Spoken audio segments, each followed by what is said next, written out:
love Israel? Israel number one. No politics here. Why you don't love Israel?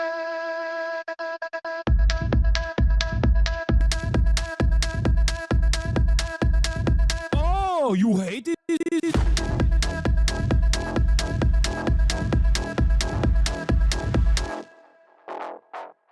I'm Israel high. I'm Israel high. I'm Israel high. I'm Israel high. I'm Israel high. I'm Israel high. I'm Israel high. I'm Israel high. You have forgotten to say I'm Israel high? Do you love Israel? You must love Hamas. You are Hamas. I'm Israel high. I'm Israel high. I'm Israel high. I'm Israel high. I'm Israel high. I'm Israel high. I'm Israel high. I'm Israel high. Oh, Israel not number one for you. Oh, anti-Semitism. Israel, small nation. Israel, tiny nation surrounded by scary Muslims. Ah, you are anti-Semitism. You are Hamas. You are Hamas. No politics here. Say Israel number one. Tweet Israel number one. No politics here. No politics here. No politics here. No politics here. No politics here. No politics here. No politics here. No politics here. Say you condemn Hamas. Say I'm Israel high. Say you condemn October 7. You are Hamas. No politics here. No politics here. No politics here. No politics here. No politics here. No politics here. No politics here. No politics here. What's going on, everybody? I hope everyone's having a fantastic evening, afternoon, preview, no matter where you are in the world. I'm Hasan Piker, and this is the HasanAbi broadcast coming to you live from sunny California, Los Angeles. Folks, we're live and alive, and I hope all the boys, girls, and MBs are having a fantastic one, because today's a beautiful day. Today's a wonderful day. Today is a Monday, News Day. Abolish apartheid, free Palestine, folks. I'm Hasan Piker. I'm live, I'm alive, and I hope all the boys, girls, and MBs are having a fantastic one, because today's a beautiful day. Today's a wonderful day. Today is, like I said, Monday, News Day is Monday, June 16th, 2025. I am going to keep fake DJing. I don't know why the fuck Megaphonics keeps complaining. DJing is fake in general anyway. DJ Fakeophonics. But yeah, this is the part of the broadcast where I will tell you about my personal news, which is not fake, but very real. No, that shirt and the glasses, you look like my dad. This is weird. Sunshine. I look like your dad wearing a Japan jersey. What? How's the foot ankle? I'm gonna tell you all about it. Hold on. By the way, that was a banger from Brilliant Drink. Absolute nutty. Absolute fantastic song. One of my, very quickly became one of my favorites in the intro, in the intro music sequences that we have. But yeah, this is the part of the broadcast where I tell you about my personal news about what's going on in the world of Hasan, HasanAbi Piker. So help me God, that's what I'm gonna do. So, oh boy, another jersey. Yeah, I'm on a jersey arc. I've been rocking some jersey. I'm not gonna lie. This is a I show speed thing where, like, I realize that, like, a jersey automatically invokes a sense of anger or a sense of love in the audience. And I also think they look very cool. So I've been on my jersey arc because, like, I don't know. I just, like, it's very nice. It's very fit check now. You look Mexican, hell yeah. Yeah, they're comfy. Also, I'm a fucking Yoji fiend, as you guys know. That's what they call me, the Yoji demon around these parts. So, you know, this is the Y3. This is the Y3 Japanese jersey. And it's very big. I thought it was going to be like the regular Japanese sizing. So I saw a XXX one that was like super cheap. And I got the triple X one, not realizing that this was going to be, not realizing that this was actually going to be triple X. It is literally triple X. Look at this. Like, it's big.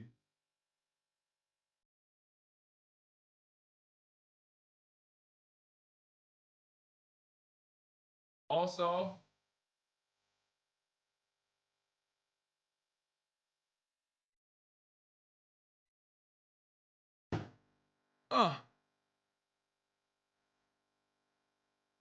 I got the friggin' sleeve. I got that. I got the German sleeve that chatter recommended. It's actually nice. Um, you dress like grandpa? Yeah, I got the Birkenstocks. I'm so comfy. This is so cozy. Bro, trying to be ISO speed on status? No, this is my cozy fit. I'm wearing like a vintage Adidas corduroy pant that's like also not really a pant, but is like a sweatpant, but a pant. And I'm wearing the fucking Y3 Adidas collab Japanese national team jersey. And I got the Birkenstocks on my feet. I'm not copying speed at all. I'm just being an unk. This is the most unk fit.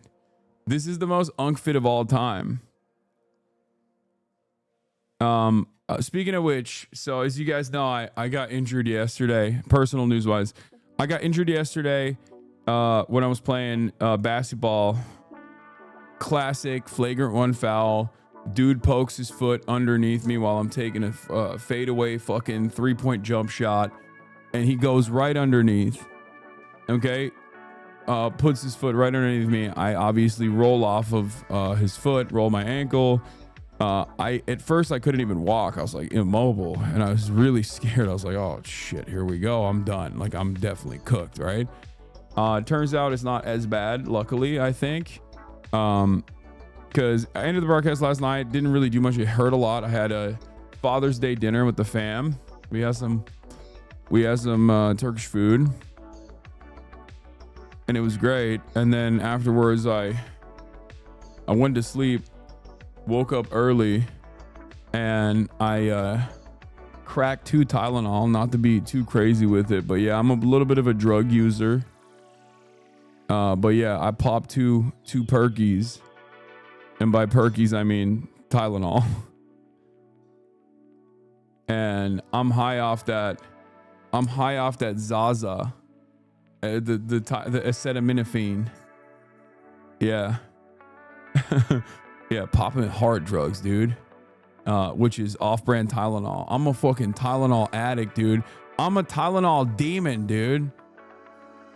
Oh, I'm so crazy with it. I'm so crazy. That sounds like an ankle sprain. I get those when I play football. Yeah, I'm a acetaminophen fiend, dude. Get me off that paracetamol. Going crazy off that. Anyway. I rarely ever actually even take like any off the counter pain relief medication, but because I have this notion that like I have to brave the pain. It's very stupid, but I have to like use my mind control powers to, unless it's like literally unusable. I rarely ever use any sort of medication. But this time I did it, and I'm gonna be honest with you, light work, like putting a little bit of strain on the injury, like getting some blood flow there while also simultaneously compressing it, and has been very successful so far. But yeah, I ripped the 2 Tylenols, dude, off-brand Tylenols, being the acetaminophen fiend that I am. I went in, I worked out this morning, and I felt fucking spectacular after that workout. Actually, there's validity to that because studies show using anti-inflammatory painkillers cause your body to stop learning how to heal, basically. Yeah, I'm a big advocate for, like, you know, my body is good. Like, I can heal myself, you know what I mean? I'm a big advocate for believing that I can just like definitely heal myself. Also, this was helpful in my healing process. This little asshole, she's sleeping all the time. Doesn't do anything.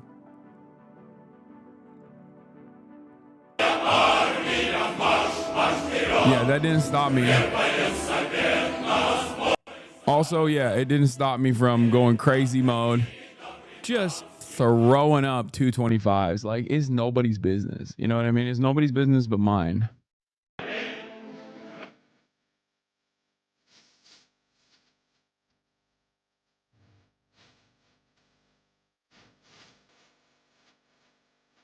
Yeah, just throwing it up. You already know. What's up, folks? I'm live. Anyway, and then, yeah, that's it.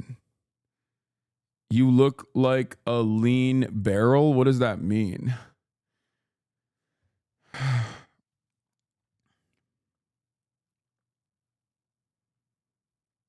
Could you bench me? I'm 180 pounds. Easy. Back buckling. Don't hurry back too. Martin and Hamza posted the YouTube video with you. Oh, they did? Okay, cool. Israel just banned foreign press from covering Haifa.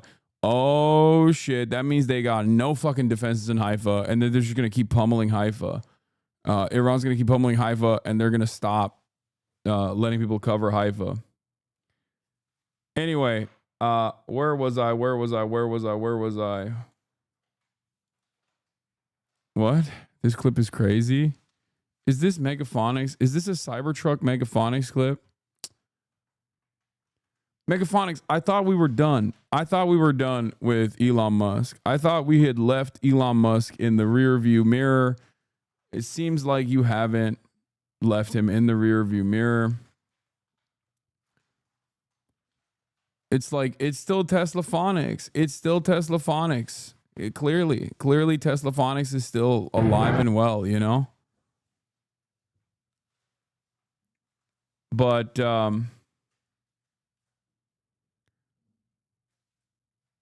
what was I saying? Oh yeah. Personal news wise, yeah, hit the weights. My point is, the reason why I was talking about that is because regardless of your pain, it's always good to work out. Working out always makes you feel good. It makes me feel good, and it will make you feel good too. So I hope those words will help you. I hope those words will help you push through when you're like, oh, I don't want to go to the gym today. I don't want to do this. I want to do that. You should. Okay? You should do that. You should push through, and you should go to the gym. Stop working. Stop promoting workouts. I will never go to the gym. Yeah, well, one day. I still believe. Anyway, that's all I got. That for personal news. Let's get it twisted. Let's get it popping.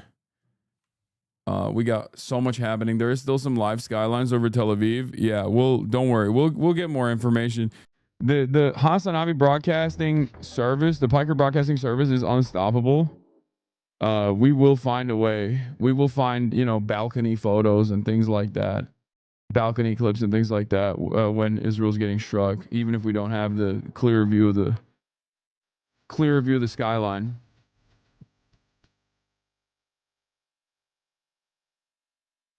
Kaya feeling better from her infection? I think so. Yeah. Where was I? What was I gonna do? Okay, I was gonna blast off. Let me do that. Okay. IRANxISRAEL. Tit for tat continues. G7 meetups. Trump demands more ICE raids in blue cities.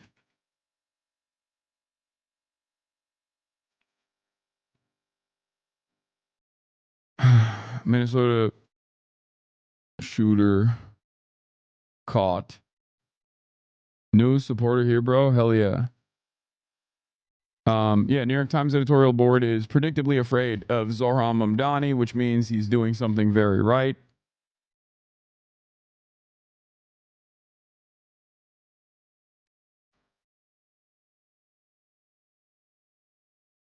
They're admitting to war crimes.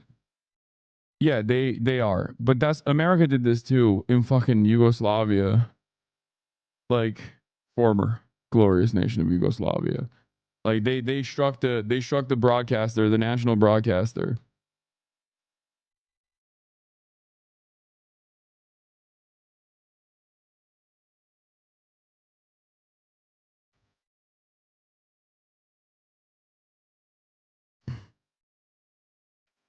Will we go to war with? Get in now. I haven't given you guys updates on One Piece because I haven't been watching One Piece because I want to wait. Like I want to have like a good runway. I don't want to dive back in after I've been hurt one time. I've been hurt in the past. You know what I mean? I watched One Piece from start to finish, and by the time I finished One Piece, yeah, Timasius, you got the playlist. There's a crazy Benjamin Netanyahu interview as well. We'll obviously get into that. But yeah, by the time I got to the end of One Piece, like caught up, they took a massive hiatus and it hurt me so bad that I was like, you know what? I'm not going to do it. I am not going to do a weekly thing. I'm not going to like be a weekly watcher. I'm going to wait until there's a decent runway. Communist attacks New Yorkers not voting Mamdani.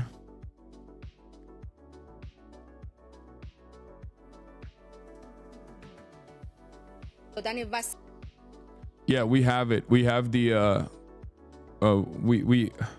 I will obviously cover Israel's insane attack against the Iranian national broadcaster.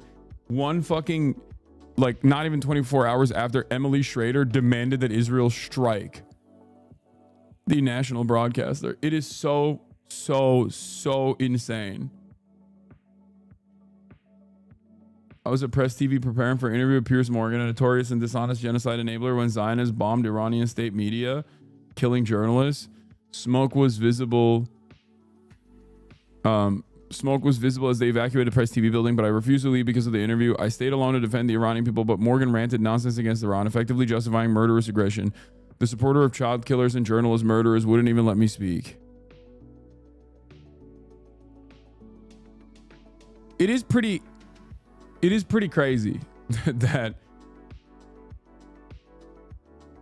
Israel just does whatever the fuck it wants to do, and international rules are just so last year, dude. It's over, you know.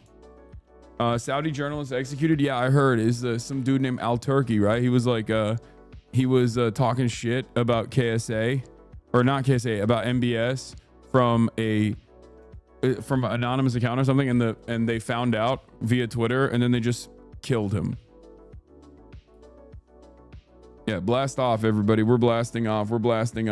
That's another country that does not have to follow any fucking rules or laws or whatever, because clearly it doesn't matter. Because guess what?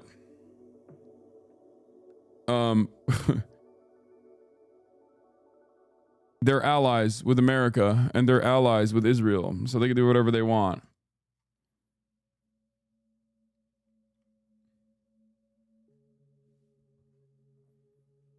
Anyway, that's how it works. I don't make the rules. America makes the rules. And the rules are, you get to do whatever you want. You can be as ruthless. You can be as violent. Oh, yeah. Zoran also cross-endorsing with Michael Blake. Michael Blake probably had the strongest showing. And if I lived in New York, I would definitely rank Michael Blake. He was spectacular in the debate. Didn't know too much about him, but he absolutely cooked.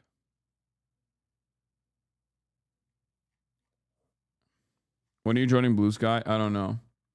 Do you think war with Iran is affecting how people will vote in New York? It's such a blatant display of its recklessness at the front of the news cycle that it feels like people are less likely to buy into the Mamdani fear-mongering, but who knows? Maybe I'm too hopeful. If anything, it's the opposite. 77K likes, though. The CIA doesn't have to do anything. No, Twitter left this. Death to America is not a convincing message to Americans. What? I mean, they're not wrong. Like, yeah, it's not. But it's not supposed to. It's not supposed to convince you. I saw something on TikTok that I thought was like actually pretty interesting about MLK's tactics, MLK's protest techniques, and nonviolence and violence.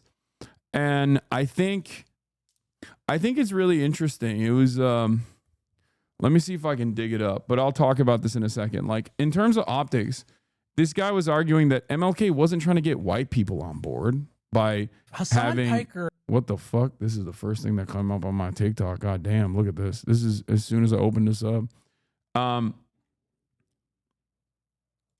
Here, we'll start off there. We'll start off on the optics front on the protests. Obviously, protests have been happening all around the country. There's a lot of back and forth in terms of like, there's a lot of back and forth in terms of like what the best possible way to protest is and yada, yada, yada, and what the bad parts of protesting look like or what bad kinds of protests look like.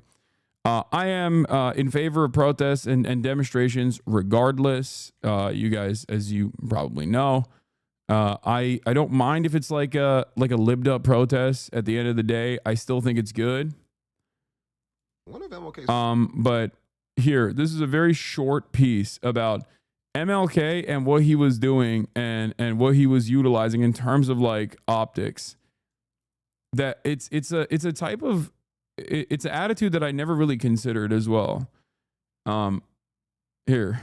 favorite tools to use was violence, right? Like, he never once led a nonviolent protest. People getting beat within an inch of their life for ordering food is violent, right? But he was a mastermind at manipulating the visuals of violence. He understood that watching black people get beat up on live television is not an effective strategy at making racist people any less racist. But you, as a black person, having to watch your defenseless mother and aunties get hosed down is actually an extremely effective tactic at enraging both you and your local community to violence, right? There's a reason why after every major MLK city and peaceful protest got televised, there would be widespread violent uprisings, both large and small, all around the country. And this threat of widespread violence is what caused change. And there has been a lot of historical propaganda that goes into portraying the civil rights era as being the product of white empathy and not fear, the dominant group in America.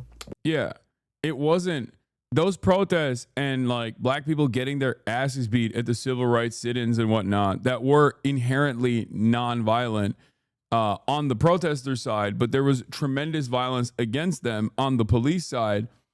The violence in that regard and the imagery in that regard was not for white people to fucking feel sympathetic to black people. They didn't give a shit at all, which, of course, as you guys know, MLK also openly talked about in terms of like white empathy and how white moderates were a significant hurdle to developing a coherent, successful civil rights struggle that had some kind of motion.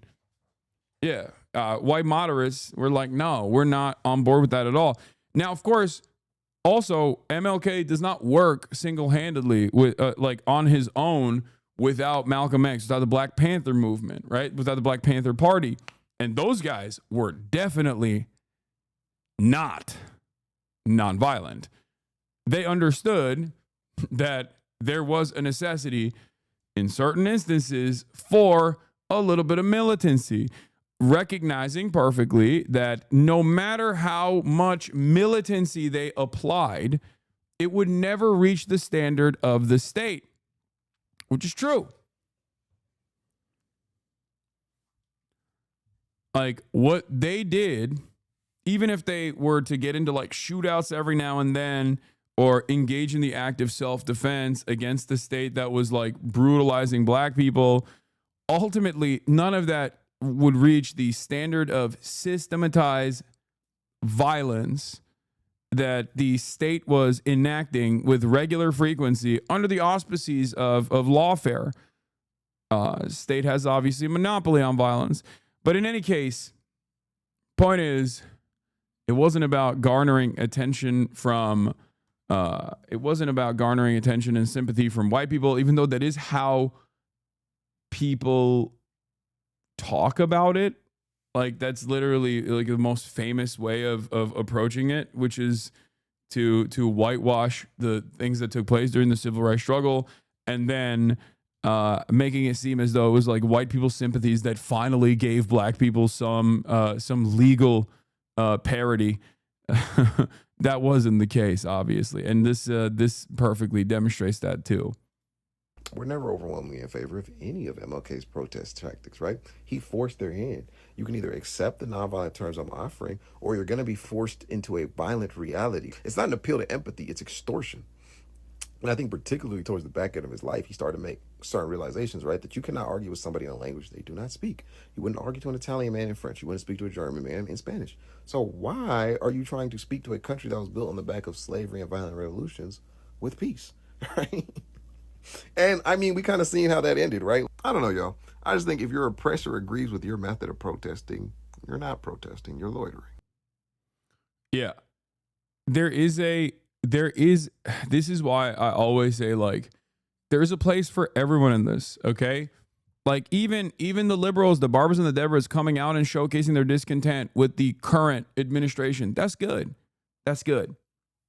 Okay? So you won't see me shitting on those guys. Like, I'll make some jokes every now and then, but obviously, like, I'm in favor of that. I'm in support of that. I've talked about how I'm in support of all of that.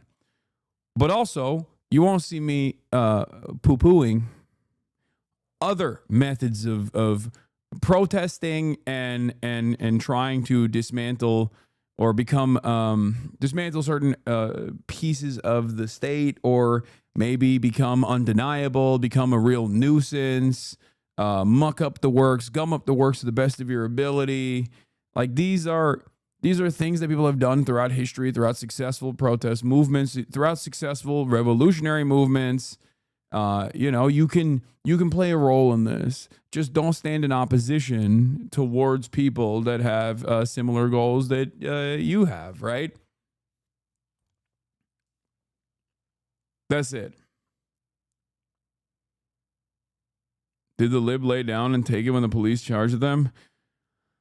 Not the ones that were around. By the time I got there, they were eating it. But there's not really much you can do other than eat it when you're in that situation, because the cops are just like indiscriminately firing directly into the crowd, aiming at heads in that crowd. So it doesn't even matter. Peaceful protesting is good for getting attention for stuff, but it doesn't enact actual change. Historically, it doesn't work like that. And the other methods feel impossible now because the state is militarized rapidly against us. It's never impossible. You got a lot of numbers, dude. That's all I'm saying. Anyway.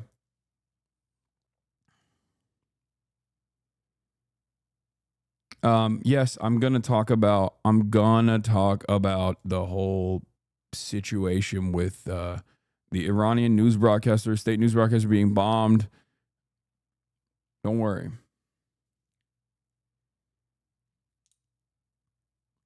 One important note, he was operating an anonymous account, and the Saudi government paid 2 Saudi Twitter employees to leak his information, as well as other activists. Also, both employees escaped to the U.S., and they have active FBI wanted warrant. Will you be talking about Mike Lee? Yes, I am going to be talking about the Mike Lee situation, when I'm talking about the Minnesota shooter who was caught recently. It was one of the most insane things I've ever seen. There was a lot of insane things I saw this morning, okay? A lot. One of the funniest ones I saw, let's start with this one. Danny Dunham, everyone's favorite anti-child drawing UN ambassador to Israel. He said, I am appalled by the outrageous and anti-Semitic incident that at the International Arms Exhibition in Paris, where the booth of Israeli companies were concealed behind black walls.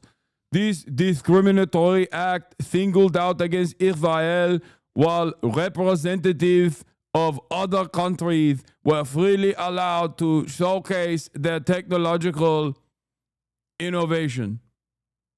Yes, he does have a fucking lisp, by the way, for the record, for the real knowers, for the real Danny Dunham heads out there. Okay, this is as close as you can get to his accent.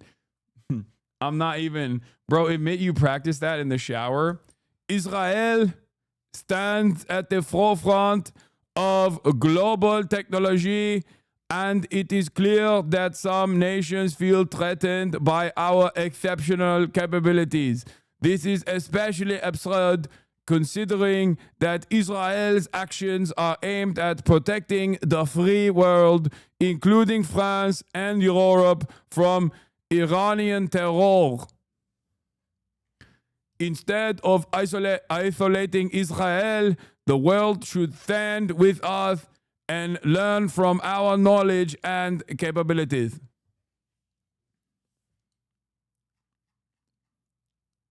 Yes, you guessed it. Danny Danon said, stop being anti-Semitic to Israeli arms manufacturers. Once again, another moment. Oh, sorry. His name wasn't Al Turki. You'll get a totally different. Is Turki Al Jasser. Sorry. It is something that I have said as a joke before is like, wow, you're being quite anti-Semitic to Israeli weapons manufacturers. Like, wow, attacking Elbit systems. When will the anti-Semitism stop? Is something that I have joked about. And now we have officially moved on from this being a joke to this being a sincere position of the Israeli government. There it is. Israel's UN ambassador is tweeting it out sincerely. What the fuck is happening? This is incredible.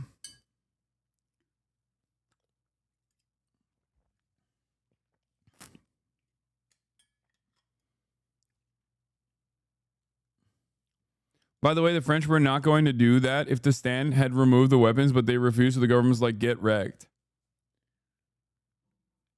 Yeah, this is... Yeah, this is... Okay, tell me I was off with my accent. Of the United Nations, where thousands of people are passing every day, the UN decided to put an exhibition about world peace. Look at the drawings of children from all around the world. Look at the drawings of children from all around the world. Nothing about Israel. Nothing about our hostages.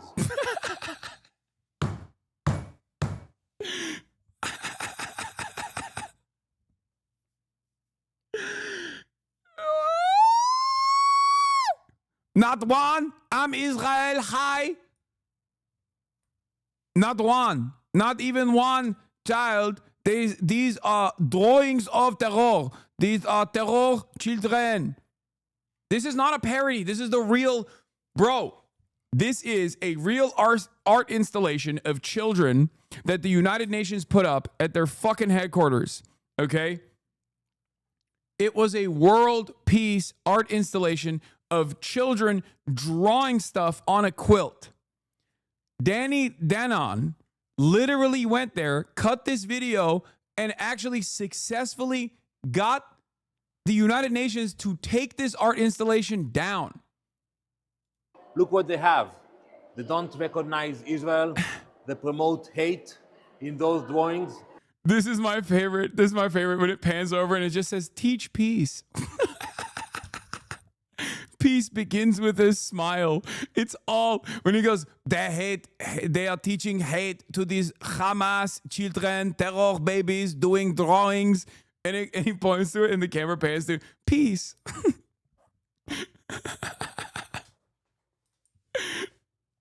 Everyone knows peace is terror.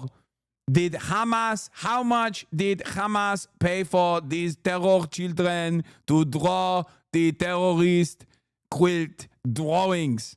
Not one drawing for Israel. That is shameful. This is part of the hypocrisy of the United Nations. I demand that the UN will remove this exhibit immediately and will stop with the hypocrisy against Israel. They did. They literally did. He got them to take it down.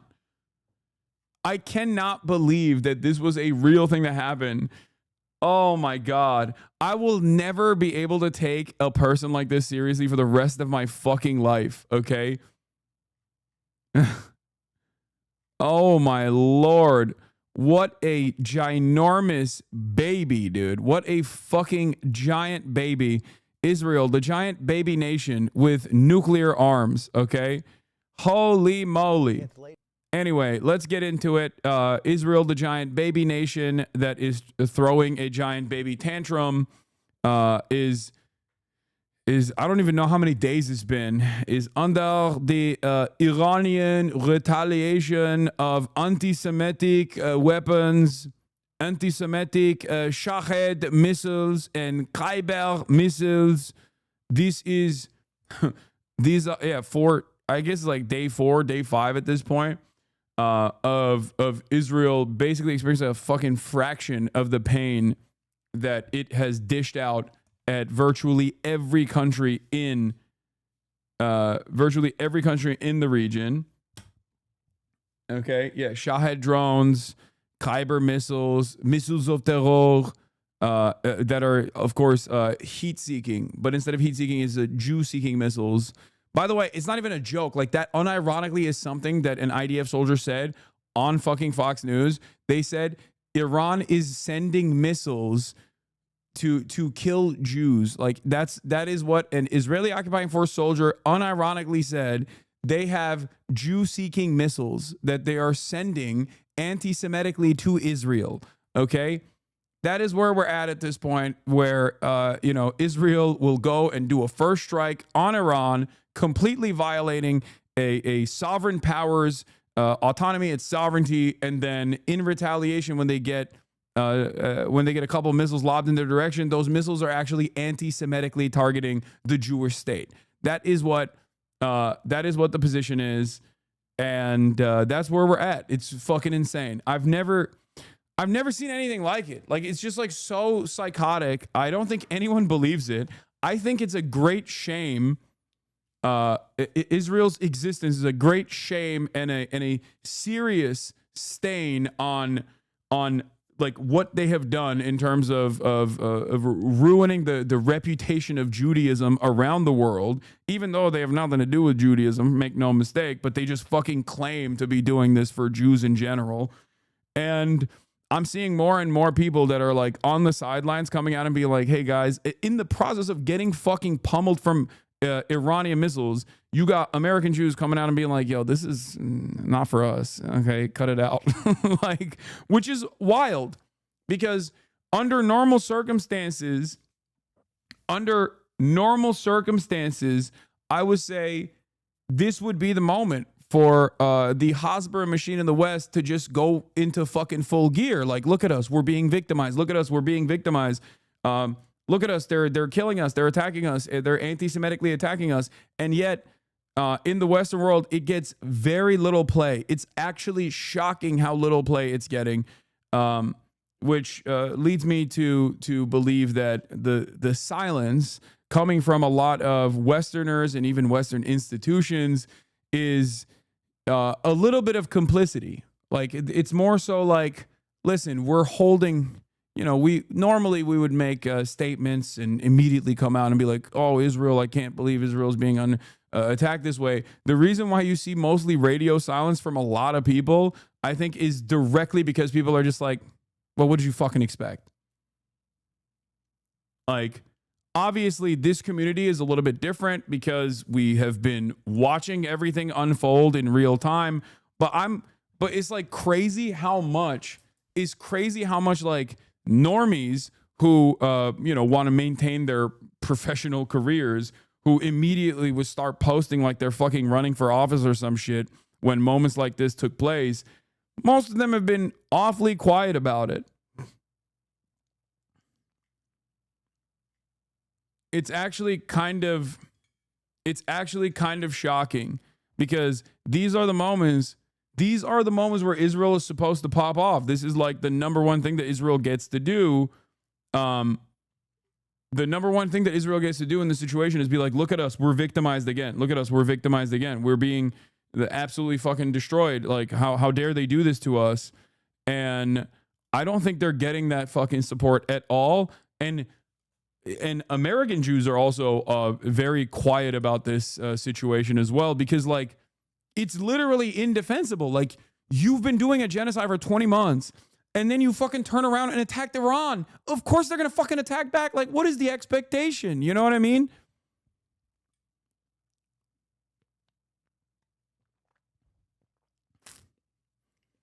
Like, what are we doing? Yeah, and so anytime now when you see posters from Israel being like, oh, we're under attack, it's literally filled to the brim. The comments are filled to the brim with people making fun of them. Making fun of them by showing their older tweets about how they were celebrating dead Palestinian children. like experiencing a fraction of the pain that the Israeli state has brought about and how much they've championed it has made it so that people don't want to even fucking defend Israel at all, even when Israel is like literally under attack. Now, this doesn't mean that America won't defend Israel. Of course it will. You know, because it plays a very important role in our fucking grand design in the region. But as someone who looks at public sentiment about around this sort of stuff, it is actually shocking. The media is trying to obviously generate as much consent as they possibly can for Israel and maybe for going to war with Iran. But I don't think the public is eating that propaganda at all. Most people are just like, dude, I don't care. I don't care. Like, what do you expect? What the fuck do you expect? Do you see what I'm saying? Like, people look at the situation and go, dog, we've been giving billions to Israel so they can do whatever the fuck they want, and whatever the fuck they want has led to dead children daily. Okay?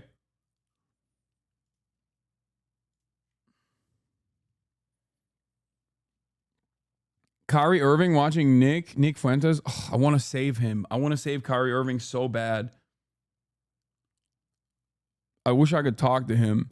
It's kind of crazy because Kyrie Irving's fucking, Kyrie Irving is a part of the Dallas Mavericks, which is now owned by fucking Miriam Adelson.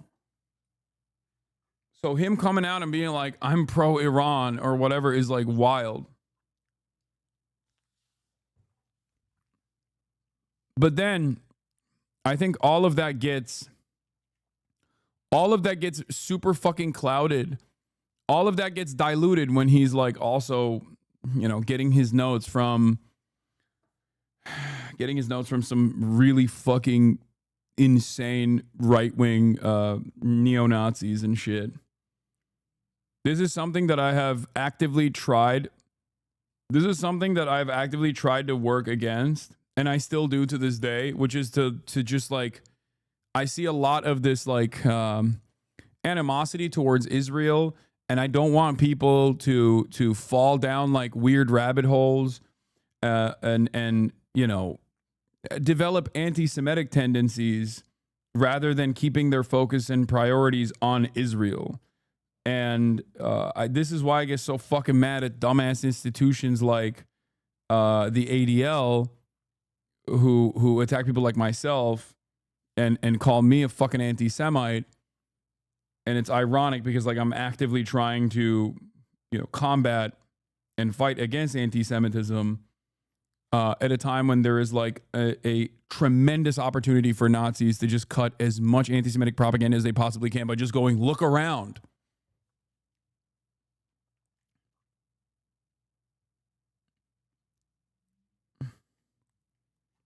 It's really fucking annoying. Yeah, I see really weird TikTok comments like, we got to apologize to Germany. Yeah, they say we got to apologize to the German guy. That's like another big one. So, I mean, all of that shit is popping the fuck off everywhere. Everywhere. It's real. That is a real thing. You know what I mean? That is like a genuine problem. It's obviously anti-Semitism is still like institutionally protected. And that kind of enmity, at least right now, is not leading to like real violent consequences in the short term, but it can, and it has, and it will most likely lead to genuine problems in the long run, like real consequential, real scary fucking problems in the long run. And it's like, entirely because of Israel. It is fucking crazy. Like Nazis utilizing all of the fantastic opportunities that Israel has given them and this unprecedented moment to just build a robust network of influence and clout.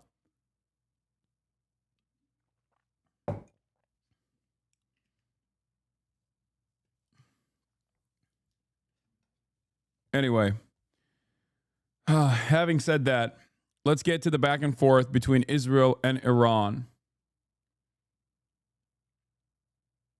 Latest now in the escalating conflict between Israel and Iran. The countries exchanged deadly attacks throughout the weekend. Chief foreign correspondent Ian Pannell is on the scene in Tel Aviv. Good morning, Ian.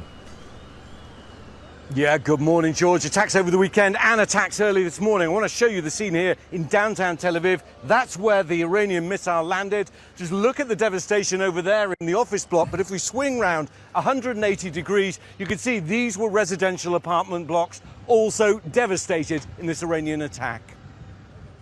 This morning, a devastating strike. This is pretty crazy to watch.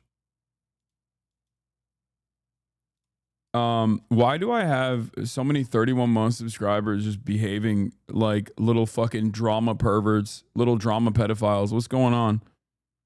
Lock in, chatters. Nobody gives a fuck about a fucking Israeli state mouthpiece. Why would you fucking come in here and engage in this kind of like idiotic drama bait? Who gives a shit? In the heart of Tel Aviv, an Iranian ballistic missile evading air defense, exploding in a downtown residential neighborhood. This is one of the apartment blocks that was hit in this, what appears to be a devastating missile attack. You can see this is not a military site, this is a residential site. You can see a children's teddy bear there on the ground, a woman's purse. Like, can you imagine doing this kind of coverage in Gaza for the past 20 months? Wow.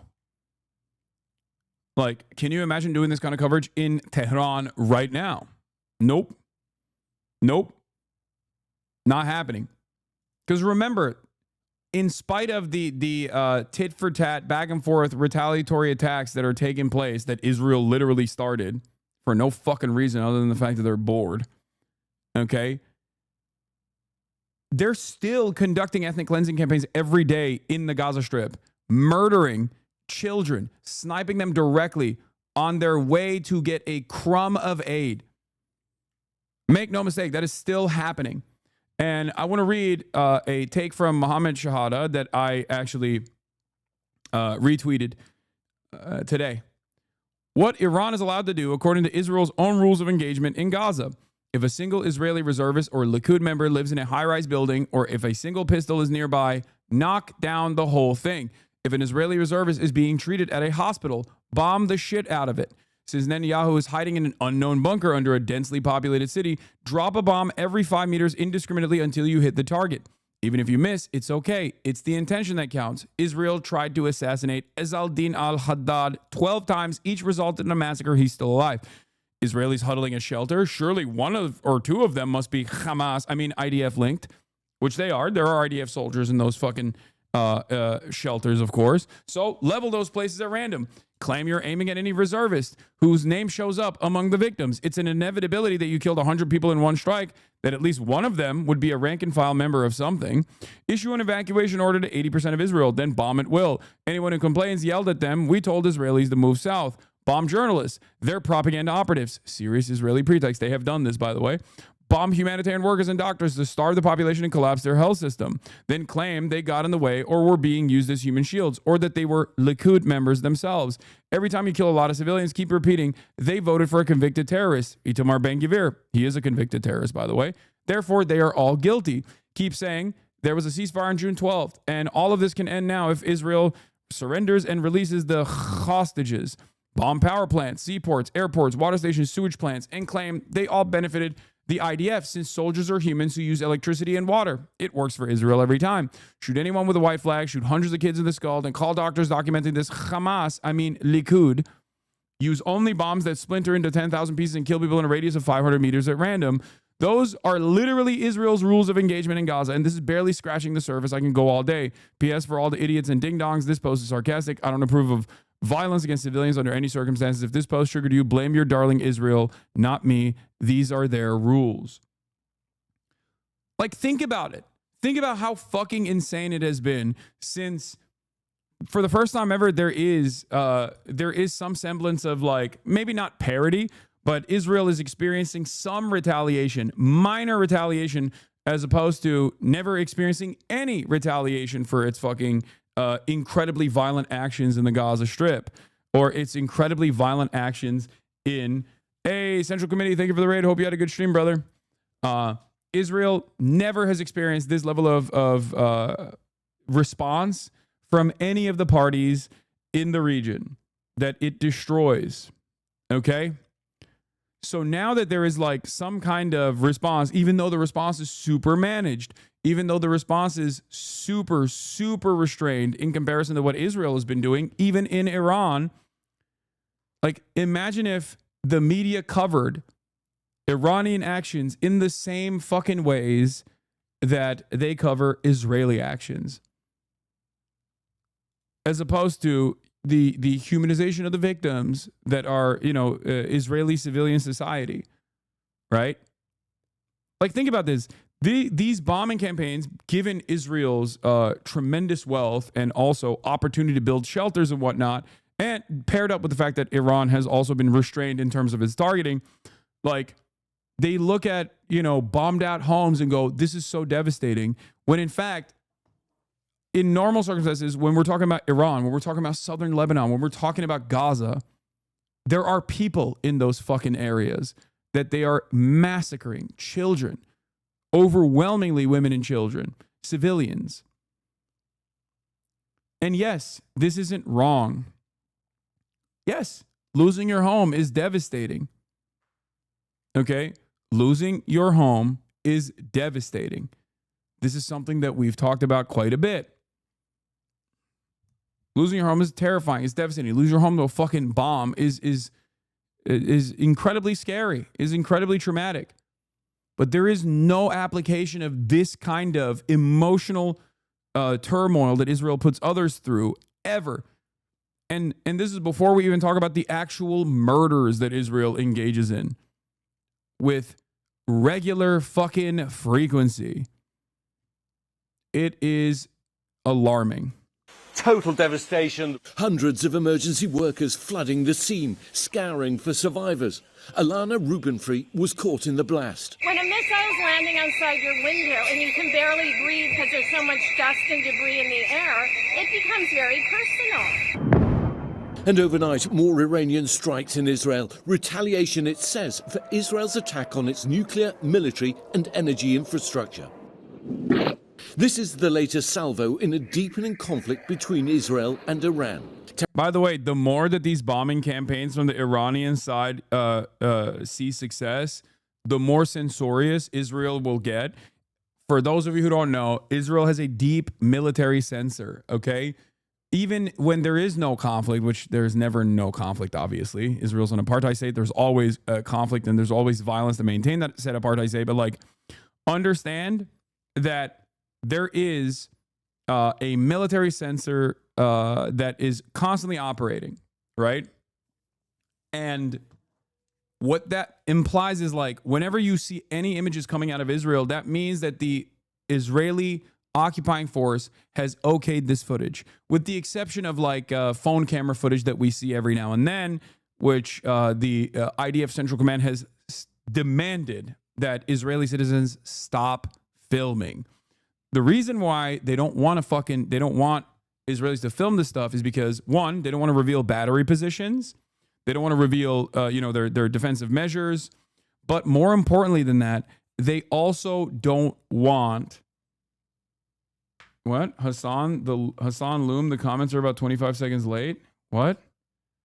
Is there a delay, actually? I don't think there is. No, people are responding very quickly.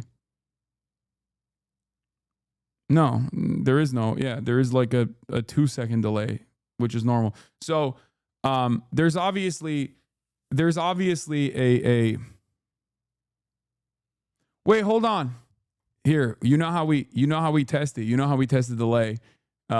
The Piker Broadcasting Service tests delays by urging you to subscribe, which you can do for $6 or for free with a Twitch Prime.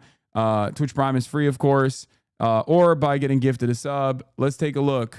Now that I've made a call to action for subscriptions, let's see if they start rolling in, and we'll test the delay. 1, 2, 3. Okay, some subscriptions are coming in. All right, I guess that's the delay. That's it. It's only a few seconds. It's fine. Where was I? What was I talking about?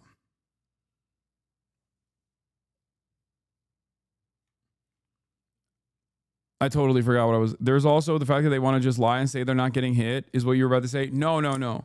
The other reason, the other real reason, the major reason as to why they don't want any of this information coming out, unless it's like something that they can use for propaganda to be like, oh, we're the victims in the situation. Look at them anti-Semitically attacking us, is because people just fucking feel tremendous hope when they see at least like a city block in Tel Aviv resemble a fraction of the fucking pain that Israel has dished out to both Tehran, but also to Gaza, especially Gaza. Like, that's it. They don't like, there's this delicate balance between like how much of the death and destruction, or how much of the destruction, because there's not a lot of deaths, even though there are some casualties. How much of the destruction can we show to the world to garner support and sympathy, while simultaneously not showing so much that like Iran can use it as propaganda, or people can feel people can celebrate and cheer on the toll that Israel has taken for the first time ever.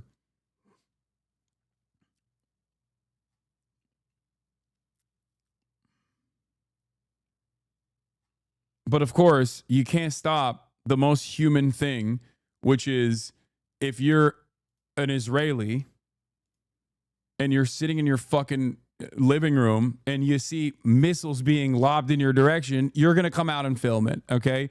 That is just how it is. Everybody does that. I can't believe I'm even saying this, but that is a normal part of existence now, okay? That's just how it is. If people use the Chromium extension to which latency display, they can see the actual real-time delay in the upper left corner, and also has a fast-forward button to below chat field. Here's your delay. Wow. You freaking nerd. CNN reports Israel's Air Force attacked 2 Iranian F-14 fighter jets in Iran. Netanyahu does not rule out targeting Iran's supreme leader. Man, I sure love World War III. I know, we're going to get to that in a second. How much punishment are the Israelis willing to take? I don't know. You showed that it's possible to kill 100 Gazans a day and no one cares. Now they'll see that I'll do it for you too. What? Are we going to get used to 10 deaths a day and hundreds of people without homes, says Maya Kroll? And then third world is primitive accumulation. I guess Israeli anti-Zionist chatter. HasanAbi head responds, you showed that it's possible to kill 100 Gazans a day and no one cares. Now they'll see that it'll do it for you too.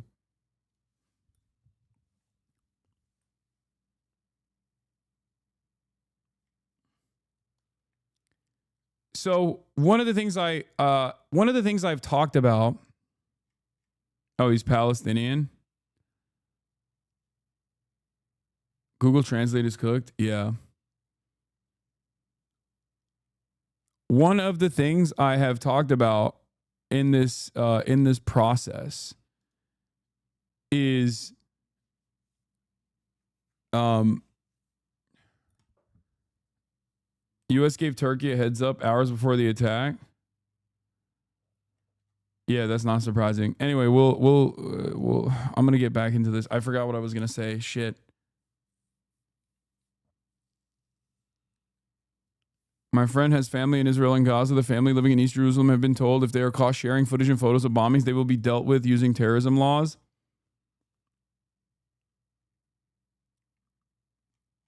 Yeah.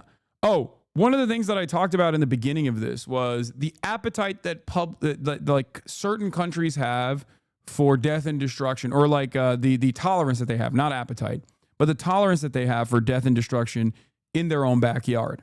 Okay?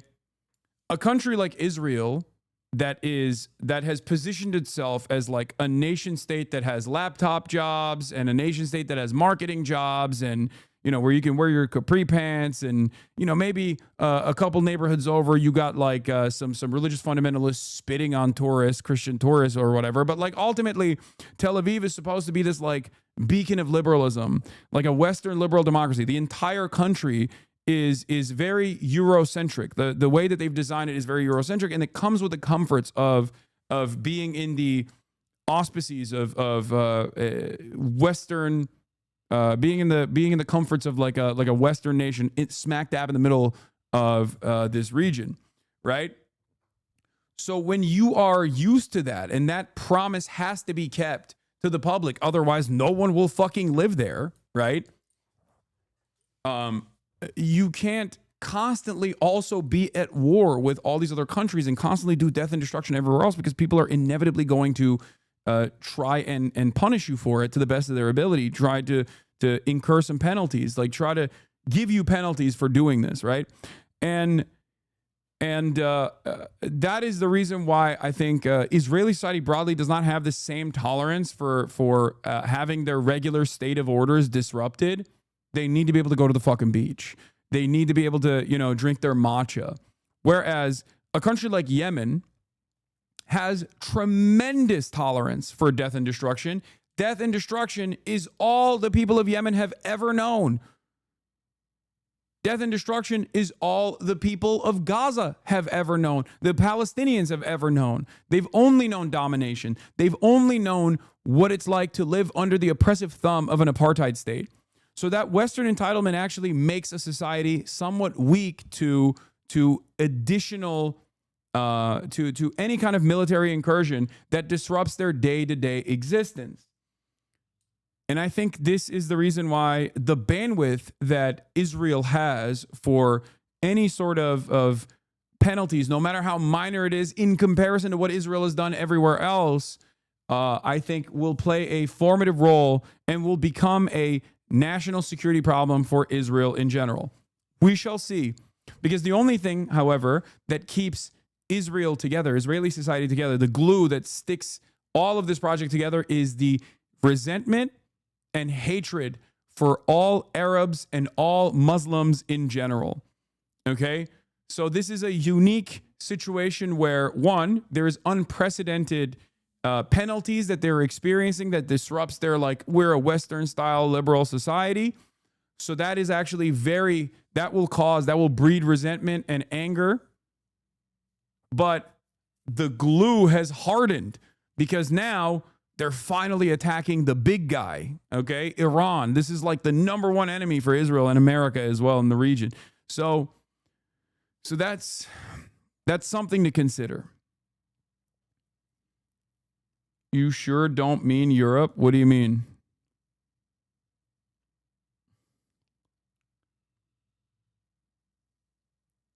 Wait till the only home motherfuckers flying out as soon as the airports are open. No, Haaretz has reported that they don't want Israelis to be able to leave on rescue flights. Haaretz reported yesterday that the Israeli government does not want Israelis to leave Israel. Because if given the opportunity, Israelis would of course escape Israel. Why the fuck would they stay there? They're like, oh my God, they're bombing shit. It's no longer bathtub rockets made by fucking 17-year-old Al-Qassam Brigade orphans, okay? That Tamir interceptors can easily pick off. It's now real missiles from a real sovereign state that has the targeting capabilities of an actual full-fledged state. And the only reason why they are deploying those weapons, the only reason why Iran is deploying those weapons is because Israel struck Iran. That's it.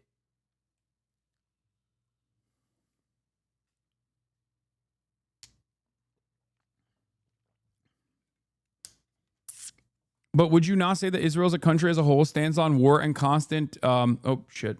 I think you spammed it too hard, so you got clapped here, but hold on.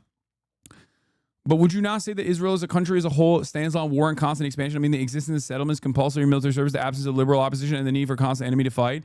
Yes. As long as their enemies, their perceived enemies, remain vulnerable. That's the reason why they can do full tilt ethnic cleansing in Gaza against a completely captive population that they are the belligerent occupier of. But when in Lebanon, they get their shit pushed in, so they can't do ground incursions with the same ease. Even in Gaza right now, there are still militants smoking Israeli soldiers. Think about that. 20 months of genocide, and you still got, like, every now and then there will be another report of like a 19-year-old rear admiral general got fucking smoked in fucking northern Gaza or in Rafah. Like, that's incredible. That means that these guys can't even fucking kill the militancy in a captive population.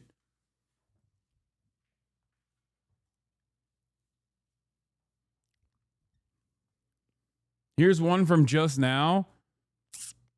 Look at that. Permission granted for publication. Reserve Captain Tal Movshovitz, 28 of the Me'arot, Deputy Commander Brigadier of the 7086th Engineering Battalion, the Golani Brigade, fell in battle in the southern Gaza Strip. Like, that's still happening. Because these guys are still deployed in Gaza while they're getting while Tel Aviv is like experiencing unprecedented repercussions for Israeli violence. Israel, as is the case immediately during October 7 and immediately after October 7, is still going with the one speed that they know. What did I tell you? On October 8, when I was covering this stuff, what did I tell you? The first thing Israel did, while there were still Palestinian resistance forces inside of the Gaza boundary, inside of the Gaza envelope, within the kibbutzim, what did Israel do? Israel's first act was not to fucking try and push out the Palestinian resistance from inside of the Green Line. It was to bomb Gaza.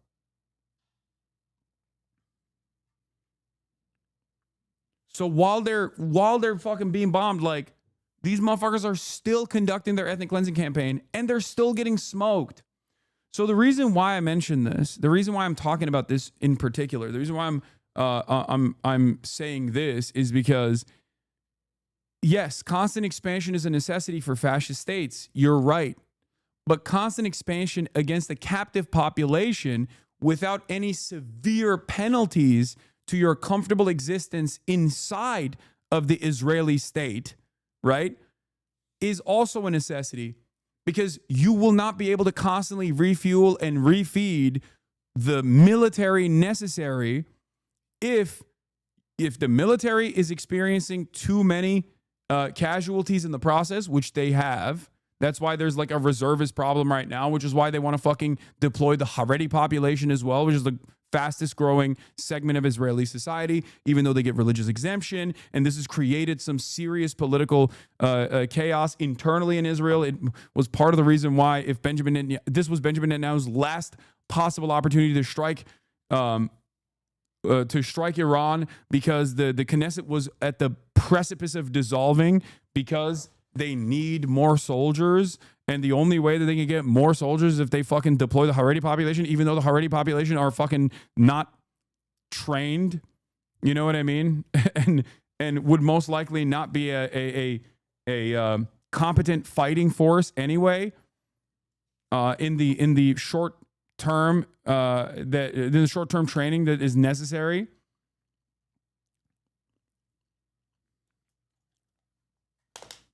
So my point is, a country like Israel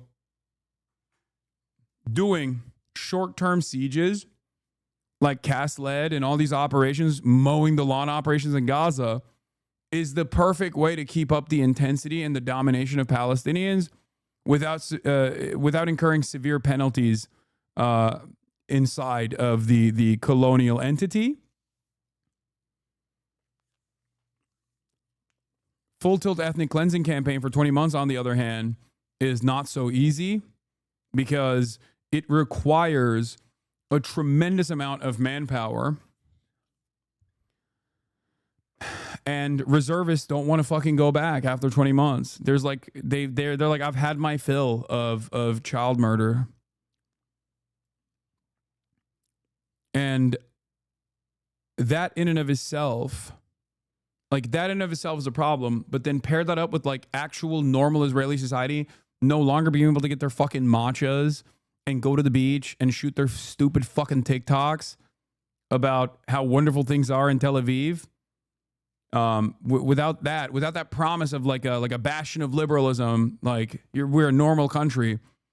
When that falls apart, and that only falls apart when the Iron Dome falls apart, which it is right now. When that falls apart, all of a sudden, the only safe haven for Jews is not so fucking safe anymore. You see what I'm saying? Because Israelis are not like a different organism. They're human beings just like you and me. They also like their fucking treats, especially because their material circumstances, their material conditions are close enough to the experience that you can get in a Western capital. Okay?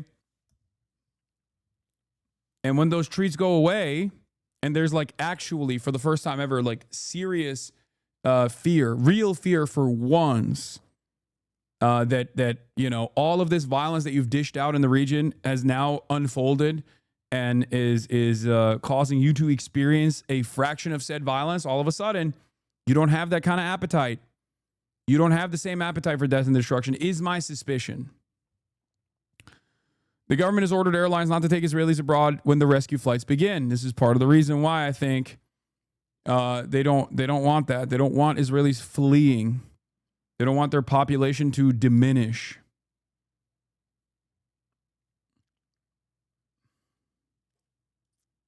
Yeah, here is a new policy org. Breaking, a new policy org source tells that the meeting yesterday between U.S. Ambassador Mike Huckabee and Israeli Prime Minister Netanyahu devolved into a shouting match over Netanyahu's objections to the U.S. plans to evacuate our citizens from Israel and the wider region. U.S. officials believe that Netanyahu's objection was predicated on his desire to hold U.S. citizens at risk in order to increase the likelihood of U.S. entry into Israel's conflict with Iran. If the American Jews with dual passports flee to America, okay, that's a decent chunk of the population. A lot of fucking settlers are going to leave. You know what I mean? You know who's not going to leave? Because they can't, or also because they will never leave. They haven't left with 77 years of brutal occupation. The fucking Palestinians. So every Jewish American or every Jewish person that leaves Israel goes against the Zionist project. Because the Zionist project demands more Jewish people come to Israel and live in Israel only, and to believe, even if they don't live in Israel, to fight for Israel as far as like propaganda, so that Israel can continue operating in the ways that it does. And the only way to get people on board with that is by claiming that Israel is the only fucking safe haven for Jews. And if it wasn't for Israel, then there would be no safe place for Jews. All of a sudden, though, now the Jews in Israel want to leave Israel. They want to come to America. I thought it was the scariest fucking place on the planet. What happened? You know? Panic moment among Israelis as they realize their shelters are just safe against small, unguided rockets fired from Gaza. The Israeli Home Front Command is trying to avoid chaos, claims the shelters are safe against Iranian missiles. They are, of course, not. After 2 people were killed by a ballistic missile while sheltering in a protected space in their home, the IDF Home Front Command stresses that remaining in a bomb-safe room is still the safest place to be amid Iran's attacks.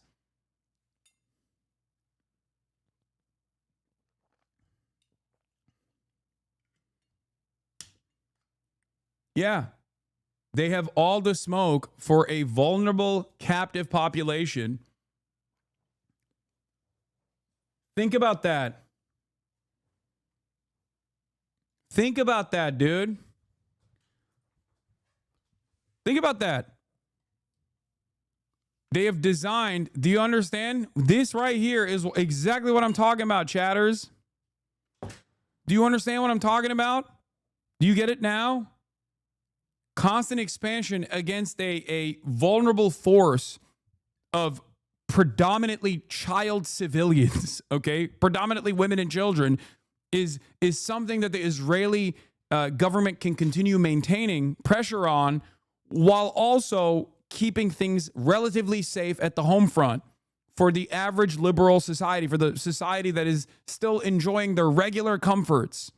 But you can't fucking do that when you go after a sovereign state that is not already undermined by Western intervention, or at least undermined by Western intervention, and yet still.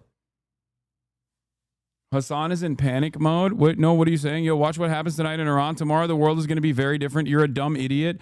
Hasan is in panic mode, lol. Can't face reality, lol. What are you saying?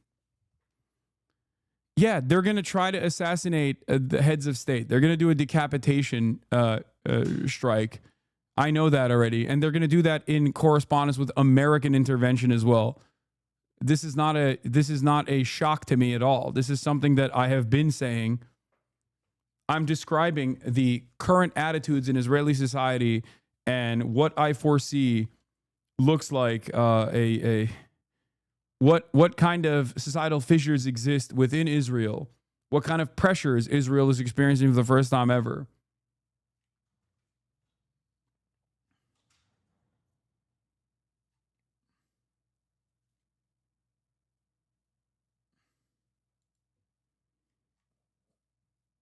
What is this? Footage shows Israelis preventing Thai and foreign workers from using public bunkers.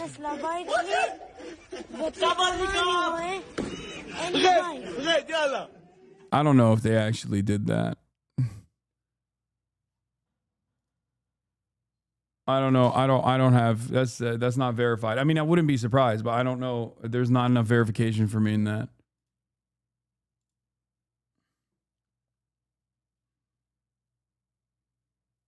It's debunked. Yeah, there's no verification.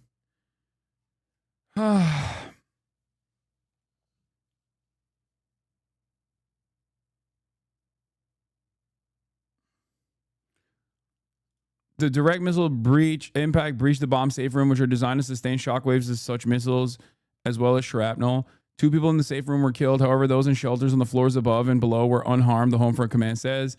The 2 other fatalities in Petah Tikva were outside of protective spaces when the missile struck. 1 person was on the floor where the missile hit, but not in their safe room, and the other was in a neighboring building hit by the shockwave, according to Home Front Command.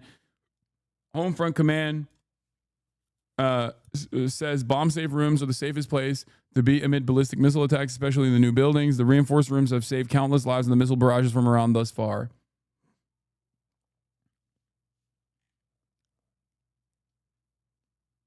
Yeah, no, I know the Israeli government confirmed that Israelis cannot leave. I know.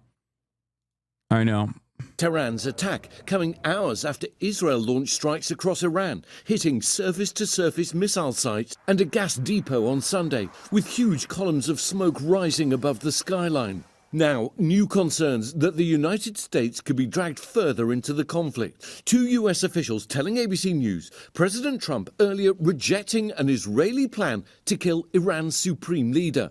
The president hopeful for peace, but saying this conflict may be necessary. Well, I hope there's going to be a deal. I think it's time for a deal, and we'll see what happens, but sometimes they have to fight it out. From Tehran. Dude, by the way, how American is this, that like our vision backed up by a fascist state in the region is causing civilizational collapse, and we are so far removed from the actual impact that we're just like, yeah, maybe they'll do a deal, who knows, I don't know, maybe get back to the table, I say. A week after, he literally was like, yeah, we totally fucked them over. The deal was fake. We wanted Israel to strike. We knew it. I knew it. You know?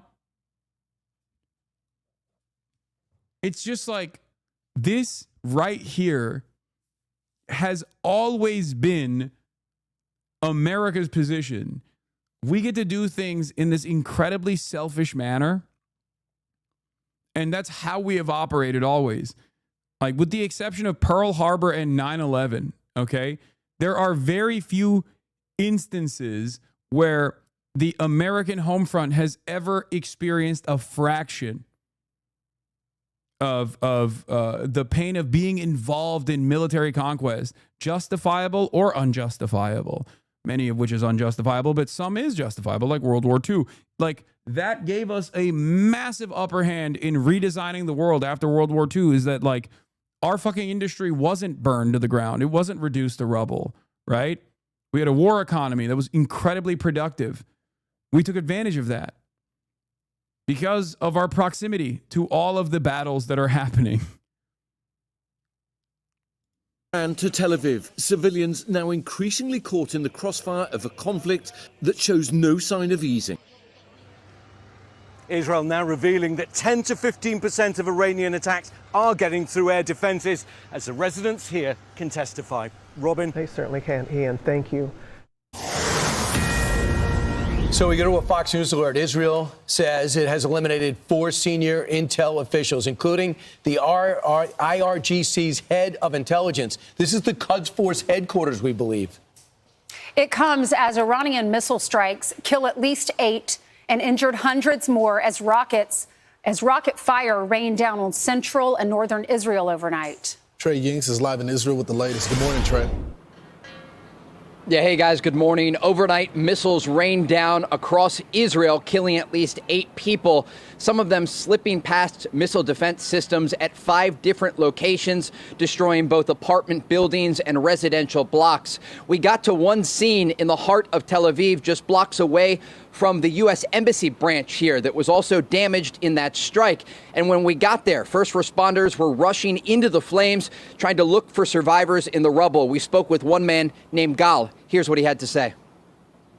When the missiles arrived, we were in the staircase in the building. And the shock was like so huge. I never saw even a piece of a rocket. And to see an explosion right in front of my face and my brother's face, crazy. A ballistic missile had... It's like, I do wonder, will there ever be a moment where like someone who has experienced these bombs and like these kinds of like rocket attacks will turn around and be like, this is what we've been doing in Gaza? Like, this is pretty fucked up. I mean, I'm not even saying that as a joke. Like, I wonder if there's anyone that fucking... I wonder if anyone actually sees that and goes like, yeah, this is what we've been doing is like pretty messed up. I never really thought about it like this, but I doubt it, but maybe. Probably not. Has just slammed into a building in the center of Tel Aviv. Right now, first responders are trying to put out the flames in the distance. You can see right now there are a variety of paramedics on the scene, police officers and soldiers. And if you come over here, you'll see part of a collapsed building. They don't know if anyone is currently inside, but they are checking right now. The Iranians continue to launch waves and waves of ballistic missiles into this country. Overnight, we understand there were 65 missiles, and they were targeting a variety of locations. We could hear the explosions in Tel Aviv as some were intercepted overhead by Israel's advanced missile defense systems. The Israelis are striking back, taking out top intelligence officials from the Iranian regime, including the country's chief intelligence officer and his deputy. They also took out what they say are 1/3 of the ballistic missile launching positions. Despite the fact the Israelis say they now have air superiority over the Iranian capital of Tehran, this is expected to continue for a number of days, if not weeks, as Israeli forces are trying to weaken the Iranian regime and target the country's nuclear facilities. Guys, back to you. Hey, Trey, would you say the number of ballistic missiles, rockets, and drones are leveling off from night after night after night? Because that's what Israel is banking on, that they're going to locate the launchers, they're going to run out of rockets, they can't replenish, and they have no air defense. So is that happening? Look, the Iranians appear to be preserving what missiles they have left. We spoke with a senior Israeli intelligence official over the weekend who indicated the assessment is that Iran has around 2,000 ballistic missiles. And the Israelis have been able to take out some of the stockpile. They've been able to target, like I said, 1/3 of the launching positions. But this still gives Iran the capability to fire hundreds of ballistic missiles into this country. And that is why Israel is still in a state of emergency. The airport is closed, and they are bracing for challenging days ahead. Officials speaking with Fox News say there will be more casualties, there will be more destruction. And you see in the aftermath videos here, these are not like the rockets that came from Gaza or from southern Lebanon.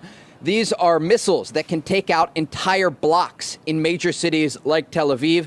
And from what we saw last night, and I was being very careful as we arrived on the scene less than an hour after the explosion, of describing where it was. But now we can report, because U.S. Ambassador to Israel Mike Huckabee came out publicly and said there was minor damage to the U.S. Embassy branch here in Tel Aviv. This is a...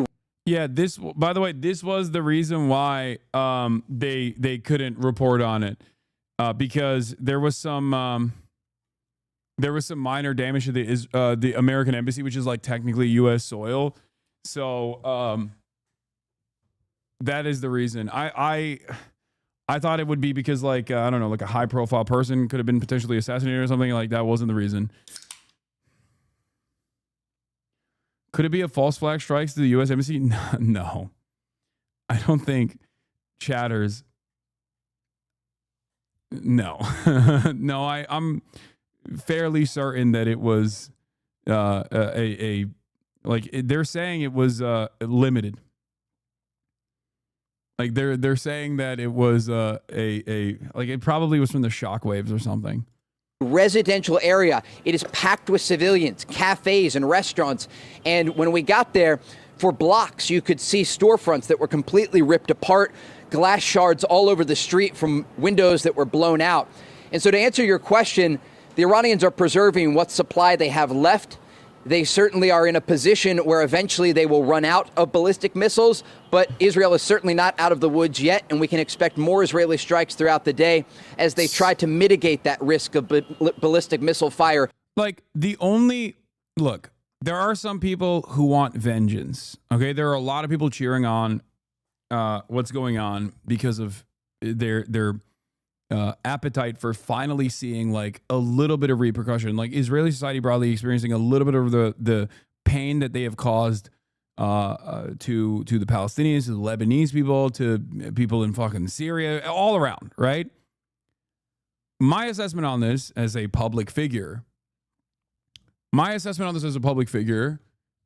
abides by terms of service and also is constantly fucking hunted by people who want to deplatform me, is that I see this as like I see the retaliation as maybe a crumb of hope that Israel will stand down. Like that is my only hope out of this, is that Israel stands down or America recalculates the attitude that they have for full tilt death and destruction is too much instability. It's too much destabilization. They recognize that like Israeli society might collapse, and then they won't be able to come back in a couple of years and utilize Israel to the best of their ability, like they have been doing so far, and it causes America to recalculate, and it causes Israel to recalculate, and hopefully pull back a little bit, scale back, and I don't know, go back to the drawing board. And there is a period of stability. But the only way to do this, the only way to actually to make sure that this calculation happens from the American side, from the Israeli side, is if like Iran uses less restraint and actually matches the intensity of Israeli strikes. They haven't done so thus far.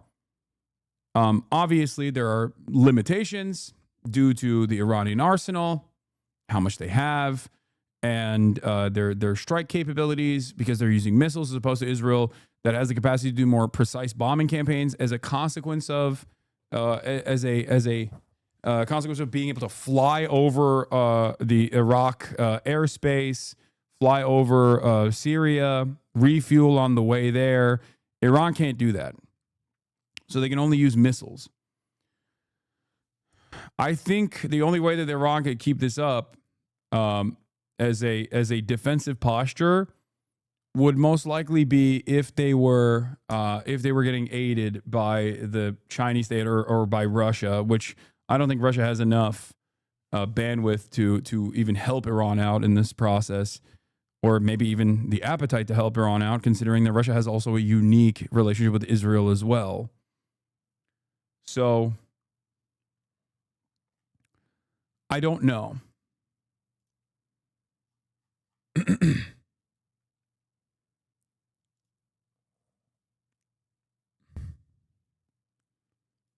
Self-proclaimed, this is Arsen Ostrovsky, my favorite international human rights lawyer, who is a fucking psychotic Hosberist. But self-proclaimed leading international human rights lawyer pronounces collective death sentence on Israeli media. That is a legitimate military target, given it's a key propaganda machine advancing Iranian military and nuclear goals. Breaking. Israeli airstrikes targeted Iran state broadcaster in Tehran. I don't understand how they're still operating with the same dynamic that they did with Gaza. They think Iran is a fucking nation state that has spent the last couple of decades building up their defenses and their offensive capabilities for this very moment, will not be able to retaliate in kind. Israel struck the oil depot in Tehran. What did Iran do in retaliation? They blew up the fucking Haifa oil refinery. If Israel attacks the Iranian National News Agency, then Iran will attack Israeli news agencies. I don't get it. It's a back and forth. Yes, it is significantly less the damage to Israel that Iran can implement is obviously far less consequential, far less severe than what Israel can do to Tehran and Israel can do to Iran in general.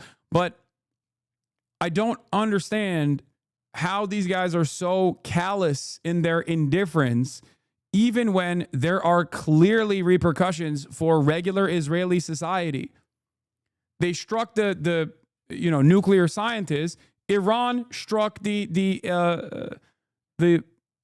academic institution in Israel. They blew up a fucking institute of research. They did that. So clearly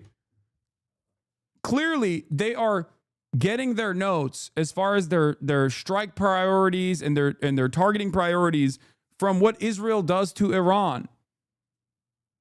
Every single bit of violence that you have seen so far, every single instance of like retaliatory strikes on Israeli soil has come after Israel has targeted something similar in Iran.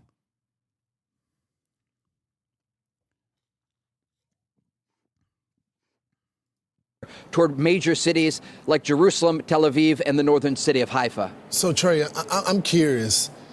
These missiles that the Iranians are firing, do they have targets, or are they just shooting them out there? So the reason why I ask this is because, number one, they're hitting civilians, and number two... I think Trey will be somewhat honest here, but I don't expect any honesty from Fox News in general. Dude, let's see. When it comes to that embassy area that belongs to the United States, essentially, would they have known that's where that missile was going to hit? Yes, they have precision-guided munitions, and they know broadly where they are firing these. And without getting into too many details about some of the targets that were hit, I can broadly tell you he can't say unless the Israeli government openly admits that almost all of the targets are military installations, which, by the way, the Israeli government has admitted. 90% of the strike targets have been military installations, according to the Israeli government's own admission. But because of, this is not even dishonesty at this point, for the record. No, you don't understand. You don't understand. This is Israeli censorship. Okay? This is Israeli censorship. He can't say they're striking military targets because the Israeli military does not want the rest of the world to know that the Iranian government has successfully struck military targets. They did this last time, not this last round. Operation, what is it, like Truth or whatever? What is the name of the fucking True Promise? During Operation True Promise 2, after last year, they struck the Negev Desert, okay? Operation True Promise 2. That actually fucking hit Israeli bases. And the only reason why we know is because people were driving down the fucking side of the road and they were filming. The Israeli military immediately stamped out. Israeli military immediately stamped out that information. They made it, they don't want this kind of information to come out. But they did. They successfully struck air bases in the Negev Desert.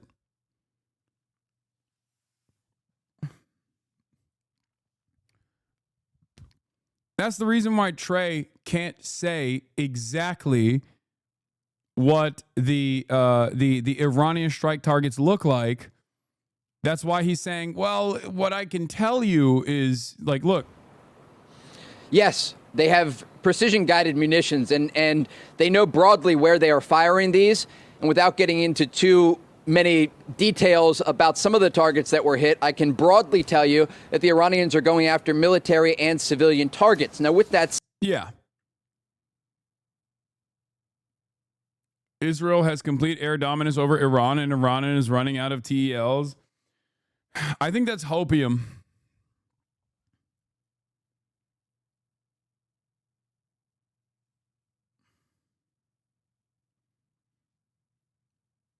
You are missing a huge point in this conflict, my brother. The regime is utterly incompetent. They're fucking idiots. They have all been chosen by loyalty instead of skills. They can win the mind game so easily, telling Israel was using human shield. They even refused to show the civilian death toll on national TV. What are you talking about? Are you talking about Iran?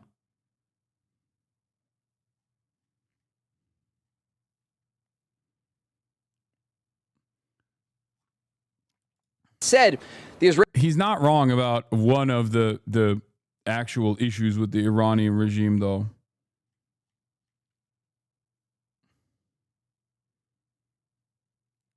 Like, that is the nepotism and like loyalty transcending the competence narratives is not simply a narrative, but it's also the reality. It's a major flaw within the Islamic Republic, for sure. That's not even a joke. That's not a meme. I think that is a real problem. I think that Iran lucked out with someone like Hasan Nasrallah, who, and this is not my assessment, this is Benjamin Netanyahu's own personal admission, was infinitely smarter than anyone that the IRGC could have ever put up as a incredibly important faction of the resistance against Israel.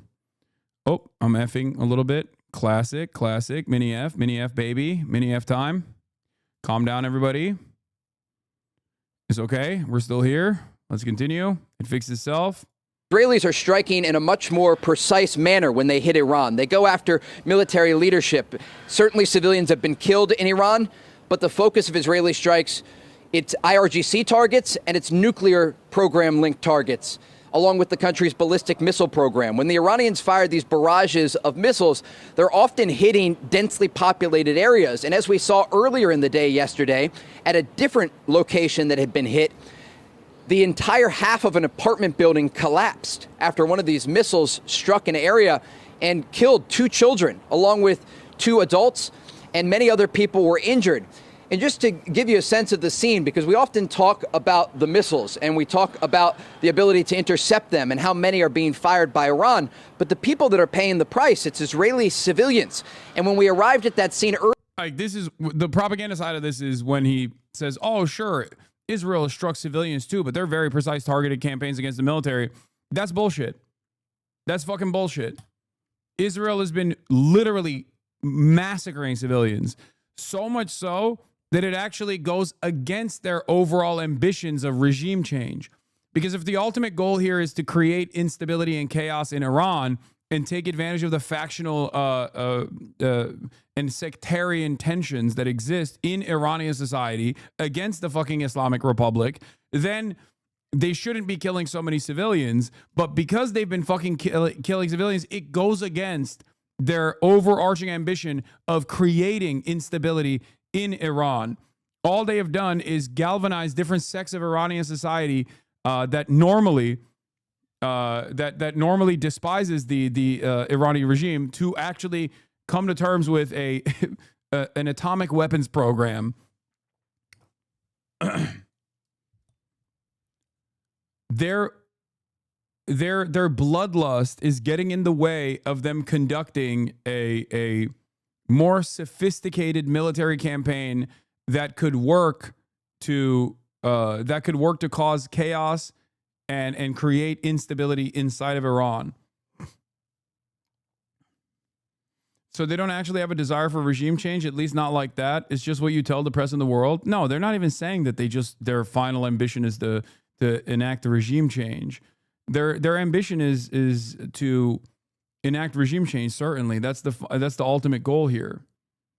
Their ultimate goal is to take advantage of the existing economic strangulation of Iran and the existing tensions that are ever present in Iranian society, to completely collapse the Iranian state, to turn it into a failed state, and then put forth an American puppet, an American Israel-backed puppet in charge. Because their goal here isn't just about Iran. Their goal is, and it's certainly not about the fucking nukes. Their goal here is, their goal here is to destabilize Iran and then pack it up and bring it into the banner of either American and Israeli control, or at least leave it as a complete fail state that, like, it can't do anything. It can't be a valuable and reliable ally to Chinese interests, because the goal is to focus on China. Like, make it look like either Syria or make it look like Libya. Is it purely Islamophobia, international relations? No, of course it's not purely Islamophobia. Islamophobia is the seasoning that you add. Yeah, Ryan Grimm talking about potentially China arming Iran is something that I have been paying close attention to as well. Felix says, do you know how badly I wish China was even 8% likely to do this? Man, I miss the USSR and I wasn't even around for it. And I think this is wish casting.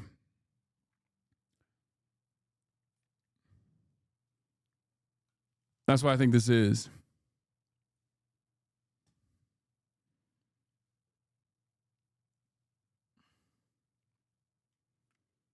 China did send 3 military planes into Tehran days ago. I mean, that's not an... Sect Saver, thank you for the 10 gifted.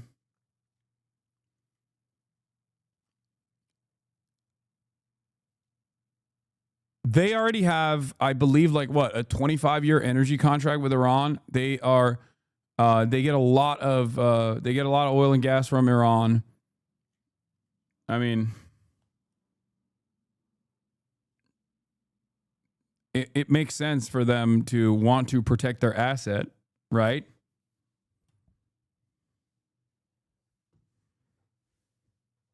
Favorable oil deals for China. And protecting your asset, protecting a formative ally in your One Belt, One Road initiative.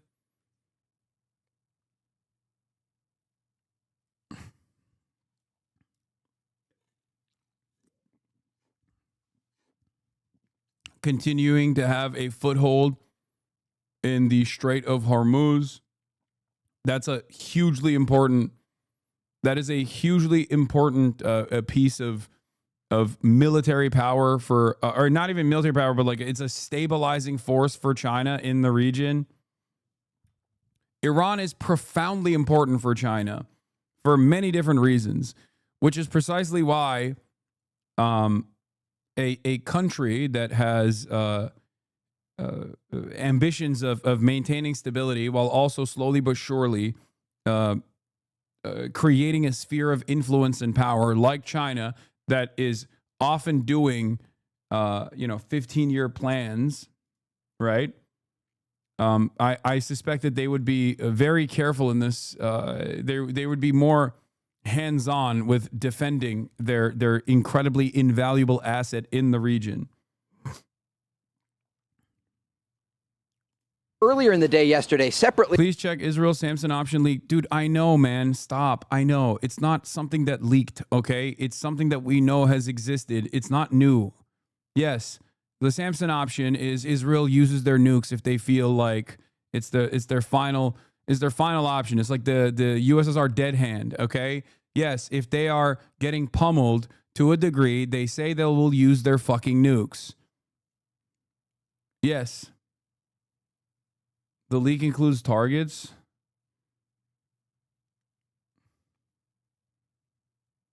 Oh, yeah. Israeli THAAD scores a touchdown on itself on the Nevatim airbase here. A missile interceptor reportedly in the area of the Nevatim airbase suffered a malfunction and crashed to the ground. This is too big for the Iron Dome. Probably one of the larger interceptors intended to destroy ballistic missiles. We watched this last night. But yeah, this was crazy.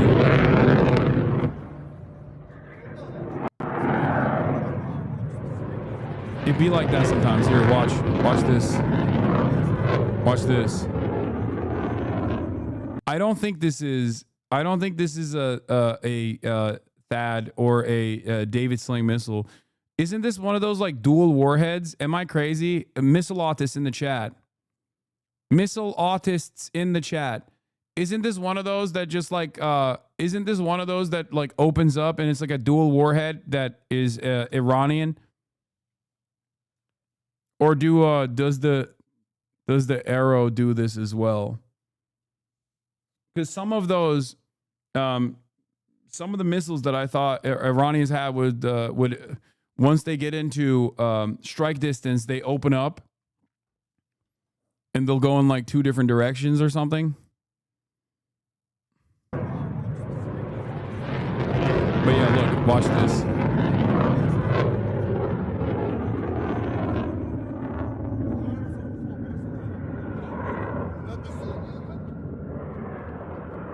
That's a big boom. That's two big booms. Costco guys would say that's 5 booms.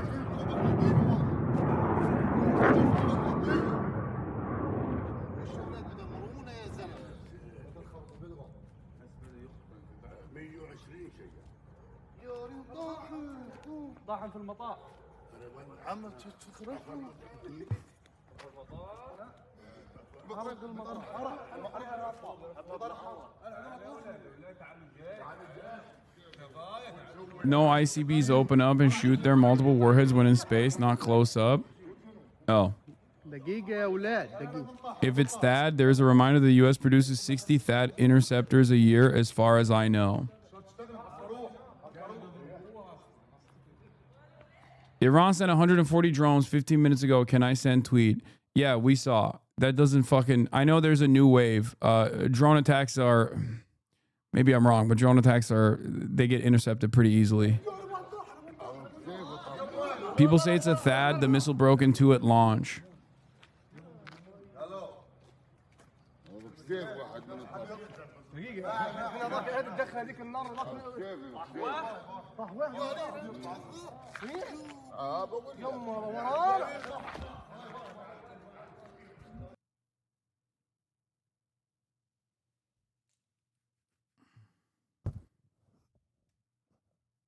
Iranian state media said it was electronic warfare that made it friendly fire. That could simply be them, claiming that this isn't new. This is from yesterday. That could be just them taking ownership over it, even though they didn't, in order to cause maximum chaos.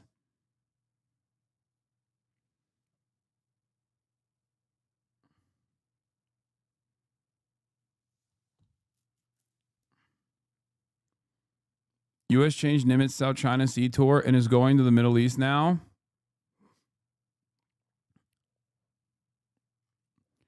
Okay. This press statement from China condemning Israel's attack on Iran is worth understanding in its full context, as it uses unusually forceful language.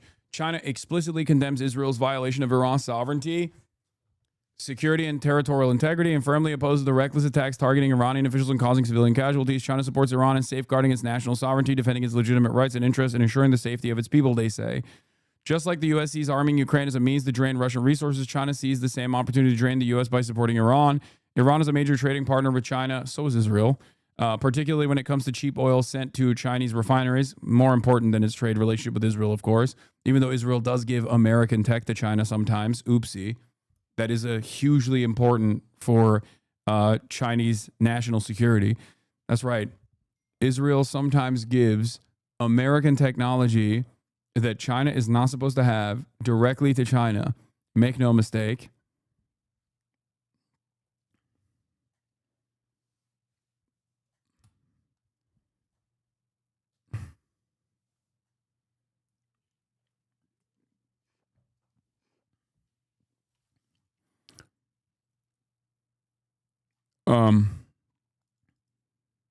Pakistan recently fended off the attack from India using Chinese weapons, which in many cases outperform Western weapons. So in other words, Israel is stupid to get into a war of attrition with Iran, which is 10 times bigger and backed by a rising power. But whatever, nobody in Israel listens to me anyway. The China statement is in the reply.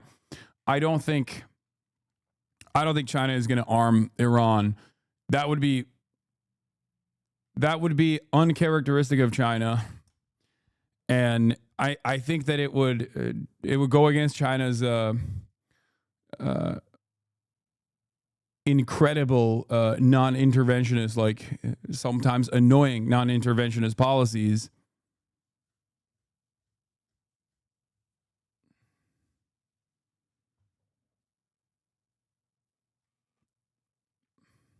From where you saw that insert where I spoke with the wounded man, we saw a son, and he was wearing a hospital gown because he had been taken from the rubble to a local hospital, and he demanded that the doctors and nurses release him, despite the fact that he was wounded, because his father was still buried under the debris. And we brought you that story yesterday, but unfortunately his father was killed. His body was pulled from the rubble later in the day after we left that area. And it speaks to the people who are affected here. They are civilians, they're family members. No Israeli soldiers have been killed in the Iranian response. A few have been lightly wounded, but largely we're talking about civilians. According to the Israelis, 24 of them have been killed since Friday night when the Israelis launched this campaign targeting the Iranian regime. And so as we move forward here, this is really important to talk about the distinction between the target list here. Okay, yes. Israelis are human beings, and they're the only human beings in the region, and they get the human being coverage. Let's listen to the most insane interview with ABC News from Israeli Prime Minister, war criminal, Benjamin Netanyahu. Remember, this is like basically talking, it's like we got 20 minutes with Adolf Hitler, okay?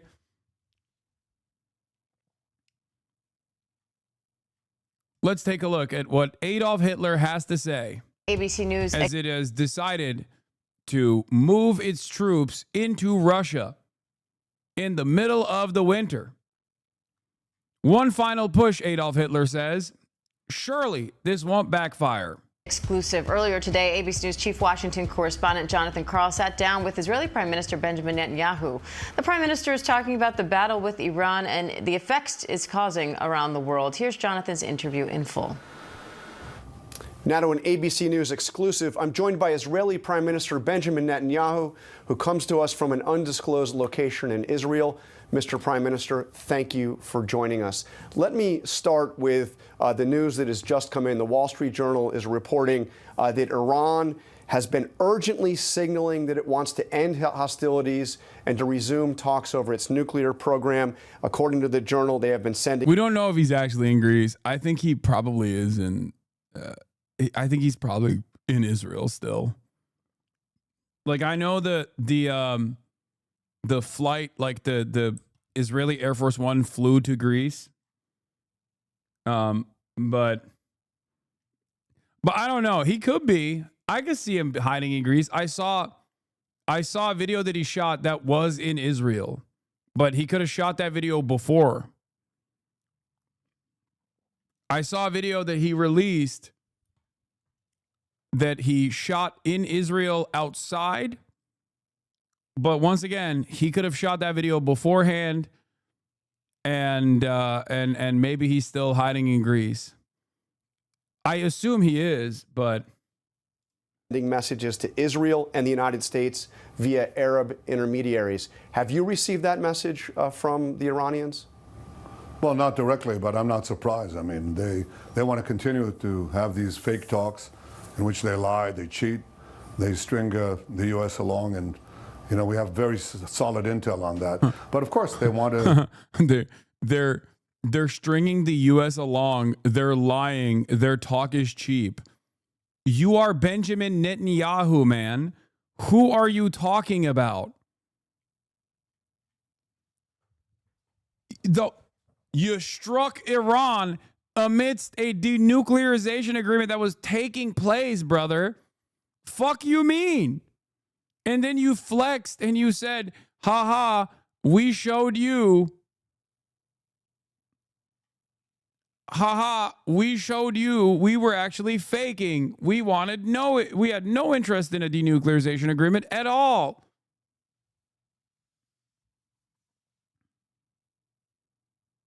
He did a photo op in Israel just yesterday in the damage of the missile attack. He's in Israel. That's what I saw too, yeah. But I don't know. Maybe he's just like flying back and forth. I can see that. It's not that big of a flight.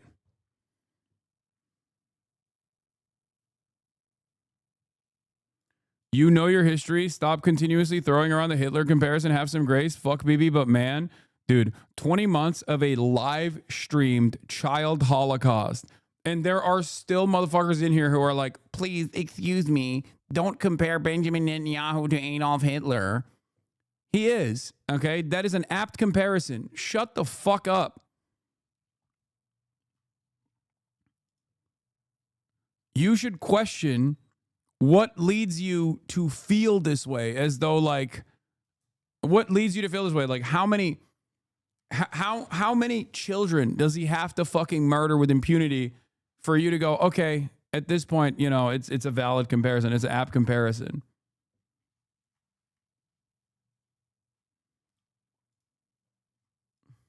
Keep on building their nuclear weapons and building their mass ballistic missile arsenal, which they're firing at our people.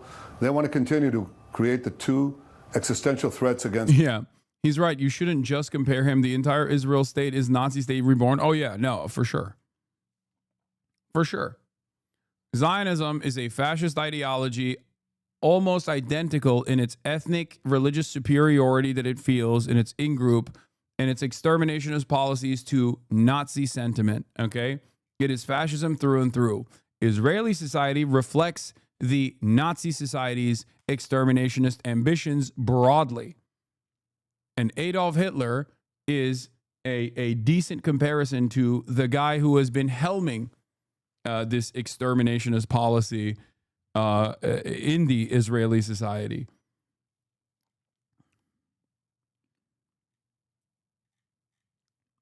Hitler is not a uniquely evil person. There were and will continue to be Hitlerian people in the world. His anti-Semitism was only the avenue through which he targeted his evil. Such evil targeted through any other avenue is equally evil. Exactly. They're like the only reason why people get so mad about this, the reason why people get so butt mad about this is because, well, Hitler exterminated Jews and this guy is Jewish. You're fucking insane if you can't see that, like, it doesn't matter what the in-group, out-group dynamic is. What matters is the violence and the extermination that is taking place. Okay? I am not going to sit here and be like, oh, I'm sorry that your sensitive feelings are hurt.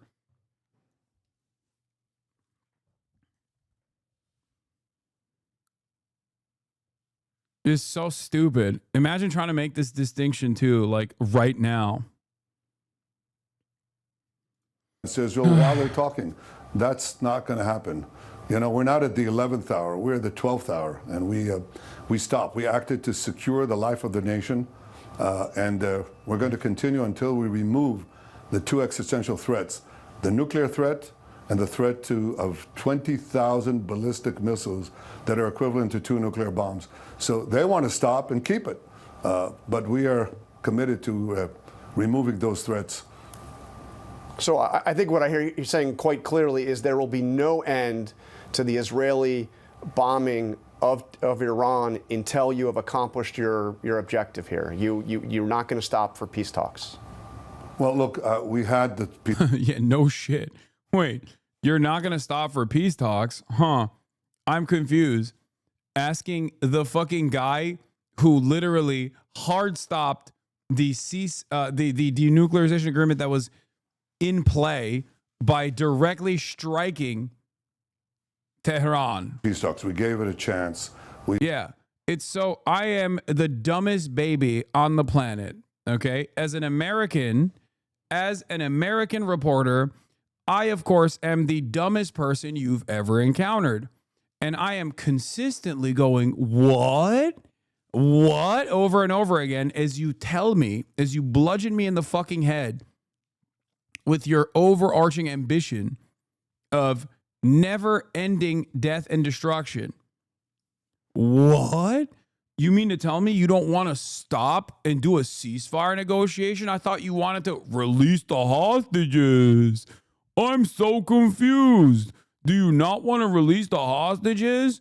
You've only killed the principal negotiator, refused to fucking bargain with the Palestinian position, even though it was endlessly fucking reasonable in order to fucking end the ethnic cleansing campaign a million times since October 7. But even though you've done that over and over again, I'm still confused. Now they're doing the exact same thing. It's like they always hit a reset button. What? You don't want to end the hostilities with Iran? I'm so confused. What's happening? We've, clenched our teeth. We did everything we could to enable President Trump to negotiate the desired result, and that would have been preferable for us and I think for everyone. But we saw in the course of the yeah, the preferable result is handing pistols to everyone in high command in the in the Islamic Republic and having them kill themselves, and then bring in, I don't know, the fucking Shah's son so that he can be the leader. That's the preferable position that they want.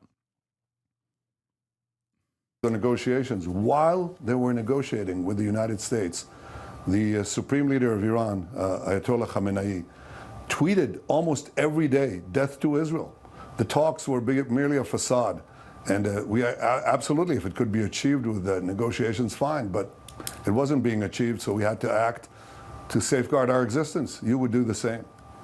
But over the weekend, we heard from President Trump on Truth Social say Iran and Israel should make a deal and will make a deal. We will have peace soon between Israel and Iran. Many calls and meetings now taking place. So if President Trump asked you to stop the bombing campaign to resume these talks, would you do it?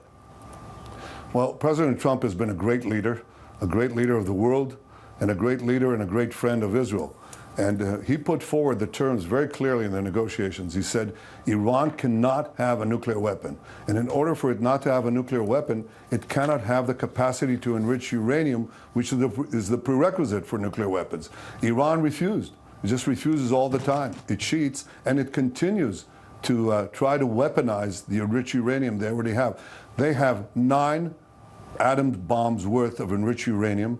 They're working secretly, as we shared with the United States. They're working secretly to rapidly weaponize this. In a few months, they would have nuclear bombs. That's what they want to do. They want to continue stringing the U.S. along, build up those weapons. They don't want a seat at the table. They want to blow up the table. Well, specifically, they want to blow up Israel and purchase time. And I think the U.S. shares the intel. I know they share the intel because we share intel with each other. If it's fake talks, obviously not. If Iran will relinquish the means to destroy our country, then obviously it's preferable to anything else. But that hasn't happened so far, and frankly, I doubt it's going to happen now. But he said... Once again, I have to reiterate this, but if Iran had nukes already, or if Iran was this close to having nukes, which, how can you look at everything that has unfolded so far and not think that Iran should have had nukes? Like... yeah, if Iran had nukes, Israel would not be able to fucking blow up Iran like it is doing currently. Okay? It is the very fact that it did not foolishly develop nukes after Israel kept saying Iran has nukes, Iran's about to get nukes for the past 40 fucking years. That is the reason why Israel gets to do whatever the fuck is doing in the region right now, including to Iran right now. Yeah. By the way, here it is. The Israeli censorship approves for publication that 3 Israelis were killed last night in a ballistic missile impact on the Bazan oil refining and petrochemicals company located in the Haifa Bay.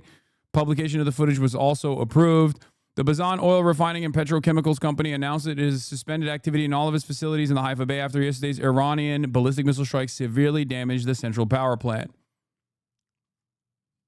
They hit it. They struck the fuck out of it. And they boomed it. This comes after, remember, this comes only after Israel struck the oil depot in Tehran. Israel struck the oil depot in Tehran, lit it on fire. Iran retaliated and struck the Haifa oil refinery. And they fucking hit it with the 5 Costco big booms. Iran and Israel should make a deal and will make a deal. How do you explain that disconnect? He seems very optimistic, in fact, seeming like he wants you to get back to the table and get back to the table now. You're saying there's no getting back to the table until the goals of the bombing campaign. Yeah, by the way, Iran sought U.S. pressure on Israel for ceasefire via Gulf states. Sources say, I told you this, Iran will. Remember when Benjamin Netanyahu, I think yesterday, was like, oh, Iran will never stop. They just want to blow up Israel, blah, blah, blah. And I told you, like, that's a fucking lie. That Iran would literally stop yesterday if America pressured Israel to stop.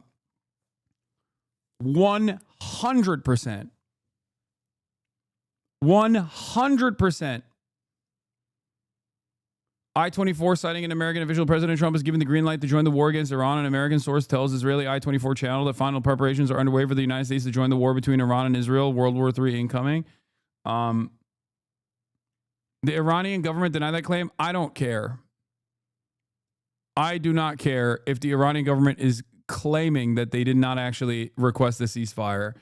I promise you, if there was an actual fucking implementation of a ceasefire, a real ceasefire, which I don't even know if Iran could trust America's word on this, because they've literally used the pretense of negotiations to continue conducting military campaigns, as they did with the first strike on Tehran. But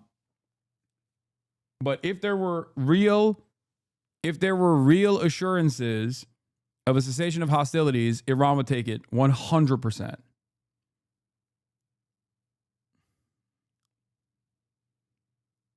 It is in their best interest to not go into a full tilt World War III style situation with America and Israel.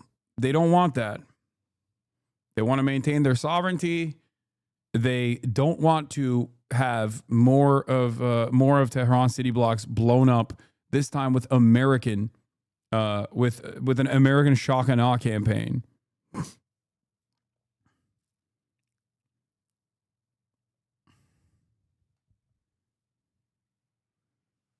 Do you think Kamala would have helped Israel by now? I don't know. Probably. We have no way of knowing.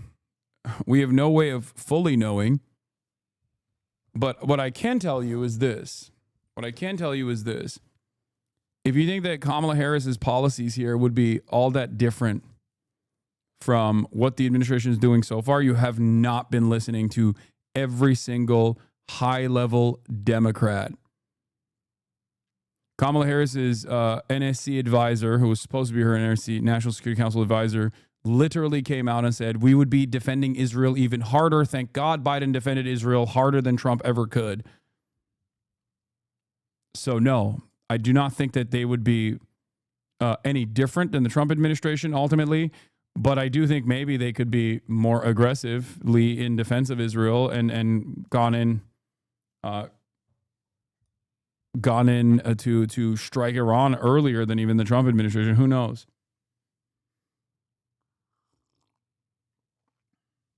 The I-24 report is probably bullshit. I don't know, but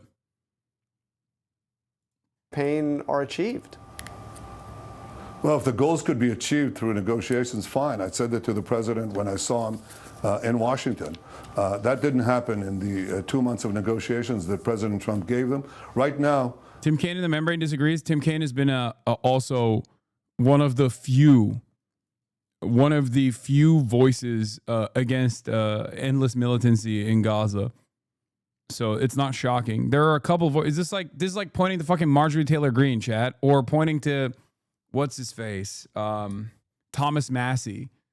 Okay, there's like a couple politicians that actually stray away from the uniparty position. There are more of them in the Democratic Party, certainly, but these guys don't fucking matter in the grand scheme of things, because Tim Kaine on foreign policy issues was a lot better than the average Democrat. And he has consistently maintained that position even when Joe Biden was the fucking president. And did they listen to him? Fuck no.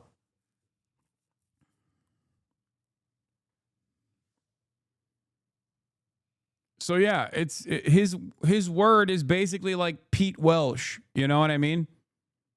Like, yeah, there are voices within the Democratic Party, but very limited. Think about it this way. Bernie Sanders' perspective on this was Bernie Sanders put out a bill to stop sending weapons to Israel. This is a position that like 80% of Americans are in agreement with, okay? It is an 80-20 issue. He got like what, 17 senators to sign on? 17 senators. That was under the Biden administration.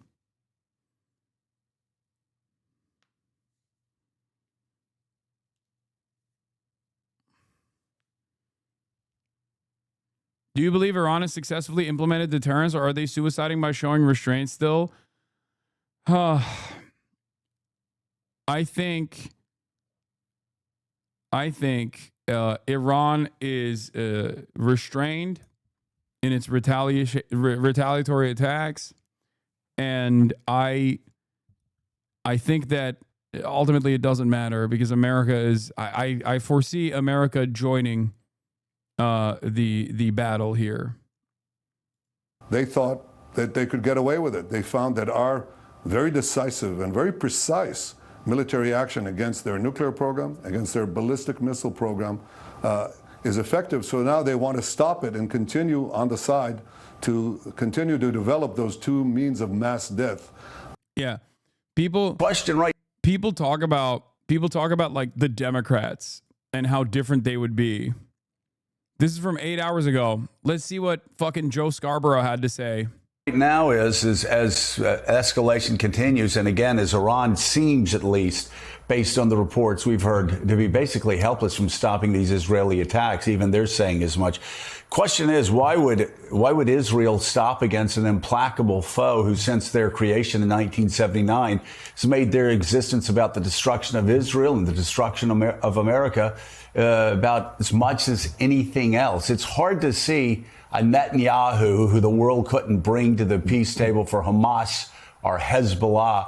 Hard to imagine Netanyahu basically stopping the attacks now that Iran seems so helpless. What are you hearing? So, Joe, first, I think Democrats, by the way, this is the liberal outlets, by the way.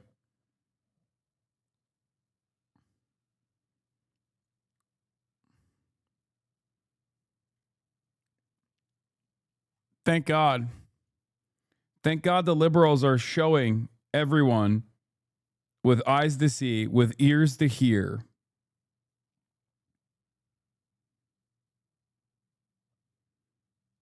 that the liberals themselves are not in any way, shape, or form meaningfully opposing Trump's militancy. your description is entirely accurate. Israel now has operational control of the skies, or certainly over Tehran, and it appears over much of Iran, in a way that it can just choose targets now. It decides that it's going to take out the Quds Force leadership, and it appears in an operation overnight they did just that. It's said that they could have targeted the supreme leader, Ayatollah Khamenei, but decided against it. So they get to choose targets now, but there isn't really a target that says, here's how to end the war. I think Israel faces a problem a bit like what it faces in Gaza. You can have total dominance. I mean, Gaza is just almost undefended, and yet Israel's had trouble ending the war, getting somebody with whom it can make a deal that finally brings the conflict to an end, and who is prepared to surrender to Israeli power. You're not going to find an Iranian surrender mandate until you have regime change there. So I think inevitably Prime Minister Netanyahu in Israel has talked more and more over the last several days about a regime change option. Talking yesterday to Iranians, who monitor the situation back home very closely, their view is that the Israelis are not really much closer to having a regime change. How much weight do you give Khamenei's fatwa against nuclear weapons as a reason why Iran hasn't developed a nuke? I mean, nah. I don't think. I don't know. I'm not as like as tapped in with like how truly religious Iranian leadership is. Like if you were to ask me about Erdogan, I can talk all day about whether he is truly like a modest and honest, earnest believer in Islam, especially when it comes to his like governance. Okay. I don't know how fucking, I don't know how firmly committed they are to things like that.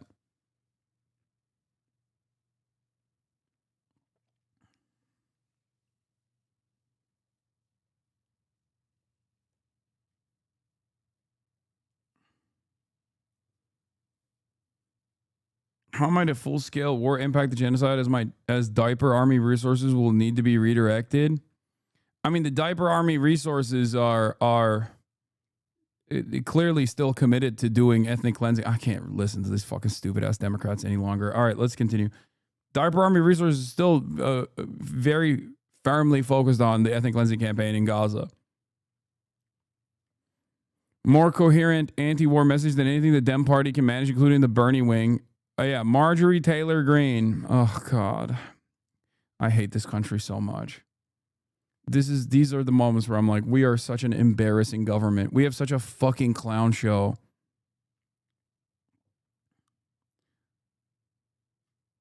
It's hard to fucking show love to this goddamn state, dude. HasanAbi probably has Alevi heritage. That's definitely a fucking Turkish person. Okay? No, I'm not. I'm Sunni. Oh, that's so funny. Yeah, this guy, secret Alevi. Abi Alevi bu.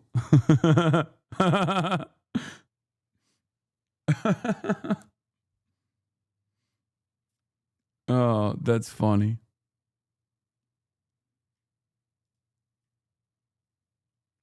Okay.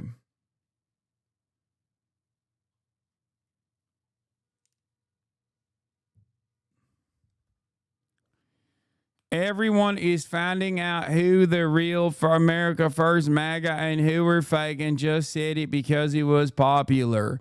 Unfortunately, the list of fakes are becoming quite long and expose themselves quickly. Also, at the top of that list is Donald Trump, by the way.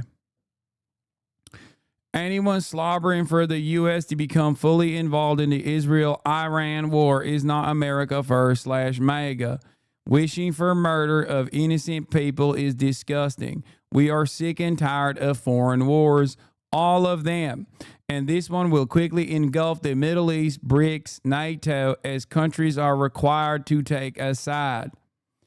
Real America First / MAGA wants world peace for all people and doesn't want our military killed and forever injured physically and mentally. We love our U.S. military and love them helping secure our borders and our cities for the defense of our people and our country. You know what this reminds me of? This is like Itamar Ben-Gvir, America's Itamar Ben-Gvir, Marjorie Taylor Greene being like, do not deploy our military for foreign conquest. There are Mexicans here. We must redirect our military to the American West Bank, a territory with a lot of Mexicans, which would be the Palestinian equivalent here. And that is, of course, the state of California. That's the American Itamar Ben-Gvir, Marjorie Taylor Greene demanding redirecting all Israeli occupying force troops into the West Bank so they can do pogroms. The occupied Californian territory must be purged of the enemy combatants that is known as the Mexicans. Like, that's literally the reason why she's saying this. She's like, why won't we secure our borders with our military?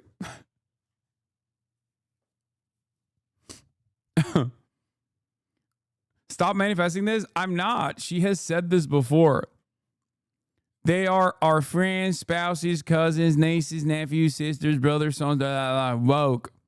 We have spent trillions in the Middle East, and we have dealt with the aftermath of death, blown apart bodies, never-ending suicides, and disabling PTSD. All because they told us propaganda as to why we must sacrifice our own to defend some other country's borders and some other country's borders. She said that twice. She's not very smart. I don't want to see Israel bombed or Iran bombed or Gaza bombed. I don't want to see Ukraine bombed or Russia bombed.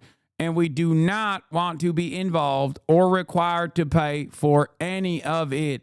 We are $36 trillion in debt and have mountains of our own problems.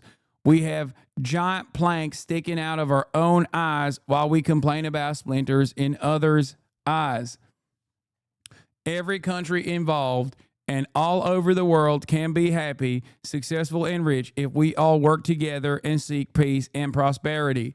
And by that I mean we must bomb Mexico. Once we are done cleansing our borders of all Mexicans, we must bomb Mexico directly. After all, lots of Mexicans there. It's in the name. Taking this position is not anti-Semitic. It is rational, sane, and loving towards all people. Okay. Alternative reality bit. Are you ready? Marjorie Taylor Greene, after saying Jewish space lasers caused the California wildfires, is sent to the Holocaust Museum to write a book report. But in that process, she doesn't actually, she doesn't just like go through the motions and say like, I am sorry for saying Jews have space lasers that they've used on California. I have learned my lesson. Instead of just like going through the motions, she actually does get woke. Okay? She actually does get woke. She's like, I saw the shoes of children in a pile and I was overcome with emotion. The sheer cruelty of man doing such horrific acts of systematized violence against other men. It changed my perspective entirely. This is why I am guided by an anti-Zionist sentiment, and this is why I now want world peace. She got reverse John Fetterman at the Holocaust Museum.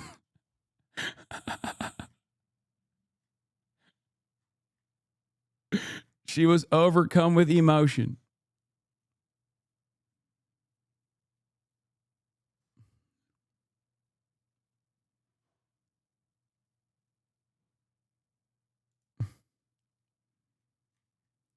Trump this morning per The Atlantic. Well, considering that I'm the one that developed America First and considering that the term wasn't used until I came along, I think I'm the one that decides that. For those people who say they want peace, you can't have peace if Iran has a nuclear weapon. So for all of those wonderful people who don't want to do anything about Iran having a nuclear weapon, that's not peace. Yep. Taking this position of peace and prosperity is not isolationism. I guess this is the girlies are fighting. The girlies are fighting. Marjorie Taylor Greene coming out with this long statement about America First means we cannot give maximum support to Israel. And then Donald Trump's like, no, America First means we have to give maximum support to Israel. The girlies are fighting. I think one of the funniest things is, okay, if I'm being very real here, if I'm being sincere with my analysis, as opposed to joking about Marjorie Taylor Greene becoming woke, I think she's too stupid to understand. Gelmedi mi hala? Yok, gelmiş olması lazım. Bir dakika. Gelmiş mi? Yok hala orada.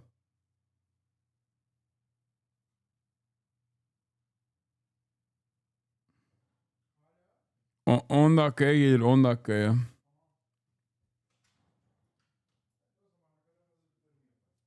Okay. Hold on.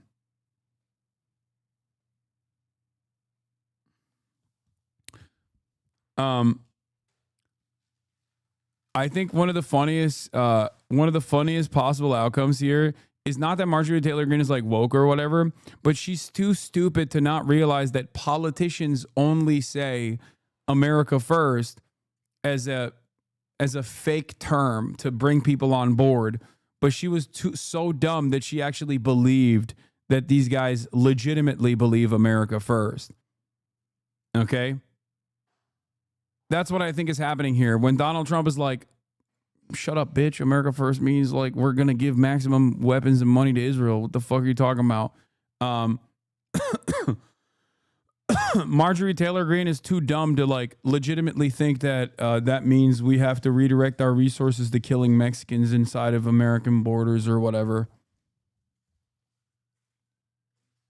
I think Marjorie Taylor Greene is only being this way because Jews and Muslims are getting international press and she hates that. That could also be part of it.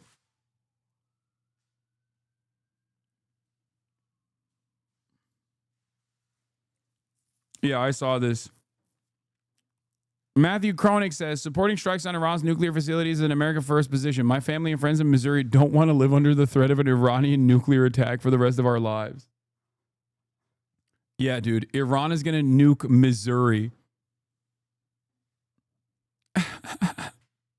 Iran is going to nuke Branson, Missouri. Felix says, your family is about 2 trillion times more likely to die by your hands than by a hypothetical Iranian MIRV that some reason is targeted at Smegma Bay, Missouri. Can Iran even strike anywhere in the U.S.? Fuck no. What are you, crazy? Of course not. Iran does not have the strike capabilities of even going past like Eastern Europe.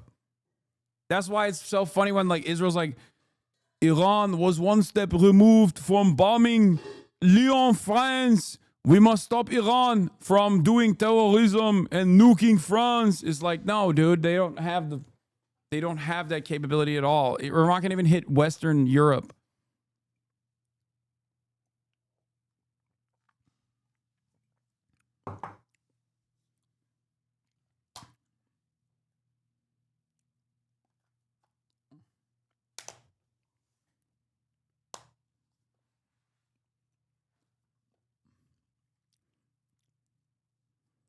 Yeah.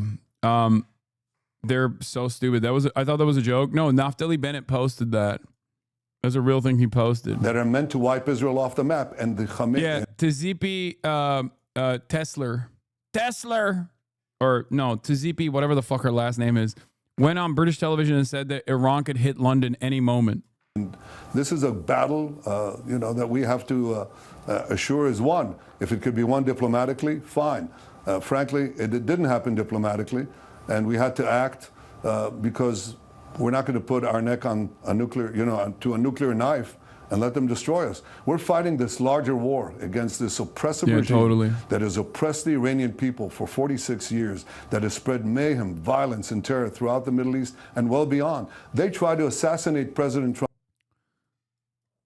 If you do stuff like this, I will actually punish you for a week.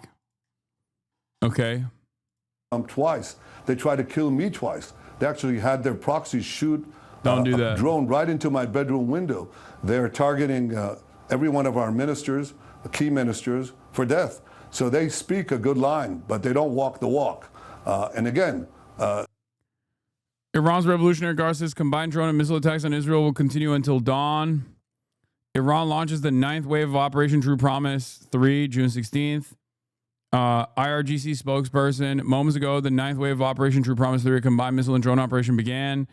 I mean, this is like, they're saying this is coming. This operation will continues continuously until dawn. The attack is a combination and will use all components and do not allow the enemy a moment of peace. The operation is carried out with crushing and destructive power.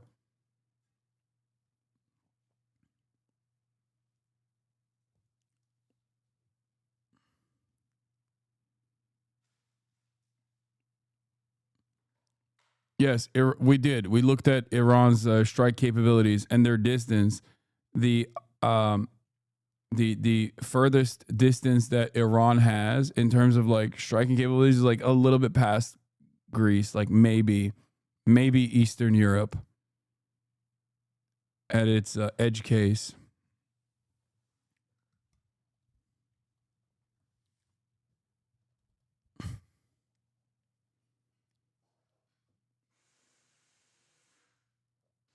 So, oh, by the way, here is Israeli orders from the Israeli government and military censorship authority to the media.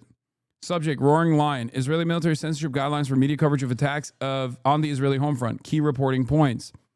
In light of the ongoing campaign against Iran and the current emergency situation, it is necessary to adopt strict measures regarding media reporting, especially in open channels and live broadcasts, on missile and drone attacks targeting the Israeli home front. Remember what I told you before, that they have like severe military censorship in the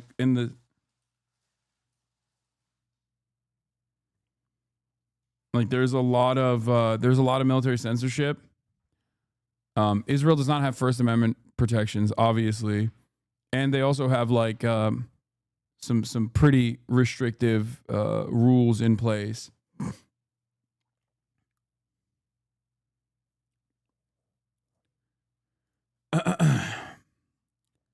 In addition to existing procedures and direct coordination, it is important to clarify censorship policy on this matter. The primary objective is to prevent the enemy from gaining advantage during wartime, which poses a tangible threat to national security.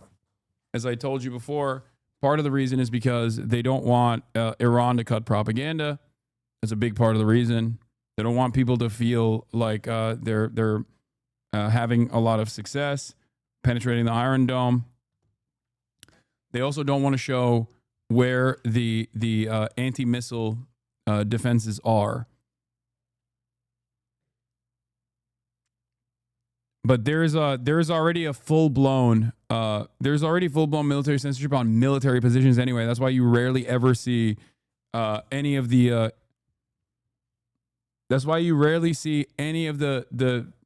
damage on like military bases or military targets. And the only thing that they will reveal is like residential buildings that have been blown up.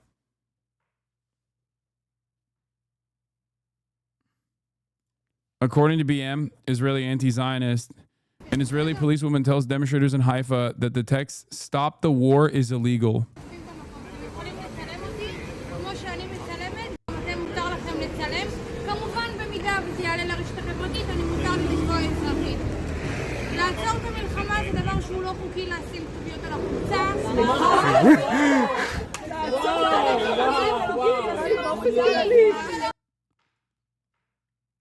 Yeah.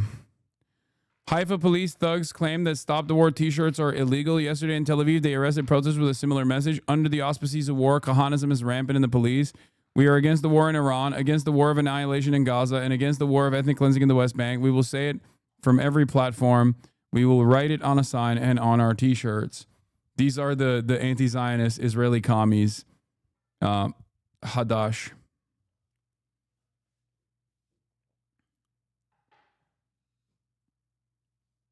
As far as like the military censorship goes, of course, Israeli police reportedly raided an apartment in Haifa where a foreign news crew was filming the skyline in anticipation of incoming Iranian missiles.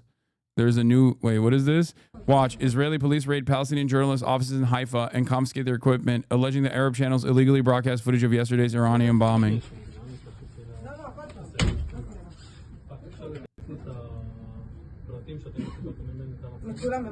I believe they did that to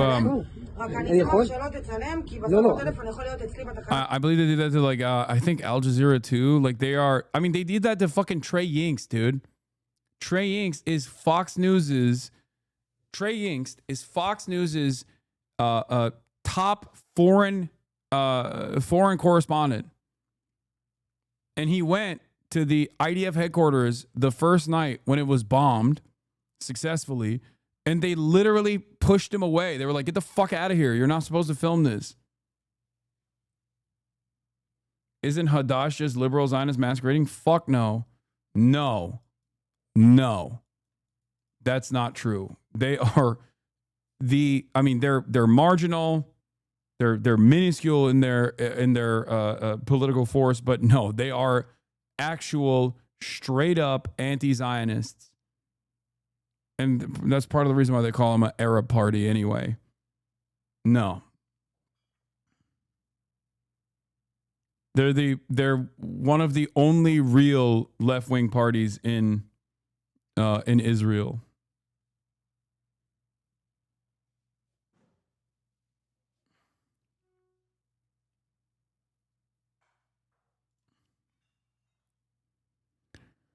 Thanks, Mayor of Hampstead, Canada. Do not share any pics of damaged sites in Israel. It helps Iran with BDA battle damage assessment. BDA helps Iran to make informed decisions about future action, says Mayor Jeremy Levi, Mayor, Town of Hampstead. I'm going to share all the videos in his replies, Lamau.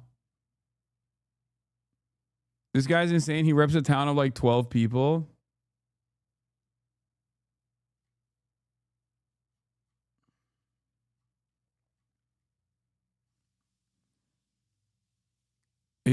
I'm glad that Canada has their very own Richie Torres.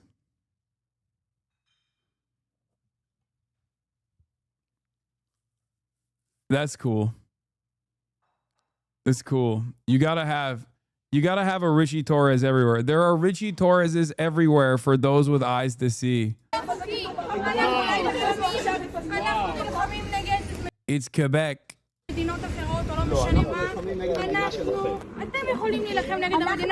Anyway, going back to the military censorship. You can't show locations of impact sites. A distinction must be made between military and civilian targets. Filming damage at or near military locations is strictly prohibited. The use of drones or fixed cameras to capture wide-angle shots of impacted sites is forbidden. In civilian areas near security installations, broadcasting the exact address of the impacted site is not allowed. Part of the reason is because they don't want to show batteries like that are near the fucking buildings. If you have a missile system that is in a residential neighborhood, they don't want that to be known, so that they can use the hollowed out building to be like, see, this wasn't a military target at all. This was simply a residential building that they struck. Now, but it's out in public. I know, but it doesn't matter. They're trying to massage the narrative to the best of their ability. That's the whole point.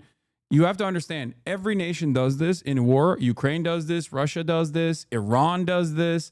Every country implements strict censorship protocols whenever there is whenever there's any sort of like war or military campaign happening, in an effort to also do just this, like not inform the Western public that are watching from afar.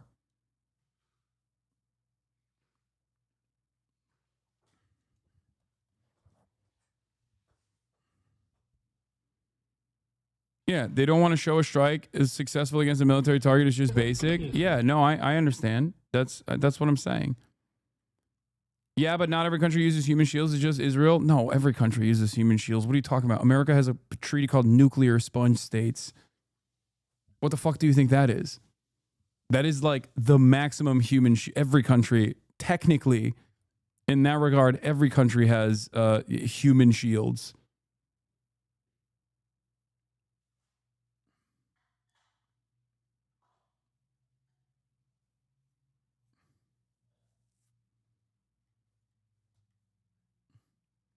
The only difference is Israel is much smaller.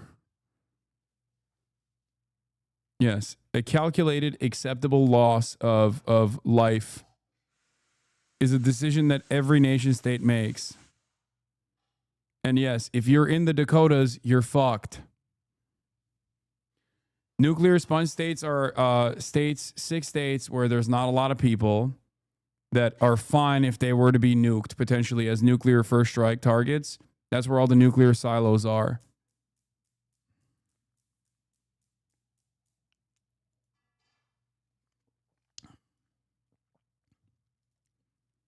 One of my favorite polls What is this? Hadash are primarily an Arab party at this point, but they've historically represented an anti-Zionist or non-Zionist Marxist-aligned orientation. Their principal component was Maki, the Israeli Communist Party. Now they're the biggest Arab party. One of my favorite recent polls was that 50% of Israelis believe Fox News is biased in favor of Palestinians. That is incredible. Hebrew University's Jerusalem poll from a couple days ago says 64% of Israelis say there's no need for more reporting on Gaza suffering. This is before Israel did the, Operation Lion or whatever the fuck that has been kind of exploding in their face for the past couple of days, quite literally and figuratively. 64% agree that there is no innocent people in Gaza. 69% say that CNN and BBC are biased in favor of Palestinians. 50% say Fox News is biased in favor of Palestinians. 50% of Israelis, according to the Hebrew University of Jerusalem poll, believe that Fox News is biased in favor of Palestinians. You are, I'm sorry, the most fucking delusional society if half of your society is looking at Fox News's endless coverage, ceaseless coverage of demands for full tilt ethnic cleansing and go, that's not hard enough. Fox News reports on Israel like they're fucking Channel 14. What do you mean? And these guys think like, oh, no, they are like Haaretz. Terror. Fox News. They are also terrorists. I think the reason why there's even any number of people that say Fox News is biased in favor of Palestinians is because of Trey Yingst, for the record. Like, this literally is because of Trey Yingst. Because he said the most obvious thing of all time, which is Israel should stop killing my colleagues in fucking Gaza. That's literally what he said. And I think Israeli society heard that and were like, are you fucking kidding me?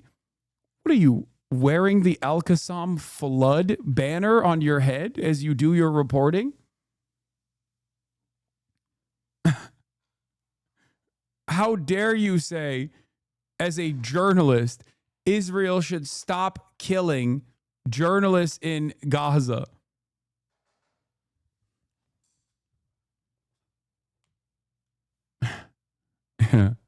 Trey Yingst.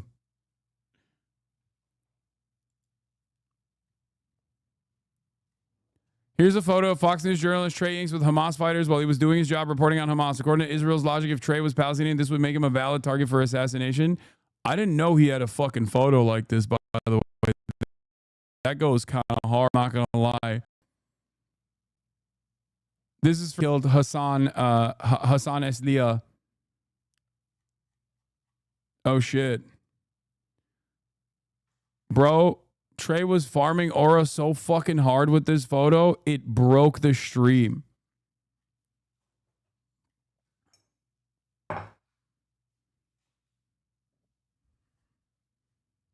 That's crazy.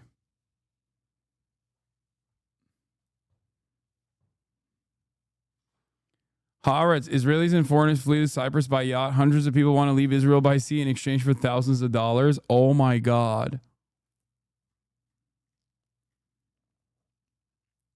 Check the fingers. Dog, this is a real photo.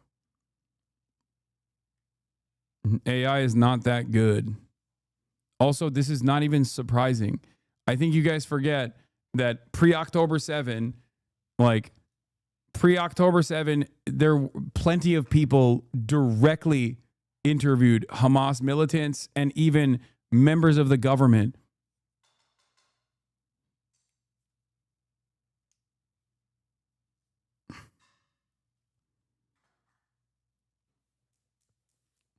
Like, friends of the show, Hind Hasan straight up went and interviewed Yahya Sinwar when she was in Gaza. Like, she saw him walking down the street and was like, can I please interview you? And then an hour later, they were like, sure, let's do it. That's where that famous Yahya Sinwar interview comes from. That's the last time Yahya Sinwar actually gave a full-blown on-camera interview to a Western outlet. Oh yeah, Beitar's been freaking out about Trey Yings. Every day they keep posting. Deport Trey Yings from Israel. He's giving exact locations and information to the enemy.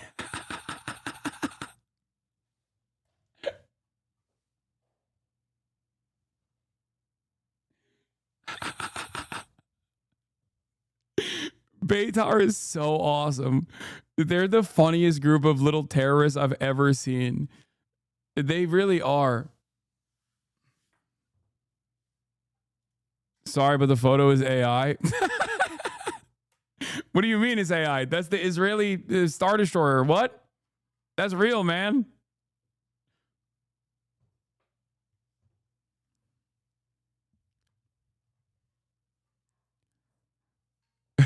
Beitar famously, Beitar is so insane that they famously developed a list of bad Jews, okay?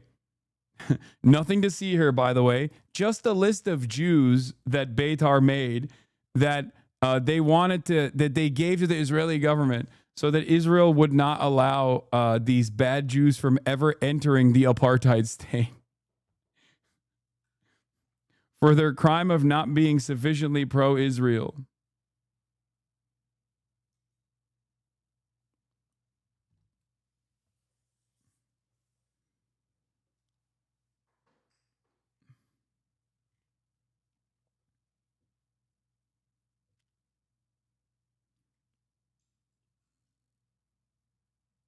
To be fair, the majority of these guys have no idea what Fox is saying about them. It's more of a statement on the complete bubble Israelis live in.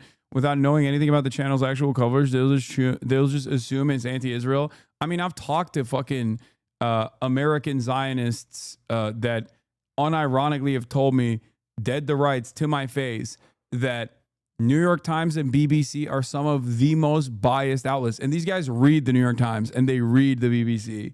And they legitimately think that the New York Times is so biased against Israel. Is one of the most common things I hear from, like, especially older Zionists in particular. And it's like one of the best, for me, it's one of the best indications that this person that I'm talking to is just hallucinating, okay?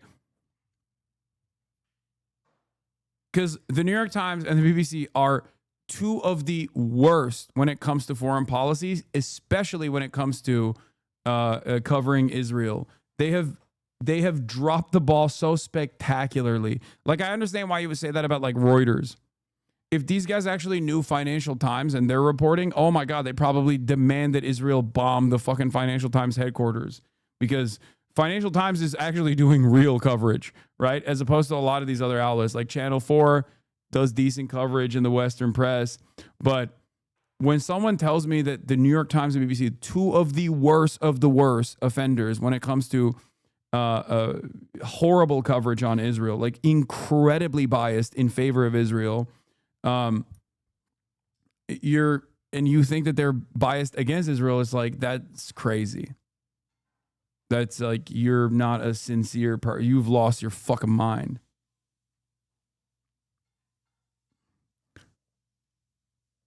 But yeah, this, I think we are in agreement that this photo goes fucking hard. All right, let's get back to BB. We have to remove that threat, and I think it's a larger battle. It's a battle of civilization against barbarism. This regime is the cult of death. Don't make any mistakes about it. And sometimes, you know, the forces of civilization have to act before it's too late. We did, and we're going to remove those threats against our existence one way or the other. The Jewish people haven't traveled over time this great odyssey of 3,500 years with some of the worst tragedies meted out to any people during their existence. We're not going to have a second Holocaust. We'll do whatever is necessary to prevent that.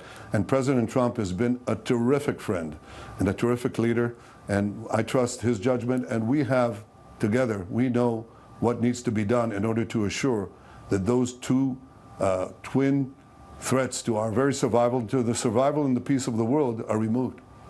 So are you going to target the Supreme Leader? We're gonna let you have that information in a little while.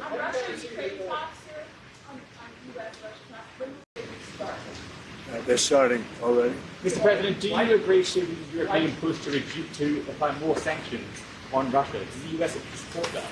Well, Europe is saying that, but they haven't done it yet. Let's see them do it first. You told me earlier that you could sanction Russia. Why wait? Why wait to sanction? Because I'm waiting to see whether or not a deal is signed. And you guarantee the UK won't be And don't forget, you know, sanctions cost us a lot of money. When I Open sanction presents. a country, Thank you for the costs the 50 US big a lot ones. of money, a tremendous amount of money. It's not just let's sign a document. You're talking about billions and billions of dollars. Sanctions are not that easy. It's not just a one-way street. Mr. President, on August. Bro, Trump may stay out of this. You are out of your mind. They're fucking redirecting additional resources to the region. And he keeps going back and forth on whether he will join the fight. They're going. Okay? I don't know how many fucking... I don't know if there's reports on the fucking Navy eating steak and lobster for dinner yet. I don't know if that's come out, but that's like a more reliable indication than the Pentagon pizza index. But it's over. There are quite a few British voters who worry we side more with the Russians over the Ukraine war. Can you reassure me that is not the I case? just, you know what I say? I don't, saving lives. I only care about saving lives. We have nothing to do with it except that... I think that I think Iran is going to block the Hormuz Strait as well, which is, of course, a tremendously important area where the overwhelming majority of oil tankers go through. And America is gearing up for a battle against them. The money is not there. the thing in this case. It's 5,000 young people are being killed every week in Russia, Ukraine. And if I can stop that, I'll be very happy. They're Ukrainian and they're Russian. So you could say, what am I doing? But I'd like to see if I could stop. Would you consider going that to... Israel can fully eliminate the threat that Iran poses, this nuclear threat that they pose without the United States military help? Who said that? No, I'm asking if you believe they can without It doesn't relevant. Something's going to happen. Mr. President, would you consider traveling to the Mideast as part of any talks if it would help broker a deal in Iran? Yeah, but I think we're doing pretty well. We're talking. You don't think you'll We need have a to? thing called a telephone, so we're talking. Mr. President, do you think you It's can... always better to talk in person. Mr. President, do you want to see regime change in Iran? I want to see no nuclear weapon in Iran, and we're well on our way to making sure that happens. We've had a discussion about that this morning. There's you can in the de-escalate? G7 absolute clarity in relation to the nuclear program. We do not want to see it. Mr. President, millions of people are so anxious about... What? The UK is very well protected. You know why? Oh, no. Because Is I this like new? Them. That's why. No, their this is from ultimate 2 days protection. ago. Thank you very much. The Prime Minister's done a great job. I want to just tell that to... I don't know if this is like from a different time or not, but it's over. Nope, it's done. If that's real, if that's recent, it's over. It's already happening.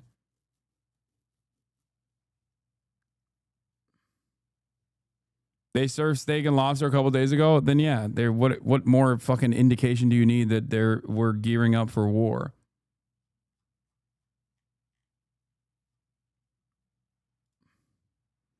Yeah, USS Nimitz is heading to the Middle East, defense officials say. This is the most homophobic thing we could do, by the way. Sending yet another carrier in the Navy filled to the brim with our gayest of troops. This is homophobia through and through. I'm sick and tired of this, okay? I'm sick and tired of refusing to recognize in the month of June, nonetheless, Pride Month, and we're throwing our gayest troops in the line of fire for Israel. It is really fucked up. What more has he said there? Yeah, calling for Iran to sign a deal and do it now, so they should have signed it before, but not suggesting at this stage, it seems, that there should be a stop to the bombardment. Iran's position is clear. They would come back to the table if there was an end to the Israeli military action.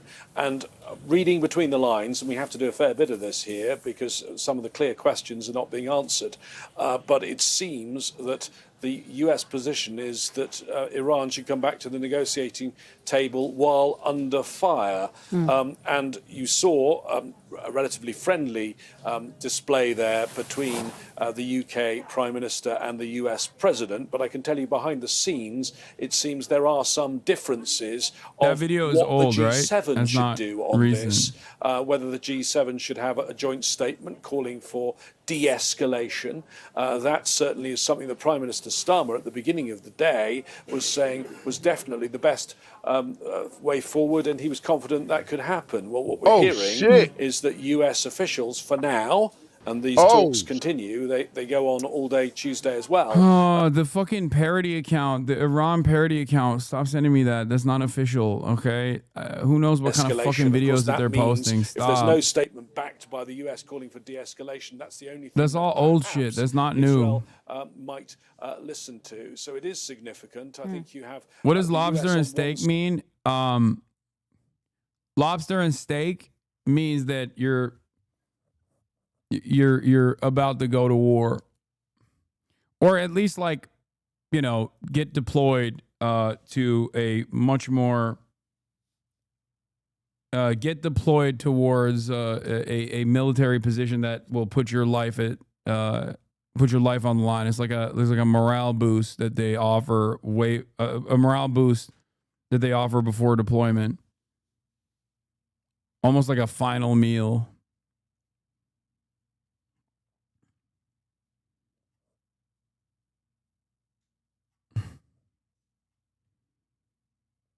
What power does the G7 really have? Because I don't think Prime Minister Netanyahu. This would video is listen to not from Tel anything Aviv else. right now, And even chatter. if they did have that statement, would he even listen to that? I don't think this video is from Tel Aviv One right interesting now. and important question that was asked of the U.S. president there, James, by one of the reporters, is whether he Look, wanted regime change in Iran. that doesn't even and look he like didn't Tel Aviv. answer it. The only thing he said was he wanted Iran not to have nuclear weapons.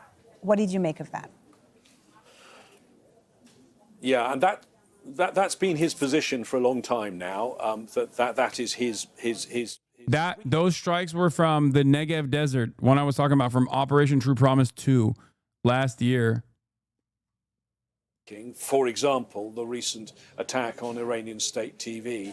Is this just an attack aimed at Iran's nuclear infrastructure, or is it aimed at something else? And we've certainly been getting messages from some in Israel that they would like regime change, and you just have to look at social media. This is the Minister of Defense in Pakistan tweeting at the on the Shah's right son. of US politics. There are many in the sort of neoconservative wing of.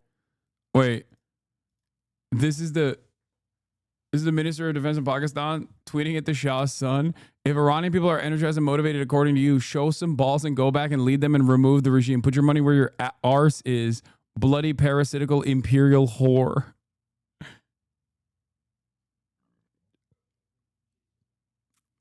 Is Iran also belling?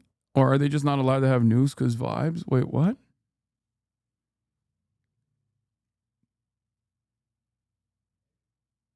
Channel 13 confirmed of IDF command under their hospital. The existence of a fortified military command center beneath Ichalov Hospital in Tel Aviv. Israel had previously fabricated similar claims to justify the destruction of Al-Shifa. Wait, what? As the main headquarters for Hamas's terrorist activity. This IDF animation, posted in late October, claims to represent a Hamas tunnel system underneath the hospital. But having been inside Al-Shifa since early Wednesday, Israel's yet to produce evidence of the tunnels. This is what they found. Israel also released its own 7-minute video, which BBC Verify has analyzed. I mean, I don't know if there's a military command center under a hospital, but yeah, of course, they have tunnels under their hospitals as well. Every hospital has tunnels, dude. The ones that's just a photo of that's just video footage of an underground hospital. The thing is,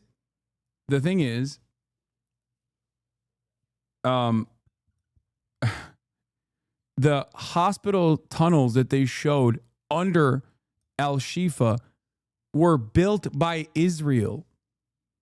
That's why they knew there were underground facilities in fucking Al-Shifa, because they had built the underground facility.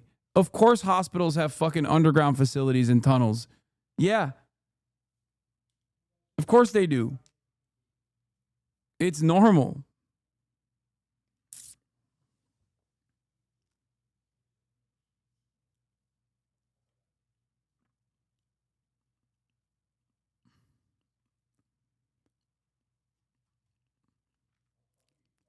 It just doesn't mean that you can use that as a reason to blow up the fucking hospital, man. That is psychotic. Yeah, it's called a basement. Anyway, BB in this fucking convo made a couple insane statements. I'm not going to watch the whole thing. I just want to show you this part that was pretty fucking damning. Prime Minister Netanyahu says if the U.S. helps Israel assassinate Iran's supreme leader, it will help end the conflict and make the Middle East great again. U.S. officials tell us that the president flatly rejected a plan, an opportunity that the Israelis had to take out the supreme leader. Do you understand his concern? My understanding is his concern is that this would escalate the conflict beyond where it is already. It's not going to escalate the conflict. It's going to end the conflict. We've had half a century of conflict spread by this regime that terrorizes everyone in the Middle East, has bombed the Aramco oil fields in Saudi Arabia, is spreading terrorism and subversion and sabotage everywhere. That's the forever war is what Iran wants. And they're bringing... That's crazy. You can't say that. As Israel, you're the last person. As the head of the Israeli state, you are the last person to say this, okay? There is no one on the planet that is less equipped to say something like this. I've often said everything Israel claims is pure projection. They do tenfold what they claim others are doing. They will say, they want endless death and destruction and destabilization. They want that times a million. Okay, Israel wants that times a fucking million. It is incredibly annoying to have to entertain this song and dance over and over again, but I do think that a lot of people don't believe it.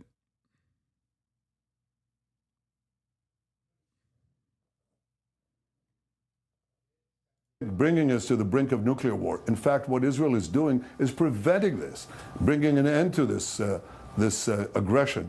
And we can only do so by standing up to the forces of evil. Look, democracies have had to learn this lesson. You know, they faced a tyrannical regime, a radical, fanatic regime. For 40 years, I've been saying, actually 3 years after the establishment of this radical Islamist Ayatollah regime in Tehran, I said that the greatest danger, not only to the survival of my country. Who do you think genuinely believes this? Like, actually, I think due to the unprecedented death and destruction that Americans have seen and Western society has seen coming from Israel and Gaza specifically, there is a much smaller number of people who believe this now than ever before.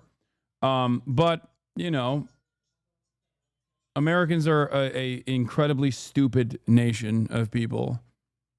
Half of the fucking country thinks that the guy who assassinated Democratic lawmakers was actually secretly woke in Antifa. So who knows? Like, Americans are uniquely stupid.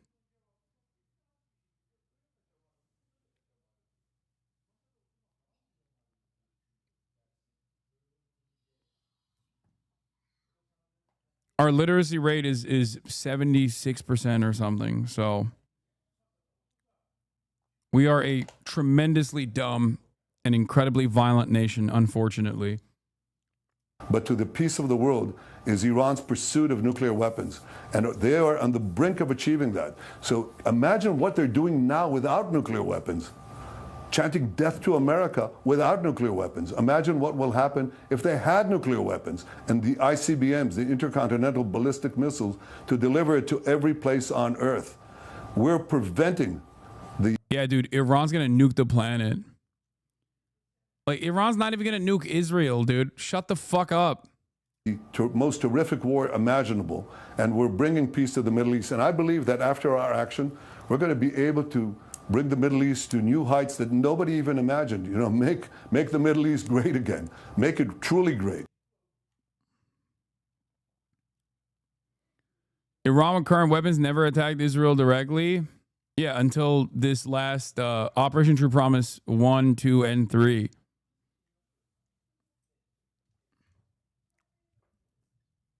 That was a new meta. After Israel struck Iran. Iranian soil. Yeah.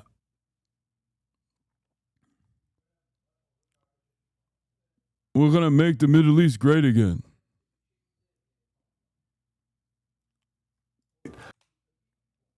Worth remembering Netanyahu's 2002 testimony to Congress urging the U.S. to invade Iraq based on lies.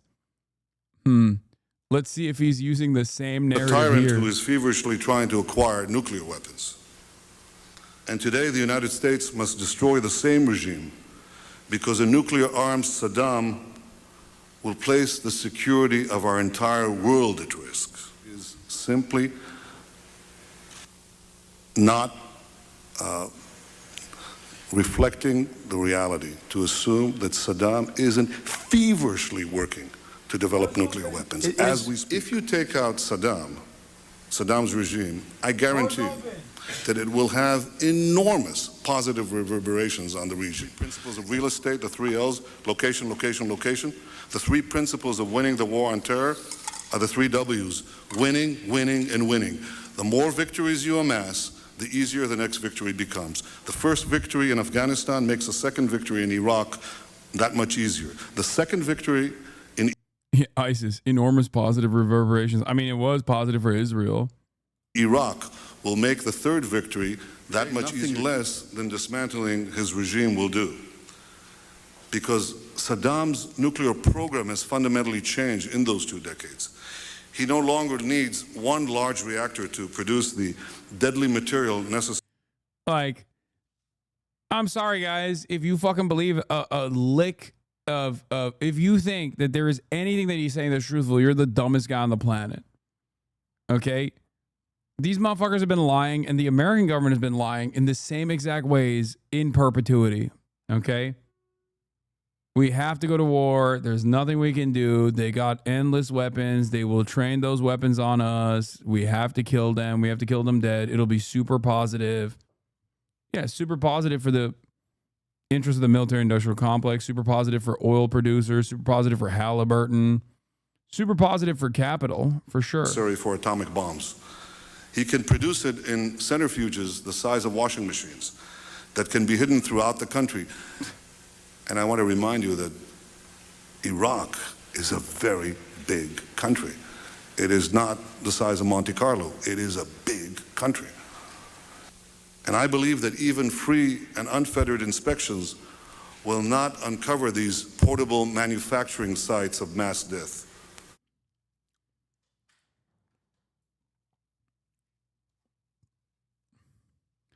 Breaking, Haifa refinery shuts down after Iranian missile strike. Israel's Bazan refinery group has shut down all operations after a direct Iranian missile strike on its Haifa Bay facility yesterday, causing major infrastructure damage.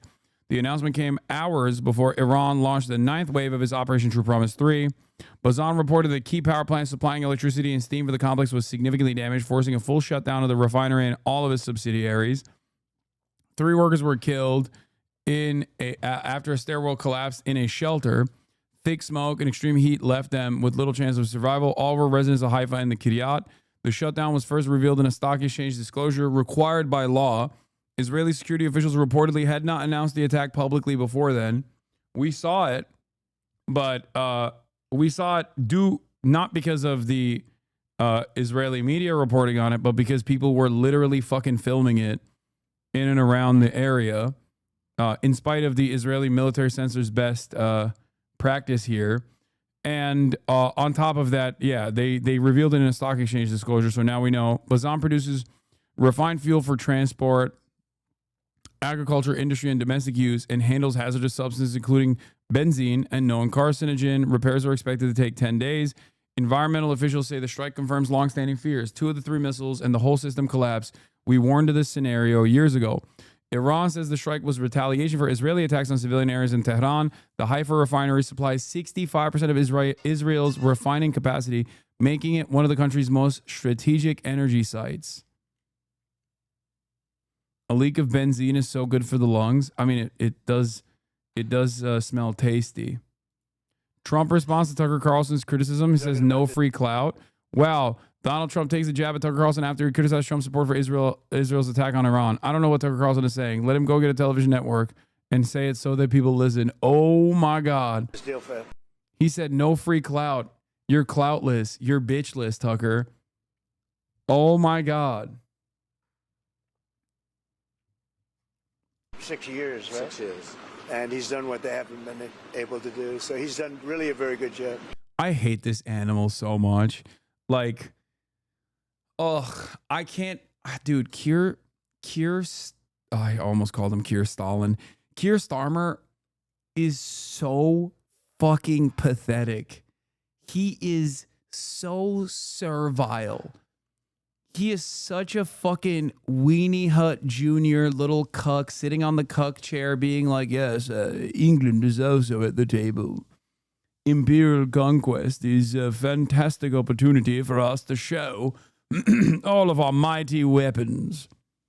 I hate this motherfucker so much. He is so fucking pathetic.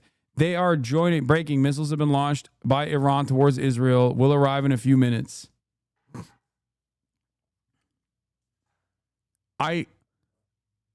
Also, for the record, they literally did a hostile takeover of the Labor Party at the behest of Israel. That is a real thing. Using anti-Semitism as a cudgel to dismantle any kind of anti-Zionist sentiment that existed within the Labor Party at a time when the Labor Party was at its peak popularity. They rat-fucked the Labor Party from within. One of the major players that played a formative role in this was outed as a pedophile only a couple months ago, okay? Labor Friends of Israel guy who was literally investigated for pedophilia.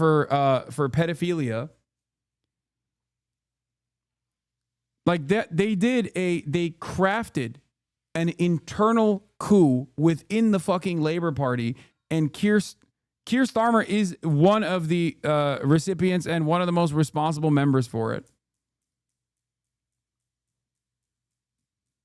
So if you hate the modern Labor Party, remember, Israel played a role in this.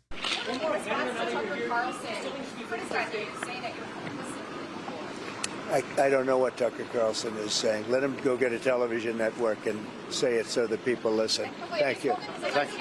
Yeah, he said no free clout. What is this, Brandonization? Trump drops what PM Starmer calls a very important document. POTUS jokes, it's a little windy out here, calls it an EU trade agreement, but it's confirmed to be an agreement with the UK.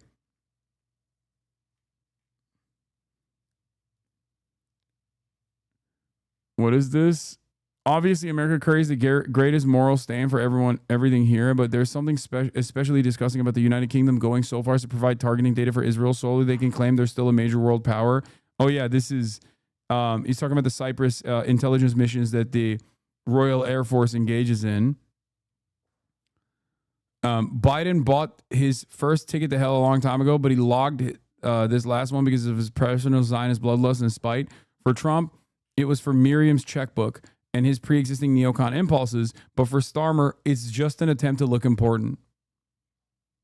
Missiles incoming.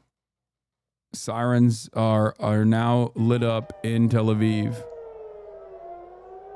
Oh my God, AP having the chat live is crazy. There's so many Turks in here saying Allah Baba geliyor. Aha geliyor Hüseyin Alak.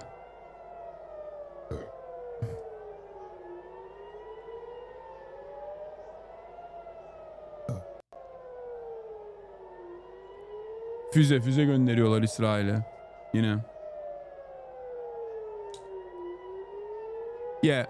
Keir Starmer's personal motivation for being for playing an active role in Israel's ethnic cleansing campaign is so crazy, because like there's no real what the fuck. Oh, interceptors off the side of the building that we saw. Wait. Oh my God. Oh my God. That was an anti-air. That was an anti-air that fucking. Oh my God. Oh my God. Are they fucking. Did they actually hack these? What the hell's going on? That's a misfire. Wait, why did this stop? Camera quickly turned away. I'm confused. Camera very quickly turned away and stopped looking in that direction. Look. Look. You can see it from the building. One of them is deployed right here, and it's supposed to be an interceptor, and then it literally lands back in Tel Aviv.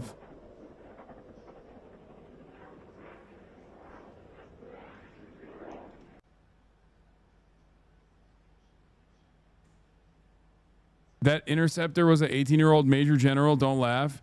I don't know. Are the missile autists in the chat? Wait, no. The camera operator doesn't suck ass. I think they stopped the feed. It's no longer live. Sirens cut out as well. No, they cut the feed. They cut the feed. They're not showing real-time footage any longer. Oh my God. They cut it, and then I think this is spliced footage. Like, look. Look. Look.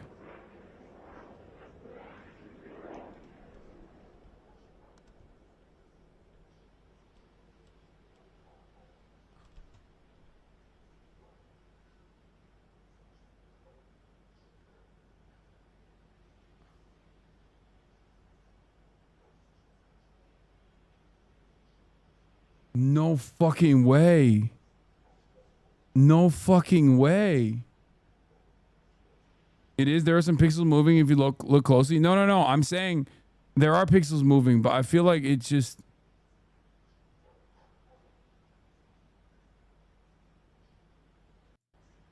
Wait. Maybe I'm crazy. Nearly all YouTube live streams showing Tel Aviv and Haifa skylines are being taken offline, reportedly at the request of Israeli authorities. No! That's crazy. They're all showing the same footage now. And we will, of course, keep a close eye on the situation and what's happening over Israeli skies here on Al Jazeera. Chat. There's probably a fucking loop. I'm saying it feels like they flicked the camera. They flicked the camera after the Iron Dome interceptor failing, and they flicked it and then most likely put a loop on. I don't know. I don't know what the fuck happened there. Now the camera is moving again. Maybe I'm wrong. I don't know. CNBC's feed is at a different angle with different lighting too.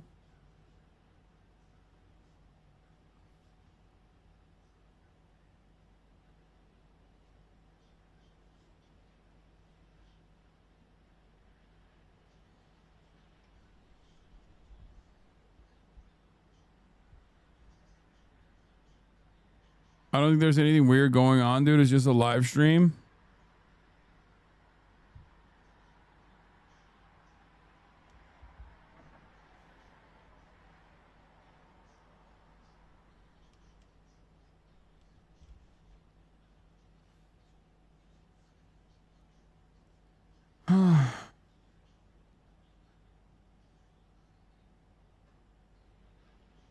If I still worked in broadcast, I would have hooked you up with some live feeds. I don't know why the siren stopped. Maybe the missiles, incoming missiles stopped. I don't know. Haifa police opened an investigation after receiving reports of individuals filming the Haifa port from a hotel balcony. Officers confiscated the cameras and some of the photographers were questioning. Details were handed to the General Security Service for further security review. Yeah, they're also clamping down on read the AP pinned on the live stream. Our live streams are a view into some of the biggest events and moments every day. Donate to support AP journalism. What? That's the pin.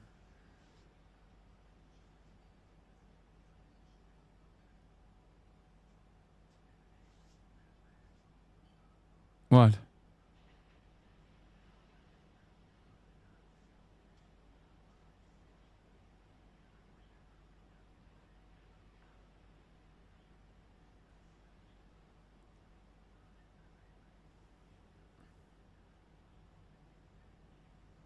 They said the sirens are set 90 seconds and don't go for the duration of the strike. Live link? What is this? It's not loading.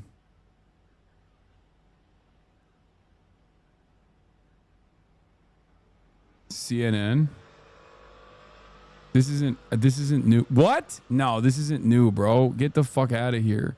This is looped up too. Guys, come on, dude. Oh my God. Exercise a little bit of fucking caution. A regime that is quite entrenched after 45 years of being in power. There's like hella bot accounts that just try to fucking generate traffic by putting fake shit up. He would know that Netanyahu. The CNN 18 accounts, some of them are actually CNN live feeds that they're restreaming illegally, but a lot of them are often just like fake shit. And as we're talking, Marwan, we've heard another air raid siren in Tel Aviv there, and what is being described as a misfired air defense rocket. Now, obviously, so much of what happens next I can't believe we watched that live. Hinges on the United States and on President Trump himself. We've heard mixed messages from the administration. How do you assess Trump's position right now? He's of course campaigned against being, he wanted to be less interventionist. He's campaigned against wars in the Middle East. He said the U.S. was not involved in the strikes against Iran. Do you think it's going to stay that way?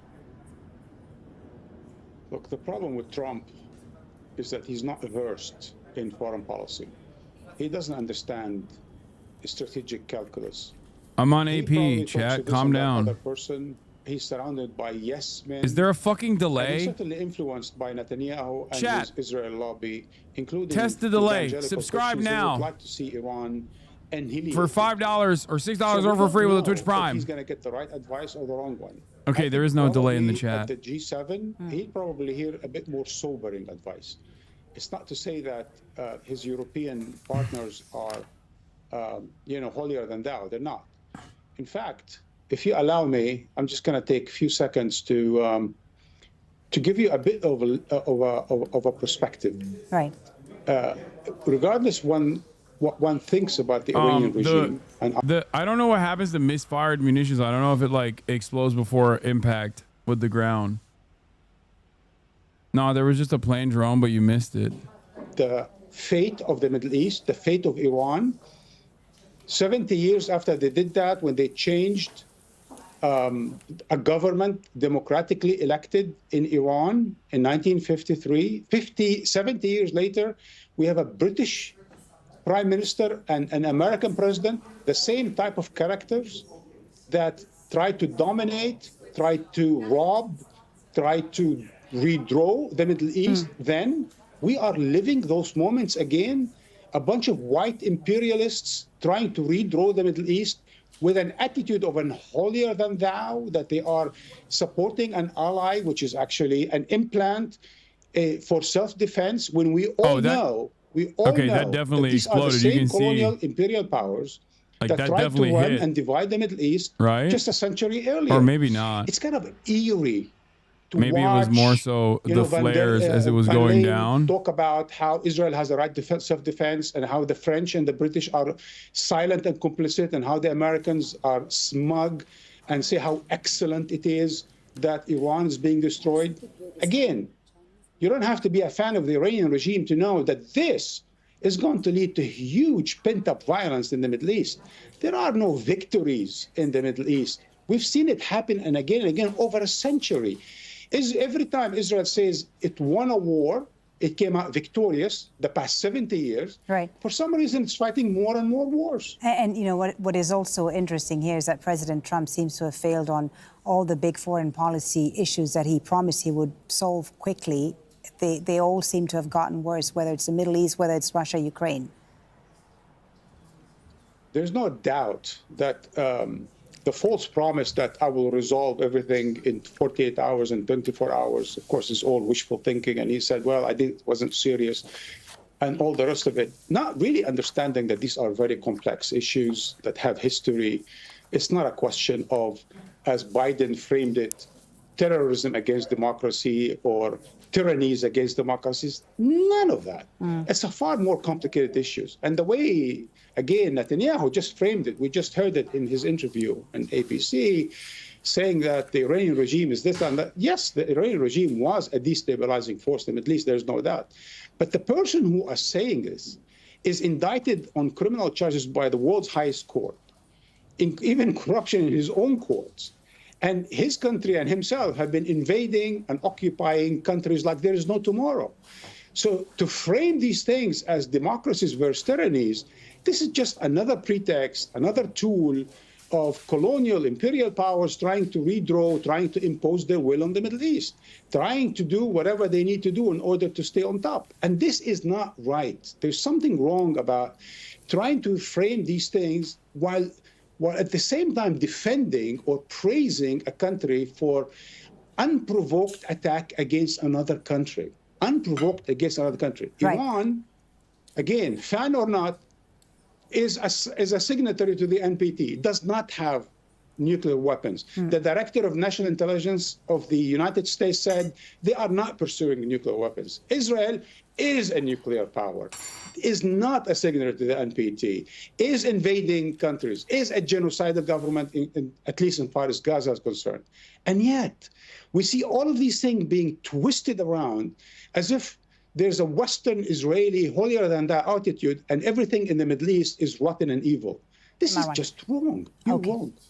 As always, very good to hear your views. Thank you so much for your perspective, Marwan Bashar, our senior political analyst. I just want to show our viewers now some of the images we were seeing just a moment ago from Israel when the air raid sirens went off. And then we saw what I thought looked like a flare, but it was actually an interceptor missile that misfired shortly after the air raid siren went off. There it is. And this is all coming after Iran said it would retaliate following the attack on its state television building in Tehran. The Iranians saying that they were preparing for the largest and most intense missile attack in history on Israeli soil. So we're keeping a close eye on the skies over Tel Aviv and other... The Iron Dome earlier today deployed an interceptor that ended up striking Tel Aviv anti-Semitically. We will find out the anti-Semites responsible for the anti-Semitism coming from the Tamir interceptors. However, has about 100,000 more reservists. Israel possesses 340 combat-capable aircraft. Those include several advanced U.S.-made F-35 fighter jets. The Iron Dome is Iran Hamas. mostly operates an older fleet of Russian jets. Among Israel's anti-missile systems at work, there is the Iron Dome that's designed to take down short-range rockets, usually coming from Gaza. There's also the David Sling and the Arrow systems. They are domestically manufactured equipment designed to take down medium to long-range ballistic and cruise missiles. In Iran, the IRGC says they've designed their own air defense system called the Bavar 373, which has enhanced detection and tracking of aircraft and long-range missiles. Tehran also has two other systems, including a Russian-made one. But neither of these three systems are capable of tracking stealth fighter jets. Let's discuss all this further now with Colin Clark, who's the Director of Research at the Sufan Center, a global intelligence and security consultancy. Colin is joining us from Pittsburgh in Pennsylvania. So we've seen what each side has right now. And given the Iranian threat to escalate further, what do you think are the likely military scenarios right now if both sides continue these retaliatory strikes? Well, thanks for having me. Yeah, both sides are attempting to renegotiate the rules of engagement and redefine their own red lines, essentially attempting to establish or reestablish deterrence. It's really going to be a kind of blow-by-blow account over the next at least 24 to 48 hours. The United States is moving a lot of military muscle into the region to help the Israelis. And so I think we're likely to see continued fighting and escalation, at least for the near term. Beyond that, President Trump has expressed some optimism that the Iranians are willing and ready to come to the negotiating table. But I have my own doubts about that based on what I've seen. Colin, what is your assessment of the level of destruction of the targets that each side has been aiming for in these past 5 days? How significant are they in terms of operational and symbolic impact? So it's still too early for a formal battle damage assessment, but symbolically, both sides are, absorbing blows, pretty significant blows. If we've seen the recent Iranian attack against Israeli energy infrastructure in Haifa, and the Israelis now with air superiority and air dominance have had their pick of going after various surface-to-air missiles and Iranian anti-missile defense systems. So this is a real knockdown, drag-out conflict. It's really what we've all been hoping to avoid since October 7th, 2023. So do you think we're looking at a protracted, low-intensity conflict or something with the potential to spill over into a broader regional war? Well, it's hard to sustain this level of intensity, this operational tempo, because the blows have been so severe. Although the Iranians have said and have attempted to make clear that they've been holding back their most strategic and advanced weaponry, whether or not that's true or if that's simply a threat, yet to be seen. Although what's happening right now as we speak could be part and parcel of that. I think, we're likely to get some clarity again over the next day or two. I'm hoping that we don't see a broader conflagration through the region. And one of the reasons to be optimistic is that the axis of resistance have been significantly weakened already. I was going to ask you about that because the axis of resistance has been weakened indeed. Hezbollah weakened in Lebanon, but we have seen the Houthis in Yemen engage Israel. We've seen missile strikes, attacks on Israel from Yemen. Are we likely to see a greater involvement of the proxies? We very well could. It's something I've been watching closely. I wouldn't be surprised to see the Houthis become more active. The big question becomes Hezbollah. What are their capabilities at this point, and what's their desire to actually get back involved in a tit-for-tat with the Israelis? Hezbollah is significantly weakened since the pager attack in September, since the targeted assassination of its longtime leader, Hasan Nasrallah. However, if Hezbollah feels that the Israelis are instigating something that they're probably not going to look for, we could see Hezbollah join the fray as well. Colin Clark, good to get your insight. Thank you so much for joining us again on Al Jazeera. Thank you. As we heard earlier, the G7 summit in Canada, U.S. President Donald Trump spoke to reporters about de-escalation efforts in this conflict between Israel and Iran. Here's what he had to say. Have you heard any signals or seen any messages from intermediaries that Iran wishes to de-escalate the conflict? Yeah. What have you heard? What have you heard from the Iranians? They'd like to talk, but they should have done that before. I had 60 days, and they had 60 days, and on the 61st day, I said, we don't have a deal. Bro. They have to make a deal. You shot them. It's painful for both parties, but I'd say Iran is not winning this war. And they should talk, and they should talk immediately before it's too late. And what would you say, in your opinion, what would it take for the U.S. to get involved in this conflict militarily? I don't want to talk about that. We've always supported Israel. We have for a long period of time, strongly. And Israel's doing very well right now. Let's discuss all this further now with Mohsen Milani, Executive Director of the Center for Strategic and Diplomatic Studies at the University of Florida, who's joining us from Tampa. Thank you, Mr. Milani, for being with us again on Al Jazeera.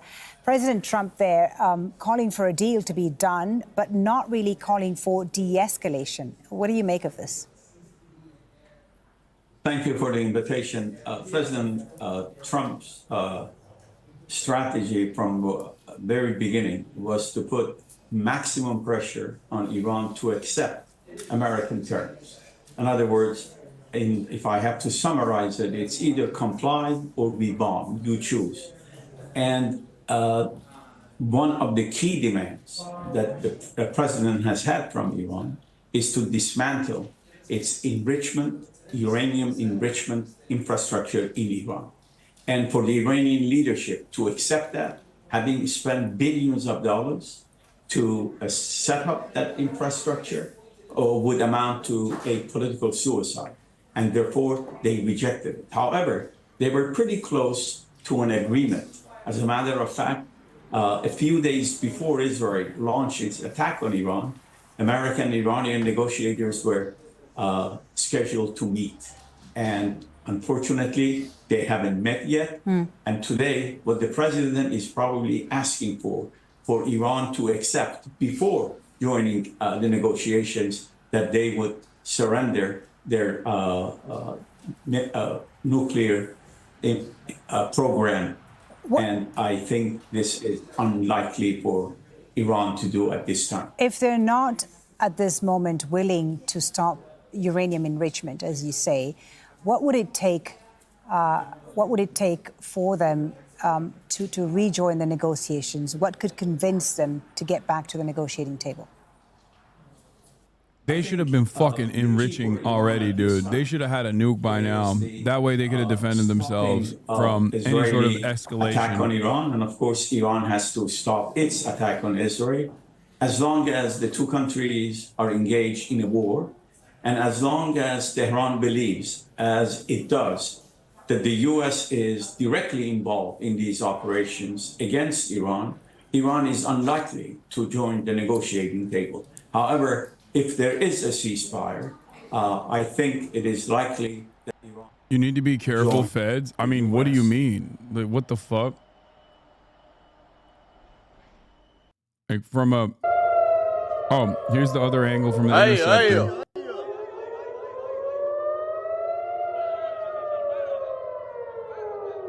ولك علت كيبات برزيل علت ولك رجعت عليهم بشرفي. You kind of said Iran should nuke Israel. No, dumbass. There's a policy of nuclear deterrence. It's called mutually assured destruction. Okay? Countries that don't have nukes in the age of nuclear proliferation are clearly countries that don't have sovereignty. Ukraine is a better example of this. It is a consistent position that I've had. And nuclear deterrence is the only thing that will fucking stop Israel from engaging in these kinds of actions. The very fact that Iran doesn't have nukes is the reason why Israel is blowing the fuck up, blowing Tehran up.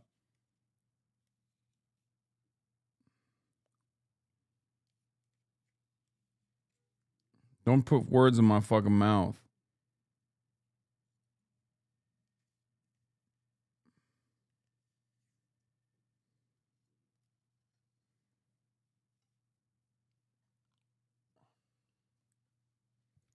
We just want you to be careful. I am careful.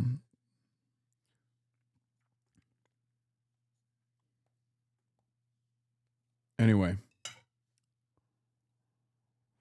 يوم شرفي رجعت. يا حلال والله واحد الكبار. Yeah, nukes in India and Pakistan. The IDF says it's over. The idea of home front commands that civilians could leave bomb shelters after Iran's latest ballistic missile attack. According to initial IDF estimates, a small number of missiles were launched in the attack. But they said they were going to do a fucking crazy campaign tonight. So the fact that it was just like a couple missiles, let's see what that. They are let's see disgusted why. with the Islamic Republic, as a lot of people are. They think they need to come to the defense of the motherland. The Israeli Prime Minister has made Israel it no today, secret hard to that tell if what Iran he is would like toying to with us see is and intends to wake Israelis up every hour all night long, or if they're simply no longer capable of launching a major barrage. That is the question, isn't it? First of all, let me be very clear. Israel does not have the power to launch a regime change in Iran by itself. That is an illusion. They just don't have the capability. They don't have the power to do so, unless the United States, directly or indirectly, agrees with that. But the ramifications of regime change are going to be absolutely profound, much more destabilizing than what you saw in Iraq and Afghanistan. All I have to say, that we have had two experiences with regime change in Afghanistan and in Iraq. The United States spent over $2.5 trillion with a T, $2.5 trillion.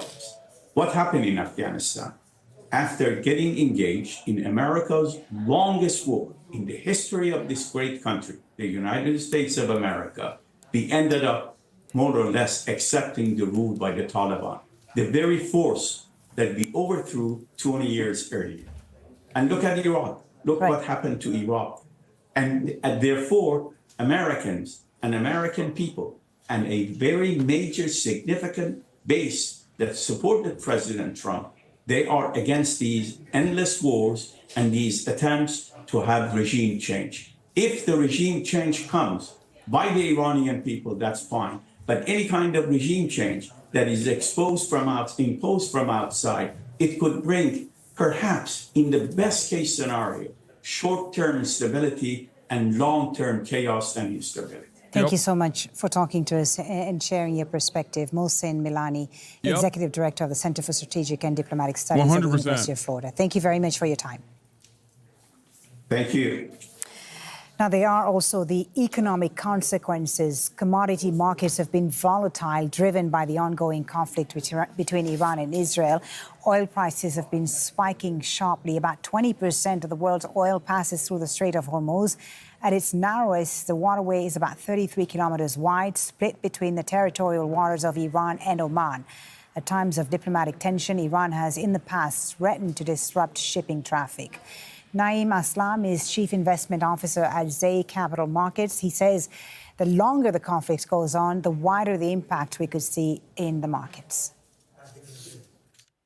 Yes, a lot of focus among investors and traders. It is all about the energy market and, of course, the recent attacks on the gas refineries over there, what that would entail for the Europe, because there could be another crisis because of that, because Iran plays a very, very imperative and important role with that one.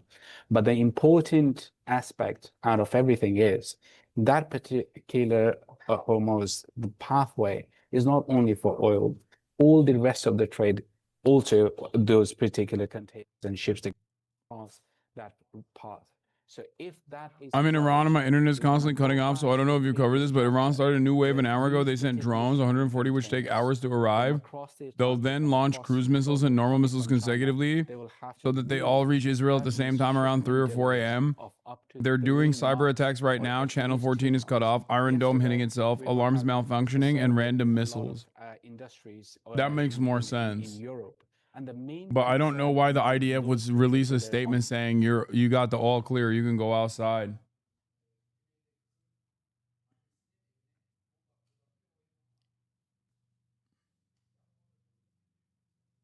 Don't leak it, chatters. What are you talking about?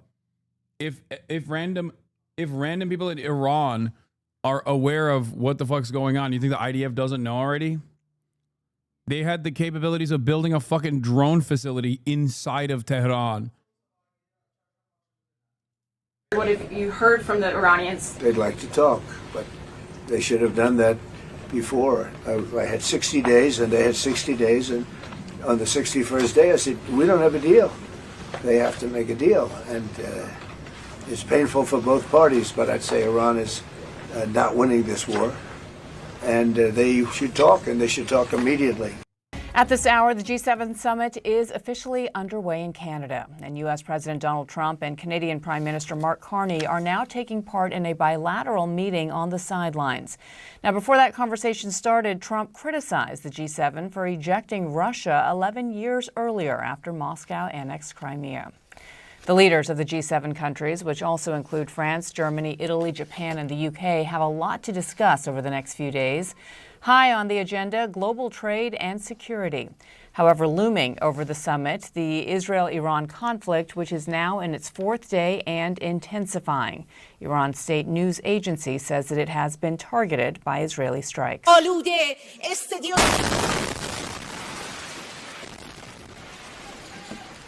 And as you just saw there, the attack happened while a live newscast was underway. You saw the news anchor essentially evacuate the studio very quickly. Earlier, Israeli Prime Minister Benjamin Netanyahu urged Iranians to evacuate the capital as the death toll on both sides continues to grow. Iranian officials say that at least 224 people, most of them civilians, have been killed since Israel launched a wave of airstrikes on Iranian nuclear and... Yeah, last night it was Emily Schrader or whatever, one of those fucking dumbass Hosberists, was talking about how Israel should strike the national broadcaster of Iran.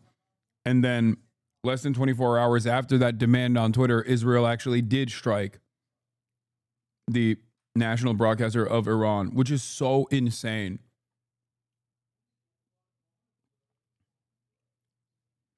Like, it blows my mind every single day there is a new form of depravity where it's like getting your fucking strike priorities, getting your targets from like Twitter users is so psychotic.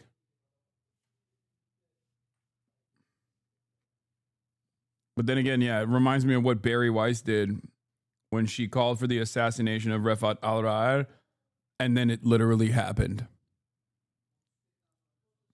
Genocidal Zionist propagandist Emily Schrader gloats about having put a kill target on Iranian journalists and having enacted it. She herself claims to be a journalist, so Iran, you know what to do. Follow her own standard.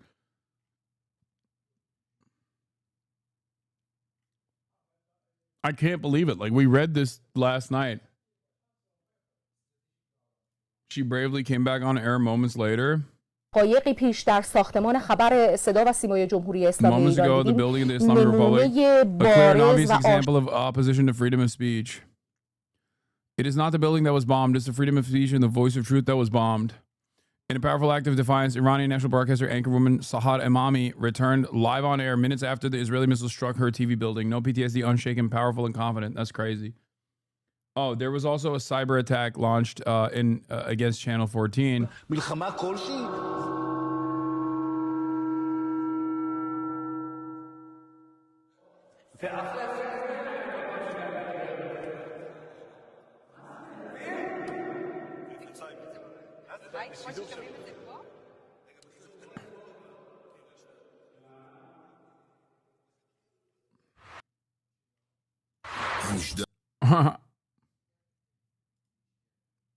What is that fucking response, dude? And military targets. Israel says at least 24 people have been killed by Iranian missiles that penetrated its Iron Dome defense shield. Elena Treen is in Washington, but first let's go to Nick Payton-Walsh, who joins us from London. And Nick, walk our viewers through what we just saw happening on Iranian state television there as these two sides have increased the salvos against each other. Some reports suggesting that Iran is desperately looking for an off-ramp. Where do things stand? Yeah, I mean, it's extraordinary to see the state broadcaster hit like that. Iranian officials suggesting this indeed was what it appears to be, which is an Israeli strike on that particular building, interrupting it, or interrupting certainly its journey. I'm an Israeli. Israeli media is censoring the strike so bad they try to hide the destruction and death that we Israelis have never seen, so that we wouldn't go to war against. We wouldn't go against this war with Iran. There are like 20 plus civilian deaths in a few days. In regular times, that would be spoken about for way more airtime. By the way, the two last Iranian attacks were small, less than 10 rockets, judging by the booms. Yeah, I think there is more coming. I think that even the drones haven't arrived. So I don't think that it's like done. Even though the IDF said it is, I don't think that it's actually done at all, especially considering that Iran said that this was going to be like the most painful night yet or whatever.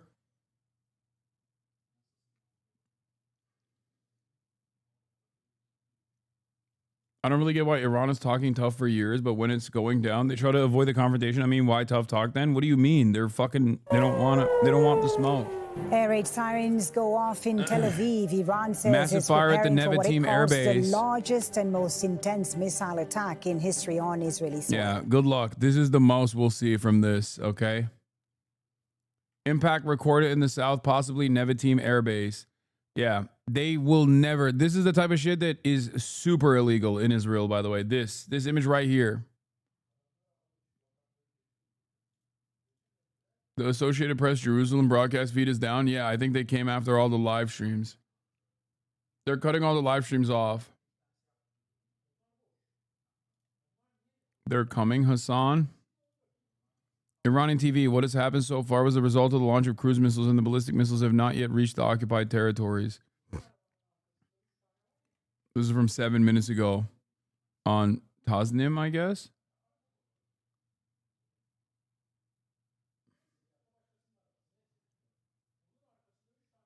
This feels like a threat. It's giving gold pager. Israeli Prime Minister Netanyahu warns of America of incoming attack. Today is Tel Aviv, tomorrow is New York. Oh my God, they're going to manufacture 9/11. Oh my God, they're going to do a 9/11 too. Iran enters its fifth day. Oh my fucking God. Some air defense systems were launched in response, but Israel's military has since given the all clear. Iran's Revolutionary Guard has warned strikes against Israeli territory will continue into Tuesday morning. In recent days, several Iranian missiles have evaded the... I feel like that would backfire. Dude, I'm serious.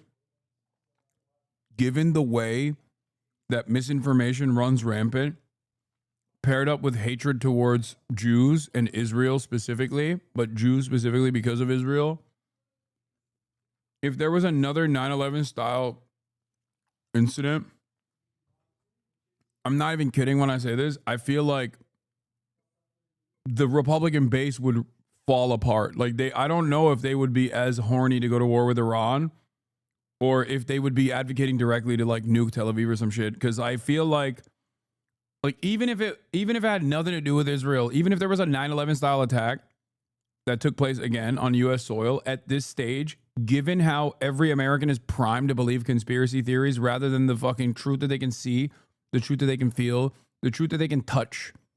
Okay? I'm telling you right now, I feel like Americans broadly would not be like, we have to go to war with Iran. I'm sure that there would be plenty of people who would be geared into sharing such sentiments, but there would be a tremendous number of people, I think, right now than ever before in American history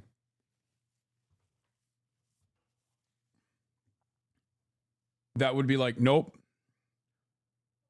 I don't believe it. This was definitely Israel.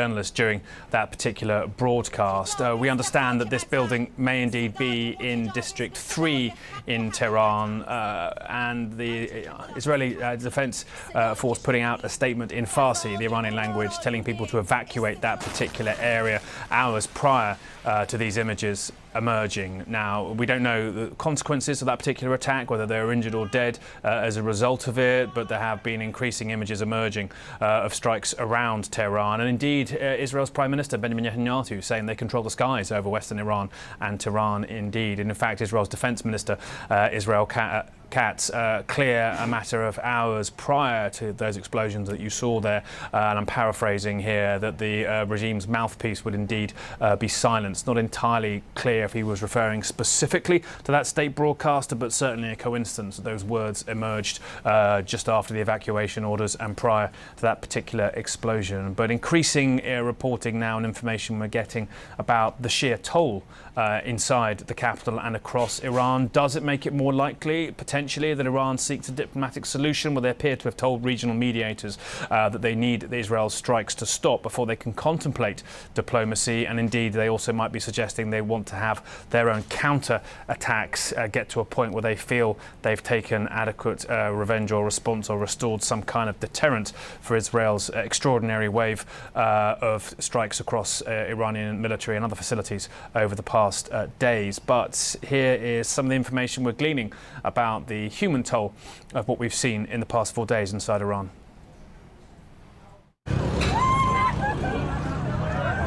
Screams echo across the ordinary streets of Tehran. The horrors in Iran are harder to find video of, but it's hard to watch when you do. A deputy foreign minister posting this damage to his ministry. Several civilians injured, he said. Israel's defense minister clarified Monday he meant no harm to Tehran's residents when he said earlier the city would burn unless Iran's missiles stop. But many have seen flames already and are fleeing the capital. Nothing like this before in their lifetimes. In the western city of Kermanshah, state media posted images of the intensive care unit of a hospital damaged. The IDF told CNN they were, quote, not aware of any attack that happened on a hospital in Iran, end quote, and it's unclear if anyone was hurt. But numbers Iran's health ministry have given speak of just how wide-scale the Israeli onslaught has been.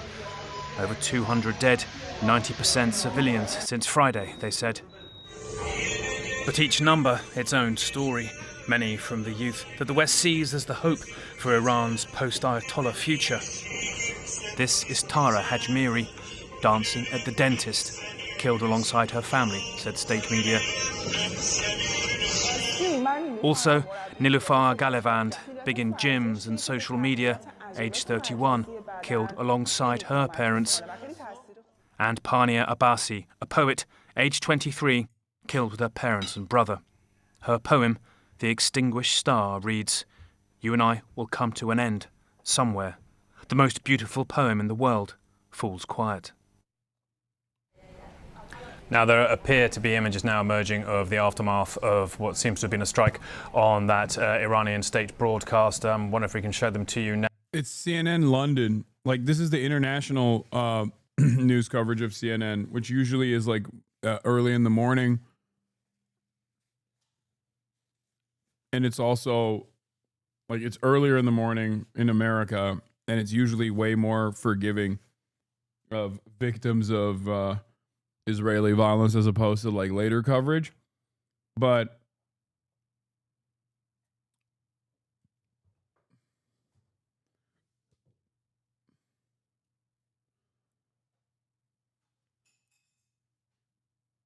it's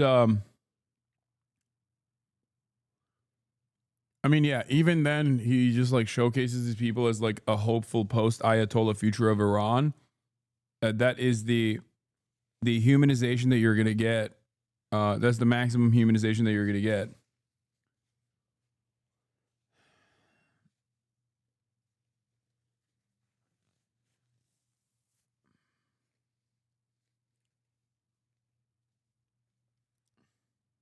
Now, but I think in the hours ahead, potentially, given the scale of that evacuation order from District 3, maybe we'll see more images as it appears this tit for tat, the back and forth between Iran and Israel now heads into its 5th day.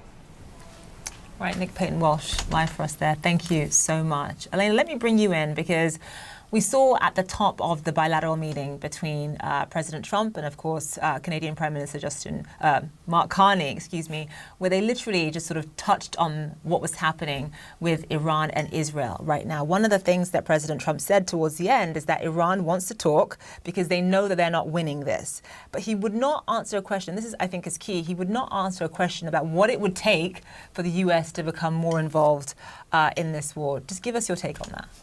Yeah, I mean, these are actually questions I should note from our colleague. All right, guys. I'm not defending the Ayatollah at all. Okay? It would be wonderful for Iran to have democratic leadership, fully functioning secular government. That'd be fantastic. That's actually something that would be also tremendously popular amongst the Iranian population as well. But that cannot come from outside forces. That cannot come from outside forces trying to decapitate the fucking leadership. It certainly cannot come from Israel or the United States of America. That's it. Like, the idea that like these sorts of outside violent interference from the outside forces, ones that have already through their endless destabilization and coup d'etats have ruined ruined any attempts at Iranian democracy. Like, this is a country that has already experienced tremendous outside intervention.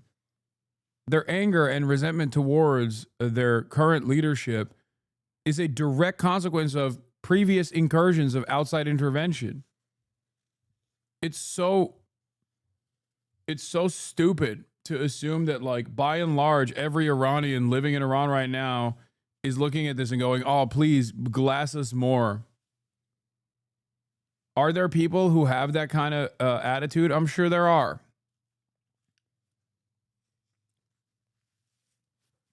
I was researching Jews in Iran, and I was actually surprised to see that there are about 9,000 Iranian Jews and they participate in society normally and have a guaranteed minority parliamentary seat. Yeah. Nothing about what we're taught about Iran would lead you to believe that's the case. Oh, for sure. Of course. And it's really funny because the Jewish Iranian parliamentarian literally came out and was like, Iran has a right to defend itself. That was like one of the first statements that came from the Iranian government was like the Jewish member of the parliament being like, the fuck are you guys doing? Iran has a right to defend itself.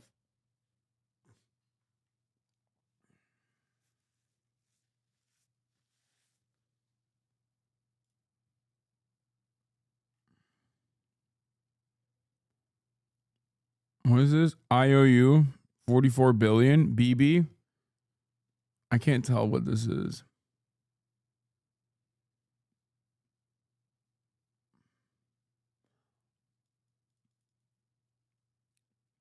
The whole fuck you USA motto Iran has going on, so their people don't get fooled like other Arab nations by thinking America's some type of good guy that will save you one day. I mean, I think Iranians know by and large that America will not save them.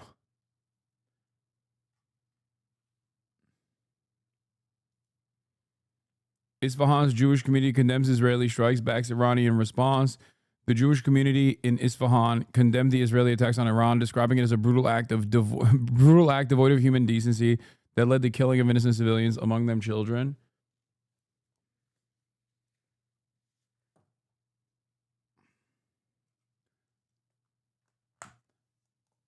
I'm very certain. Please stop sending me fucking Hope Corps shit. Let's infantilize Iran, lol. What? Lemafayal. Let's have the great Satan overthrow our government. Let's infantilize Iran. What is this infantilization of Iran? They were given a safe voting location and a campaign opportunity to talk to candidates, and it was spun by VOA and the UN as deeply dangerous and discriminatory. But when that happens in the US, it's a good thing. Yeah.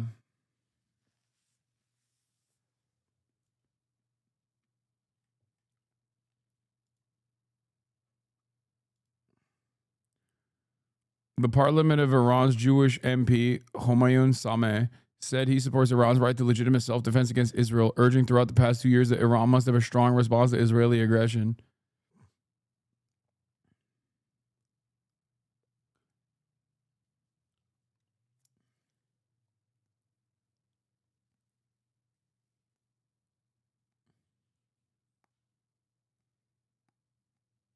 Anyway.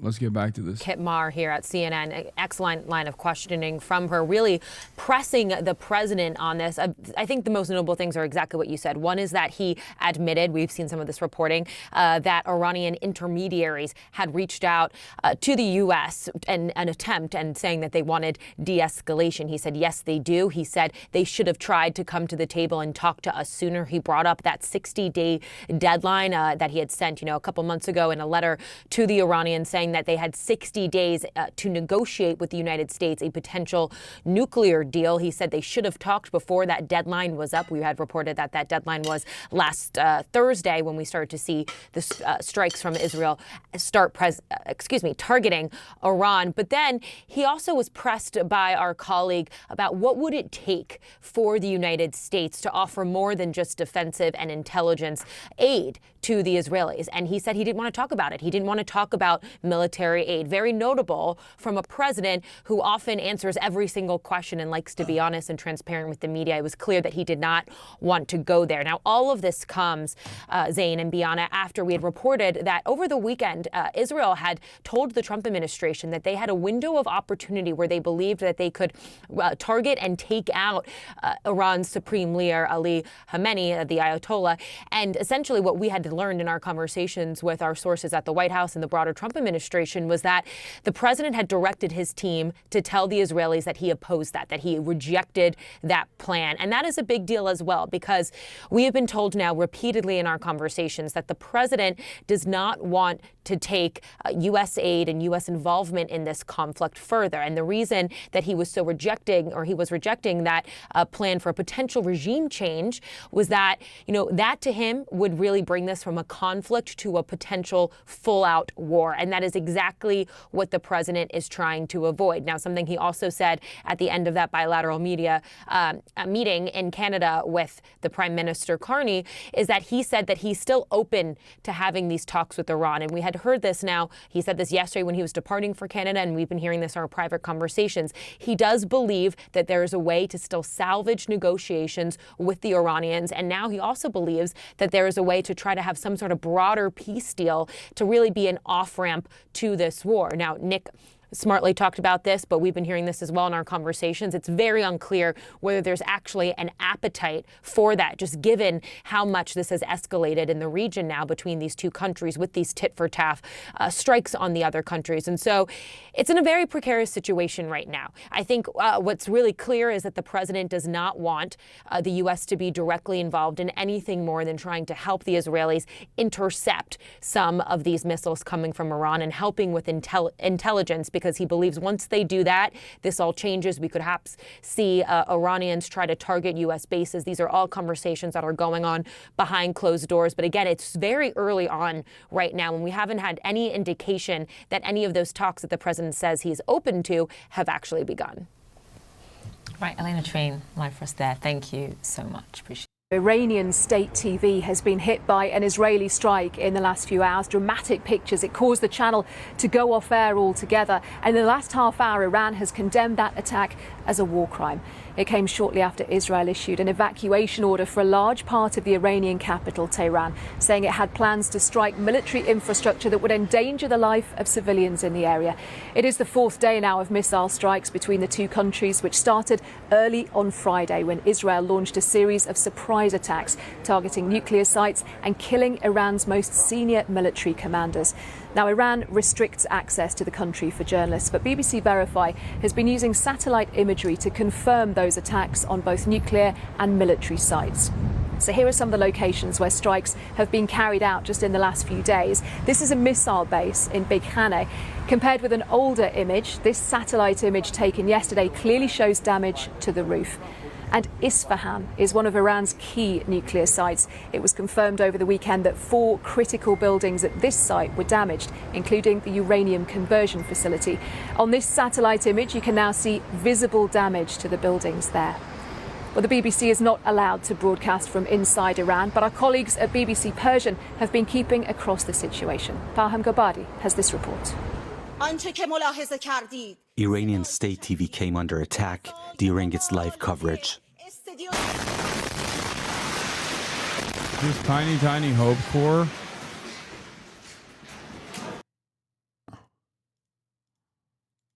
Dude, I've seen it, man. I've seen it. Stop sending it to me. Okay? You've been sending me this nonstop. I love you, chatter, but please stop spamming the same fucking video over and over again.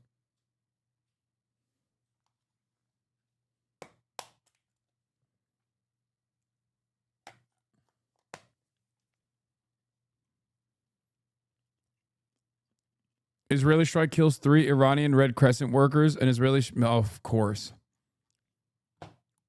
An Israeli missile strike killed 3 Iranian Red Crescent workers while they were aiding the wounded in Tehran's Shahid Bagheri district. The organization said in a statement, this incident is not only a crime against international humanitarian law, but also a blatant attack on humanity and morality. Oh my God, brother. Israel literally cannot help itself. Like, it has to fucking shoot at kindergartens. It has to shoot at hospitals. It has to constantly fucking kill. Kodor, thank you for the 50 bones. God damn. It's wild to me that no matter what the fuck happens, Israel still finds a way to kill children and also healthcare workers, dude. How, like, what the fuck? I don't understand it. They have to do double taps.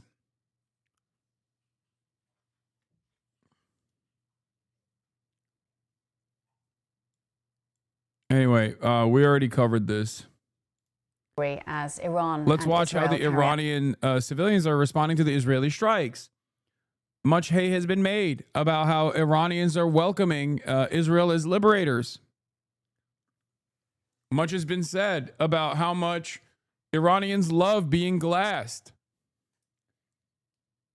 I wonder if BBC's coverage reflects that. Out strikes on each other, civilians are being urged to seek shelter, with the Iranian government using mosques, metro stations, schools and other buildings.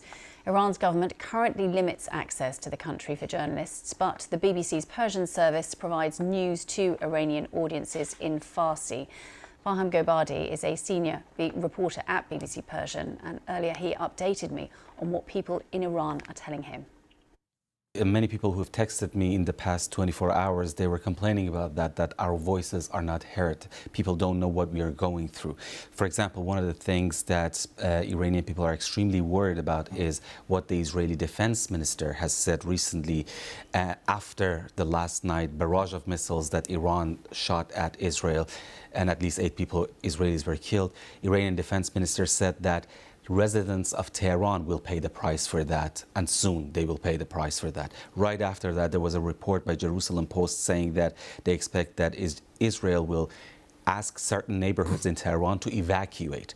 And things like that has worried a lot of, especially residents of Tehran, because they are saying that we are not the ones who are shooting missiles at you. Many of us are oppressed by this regime as well, and now we are the ones who are paying the price for that. So there are several things that they're worried about. One thing is that overnight they cannot sleep. They've got sleepless nights because of. Why don't they let journalists in? Feels like it would be good for the world to know what's going on there. They do. They let in. I mean, fucking Max Blumenthal went there, but he's obviously very anti-America. But I don't know. I suspect it's probably because they want to. It's the same principle behind China and Russia, where they want to control all the flow of information coming in and out, and they also don't want espionage opportunities as well, because in many circumstances, like the media is often used as like infiltration. Attacks that are taking place across. I'm living in Iran. I thought people would really support Israel or any other invader before the attacks, but when the bombs hit, the mood shifted. Haven't seen anybody happy about them except on Twitter. In the real world, everyone is either in shock or haven't yet gotten a grasp of the situation. I mean, look at Lebanon. It's literally the gayest country in the fucking region, okay? Look at Lebanon. Gayest country in the region, and look at their attitude towards Hezbollah, which is an anti-gay militancy. In times of Israel strikes on Lebanon, it's the same shit. It's the same shit. You got mad secular people who otherwise would look at this as like a Shia fighting force, even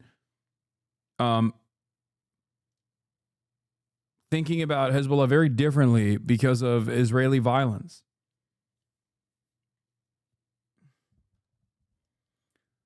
Wow, can't believe the Iranians didn't like the statement. Israeli Defense Minister Katz vows that the residents of Tehran will pay the price, and soon, after Iranian missiles killed at least 5 people overnight. As an Iranian, it's funny that you pronounce Tehran more correctly than this BBC Persian guy. Yeah, he doesn't want to scare the audience, that's why.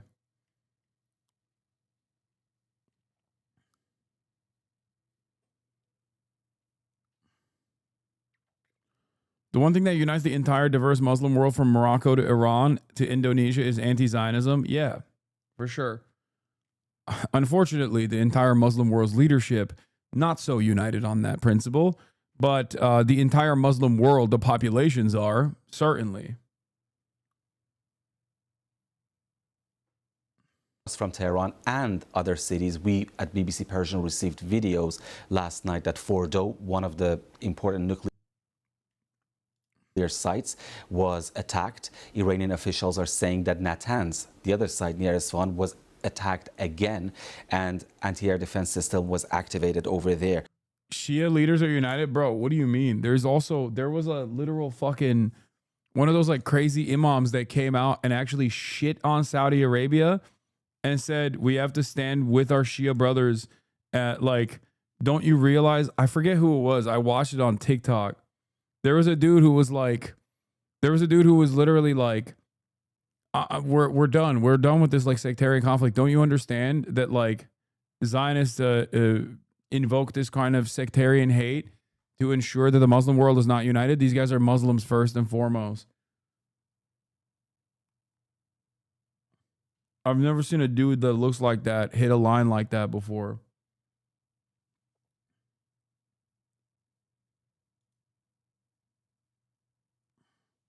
If you see... No, not this guy. This guy sucks. Wait, this guy actually fucking says something about Israel?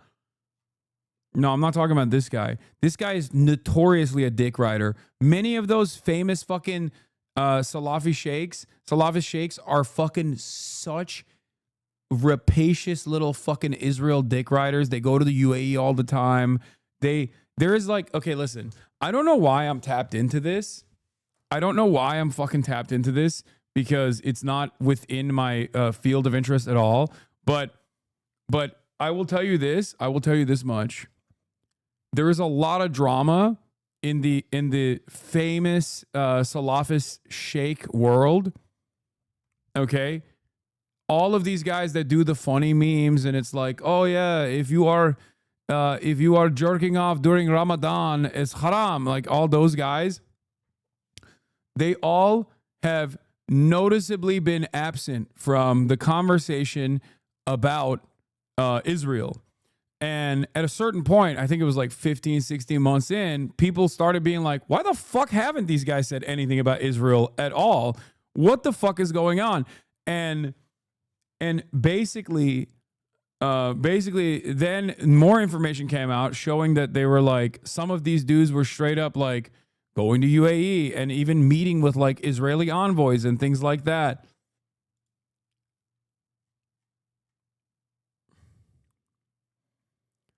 And the only time that they ever talk about it is like as though they are like a fucking Hollywood celebrity that wants to make a statement but also wants to keep their fucking job, where they'll say the war. Like they'll be like, oh, we must stop the war. Like weirdly enough, like they have more smoke for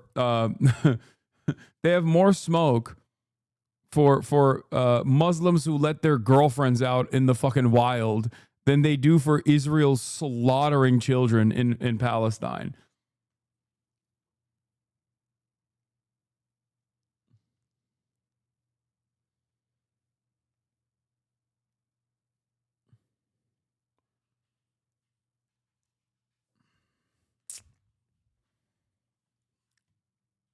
What is this?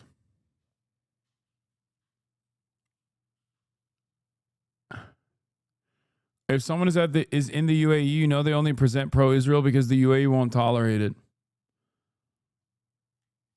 Anyway, what is this? This guy was one of those guys that I was thinking of, but maybe he's like, maybe too much backlash, and he's now changing his tune. The news recently, there's like two countries are fighting right now, and one of them is Shia, and one of them is Jewish, and they both make many bad things to Muslims. So us as Muslims, are we allowed to cheer for one of them, or should we just remain neutral? Is this all what the Muslims can do? Cheer? Yeah, this is not a football game. This is not something that we, go out in the street. Dude, I swear to God, some of these fucking Salafists have brain damage, okay? Like they unironically think that Shias are worse overall, like Shia people are worse overall, not just like Iran, but then Israel, okay?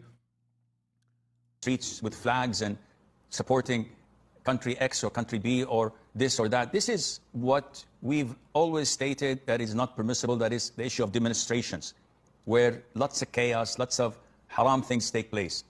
As Muslims, we side with anyone who claims to be Muslim, even if they're full of innovation, even if we believe in their hatred and enmity of Islam and the Muslims, yet still they're better than the other part, which is blatantly killing civilians, women, children, and the whole world is watching. and their ministers say that we would like to annihilate all the children, all the suckling babies, even the dogs and donkeys and animals they have. We would like to wipe them all off, annihilate them. Is this is the guy who said protests are haram? Pakistani Twitter yelled at him for days. something plausible to them, the disbelievers who are united against Islam? It is. And if any Muslim would have said this, they would have labeled the whole region as a region of terror and a bloodthirsty, violent fanatics. So we don't cheer. We judge things by what. My white brother is a Salafist revert and unironically says Shia Muslims aren't really Muslims. Dude, what did he fucking... Is he like a car crash victim? How the fuck are you a white guy and become a Salafist revert? I don't understand it, dude. I don't know. It's like, is this how fucking Catholics feel when they see all these like Catholic converts running around talking about how like the new Catholic Church is actually a bunch of pedophiles or whatever, but like the old one was good or some shit because they're too woke? Like, I don't get the revert stuff anyway. I don't get it. It's like, I don't understand conversion, adult conversion across the board. I find it really strange. But like, especially to one of the most like fundamentalist parts, like this is so, like, what is a polar bear doing in Arlington? Whenever I see a fucking white Salafist revert, I'm like, what are you? He used to go to Catholic school and now he says Catholics aren't Christian either, Lamau. Trump, everyone should immediately evacuate Tehran. What?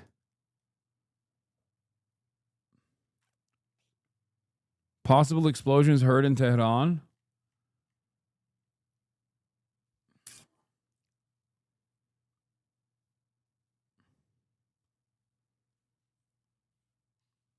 What we see. And definitely to side with a corrupt Muslim with corrupt aqidah against any non-Muslim is a priority in Islam, and Allah knows best. Have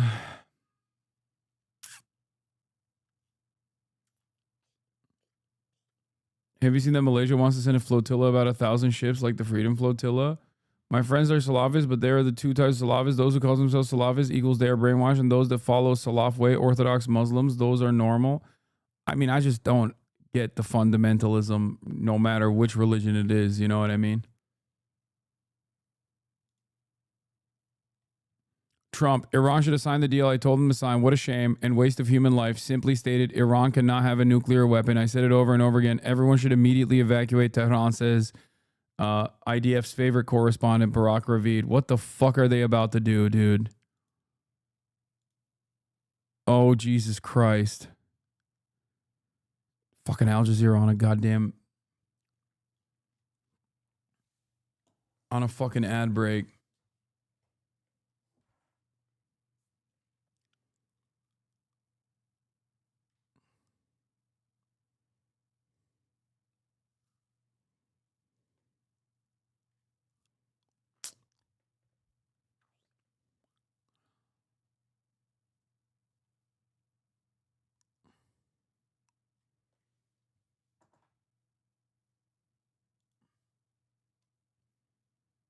What is this? Breaking U.S. nuclear sniffer plane is in the air? What? Okay, I don't want to. This is no. No, I don't know about all this. Okay, that seems. Here's his full statement. I gave Iran a chance. After chance to make a deal. I told them, in the strongest words, just do it. But no matter how hard they tried, no matter how close they got, they just couldn't get it done. I told them it would be much worse than anything they know, anticipated, or were told. That the United States must... Oh, no. I told you, dude. I fucking told you that they would be... I told you that they would fucking do this after G7. That's from 3 days ago, but... Are they... fuck. No, this is the new statement. Iran should have signed the deal I told them to sign. What a shame and a waste of human life. Simply stated, Iran cannot have a nuclear weapon. I said it over and over again. Everyone should immediately evacuate Tehran. This was 3 minutes ago. This is 3 minutes ago. This is the new statement.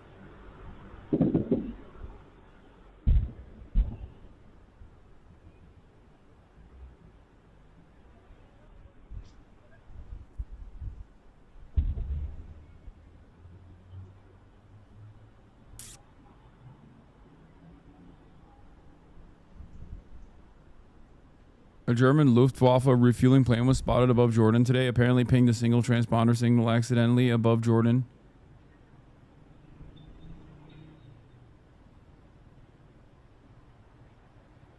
Wait, what do you mean?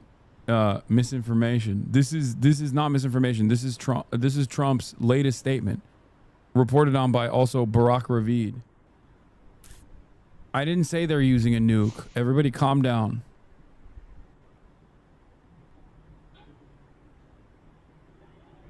This is the fucking tweet.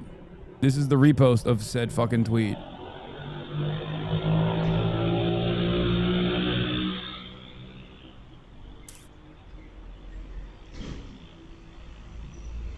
Will the G7 leaders not saying a word about this? Yes, they're all servile, chatter. What are you talking about? They are all servile to America's interests.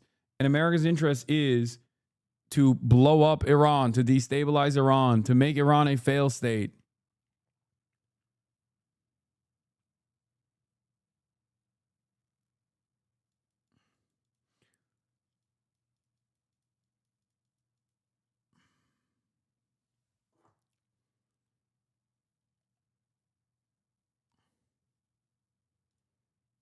Guess that explains last night's movement. According to U.S. defense officials who spoke to Reuters, the large-scale deployment of roughly 30 aerial refueling tankers of the U.S. Air Force last night to air bases in Europe is meant to allow U.S. President Trump options in handling the escalating war between Israel and Iran.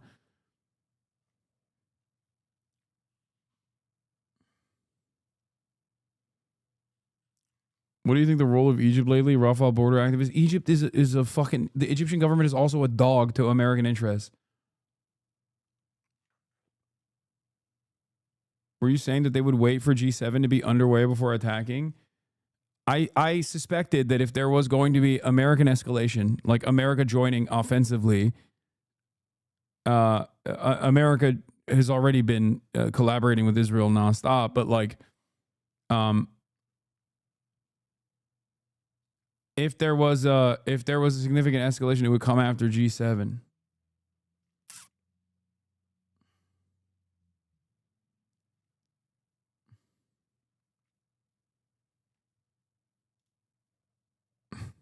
Limitations on missiles and munitions. So there might be some degree of exhaustion, at least when it comes to missile strikes. The Israelis, of course, have to keep up a fairly exacting amount of refueling to continue the war they've been fighting, and they may not be able to do that, which is one of the reasons I think they're going to be coming soon to the United States and saying, please help us, please get more directly involved in the strikes, whether through refueling or doing strikes yourself. Right. Are we likely to see that? I mean, President Trump has said that he didn't want to see the U.S. involved in any more wars. Yeah, that's a fucking bullshit statement. Americans love war. They have endless appetite for killing Muslims, okay? Well, I'm concerned about it. I think the United States at all costs should avoid that, avoid direct involvement. I think it would be a disaster for United States interests. Whether or not it happens, I think at this point is sort of a flip of a coin. One way the United States could get involved is as a result of Iranian attacks on U.S. personnel, U.S. bases in the region, or even potentially on oil infrastructure in the region. That wouldn't necessitate, the latter wouldn't necessitate U.S. involvement, but it could bring it. I think the Iranians know that, and thus far have been refraining from those sorts of attacks. On Iran, Israel, de-escalation. But the United States might also get involved just more as a choice because of this president and some of his top people being enraptured with the Israelis, being eager to serve them. I could see the United States going along with a request. Developing. The IRGC is now saying their combined drone and missile attack is yet to begin. This comes after a statement announcing the operation, widely interpreted as launch confirmation. There are two possible explanations for what's going on. One, Iran is launching probing strikes similar to the attack towards the Galilee earlier. Two, Iraqi factions are responsible for the latest attack, which Israel says consisted of 3 missiles. Either way, it appears the next Iranian wave is still yet to come. How would you even evacuate Tehran? I have no idea, but they're saying that there's explosions being heard on the Tehran cam.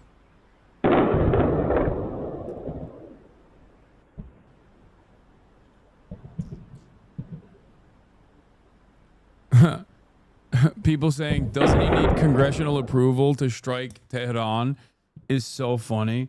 No, chatters, no. Americans don't need, wait, I think are those missiles in Isfahan? No, I don't know. American presidents, Democrat and Republican alike, do not fucking care. The peaceful dove, more blood in your hands, guys. There is no, I mean, look at Yemen. Every president has bombed Yemen. Every single one. That's a whole ass sovereign nation. Why the fuck have we been participating in bombing campaigns in Yemen?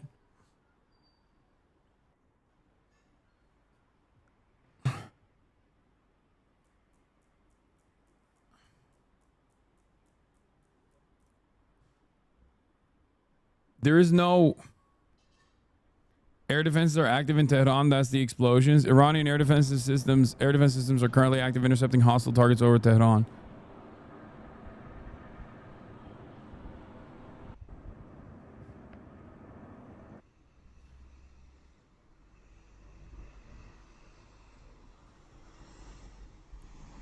Ordering 17 million people to leave their city just because you wanted to join a war for its final act of terror performed by a narcissist. Yeah.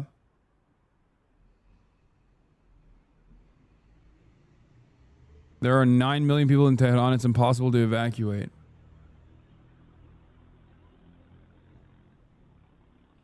Air defense is active over Natanz. They already downed one Israeli drone from Iranian sources. Aren't Republicans more isolationist now? No, dude, that's not real. I feel like a lot of the stuff I say, I'm recognizing goes in through one ear and out through the other. I've told you this over and over again. There is no real like anti-war position in the American government. Okay? American foreign policy is uniparty.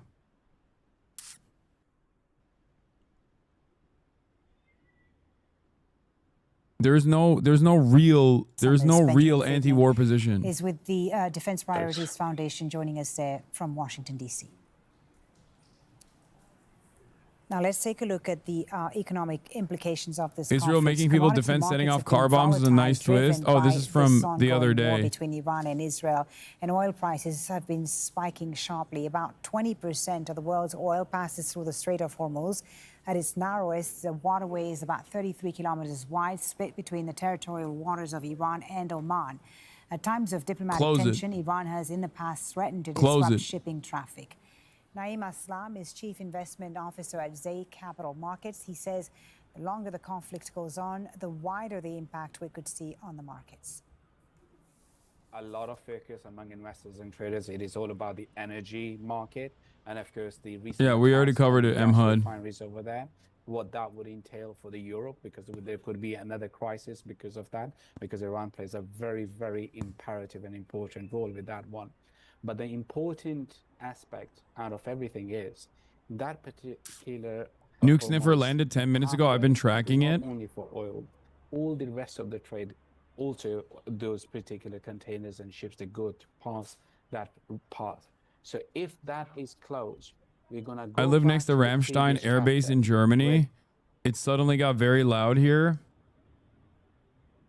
They're closing it now per Hasan Piker. No, I'm saying they should.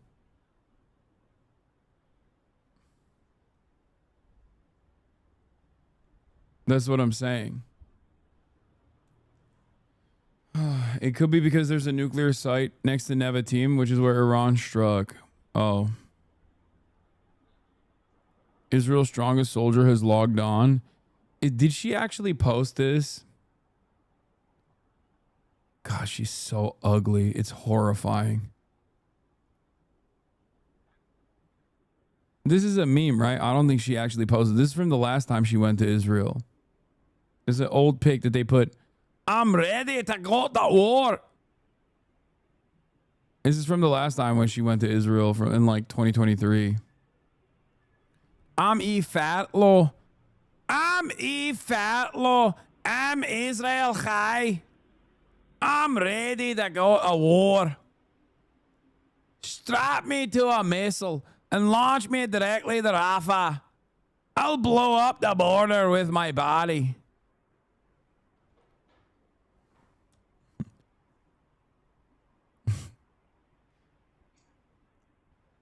That's what she sounds like.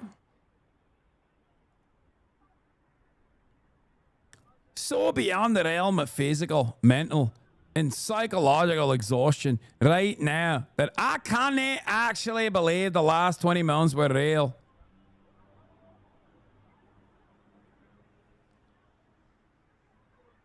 Yeah. That's real. That's E. Farlow's actual accent. Oh, we're hearing more explosions. Whoa, gunshots. Gunshots in Tehran. Okay, that feels like Mossad. Or unless it's anti-aircraft weapons. It could be anti-aircraft. But if it's gunshots, for those of you who don't know, Israel has also been launching ground operations in Iran as well. For the record, where I think there was also a gun battles that took place a couple different times. They've also deployed car bombs, and also have had a couple ground conflicts with Mossad assets. I also see in the Tehran area in Iran, is this fire?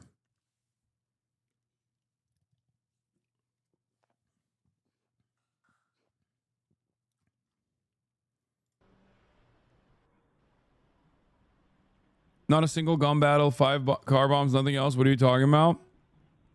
Making these clown noises to make your autistic chat happy does not provide a valid point. Not a single gun battle. Wasn't there an interception, I thought, by Iranian authorities where they caught some Mossad assets on the ground.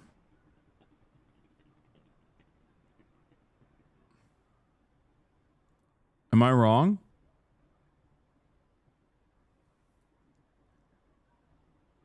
Yeah, there was like a car chase.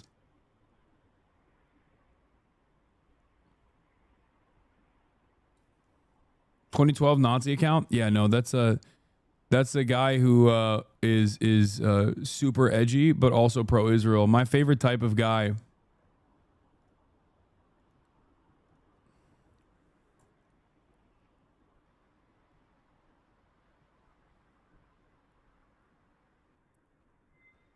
Where is that guy?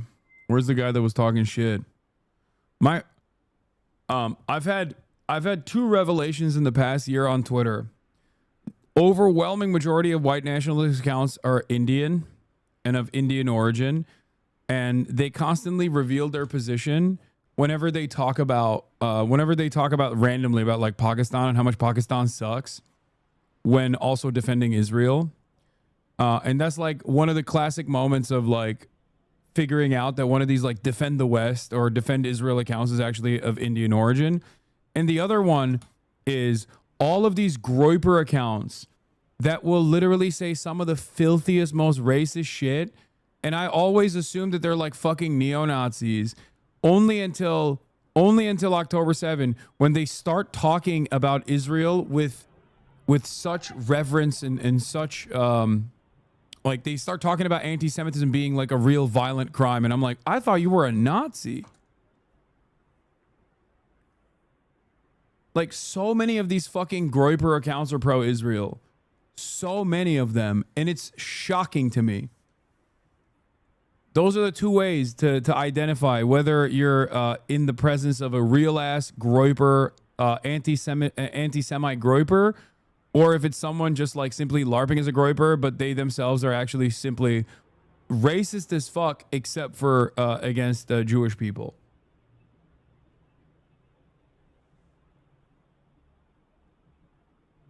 Vivid having delusions of living in occupied Palestine again when he's stuck in a basement in Uttar Pradesh. Yeah, I see dozens of missiles above me.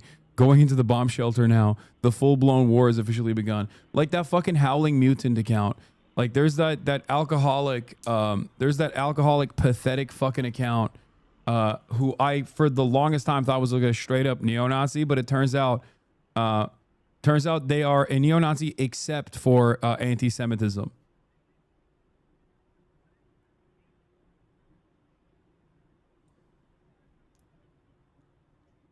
So many accounts like that all over the timeline where you're like, oh, that's a Groyper. Like, that's a straight up neo-Nazi. And it turns out they are, except for Israel and except for anti-Semitism.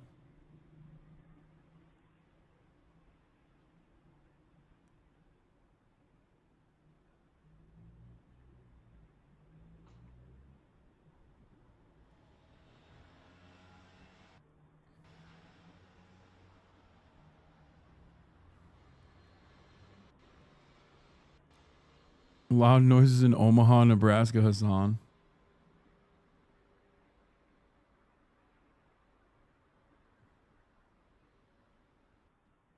Progressive except for Palestine, Groyper except for Israel. Yeah.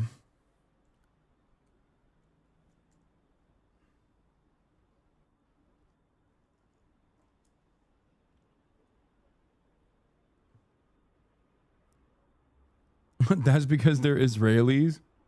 I mean, that also makes sense.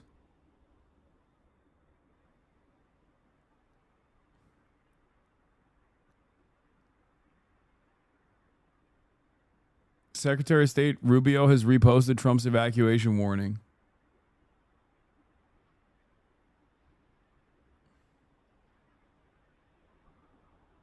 Have you seen Trump's tweet yet? Yes, I have. We're monitoring the situation.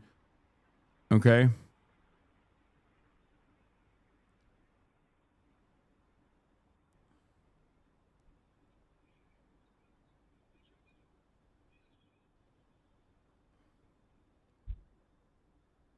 Just because they say they're anti-Semitism doesn't mean that they're not an insane Nazi who's still anti-Semitic.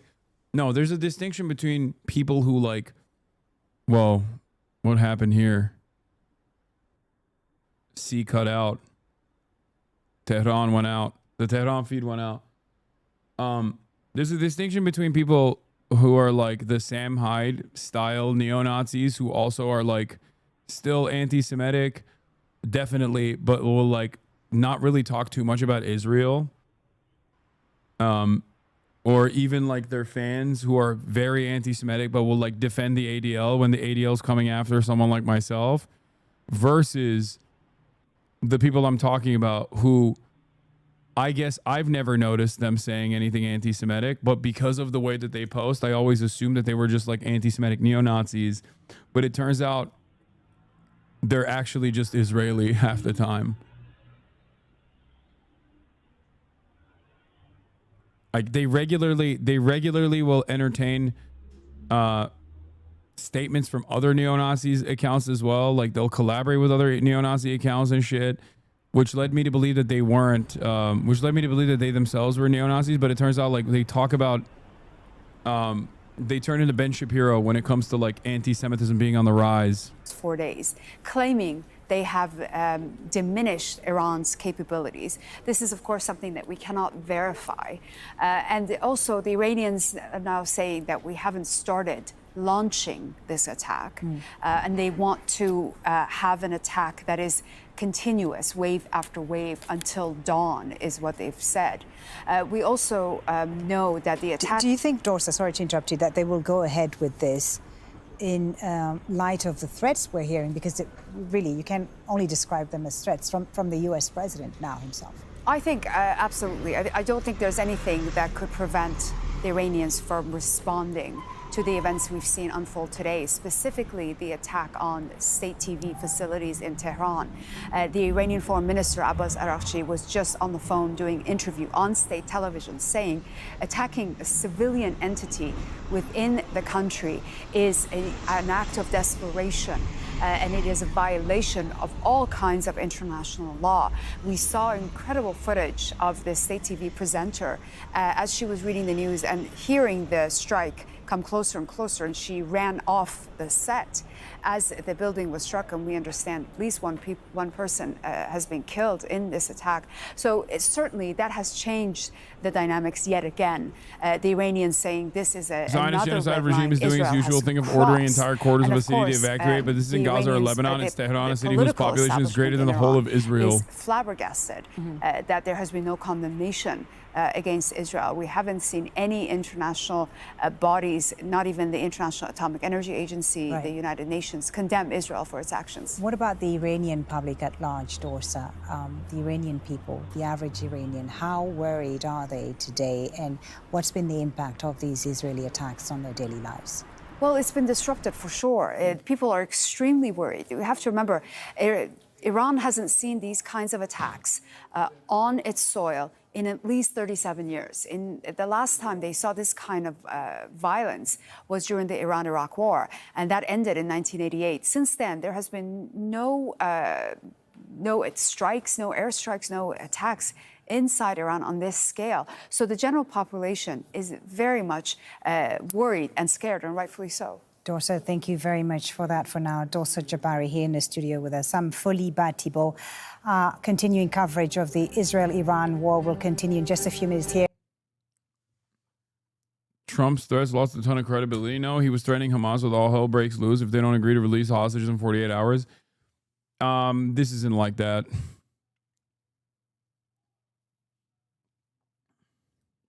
I feel like this is an entirely different level of elevated threat. Also, we were talking about the Iranian attitudes, and NPR wrote this really funny statement that John Schwartz made fun of. Thanks to NPR for explaining that due to the ancient mysterious culture of Persia, Iranians don't like to be attacked. Well, it's not clear, I think, to most of us. The question is, how do either side get out of this? Because the danger is that both countries rally around their flags. The Iranian regime is very unpopular, but this is a moment where Persian nationalism, which goes back 5 millennia, people are very proud. They don't like to be attacked. They want to be the ones that decide their future and not to have another country come in and try to dictate what they do, whether it's on energy or it's on regional relations or on supporting extremist groups. So this is a moment for the Iranians that is also an existential challenge.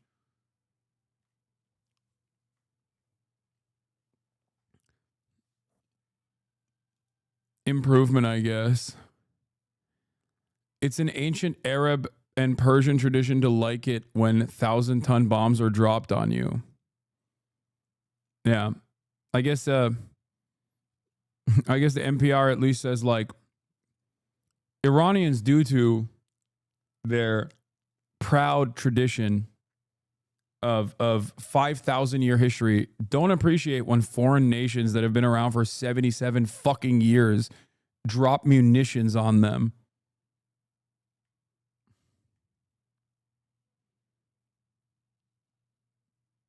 Yeah. As opposed to the other type of coverage from Washington Post, where they say stuff like, Iranians are euphoric to receive bombs from Israel.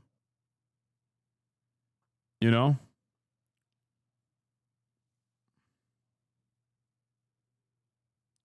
Yeah, Edward Said rolling in his grave.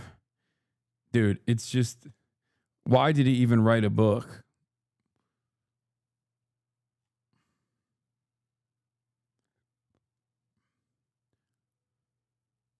Asmond really defended U.S. nuking Iran and killing people? I can't really believe it. Why can't you believe it? It's the most believable thing. By the way, if I were to say that same thing about Tel Aviv, which I would never say for the record, and we ban people for saying that all the time, I would get banned instantly. But I have unironically used this as an example of like the double standard. Someone can say they want to nuke Tehran and kill everyone in it and not receive any penalties whatsoever. It's not even a remote violation of terms of service, even though there's fucking Iranians living in Tehran right now on this platform that are streamers. Okay? But if someone were to say the exact same thing about fucking Tel Aviv, you know, you would get banned. Ironically enough, Iran does not have nukes. and Israel does have nukes. Now, I don't know how he defended the principle of using nuclear weapons on Tehran. I doubt that he's openly stated it. Like, I doubt that he said it as is. Like when he had the clarity, like the full-blown clarity of saying that Palestinians are an inferior culture that deserve to be genocided. When he said that, he got banned for it. So I think he knows better than to say something like that openly.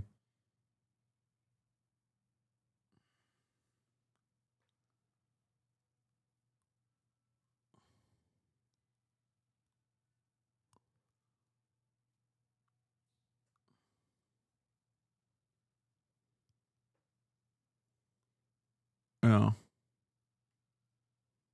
Military site is the height of cowardice and a sign of desperation. Osama bin Javed has more. This is the moment when Israel attacked Iran's state TV during a live broadcast.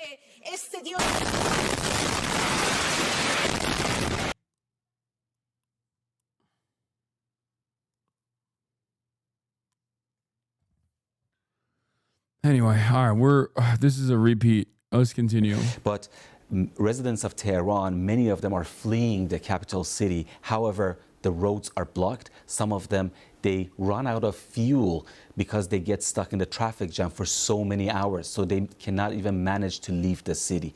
So what people are concerned right now is to stockpile food and find a way to escape Tehran. We know, don't we, that there has been unrest between the people and the Iranian regime over the last few years.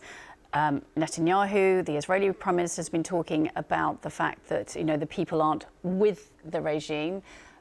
Do you get that sense that this might unite the Iranian people? Are we able to get any of that sense? I get your point, because usually when at a time of war there is this rally around the flag effect. However, it's, I think, too early to see that. What I see and when you talk to people, they just are saying that they're in a state of panic, they're in a state of shock. So to expect Iranians to go on the streets and protest right now, I don't know how realistic that is. That was Param Gabadi from BBC Persian speaking to me a little earlier. And just to let you know, on the BBC News live page, there are lots more reports. Let's get more analysis now from Abbas Aslani, who joins us live from inside Tehran. He's a journalist and also a senior research fellow at the Center for Middle East Strategic Studies. It is great to have you this morning. Thank you for joining us. Thank you, Paula, for having me. If we could, just give me a general sense of what you're seeing in Tehran. What are people telling you? I've read reports that the ferocity of the attacks caught many people by surprise there on Friday. Paula, after the initial shock that came on early Friday morning, Iran tried to recover, and we were seeing that the air defense, including in Tehran and other cities, were trying to actively engage with the hostile targets coming from the Israeli side, or those, let's say, drones flying over sky. And, the feeling this time, comparing to previous exchanges in the past between Iran and Israel, is a bit different. There's a sense of war going on between the two sides. The high-ranking officials are using the term war, just a limited conflict between the two sides. And that's why this situation is a bit more serious. And as of the latest round of attacks from the Israeli side yesterday, which targeted residential complexes and areas, some people in the capital city have been trying to avoid unnecessary commute, but they are doing their normal life. However, they somehow, it seemed that by yesterday attacks, Israel wanted to create a sense of fear and intimidate the population in order to, somehow create a kind of chaos. But government has been trying to handle the situation, and in terms of the power, electricity, or things like that, water, it's in the normal condition.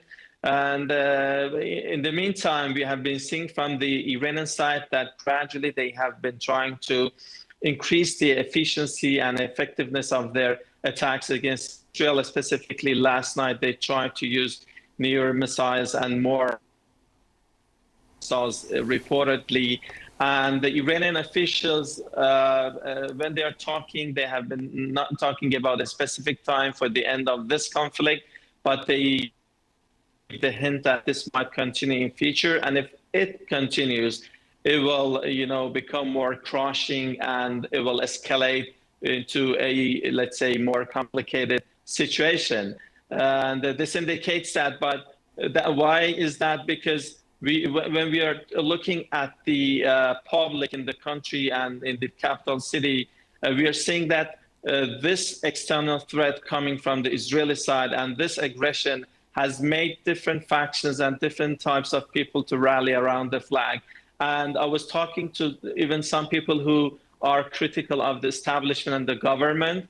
They may not agree with the government on many issues, and they have been critical of the establishment, but all agree in one thing, that Iran needs to give a crushing response to Israel to establish a deterrence against any likely or potential attacks or aggression coming from the Israeli side, and let's say unity among different political factions as well as the ordinary people. So, and we only have about a minute more of your time here, Abbas. So essentially what you're hearing from your perspective as a journalist, there does seem to be this Natanz nuclear facility getting hit again. It doesn't show widespread support among Iranians when it comes to that initial preemptive round of strikes that Iran launched on Israel, if I'm hearing you correct? Yes, this has created a kind of unity among the public, supporting the Iranian defense forces and government to retaliate against Israel. And nobody's buying into Iran that, Benjamin Netanyahu is going after, Iran's nuclear program, because residential areas, as well as more than 90% of those victims of the attack have been civilians. And yesterday, many people, they saw there by their own eyes that, ordinary people were targeted. So that's why this has created a unity in the country. And following the what happened in Gaza, Israel does not have a good standing among the Iranian public. And this somehow, this recent aggression against Iran has, increased the level of unpopularity of Israel among Iranians. That's why we could say that the majority of the Iranian reports indicate aerial activity near the Natanz nuclear facility in Iran. People are supporting that, response against Israel, and they are demanding for more crushing, response. One is that because they maybe hate the actions by Israel, but secondly, they want the Iranian side to establish a deterrence against any likely future attacks. Israel's defense minister has vowed, quote, "The residents of Tehran will pay the price, and soon." Now, Israeli officials say at least 23 people have been killed since Iran's retaliation started. In Iran, at least 224 people have been killed by Israeli airstrikes since Friday. And that's according to... He's lying. By the way, this guy is on fucking CNN. So the idea that like a CNN commentator would use this as an opportunity to fucking not say what you think he should be saying is so funny. Yeah, no, he's lying. Iranians love getting bombed. Iranians actually are, they're massive fans of death and destruction and murder of their family members. Famously. White House officials comment on Trump's statement. New Trump's social media post telling Iranians to immediately evacuate Tehran reflected the urgency of need for Iran to come to the negotiating table at White House. Oh my God, I'm going to lose my fucking mind. What is this madness? What is this fucking madness, dude?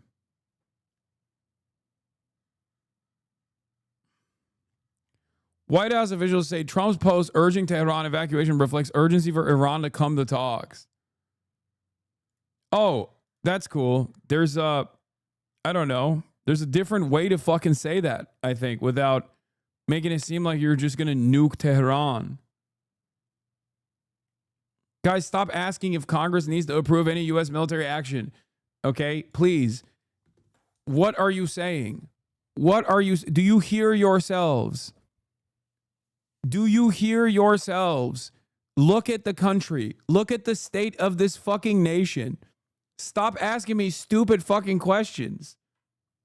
It's like, oh, well, they can't do that. They can't just like black bag American legal permanent residents for being mean to Israel, a foreign nation. Oh, wait, they have been doing that. Okay. Wait, I'm confused.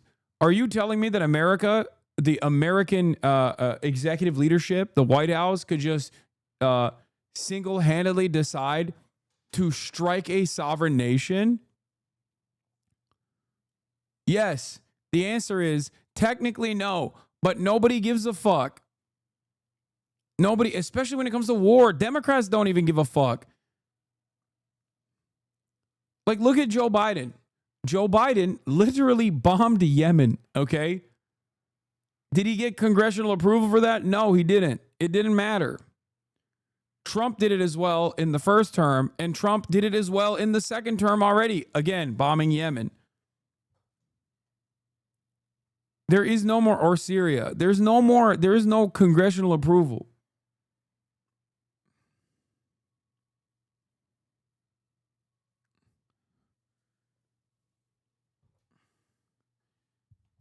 Ironically enough, Chuck Schumer a couple of weeks ago was calling Trump a pussy for not bombing Iran. Okay? He's like, oh, Taco Trump is doing a backdoor deal with Iran to allow them to continue enriching uranium for their nuclear power plants at the civilian level. That's unacceptable. Like, did we forget that? Look at how the New York Times framed it. President Trump, in a post on Truth Social during the G7 meeting in Canada, reiterated his suggestion that Iran had brought Israeli attacks on itself by not heeding his urging to sign a deal to end its nuclear program. What a shame. What a waste of human life, Trump wrote. Simply stated, Iran cannot have a nuclear weapon. I said it over and over again. Everyone should immediately evacuate Tehran. During remarks to reporters about an hour earlier, Trump said he believed that Iran is basically at the negotiating table and that he wanted to make a deal. Trump deleted his tweet. Wait, what? No, he didn't.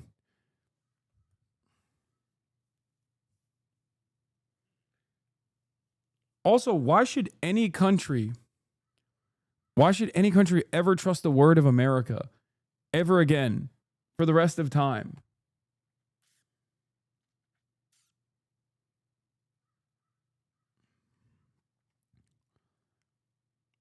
Like, this is happening amidst a denuclearization agreement. Stop saying lies, by the way, that he deleted his tweet or whatever. He did not delete any of it. God damn it. This is so lame. To the country's Ministry of Health. The IDF vowing their strikes will become... I feel like a bunch of chatters are just like fucking making shit up. He didn't. It's still there. What? Yeah, it's still on his fucking page. What are you talking about? Dumb fucks. Why are you guys doing this?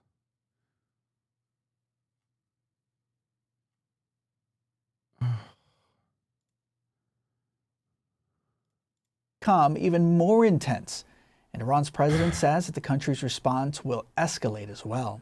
I'm going to start banning people. We will continue to intensify our operations and, in doing so, strengthen our security for years to come. Defending our home front is a... Yeah, if you keep like saying dumb shit while we're awaiting confirmation of whether or not America's like entering the fucking battle with offensive capabilities, if you do this, if you fucking post shit like this, I will ban you. Yeah, I saw the report. Yes, Trump refused to sign the de-escalation thing at the G7. Critical component of this campaign. We are by no means seeking to expand the war, but naturally, as our army, our powerful IRGC, and our dear people have shown, appropriate responses have been given so far. The more they try to escalate, naturally, the responses will become tougher and more severe. More innocent people may lose their lives. CNN's chief international security correspondent, Nick Pate-Walsh, joining me live now from London. Nick, it's good to have you this morning. In your view here, where does President Trump fit into this as the escalation continues to grow? He seems to be both offering peace talks, but he also continues to back Israel. So where does this potential road for diplomacy land?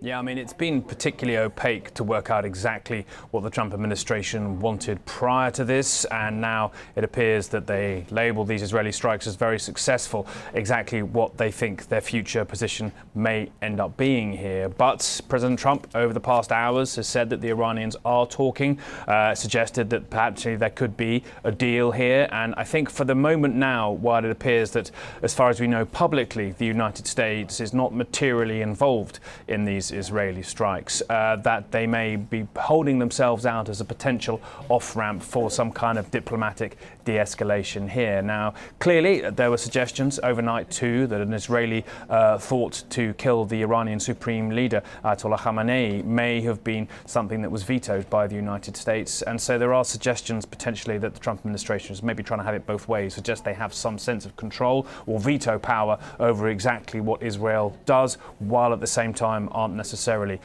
trying to call all the moves here. So Trump, I think, trying to have it both ways. There may be voices around him that are indeed suggesting that as Israel continues to take a remarkable, a devastating toll, frankly, not just on... Genuine question, how are people justifying backing Israel? I mean, if you ask the public, many people don't give a fuck about Israel. But if you ask politicians, when have they stopped backing Israel?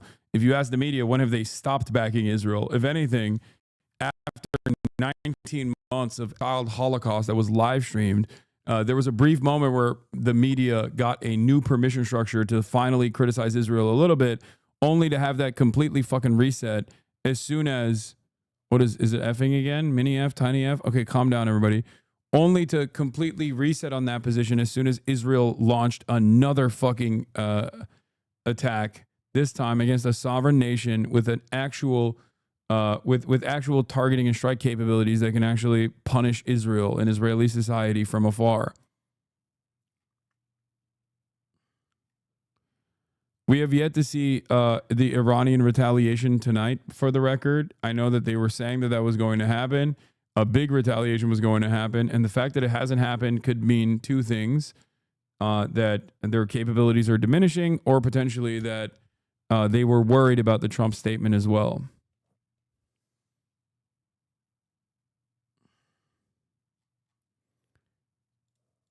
On Iran's military, but according to Iranian officials, on Iranian civilians as well. Over 200 killed. It's crazy though, because what, you reap what you sow? What do you mean? Brandon moment? What's crazy though is that, like, fuck. I'm losing my mind a little bit.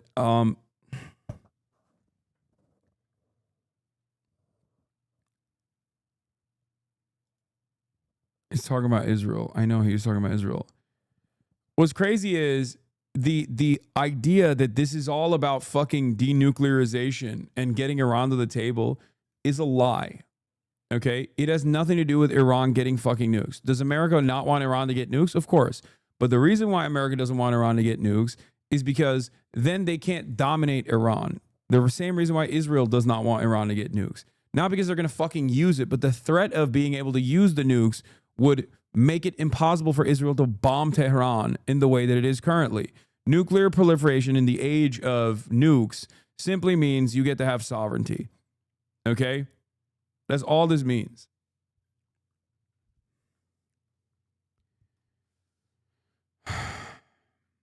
That's it. If Iran had nukes, Israel wouldn't get to fucking fly over and bomb Tehran like this. Because the simple threat of Iran deploying nukes to Israel would be enough for Israel to never behave like this. It would make the region a more stable region. That's why John Mersheimer also says this. Okay? That's it. Having said that,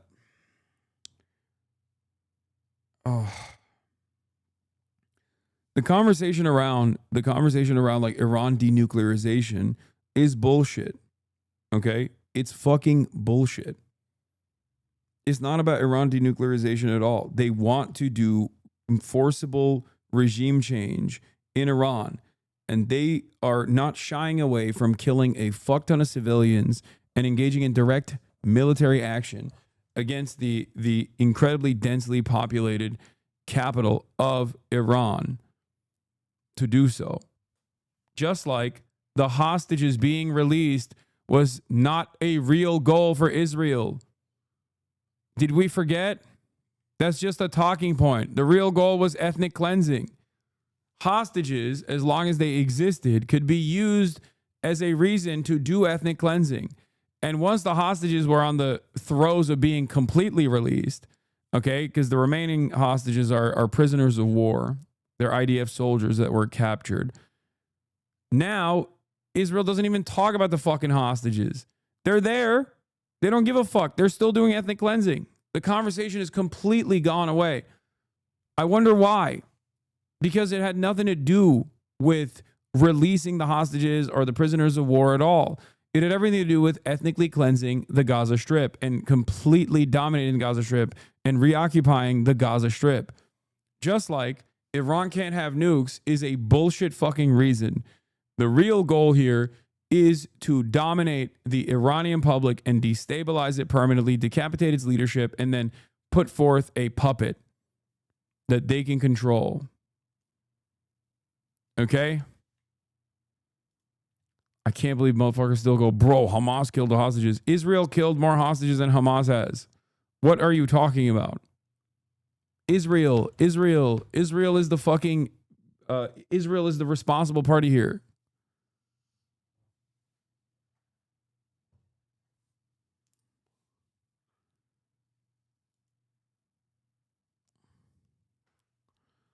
Watching Israel's Channel 12 News now, excitedly reporting about a new series of explosions in Tehran and the insane evacuation order Trump posted. They talk as if everything's already over and the Iranian regime is crumbling, the military's finished, and the Iranian public root for Israel, and very soon total victory will come. It's impossible to distinguish anymore between delusions and reality.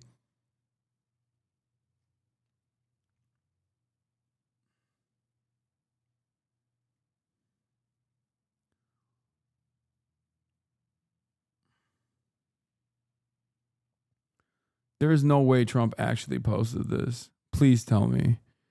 Somebody please explain to Kooky Tucker Carlson that Iran cannot have a nuclear weapon. I'm Brian Kill Me. I'm Brian Kill Me. I'm Brian Kill Me. I'm Brian Kill Me. Is this actually real? Is this a real tweet?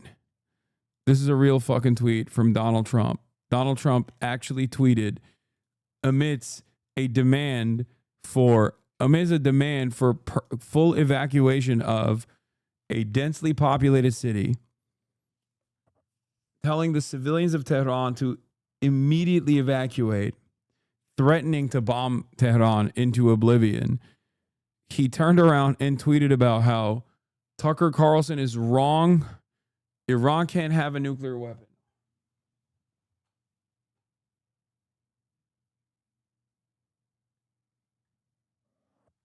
Oh my God.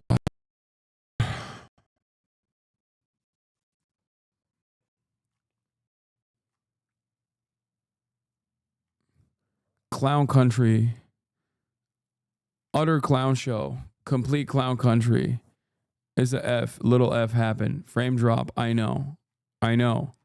There's some frame. It's patchy. It's a little bit of frame drops taking place.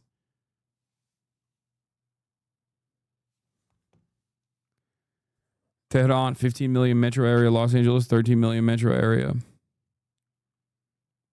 Exactly. Iran's been on the brink of having nukes since 1993 when Netanyahu, a young minister of the Knesset, wrote they could acquire a bomb by 1999. Frankly, the goal of regime change, I think, is no more the primary goal here than it was in Iraq. The sake of the war is war. It brings Israeli society together and it remobilizes American military support while the government stays in power and the region continues to suffer. Like I've said 100 times, is a reset button. No, it's not just a reset button. The sake of blowing up Iran and this final solution against Iran is to envision a different Middle East. Iran is the final spoiler against American ambition of full domination over this oil-rich region. If it doesn't happen tomorrow, if it doesn't happen today, it was bound to happen in, I don't know, the next fucking 10 years. Another Trump post.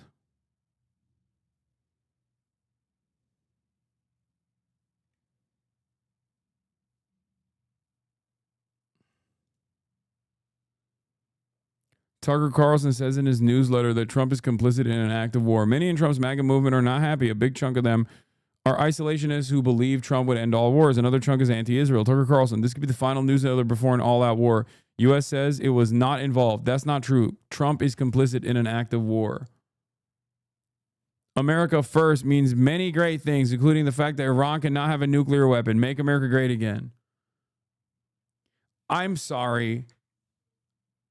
Like, why are you even entertaining some fucking MAGA base that's going to get mad at you for bombing Iran, dude? What the fuck is going on? This is our fucking president. This is our future. This is our past. This is what we are living through. It's like, this is the possible lamest way to go into World War III.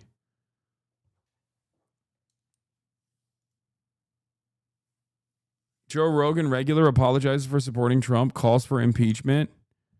Oh, Dave Smith. Comedian and frequent Joe Rogan guest Dave Smith has apologized for supporting President Donald Trump and is now calling for his impeachment.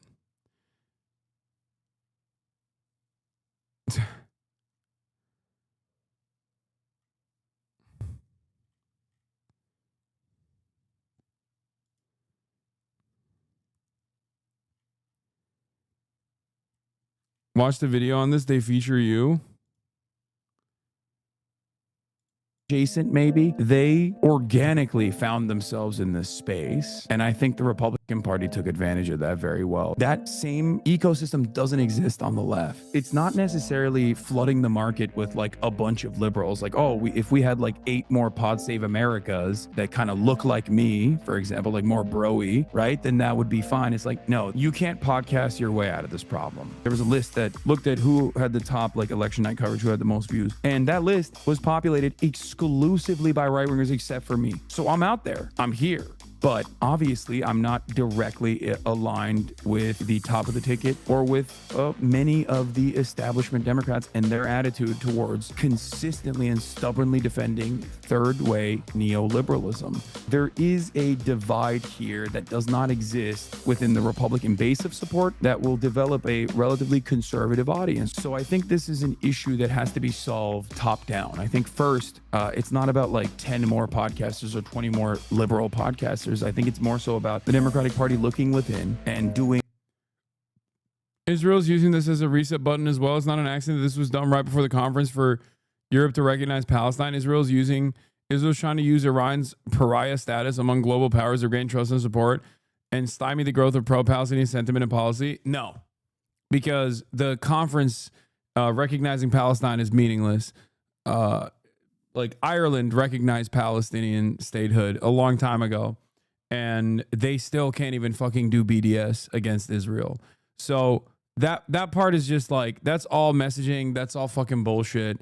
The reason why Netanyahu fucking pulled the trigger was because he was worried about internal conflict that would basically make it impossible for them to do this. And who knows when Israel would get the second chance of going after Iran. This is right after all of the Iranian proxies have been diminished, with the exception of, I guess, Yemen. All of the Iranian proxies have been either decapitated, like Hezbollah, and have been diminished in their capacity. The logistical hub of Syria is gone. There is no way for Iran to surround Israel or present a serious threat to Israel beyond lobbing missiles from fucking Iran directly towards Israel, which is still fairly consequential. And I think these guys have actually miscalculated. Like, I think Israel thought that they would be able to withstand Iranian attacks, or maybe even take over Iranian capabilities fairly quickly, take out Iranian capabilities fairly quickly. Having said that, however, I think the real reason why they did this now was because if the Knesset dissolved due to not having enough soldiers to continue doing baby cleansing in fucking Gaza, and therefore trying to bring the Haredi population to conscript them forcibly, the Knesset was destined to dissolve. And if that were to happen, they would never be able to take advantage of this current best opportunity to strike Iran. That's what I think. Maybe I'm wrong, but that is my assessment.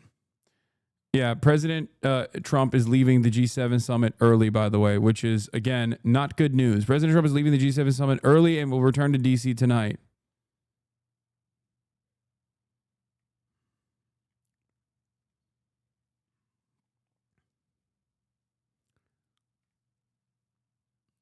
I think it is pretty funny, however, that the way that this is being done, like the consent being manufactured against Iran, is fucking identical to invading Iraq. Like, it is literally identical. The actors are the fucking same. Benjamin Netanyahu is still saying the same shit, but this time he changed like 2 letters. Okay. How crazy?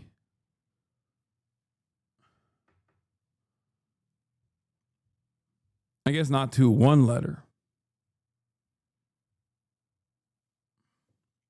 I agree with you 100% that the timing here is just right for Netanyahu to eliminate Iran as the head of this axis. My point is that while Bibi doesn't want a difficult war, I think he wants a long one. I mean, sure. I don't think... yeah, 1 letter, not 2.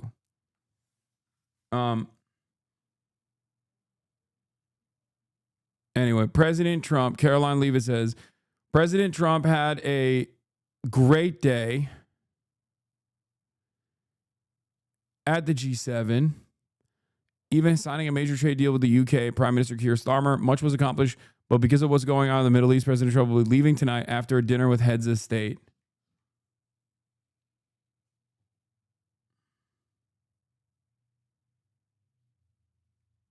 Reads like a daycare report card.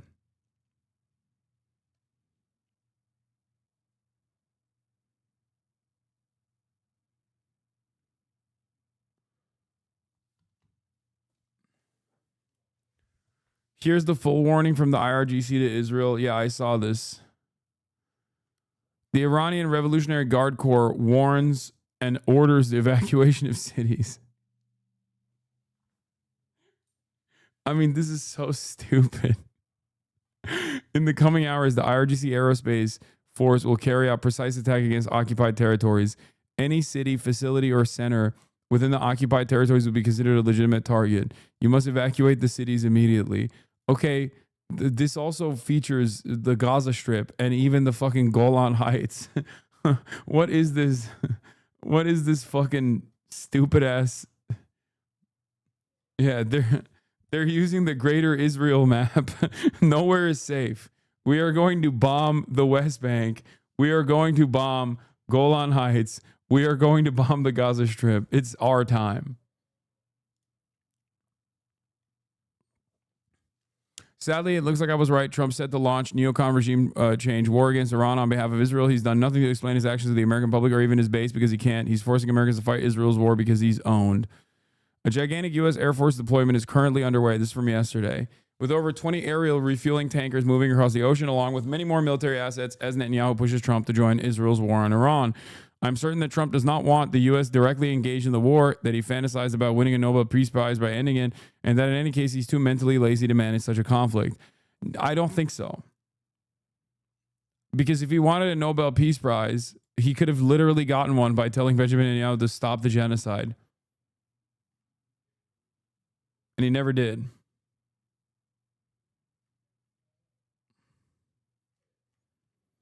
It is also clear that his base has no desire to fight any neocon war of choice for Israel. America's first influencers like Tucker Carlson and MTG are now escalating their opposition because they know that will sabotage what's left of Trump's domestic agenda.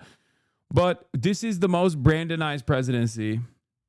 This is the most Brandonized presidency of all time. This is full Brandon.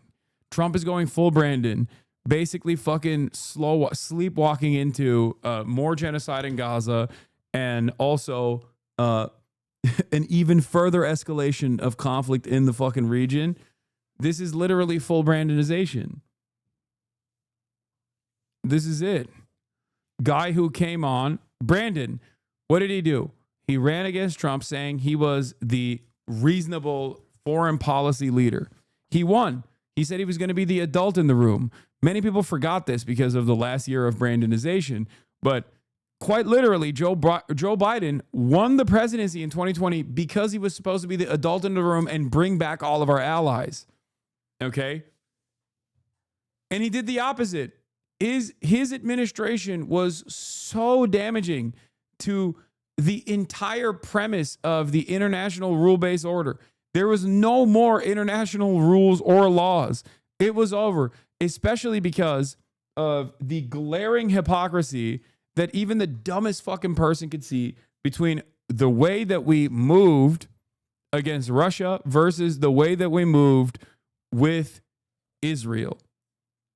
That was huge. Those two things happening in the same leadership made it impossible to fucking hide and say, oh, well, this is like two different political parties and the way that they fucking react to situations are different. Like, it was over at that point, right?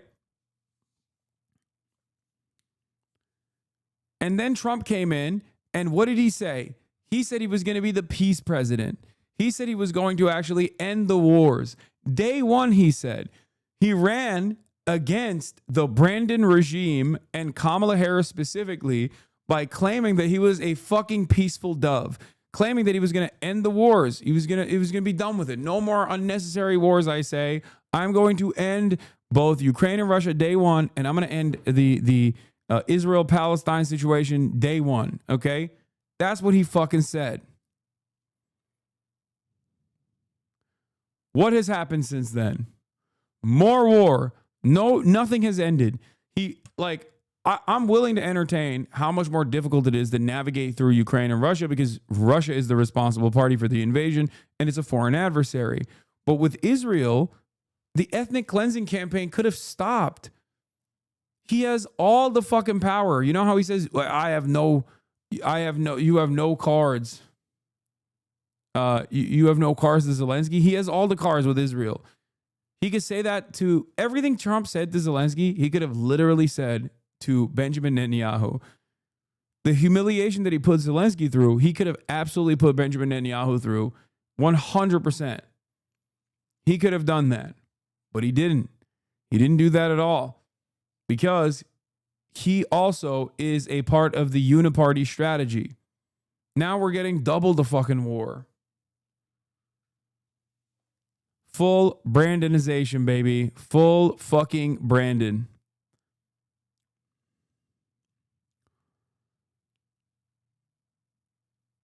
Now we got fucking tankers and refueling ships. Refueling planes flying in the region. And it feels like there's another aircraft carrier that's moving in that direction too. Here's Representative Fine.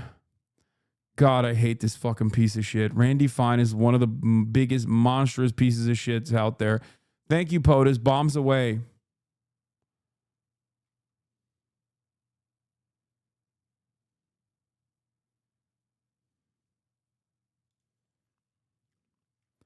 Iranian air defenses were activated in the city of Masjid Suleiman, Khuzestan.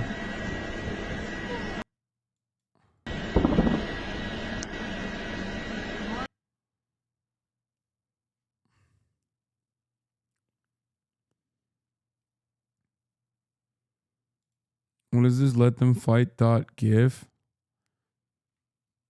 I mean, it's not even a let them fight type situation. Like, I think it's crazy that, I mean, there's just, Vice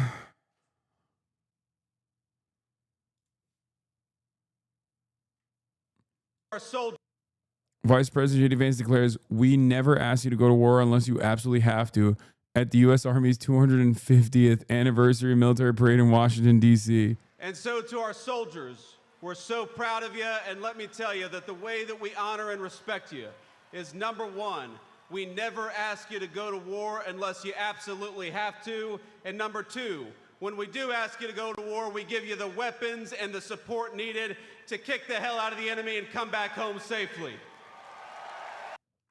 the gunshots that we heard weren't gunshots. It was anti-aircraft battery, I think.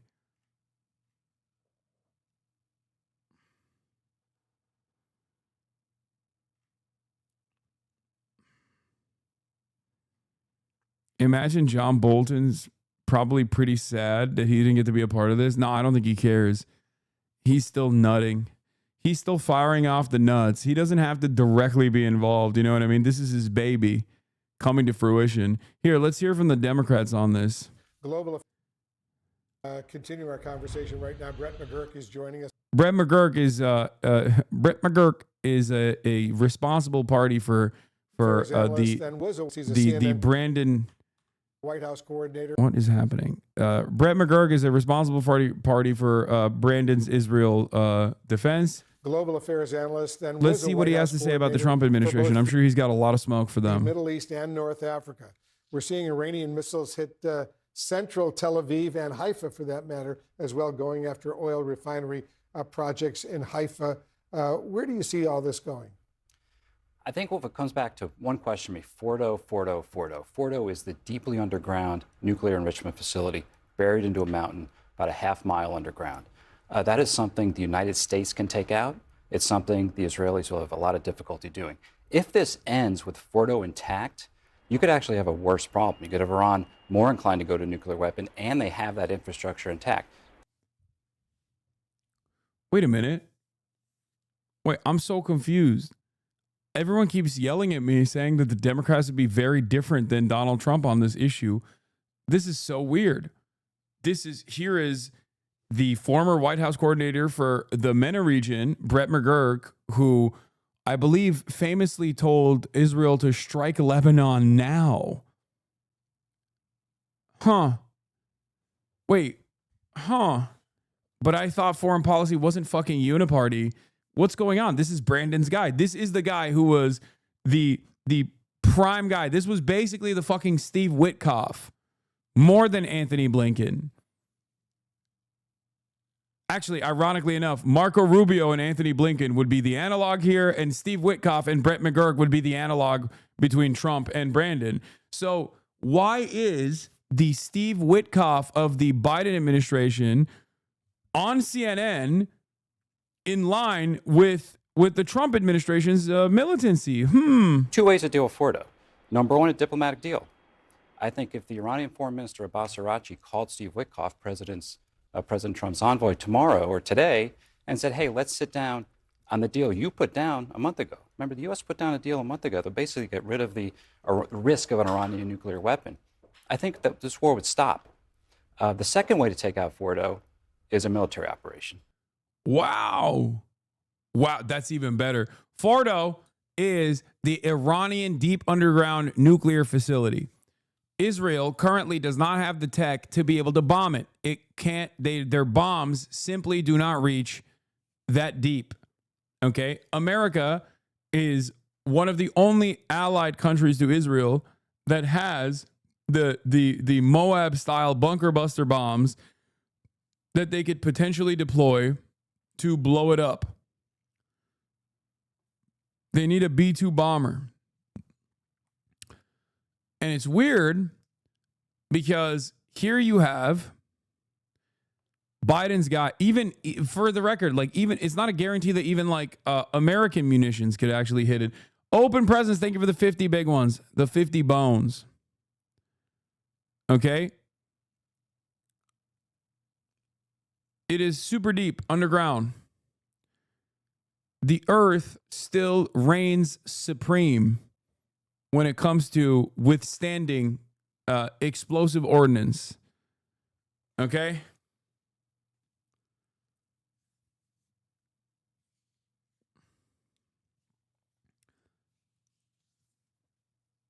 So I'm confused because everyone keeps saying this straw manning is where the left loses me. This straw manning, I heard this. Who said the Democrats are different on this issue? Who said that? We said domestic. Have you ever heard me say that the Democrats are in lockstep with the Republicans on domestic? No, I always say the Democrats follow the past 4 years of the Republican administration. they're marginally better on domestic issues. That's not a straw man, dumb fuck. There are plenty of people who have been yelling at me since the beginning of this administration every single fucking day, every single goddamn day, about how the Democrats and Republicans are not uniparty. Ironically enough, the Obama plan is one of the few instances that I point to talk about how the Democrats actually, if left to the rest of the Democrats, they wouldn't have ever continued with the Obama plan. But yes, the Obama denuclearization agreement was good. That is the signature accomplishment of the Obama administration. I've said that. So you're wrong? Oh my God. Oh my God. Oh my God.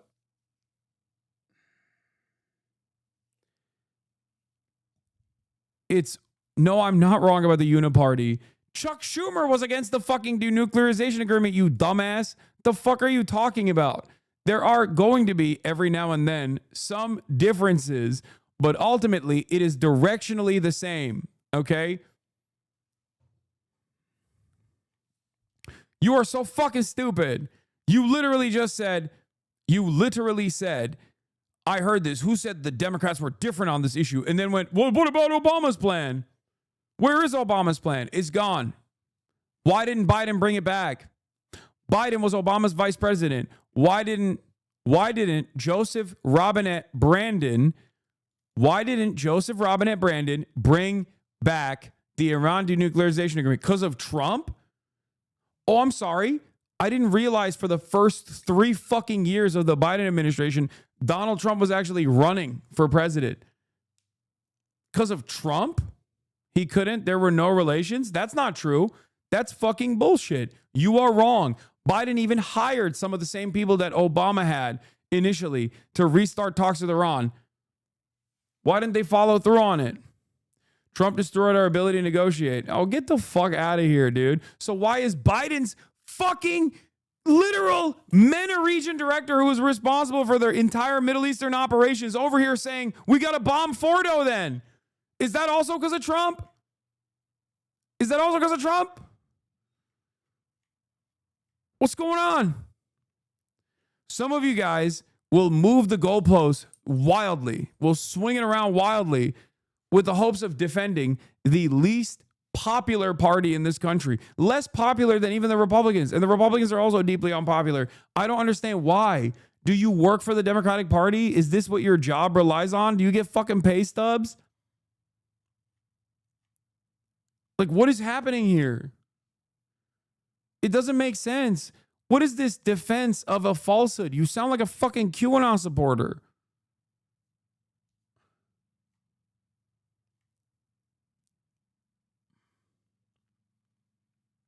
Nope, my family's being deported.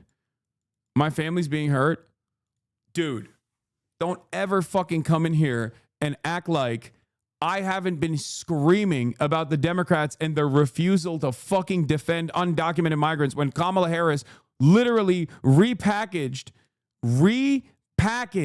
the fucking 2020 Trump campaign, basically adopting the right-wing framework that migrants were actually a criminal element in this country that needed to be forcibly removed.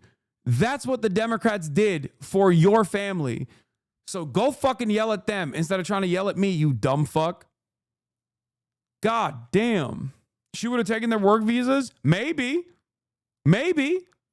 Do you really want to use your fucking family's work visas as a own here in this circumstance to go to one of the fucking only outlets that is defending unconditionally undocumented migrants? Really? I'm your enemy, huh? The Democrats, they're your friends. I'm your fucking enemy for yelling at the Democrats for not even fucking protecting the migrants. You are so fucking stupid and so fucking brain broken, dude. Go take it up with the rest of the fucking libtards in your stupid fucking circles that you spend time in online that celebrate, that salivate at the notion of, well, you know, they deserve it. They deserve it. They didn't sufficiently vote for Kamala Harris. Nope, you're wrong here. Oh my God. Oh my God. We deserve everything that's coming for us. I swear to God, we all deserve it. Fuck. I'm in my office helping with the immigration. I see the pain. Yeah, you see the pain. Make sure you figure out whether or not the people whose families have been sufficiently in support of Kamala Harris next time you're fucking processing someone's like deportation order, trying to fight against that, okay? Because if they have immediate family members that have fucking voted for Donald Trump, you should probably allow them to be expeditiously deported instead of fucking defending them then.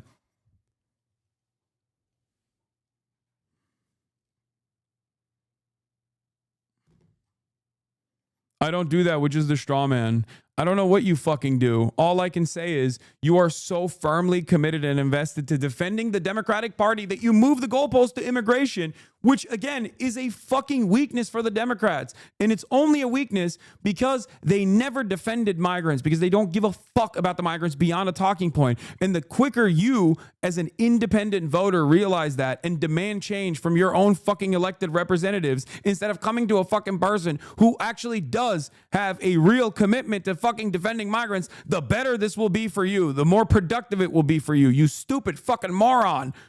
Democrats are also responsible for all of the fucking awfulness that migrants are experiencing right now.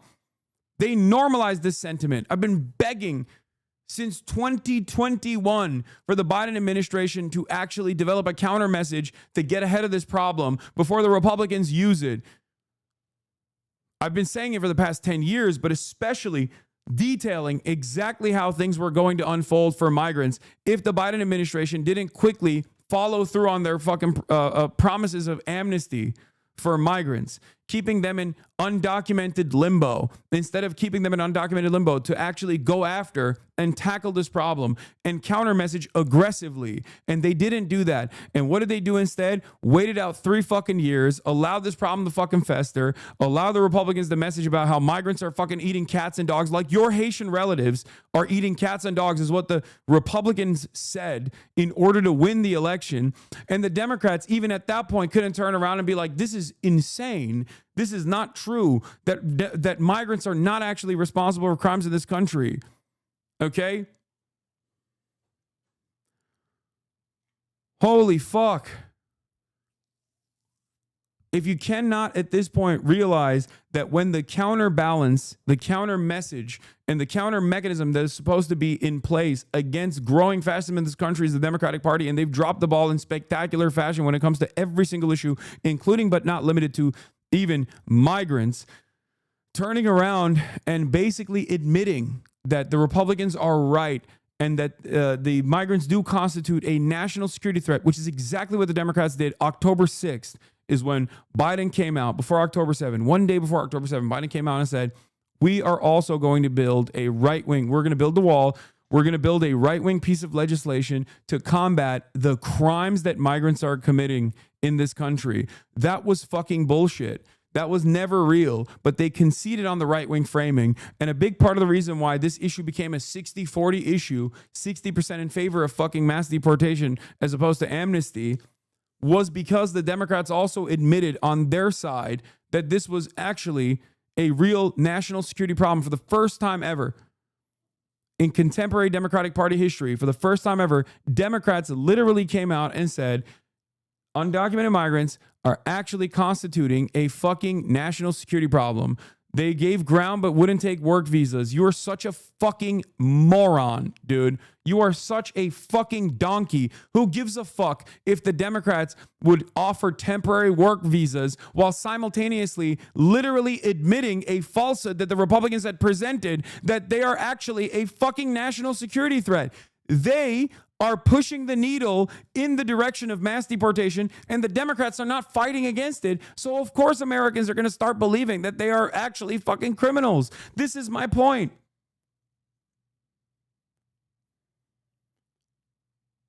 Also, you said you're Haitian. I don't know if you're also Haitians, or if you're Haitian or you're working with Haitians in the office of I don't know, I guess you're an immigrant attorney, but I doubt that you're a fucking immigration attorney. If you were an immigration attorney, you wouldn't even be fucking angry at me. You'd be angry at the Democrats altogether. What the fuck is this?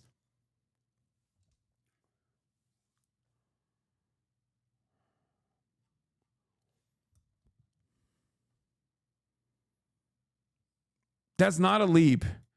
I've never met a libbed up immigration attorney that doesn't actually fucking criticize the Democrats and their failures on migration. Maybe you are the one fucking person.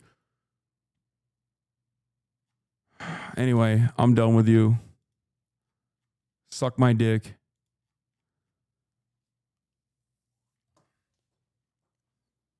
Yeah, Biden was so good on the Haitian migrants, remember? Actually, you know what? I'm going to unban that person because I wanted them to address this shit too.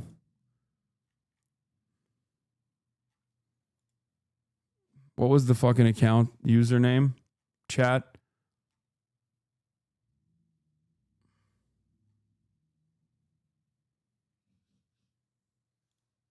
So what he has asked all of us to convey clearly to people who are understandably have questions, are passionate, are concerned, as we are about the images that we have seen. The Secretary also conveyed to civil rights leaders earlier this morning that we would no longer be using horses. I unbanned shit, them. dude, thank God. It was the horsies. That was the big problem. Not our fucking white nativist immigration policies.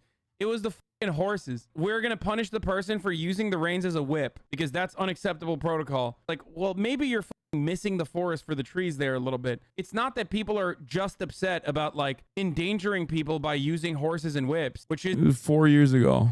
is definitely a fucking bad part of it, but that's just the tip of the iceberg. The real fucking good stuff is the horrifying immigration policy that dictates that, you know, 690,000 people that were seeking asylum were purged from this country without allowing their due process, without allowing them an opportunity to get legal paperwork done so they could even fucking try to seek asylum here. Okay, that's the issue. It's not just the horses. It's not just the whips. This is not a W, all right? I'm sick and tired of this bullshit. Many of the 15,000 migrants have been deported to their native Haiti, but sources tell CBS News more than 1,000 have been allowed into the U.S. to ask for asylum. The governor of Texas has been using a line of police cars to keep the migrants out. More than 1,400 Haitians have been deported since Sunday. Meanwhile, in Washington, members of the Congressional Black Caucus met with White House officials demanding accountability for what they consider the mistreatment of migrants.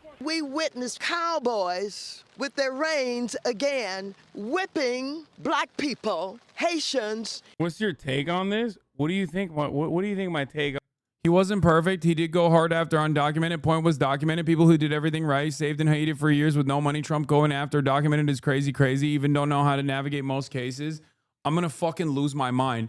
Are you so stupid that you don't understand that Joe Biden not fucking offering proper authorization and clearance to those people and instead actually acting as though they deserve to be purged from the fucking ranks of this country is exactly in line and allowed the Trump administration to increase the fucking rhetoric, to literally fucking increase the intensity. That's the whole point. If you're a fucking immigration attorney, you know the difference between an undocumented migrant and a documented migrant is just documentation. How dare you fucking come in here and try to yell at me over this? This is my fucking number one issue, you stupid fucking moron.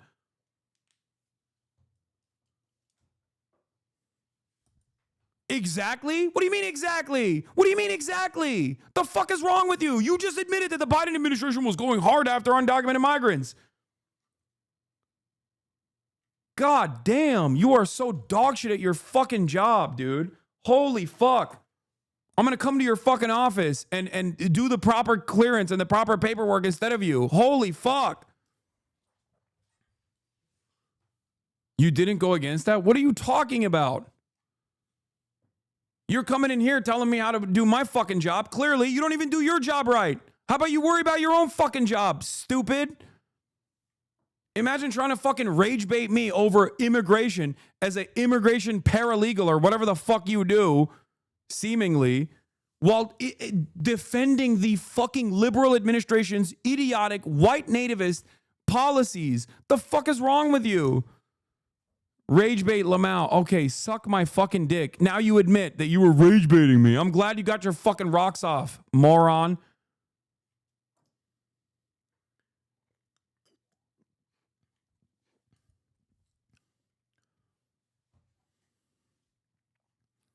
Incredible stuff. I'm a fucking immigration attorney, but I think the Democratic Party made a lot of mistakes with immigration, but are actually still really fucking good.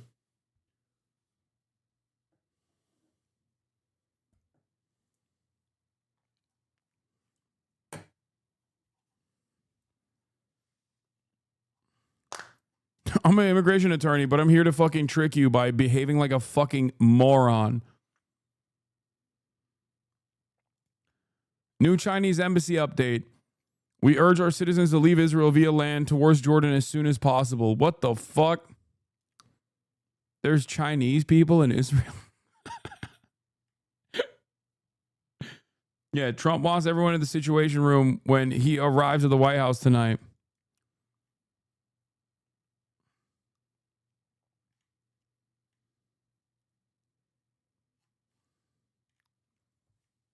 I just didn't expect there to be Chinese people in Israel. Dems never sponsored a bill that would change the immigration process. They just lived in the house Trump built. Not only that, but they also literally repackaged the Trump administration's anti-migrant bill from 2020 and then presented it as their own, and then also admitted that Trump's false smears about undocumented migrants constituting a criminal element of this country was real. That admission alone played a prominent role in people generating this like reactionary white nativist sentiment within the ranks of the Democratic Party.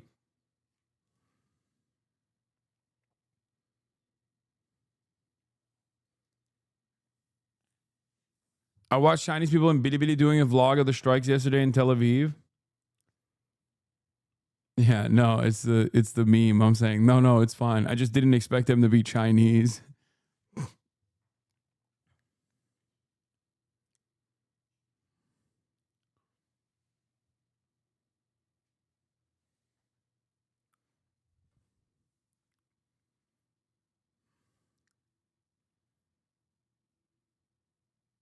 Anyway.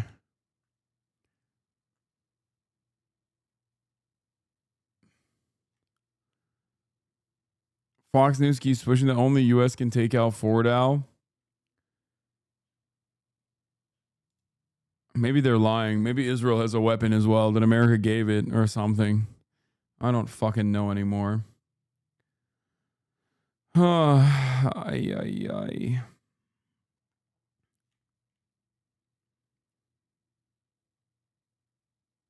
Dems in 2023, no more kids in cages. You misheard. It's no more kids in cages. Yeah.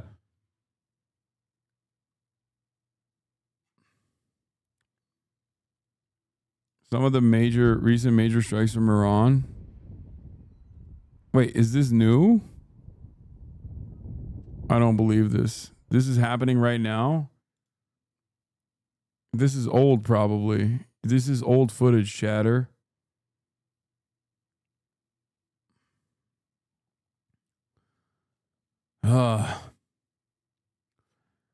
I feel like there would be more of a hubbub. By the way, notice how we moved on from, of course, America's uniparty when it comes to Israel to actually, of course, Biden was really bad to undocumented migrants. Like, that person is such an indecent, immoral charlatan who openly admitted that they were just rage baiting and didn't even do a good enough fucking job with it. Democrats are that bad that even if you move the fucking goalpost, they're still bad on whatever fucking new goal that you move the post to. That's how bad they are. Don't ever come in here and fucking defend the Democrats ever again, unless they do something good, at which point you won't have to defend them. I'll be defending them. I'll be the first to defend them. Stupid loser. A meeting scheduled for tomorrow, including a meeting, I should note, with the Ukrainian President Volodymyr Zelensky as well, and on that list of everything that these leaders were going to talk about. But the White House has decided to cut this trip short so the president can return to Washington tonight, citing exactly what is happening inside the Middle East. We've talked to officials about the president's post on Truth Social earlier that everyone who lives in Tehran should evacuate. Obviously, that is millions of people, Anderson, and a quite urgent warning from the President of the United States. One official said it just reflected the reality of the situation of trying to get Iran to the table as they are trying to sort this out, with the president still voicing confidence that some kind of deal with Iran could be made. They aren't baiting. They're Kamala or busters. They just repeated rage bait because you said it. Okay, now I want to fucking unban them so I can rip into them even more. If that person is unironically a Kamala or buster, oh my God. There's such a thing. I cannot believe there is literally a thing There are actually Kamala or busters out here. Like, there's still people who ride for fucking Mamala. Oh my God. Carrier movement as they're basically posturing Makes sense to how make sure stupid they're they were protecting arguing. the U.S. forces who are in the region right now. I will note one person who's here on the trip with President Trump is the Secretary of State, Marco Dumbass Rubio. K-hivers. I'm told he's been briefing him throughout the day on the latest and the updates that we've been seeing. And the president has also had several conversations with the Israeli Prime Minister Benjamin Netanyahu. And so everyone is watching, obviously, what is happening in the Middle East and also why the president's cutting his trip short, his trip here early short is making such a difference and what that means about what's next. Yeah. Caitlin, we'll see you at the top of the hour on The Source. Coming up next right now, CNN Chief International Correspondent Clarissa Ward in Israel. She's at Tel Aviv's largest hospital. Clarissa, how are Israel's defenses, first of all, holding up against the latest Iranian retaliation? Well, there had been the expectation that tonight was going to see some heavy activity because we had heard from Iranian state I think these people have no capacity to like analyze the world as events are unfolding without trying to get a fucking own. This is inherently reactionary. Okay? This is inherently a reactionary approach to politics where you have to envision a stupid person that is your enemy that you must own at all fucking costs. Like, you have no substance to your commentary. You have no worldview. You are just simply moving along with the I told you so narratives. If you want to be on the right side of history and constantly tell people in the smarmiest ways possible, I told you so, become a fucking leftist, okay? You shouldn't do that regardless, but trust me, you'll have plenty of I told you so opportunities, you fucking morons. Oh my God. It's so crazy. The idea that like, well, imagine if we had Harris right now, we wouldn't be in war, is so fucking stupid when you have literally every Democrat saying we want more bloodshed in the Middle East. Every top Democrat, including former top Democrats who work with the Biden administration, including Kamala Harris's own foreign policy apparatus, coming out and being like, we would actually defend Israel harder. If we have the opportunity, give us the opportunity, we'd be so hard defending Israel right now. And these fucking morons still go, Kamala would have never done this. Let it go. Let it go. Drop it, please.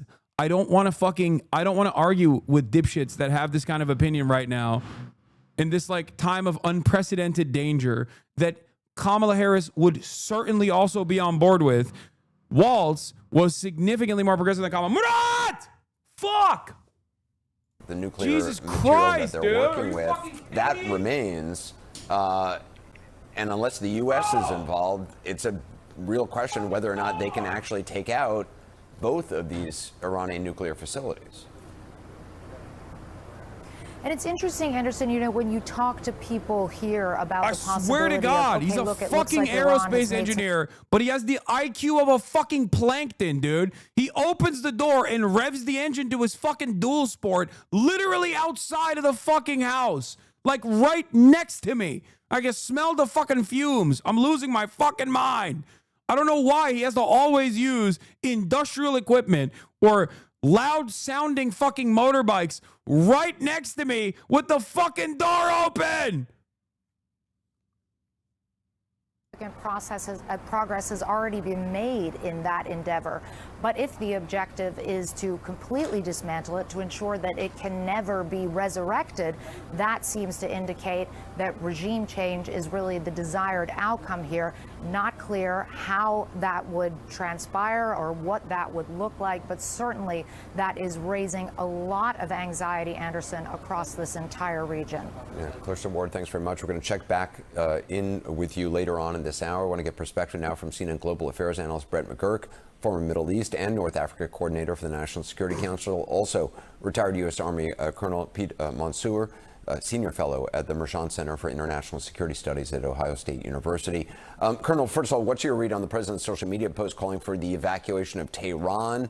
Do you think that is an indication that the United States is going to get directly involved in this? It certainly seems that way. You know, I didn't really think the United States would get involved unless it was attacked in the region by Iran. But with the president returning a day early from the G7, there's really no reason for him to do that if he's just monitoring the situation. He can do that up in Calgary. So I think this may be tipping the hand that the United States might weigh in a military sense to complete the job that the Israelis have started. Brett, do you agree with that this seems to be an indication of something? As Brett McGurk. I think there's two things going on here, Anderson, and both are linked. I think we are moving our military assets into place to be able to do a strike into Iran, particularly to take out that Fordo facility deeply underground, something really only the U.S. can do. But secondly, there's still an off-ramp on diplomacy. This is coercive diplomacy, what you're seeing. Oh, dude, yeah. Basically, the White House believes they put a deal down to the Iranians about 6 weeks ago that it's a good, fair deal. The Iranians really never responded to that. In fact, they escalated their program in response to that. And basically, I think the view is if Abbas Araghchi, the foreign minister of Iran, calls Steve Witkoff, who is President Trump's envoy, and says, you know what, I re-looked at the deal you put down, I'm ready to take it, that's the off-ramp. If Iran does not do that, I think we're actually, it seems like the U.S. is putting everything in place to get directly involved militarily. One way or the other, it's very clear here. I think Iran cannot be left at the end of this with that enrichment program in place at Fordo. Natanz is the other one. The Israelis have hit that. And then you have the conversion facility. This is part of the fuel cycle at Esfahan, which has also been hit. But Fordo, that is the key. And if you don't dismantle Fordo at the end of this, as you said, Anderson, not only does Iran have the know-how, they have an underground facility with about 10 cascades of very advanced centrifuges, and then you're kind of in an even worse position. So this is really coming to a head fast. It's unprecedented. If anybody says they know where this is going, they don't know what they're talking about. But I see putting the military pieces in place, that's smart, as you have a diplomatic off-ramp. So, you know, let's hope Iran decides to take that off-ramp. Otherwise, I think we're possibly looking to an American strike at Fordo. Colonel, do you have a sense of how long it takes to get U.S. assets in place? I mean, we're talking about, you know, battleships and other assets. Well, we're really talking B-2 bombers and other aircraft like the B-1 that can carry the kind of weapons that could penetrate the mountain at Fordo and destroy it.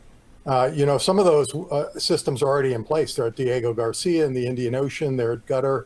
And they can fly from Whiteman Air Force Base in Missouri, for that matter. So we have the capability now to strike Fordo. It's just a matter of giving the word. Brett, as we said, Tehran is home to more than 9 million people. Obviously, a complete evacuation of a city of 9 million people is a difficult thing, particularly if there's incoming fire. And at the same time, we heard from Israel, from Netanyahu, the idea of Iranians rising up and overthrowing. No, he escaped on a motorcycle. That seems a difficult. I mean, obviously, we've seen demonstrations before. There's clearly a lot of animus toward the regime, a lot of dissatisfaction. There's a lot of different ethnic groups as well. But rising up while under bombardment, that seems a contradictory thing. No, if I were advising the president, I would say you got to keep the Israelis, avoid mission creep here. The declared objectives of the Israelis are the nuclear program and the missile program. If by taking those out, you wind up with a regime change scenario, that's one thing. Guys, there's a lot of diversity of opinion here. Regime change. I'm looking at Pete on the fucking CNN panel. I would not try to go down that road. Keep the mission focused. Align your ends and means. Big diversity in the panel here. Program. How much do we bomb Iran? Mission creep scenario. You get into massive unintended consequences. Don't know where that's going. I think you want to have an endpoint. Again, align the military resources. Have a diplomatic off-ramp. I can see that's what the White House here is trying to do, but it's very unclear where this is heading tonight. Colonel, you would agree with that, given experiences in Iraq and other places. Regime change should not be, in your estimation, part of the He told me he had headphones on, so he couldn't hear me. It's going to take a long time. He had AirPods in, so he couldn't hear me yelling at him. Iranian people to rise up, but they're leaving the one city that matters. If they're going to rise up, it's going to take months or years before that happens. If there's to be regime change in Iran today, it's going to have to come from within in some sort of coup. And I don't think the Iranian Revolutionary Guards are going to assassinate the Ayatollah.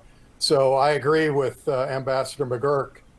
stay on target, destroy the nuclear program and the missile program, and then you've defanged Iran, and you've already defanged its proxies around the region, and then the region is in a much better position going forward. Peter Mansour, Colonel, thank you very much. Brett McGurk as well. More now on the kind of day this has been. Here's CNN's Nick Payton-Walsh with that. Mid-broadcast, the conflict came to the... What the fuck? Calling for a military coup on CNN? Yeah, I mean, Americans are the... This makes sense. This is how America is.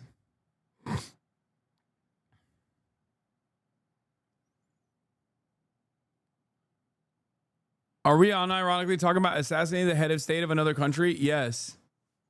Yes. They are. Like, they're also fantasizing about, like, the Iranians moving to the mountainside away from Tehran only to return to fucking do regime change. I've always said Fox News is for domestic suppression and CNN is for imperialism. I mean, Fox News is also for imperialism. They're all priming for war. Trump was elected for moments like this. Fantastic. Dude, one of the grossest things is like seeing all these fucking douchebags who talked a big game about how Trump was going to be a fucking peaceful dove, running around and now being like, well, I guess we're going to war, boys. I guess we're going to fucking war, boys. It's like, didn't you say you were voting for Trump because he was a fucking peaceful dove? Isn't that what happened? Oh, Kamala's going to send us on gay wars. Trump, on the other hand, is going to send us on straight wars. He's going to send us on wars, not in a gay way. I'm horny now. I'm horny for war now.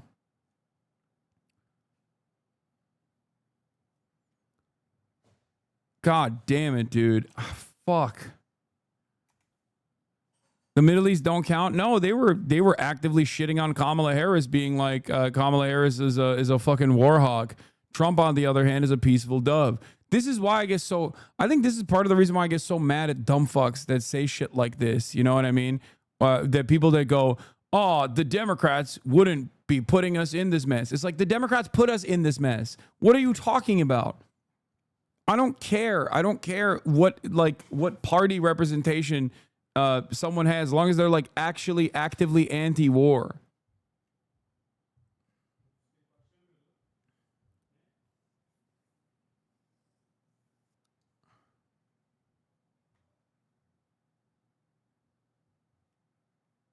Like, it's so fucking annoying.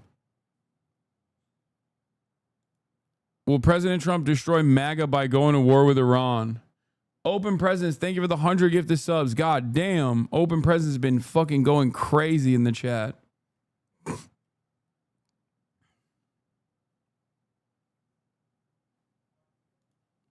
Trump campaign uses this picture a lot. It was a huge part. Yeah. Pro peace ticket.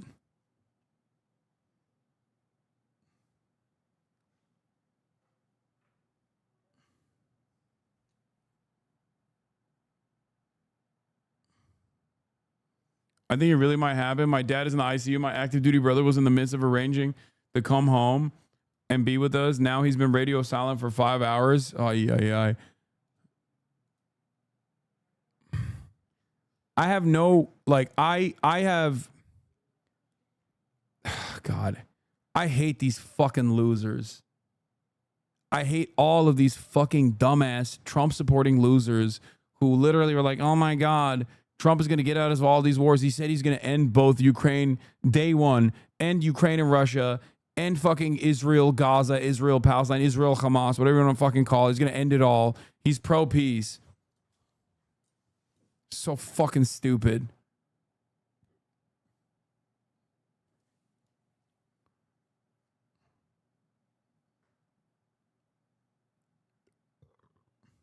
Trump ran against Hillary Clinton successfully by positioning himself as against the Iraq war. That was a bad war. It was a shitty war. We should have never entertained it. We lied to go into it. Okay. Now the guy that said the same things about Iraq is saying the same things about Iran, and you're on board. You know? Will the base realize this? Probably not, because they're fucking cultish losers. But it seems like we have the same level of cultish fucking morons on our side, too, on the Democratic side, too.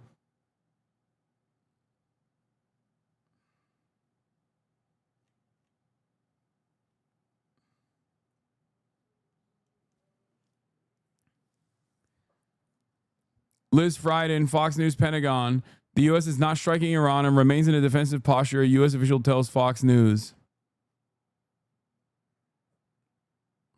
Yet.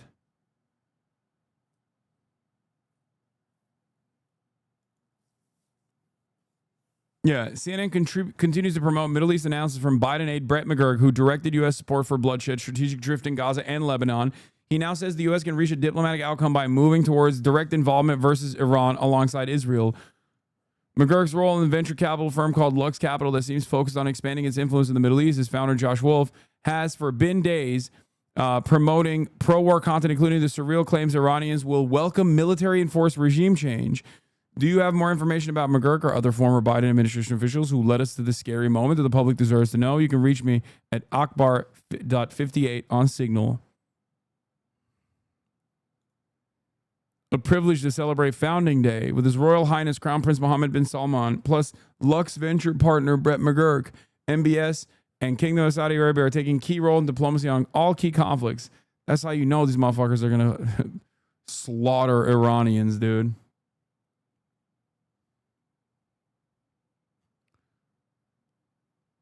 Another 100 gifted from Open Presents. Thank you, Open Presents.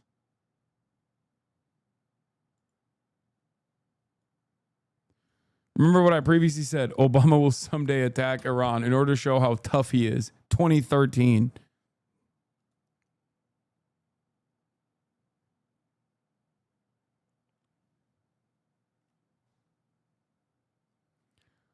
I don't have any updates on Israel.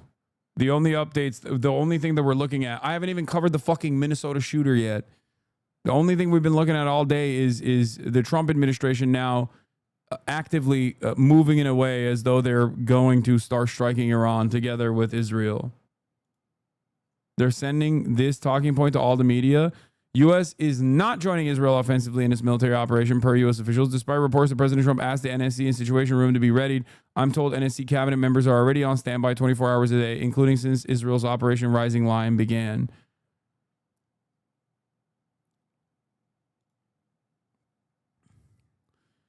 General Jack Keane, who says he was just advising Trump over the weekend, calls for the U.S. to directly bomb Iran's remaining nuclear facilities. It's in the United States' core national interest, he claims. To help Israel destroy completely this nuclear enterprise. And Fordow sits out there as a potential target that Israeli is challenged by. It's not that they don't have imagination. It's not that they couldn't do some surprising things. None of that certainly would be off the table. Okay. But the guarantee is for the United States to use its penetration bombing to take that site out. And I believe once that's done, we start to see the end of this thing. General, let me, got about a minute left. You're talking about Fordow. It's relatively located right here, west of Tehran, the capital. This is the anti-Semitic channel, by the way, according to Israeli Society, that says 50% of Israeli society believes that Fox News is not sufficiently pro-Israel and is actually too pro-Palestine. This is Natanz here, just to the east and south of it. This is an aerial picture, General, okay, of Natanz and what it was before. You've got buildings and structures here, and buildings here. That's pre-war. Now you've got complete devastation in Natanz here, this building located here, as well as this one in the upper right-hand corner. Natanz is very different from what this site that you're describing. Fordow is a half-mile buried inside of a mountain. And you believe the United States has no choice but to get involved with the Iranians? Explain that, sir. Well, it's in the United States' core national interest that Iran does not have a nuclear capability and get to it. That's a fact. And this capability, if we leave it there, the Ayatollah will recover and rebuild.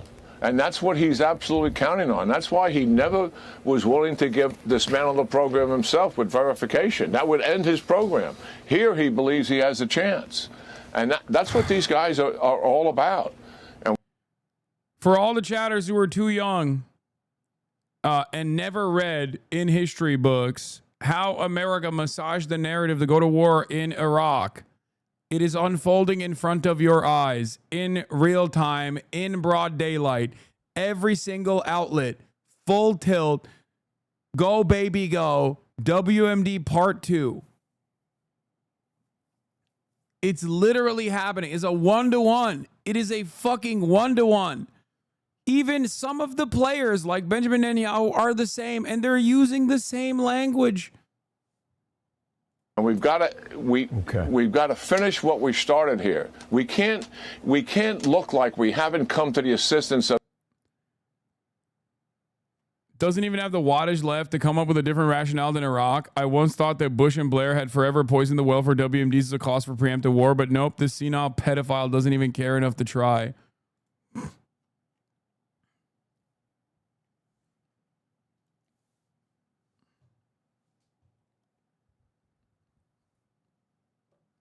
Half of the people that are also salivating to do this are the same people, are the very same people that were never punished for lying about WMDs in Iraq. Of the Israelis when they needed it the most here to finish this operation. They are our strongest ally in the region. What do you think the Arabs would think after the president's visit there, looking at this and they're saying, my, if the United States isn't going to help the Israelis at this critical time, what's the chance they're going to help us?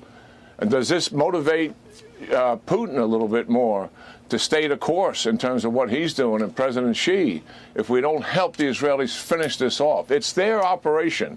We would lend a support to it to finish it off. And that's what I'm suggesting, and I'm certain the president is making those considerations.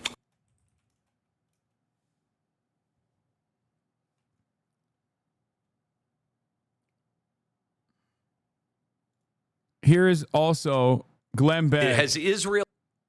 Here is Glenn Beck literally refusing to recognize the identical talking points while still trying to maintain an anti-Iraq war posture, talking about why we definitely have to go to war with Iran. Asked us to fight their war. Answer, no. Is this another Iraq, or is it something entirely different?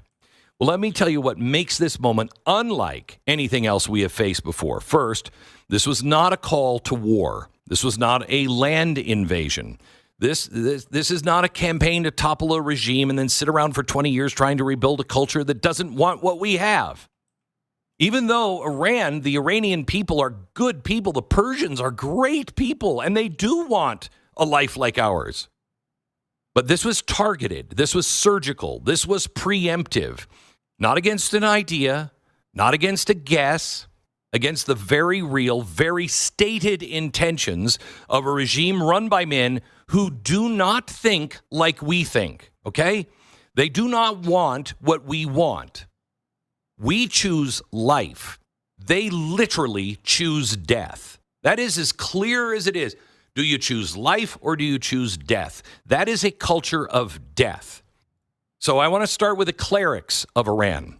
The Ayatollahs, the supreme leader, the mullahs, the puppet masters of the so-called Islamic Republic and their Sharia law. I have said this for years and years and years. If you don't understand this, you don't understand Iran. These are 12ers. They are followers of a branch of Shiite Islam that believes not just in the return of the messianic figure called the Mahdi, but also that his return can and must be, in their words, hastened or accelerated. And the only way to do that is to, quote, using their words, wash the world in blood. Okay, I think I'm out at that. You know, that's my first stop on the train, and I'm like, I'm going to get off here, please. Well, sirens in Tel Aviv incoming, ladies and gentlemen. Let's take a look.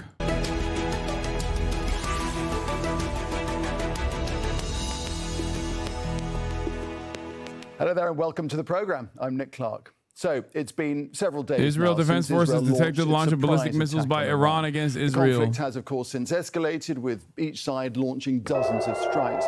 And since the warring sides do not share a border, the attacks have largely been focused on airstrikes. While Iran may have the largest stock of missiles and drones in the Middle East, Israel's air force is considered one of the most powerful in the world, and its air defense system one of the most advanced. And more crucially, Israel has US backing. So is one military at a clear advantage? Does the length of the conflict make a difference? And are there other factors that may play? Al Jazeera has a pre-recorded segment right now during this siren alert. Let's go to the cameras.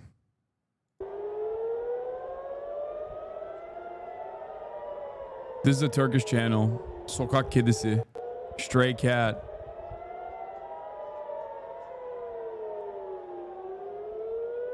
Well, that one Iranian chatter that said rockets would start coming at 3 to 4 a.m. Turns out, what did he know?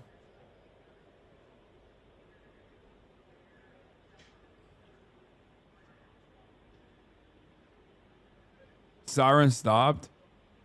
Yeah, I mean, this is the same time as last night. These are the first sirens that come.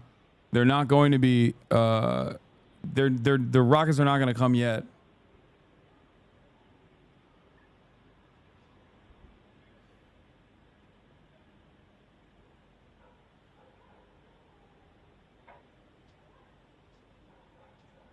What Channel 14 says Trump is going to sign an order.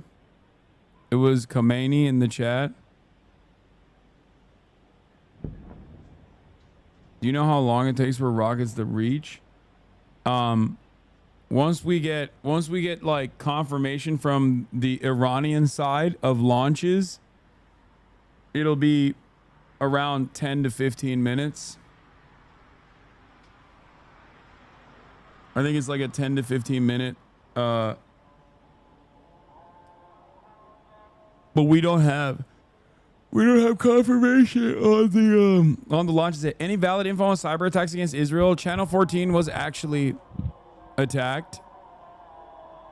Channel 14 withstood a cyber attack. And also there's speculation that like the interceptor failure was due to a cyber attack as well, but I don't know about that.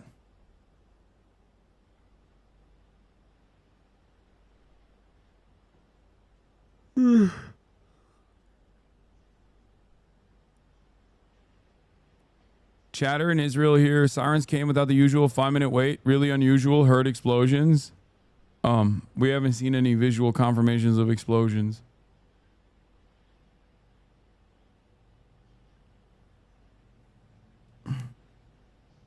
They sent fake red alerts and told Israelis to avoid shelters because of a warning of terrorist attacks on shelters. Wait, really?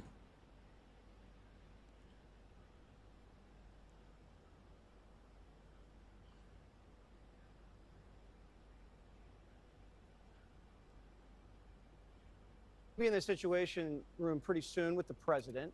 Is he still aiming for a nuclear deal with the Iranians? Of course. The president's, as he said today, his position has not changed. What you're watching in real time is peace through strength and America first. Our job is to be strong. We are postured defensively in the region to be strong in pursuit of a peace deal.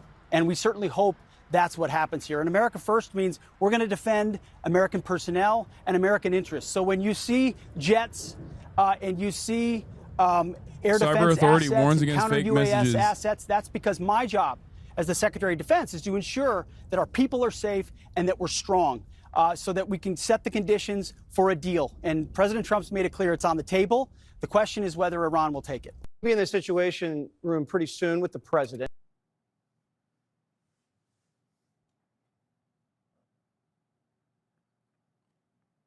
I hope China reconsiders their stance. I don't know. They issued an evacuation warning for Tel Aviv.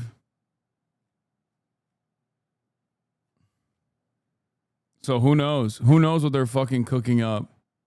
Who knows what they got in the lab, dude? I mean, they are very much the opposite of the USSR. But then again, like I said, this could be the push comes to shove moment that accelerates, that pushes China to finally take an interventionist stance that directly is antagonistic to America's immediate military goals in any part of the planet. China has consistently used trade relations and development and loaning, like unconditional loans that they often forgive, as a way to develop a robust network of allies around the planet, as a way to create a secondary market in Africa and the African continent. Having said that, however, their non-interventionist policy, especially when it comes to like military intervention, they're very limited in the interactions that they have with even like Russia, for example. They'll offer some support with Russia in Ukraine.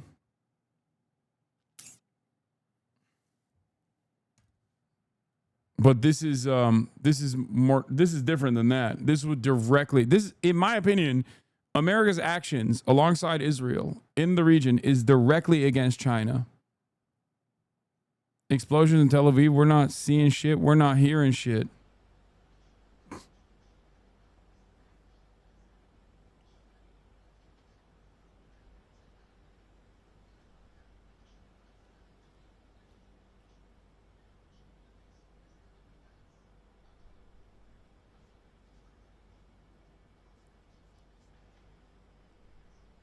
Bro, massive. Are the AP cameras fake? Like, I'm confused.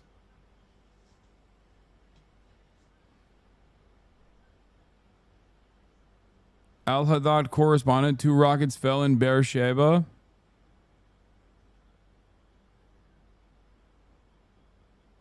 Unmute. It's unmuted.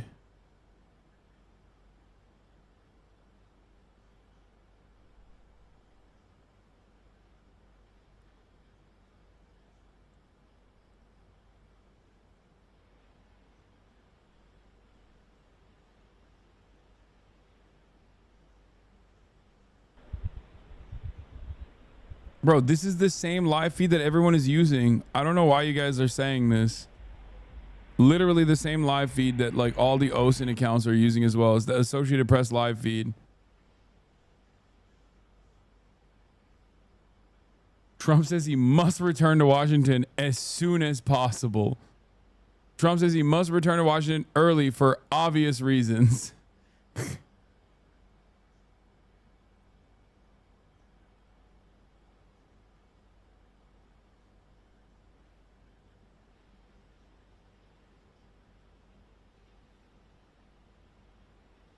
I don't know. I don't know what's happening with the AP feed. I feel like they might be like looping footage.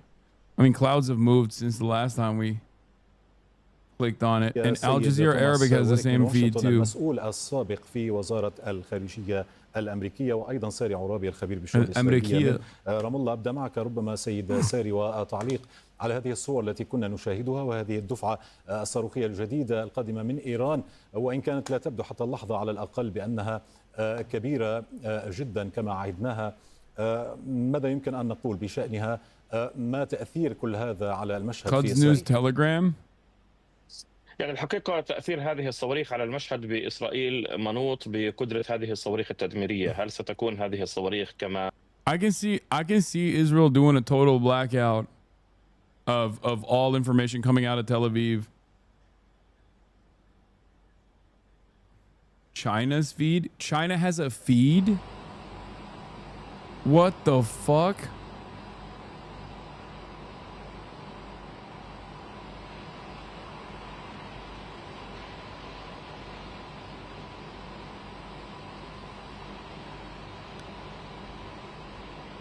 Why did China set its citizens to immediately evacuate? For me, it's not just about Iran's missiles. I think something very bad and big in history will happen after that. Osin claims multiple interceptions. Multiple interceptions seen over Tel Aviv and central Israel. Where are they seeing this? None of the feeds that are available show any of this. I'm pretty sure this is just this, chatters. It's literally the same feed. They all are getting the same feed, and the feed's not showing anything. They heard me. They're moving it now.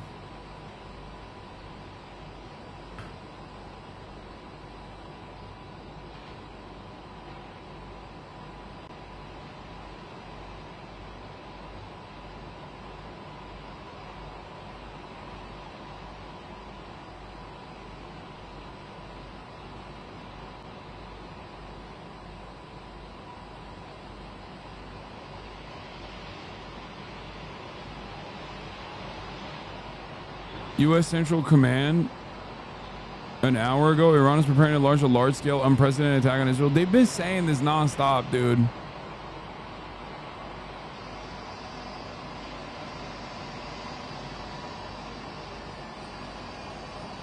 Go to Al Jazeera Arabic. I'm going to lose my fucking mind. Hey, guys. Al Jazeera Arabic is showing the same fucking Associated Press feed, okay? Please. They are showing the same feed.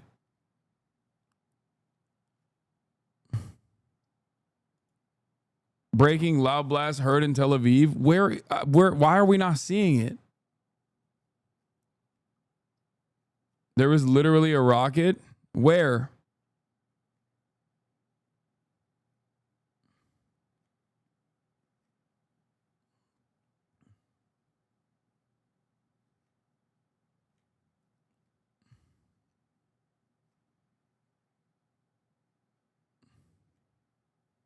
Clip it. No, the Al Jazeera rockets that you're seeing are from earlier, dude. This is from earlier. These are from earlier. These are the same rockets that they're looping, dumbass. That's a replay. This is the live feed. The live feed is identical to the AP live feed. They're literally looping. There's nothing happening in Tel Aviv. Where are the Israeli chatters?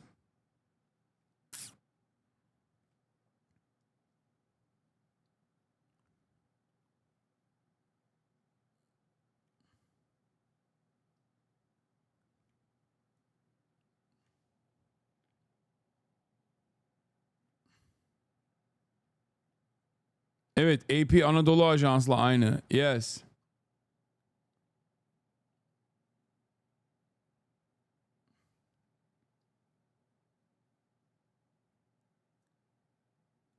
Now Tel Aviv is given the all clear. Update. Civilians may now exit bomb shelters following Iran's ballistic missile attack. The home front command says, what is happening? We're not... What?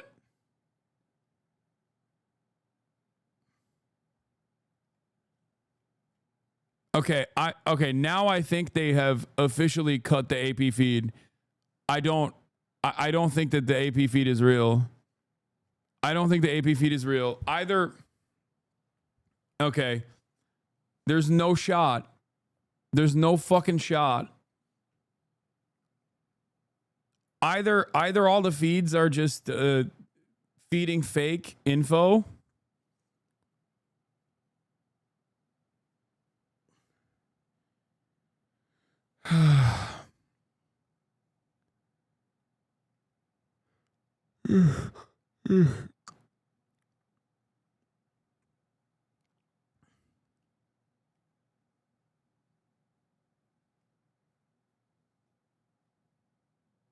It isn't. Look at the skyline versus the others.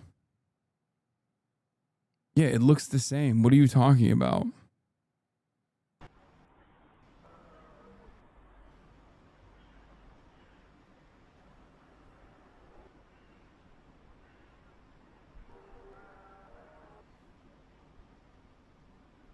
Tel Aviv now has clear skies, no cloud.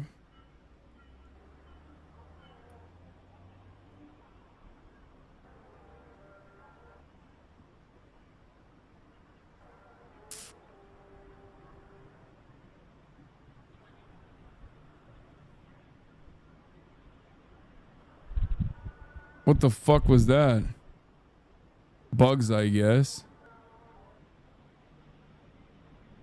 Yeah, it's just birds.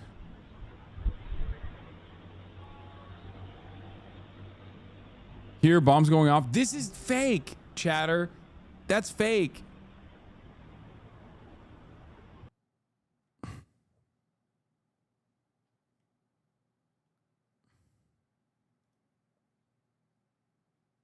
Yeah, I feel like there's either nothing going on.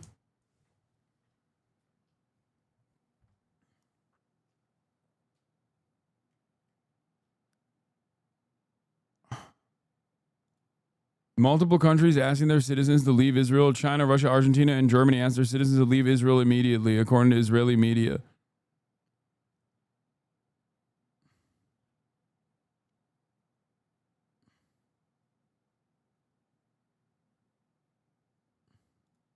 Radar stop for technical maintenance.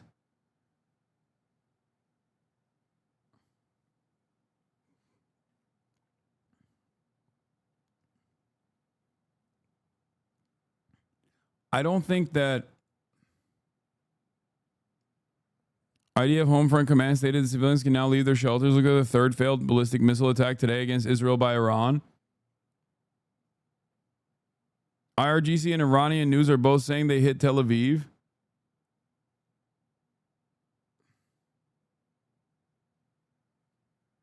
Alarms in the center following launches from Iran. Trump, everyone should evacuate Tehran. Explosions to echo in the center after alarms sounded for a second time tonight. This time too, almost without prior warning. A particularly unusual warning from the U.S. Okay, I can't tell if like they are... Okay, listen. I can't tell if there is tremendous censorship happening, so all the feeds are just looping.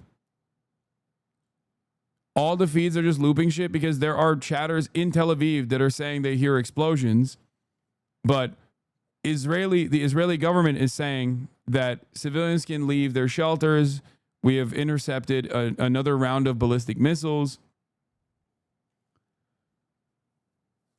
But there are people that are in Israel saying that they're reporting that there's like explosions that they're hearing. And there's no way for any visual confirmation whatsoever. We covered this earlier.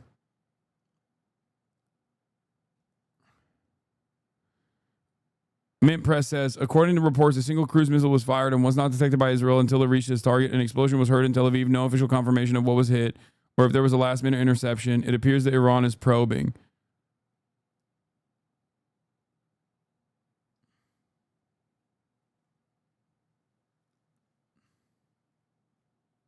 Nothing that sounded like a hit in Tel Aviv.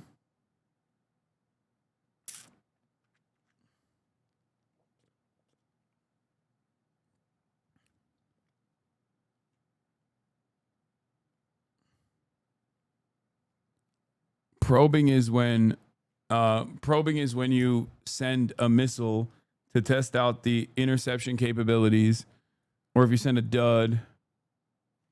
I mean, maybe the cameras are not looping, but it's just like it hits somewhere else. I don't know.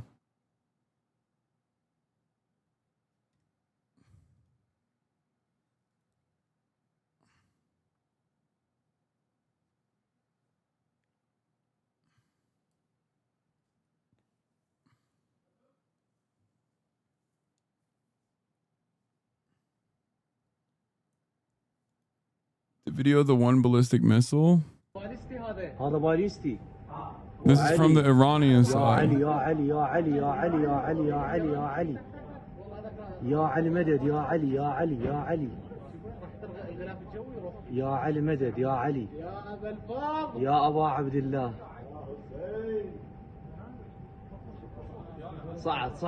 know IDF is confiscating live stream equipment. I know.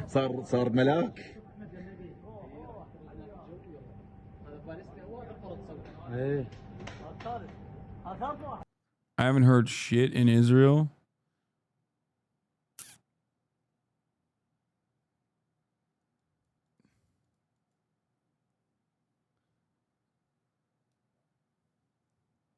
Only a small number of rockets were fired this time, and reports of one explosion in Tel Aviv. Some channels say it's a direct hit. Regarding reports, police launched a campaign today to remove all sitting cameras like the one you're watching and confiscated all footage from many news channels.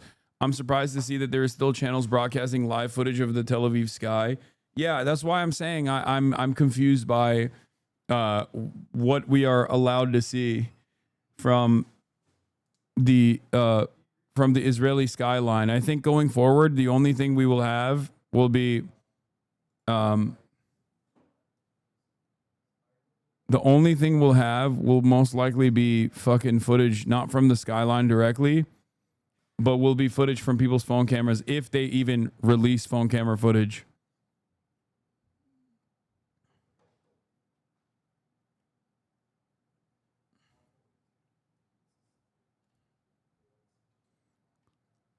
Tehran's residents have nowhere to go despite Trump's threat. Explosion in Tel Aviv as air raid sirens blare in central Israel. The Reuters news agency is reporting explosions in the sky over Tel Aviv after the Israeli military said it's working to intercept missiles launched from Iran. Times of Israel says air raid sirens are blaring across central Israel. This is from 2 minutes ago in Al Jazeera.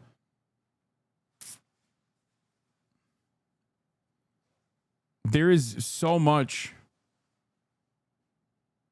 What is happening?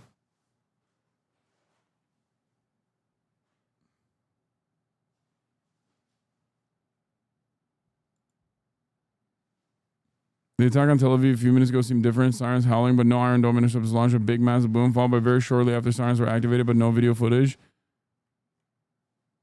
I don't know. This is speculation. All of this is speculation.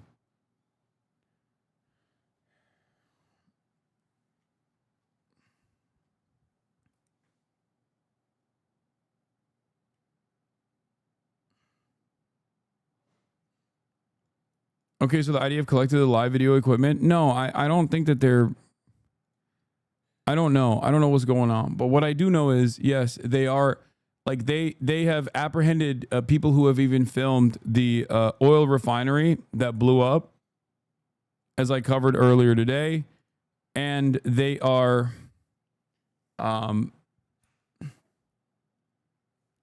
They confiscated the footage of people who have filmed previous strike locations. They also released, from Central Command, they released a new mandate that no one should actually film. Anyway, CNN's talking to Benny Gantz. Let's hear what he has to say. Anything like that before in those kind of long distances all around us. On the Iranian issue, there's no right or left. There is right or wrong, and we are right. And just finally, what is your message to President Trump in terms of U.S. First, support? I want to thank President Trump. Yes, I want to thank President Trump. I want to thank the American people and the American administration for many, many years of partnership. And it's definitely the same values, but also the very, very same interest. It's true that for us, Iranian issue, it's an issue with existential potential threat for us.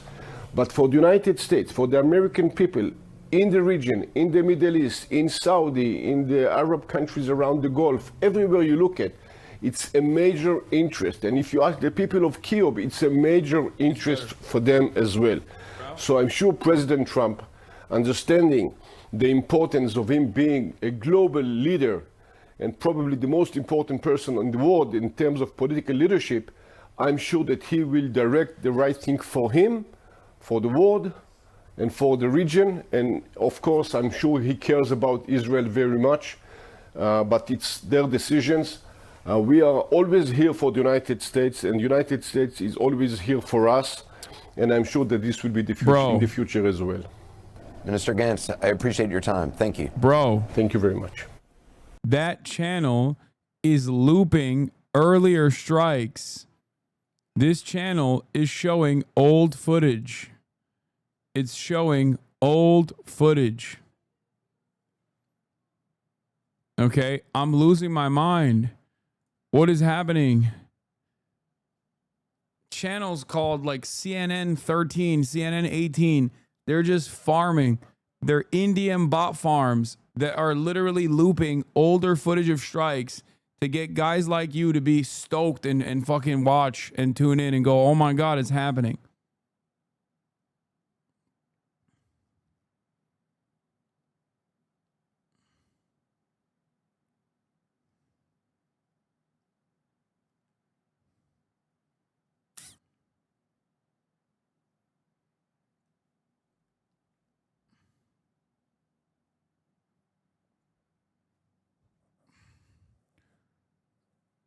Trump, the whole meeting with the NSC as U.S. sends additional forces to the Middle East. Our favorite really good guy in America joining the... Yeah.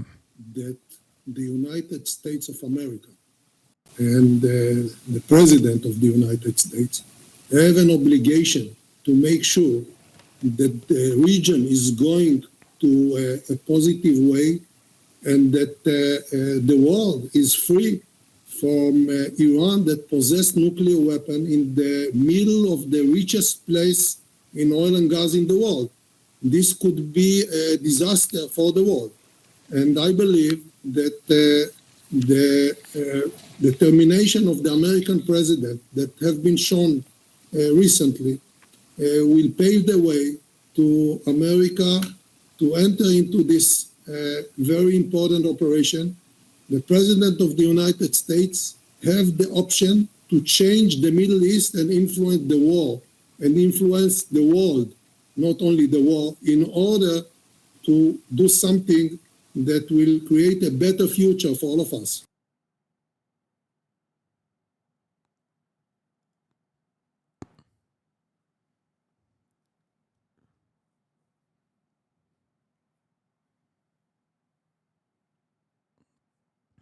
I saw Tel Aviv citizen post a video on Facebook and a bunch of other Israelis commented saying you're not supposed to post videos of this. They don't want footage of the hypersonics beating the dome. No, I know. It's illegal. You guys should still do it, though, if you're in Israel. I mean, be safe. First and foremost, be safe.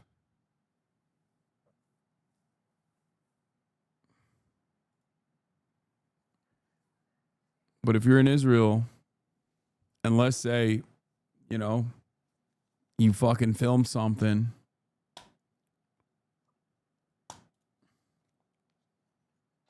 like, I'll take a look at it. You know what I mean?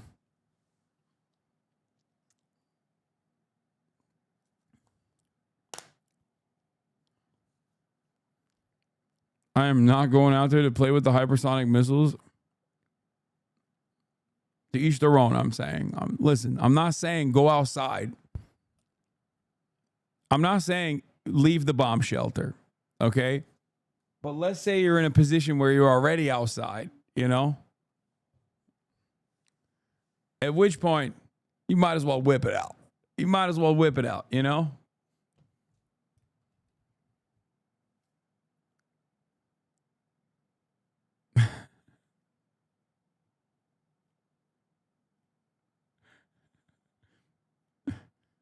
Yeah, let's say you're on your way to the public bomb shelter.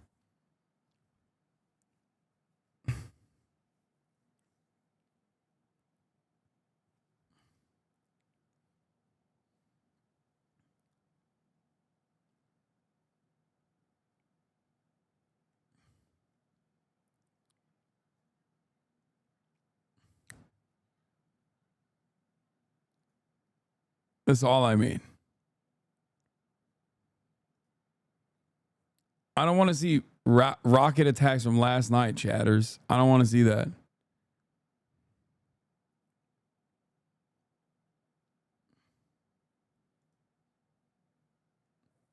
Oh, this was a very funny video I saw. Gideon Levy once said, Israel's the only occupier in the world that is convinced of its own ongoing victimhood, and I think about that often. I saw this video on my TikTok timeline.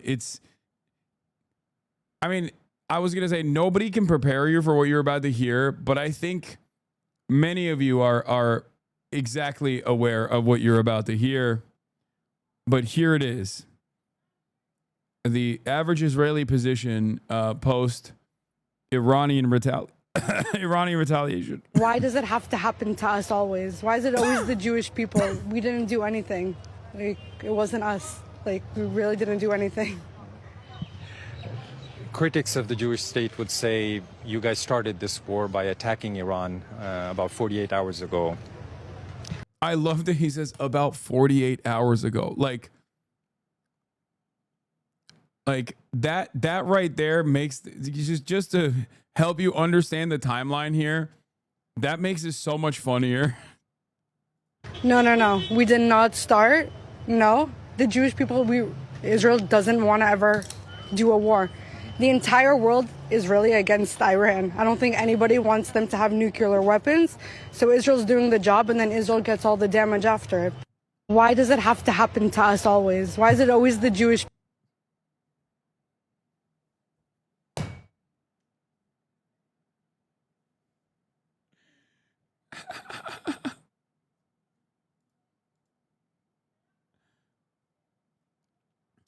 I also bonus points for the exact type of American hog she is, because she said nuclear. Like, this is our own, okay? This is a fresh import. You know this is one of ours, all right? Like, she said nuclear. That's a homegrown.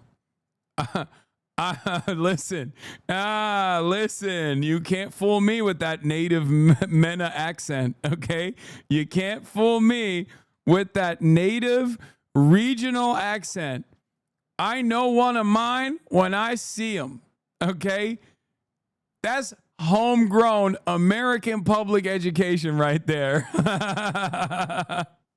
She said Iran and nuclear, okay?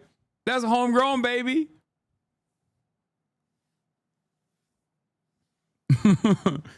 That's one of ours. Oh, that's so good.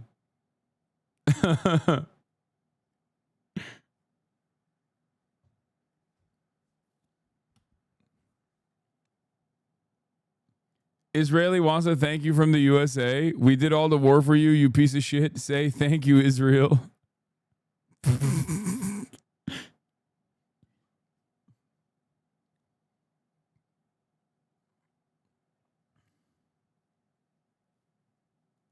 White House staffer disputes Channel 14 report on Trump's direct involvement. Breaking. U.S. fighter jets participating in airstrikes on Iran, according to Israeli Channel 14. Alex Pfeiffer says, fake news.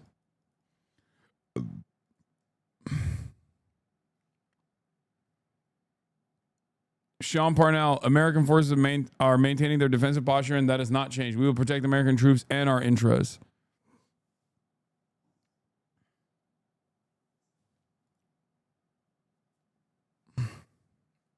Fuck is this? Breaking. Trump has instructed his aides to try and arrange a meeting with the Iranian officials as soon as possible. What the fuck is going on, man? What is going on?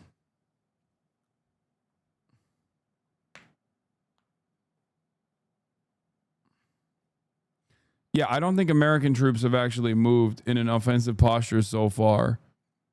I don't think that that's going on.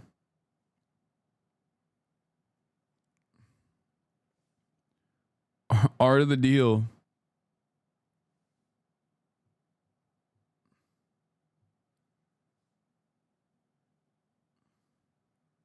Check Al Jazeera. It's over. What do you mean it's over?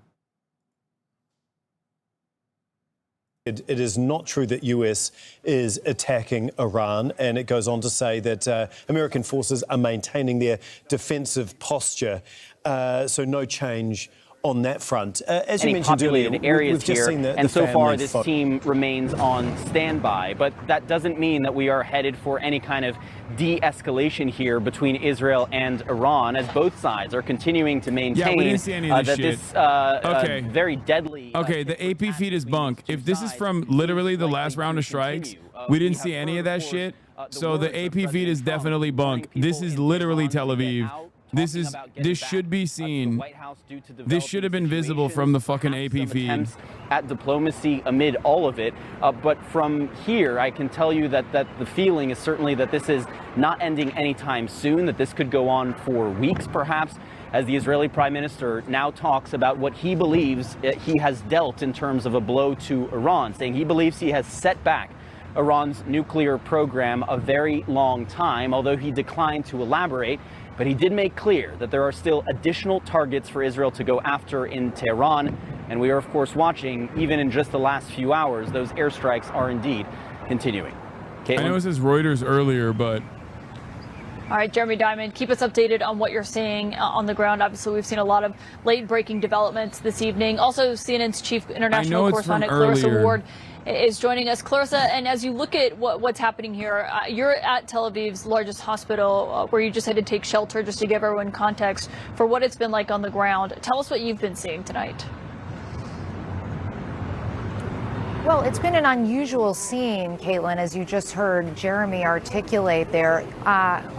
For the past 3 evenings, anytime you hear those sirens, you know you have about 90 seconds to get to shelter. And then very soon thereafter, we have been used to hearing those barrages of Iranian missiles, some of them intercepted, some of them making landfall. But on these last 2 occasions, we haven't really heard much at all. And on the last one, the most recent one, just about 45 minutes ago, there wasn't the pre-alert. It simply just started with the siren.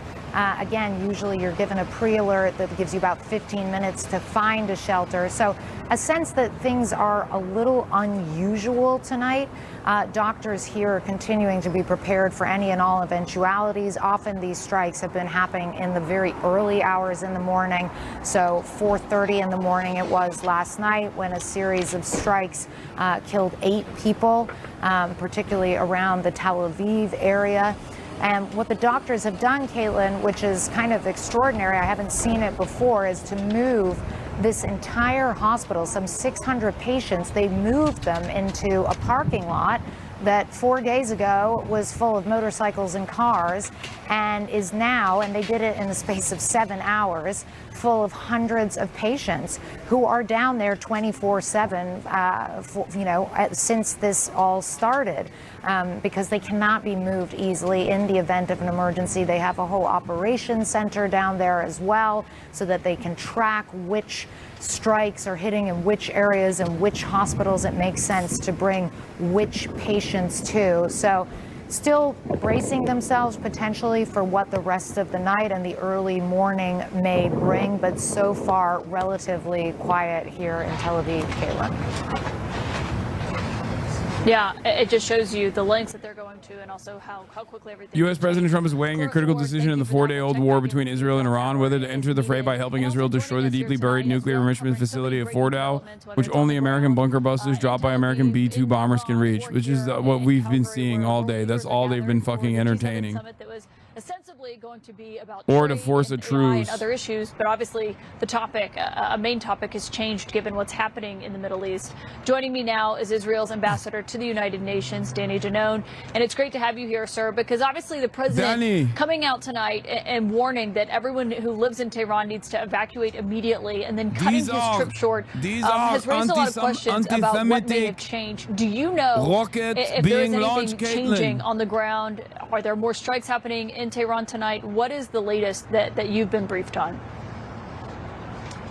Caitlin, I can tell you what's happening from our side, not from the U.S. side. It's a U.S. decision what to do, when to do, how to do, if they want to take action against Iran. But from our side, we continue with the strikes.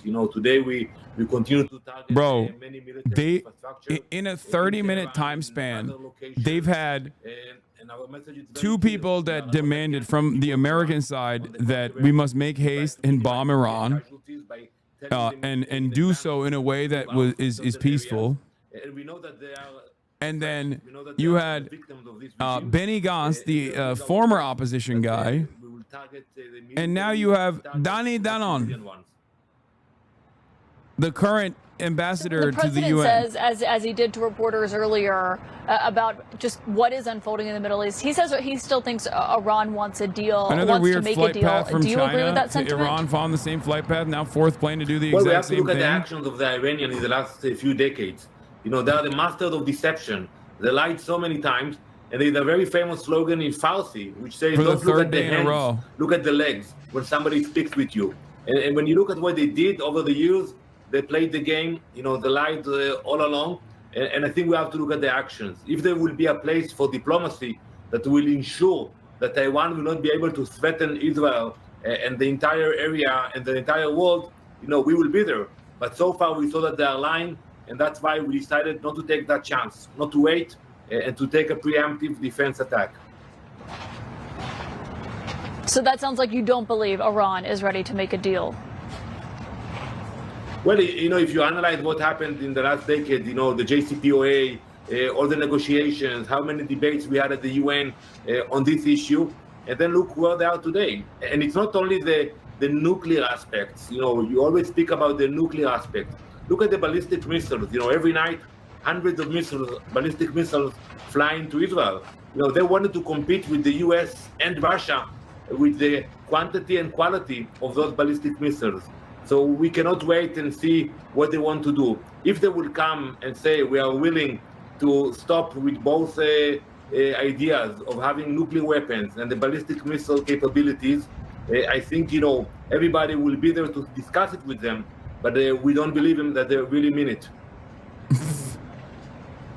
You just said, talked about the people of Iran. Going to have like an issues with the Iranian regime voice? in Iran. Obviously, we've heard about that plenty. But Is CNN going to ask Iranians at all what's going on? Does Israel at any agree point? that You think all of the millions of people who live in Tehran should immediately evacuate? Well, first I would stress, we support, we love, we pray for those people. 46 years ago, before the revolution, we had direct flights from Tel Aviv to Tehran, and we did so many things together. And we hope that one day it will be the case, that we will be able to continue to develop the bond between the people. Regarding the regime, we think this regime should not be there, and I hope it will happen soon. When we attack, we tell the people not to be there. The people in Iran, they know very well where the RGC headquarters, they know very well where the reactors are being built. So they should be smart about where they are spending their time in the next few days. But you're not saying there should be a mass evacuation from Tehran? Well, I don't want to get into details, but I can tell you that today, when we knew that we were going to operate in a certain area, we gave them a warning. And by the way, as we speak, even though it's late night in Iran today, you see tens of thousands of people moving out, So I think they know exactly what to do.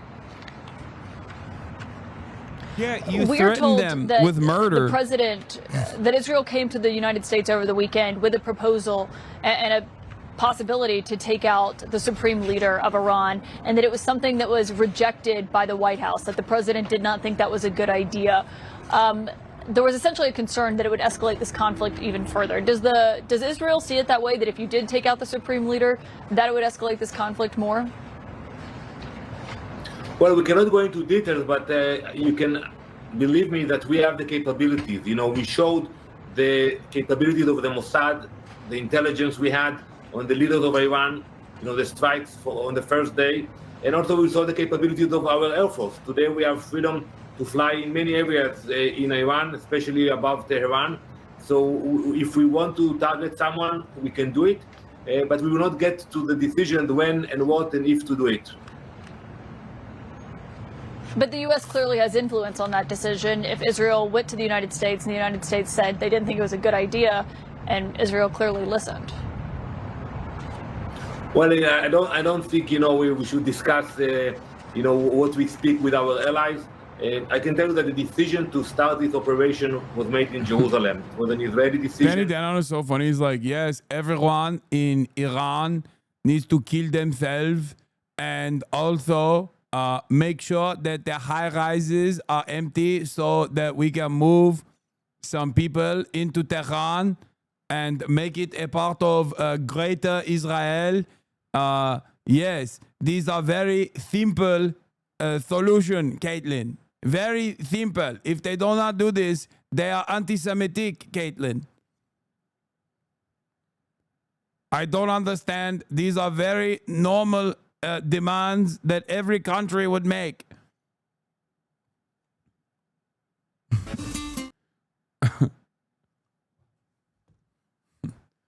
Why won't they leave Tehran? They are being anti-Semitic, not leaving Tehran. Don't they know we want Tehran? And also, maybe they should move to the Fordo nuclear facility so we can bomb it and kill as many of them as possible.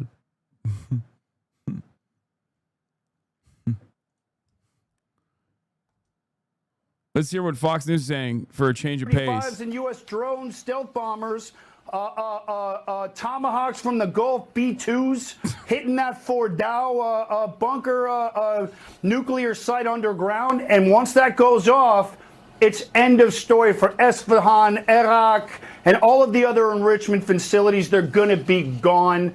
And I think it's time for the Iranians to put their ego back in the bag and get to the table before the Iranian people start to ignite a monster revolution. That's where I come out with all this. Well, Israel has showed some restraint. They could take out their entire electric grid, which is gas-driven. All their refineries basically are on one island. I mean, owning the skies, there's nothing the Iranians can do to stop it. And yet the Israelis have not targeted that. Meanwhile, Tel Aviv is under fire, and they're targeting civilians. So you can see two very different thought processes at work here. But now it's a matter of... Isn't that funny that the difference of opinion between Fox News and CNN is so marginal at this point? Like, is South Carolina Senator Lindsey Graham. Senator, you know, you were praising the president for Senator from Tel Aviv and going back to the table and back to the table. Yeah. You can't say that he didn't try to give them an out, an opportunity, knowing what the eventual outcome was going to be.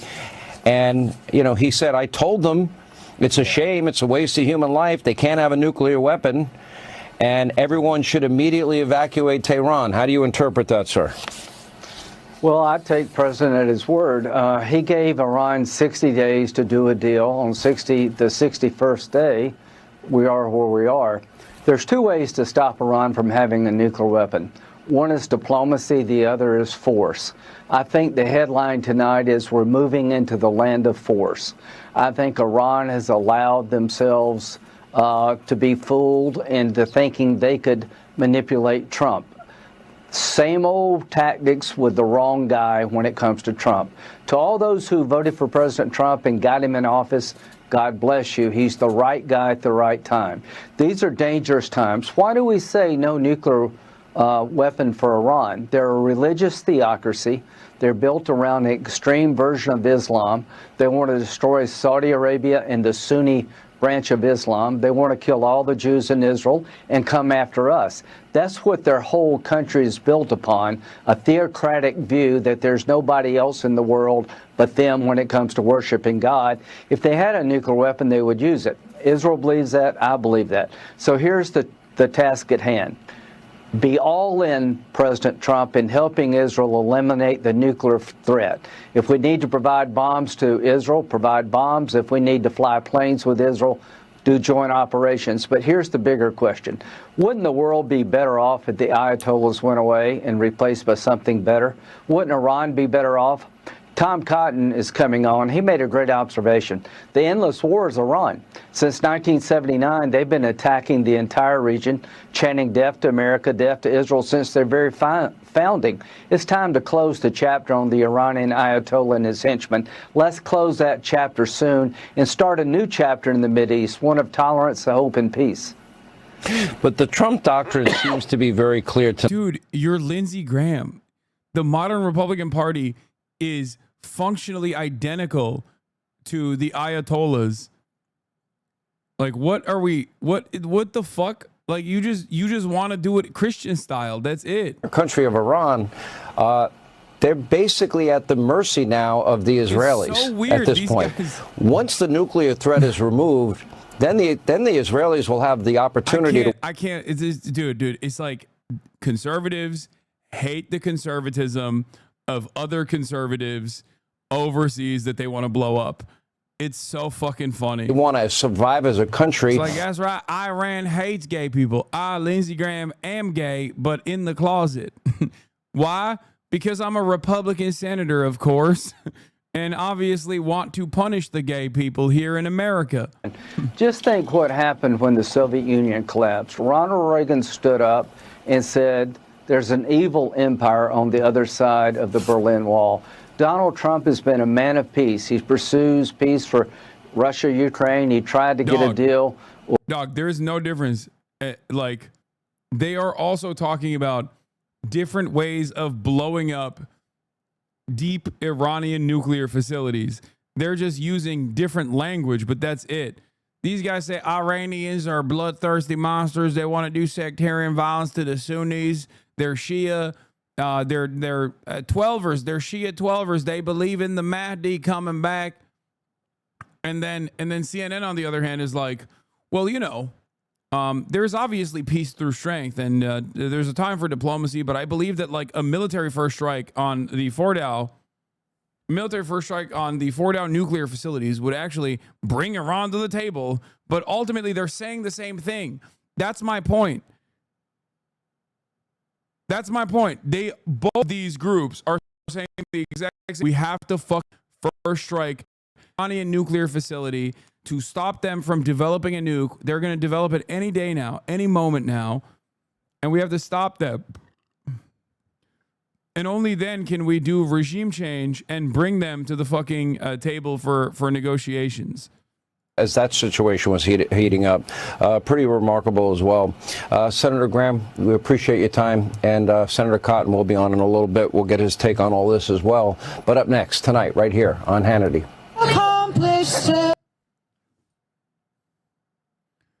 But yeah, obviously, this I think should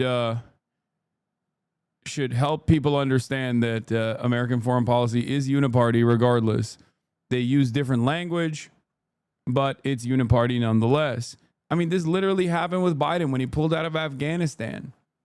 Okay, Biden pulled out of Afghanistan, and the media launched an endless fucking negative campaign against him. And liberal media at the time was talking about how fucked up it is that we're pulling out of Afghanistan and how the women are going to get destroyed. They won't be able to have an education. Republicans, on the other hand, were talking about how humiliating the pullout was. That's it. Ironically enough, the Biden pullout was also orchestrated by Donald Trump, going back to the uniparty principle that I was mentioning. So there's always... What is this? Iranian official news agency IRNA has announced the launch of a new barrage of missiles heading towards Israel. This will be the third barrage fired in the past 4 hours from Iran towards the occupied Palestinian territories. I mean, these barrages have been no motion, I'm going to be honest. We haven't seen anything, partially because of the censorship.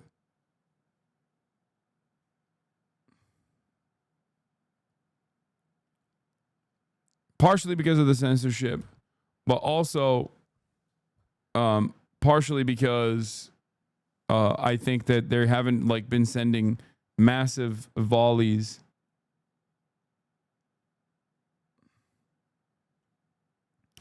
Hasan PBS, thank you for the 5 gifted subs. Do you believe the small annoying strikes for psychological warfare? Yeah, I think so.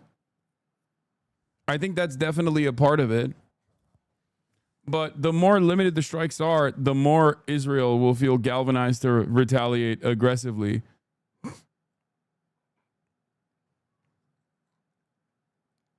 So even if they were doing attrition, hitting like 1 or 2 missiles every now and then is still going to is not going to accomplish a strategic goal of deterrence.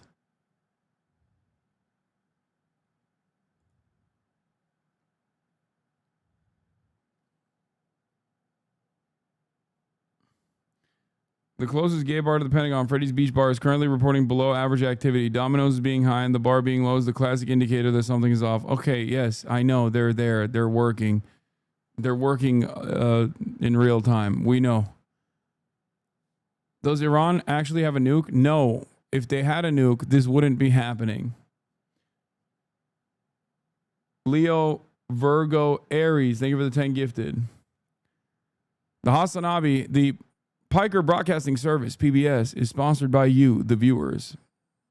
It is an ad-free experience through and through.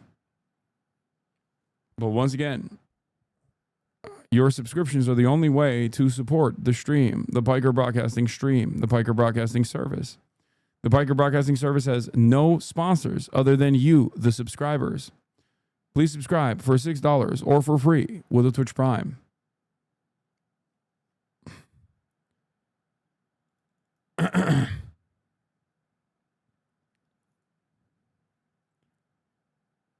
Gorfinia, thank you for the 5 gifted subs.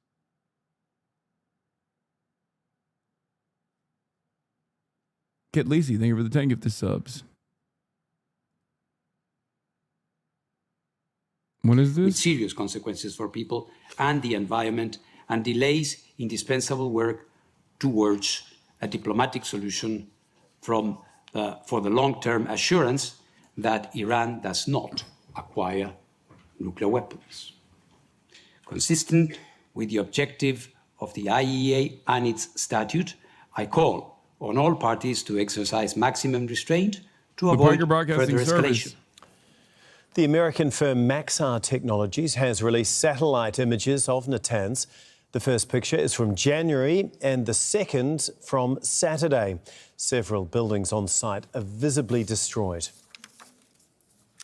Iran has demanded stronger condemnation of Israel's attacks on the facilities, calling the aggression a breach of international law and a nuclear threat to the people of Iran.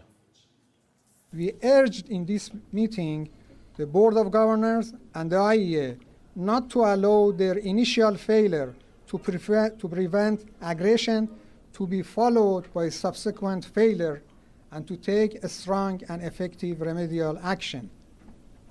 The board must condemn Israeli aggression in its strongest term and 35% off. 5 gifted slubs plus, by the way. Is a distinguished fellow at the Stimson Center in Washington, D.C., and a lecturer in international affairs at George Washington University. She says Israel cannot destroy the Iranian nuclear program. U.S. tankers are loading up and heading towards eastern routes. The Israelis As have of 6:26 not succeeded p.m. in tonight. achieving what was their announced goal, which was to destroy the Iranian nuclear program. And they frankly cannot do that without United States assistance. Among So what people we're in seeing and close to now the is Trump a administration, kind I'm of now a hearing push little and faith in pull, avoiding direct by involvement. the Israelis trying to get the United States to step in. This is from Huffington Post senior diplomatic correspondent Akbar Shahid Ahmed. Among people in and close to the Trump administration, I'm now hearing little faith in avoiding direct U.S. involvement in Israel's war on Iran. As ever under Trump, factor in volatility. But the structural indicators, military deployments, Israel sustaining significant hits are dark. Macron said Trump has made an offer for a ceasefire between Iran and Israel. Who the fuck is Macron? Do you mean the French pastry? You know, the ones that they make with like vanilla?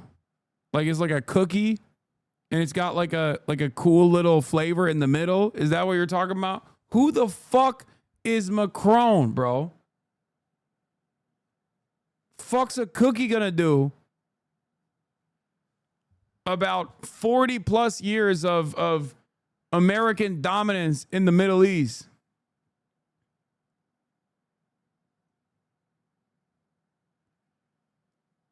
What do you mean, Macron? Oh, you mean macaroni, like the pasta, like the one that you make with cheese. Is that what you're talking about? What's a pasta gonna do? Who the fuck is Macron, dude? Who?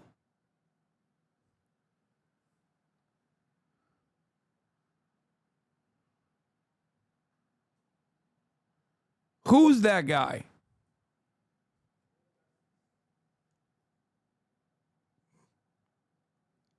He said Trump leaving G7 early was a good sign after tweeting an evacuation order to the people of Iran. Macron has said that Trump's early departure from the G7 summit in Canada is positive, given the objective to get a ceasefire. He said that Trump had told G7 leaders that there were discussions on obtaining a ceasefire between Israel and Iran. Trump literally refused to sign a de-escalation agreement at the G7. What the fuck is this little man talking about, bro? Macron is so desperate to be at the table. It's so funny. Will Maneker, big difference between now and right before we invaded Iraq is that almost no one in America wants or thinks we need to go to war with Iran, and the people who do are barely even trying to justify it because they don't have to. Yep. Burgles. God damn. Hasan PBS, thank you for the 10. Burgles with 100 gifted. Aerial activity in Iran. In Ahwaz, Iran.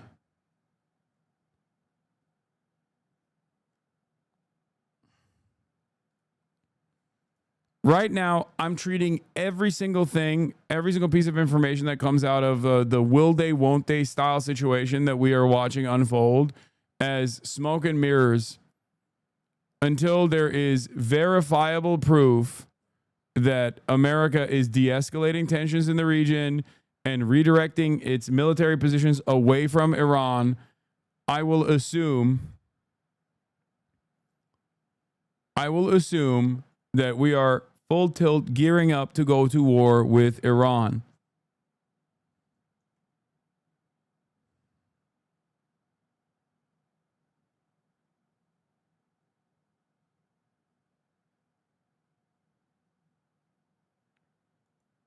Fightux breaking ballistic missiles launched from Iran. Red alert right now, Tel Aviv launches detected.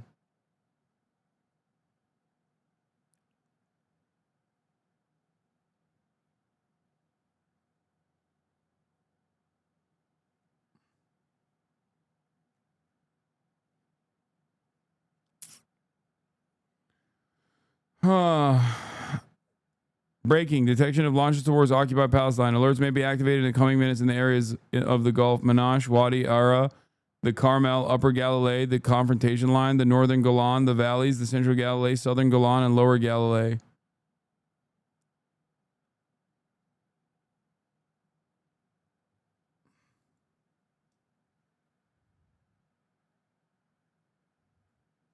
Here's what Trey Rinks is reporting from Tel Aviv looks like as of 10 minutes from ago. Israel tonight is our own Trey Yangst. I don't think he slept 5 hours in the last week, but Trey, we appreciate your coverage. Thank you.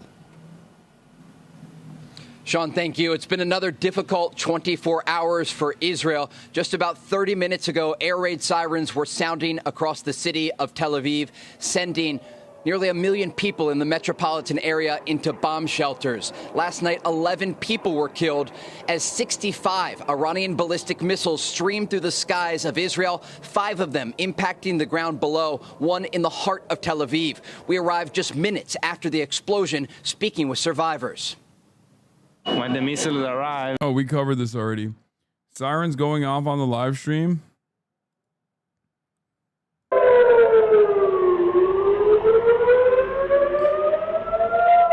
I mean, I don't think Haifa is the one to look out for, but it's too tiny to see here.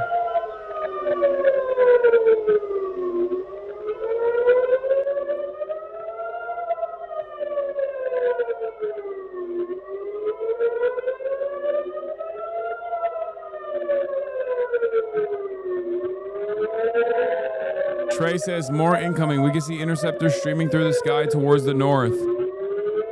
As of a minute ago.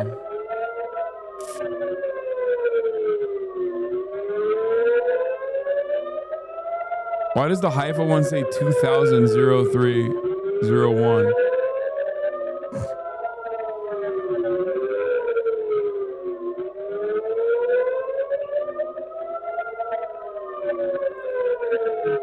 I don't even know where this fucking, I guess it's coming from Ashkelon. Some of the material being promoted tonight by the users of this platform in DC, including many folks in government and close decision-making circles. Israel Defense Forces, if we don't stop them, you're next. IRANxISRAEL said launches happened 15 minutes ago, but Israel only just now detected them. What the fuck? There's something very weird happening. There's something very weird happening with the Israeli detection. I don't know what it is. It's wonky as fuck. And we have no visual confirmation capabilities because I think that all of these fucking cameras are busted.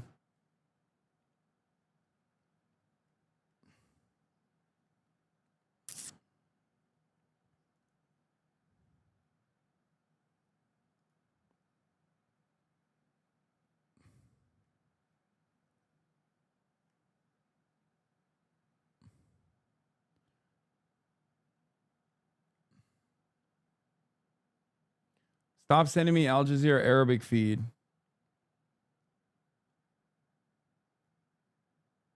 Definitely cyber warfare, but I don't think Iran has that capability, though I could be very wrong. No, I think they did. They released a fake. They released a fake feed before.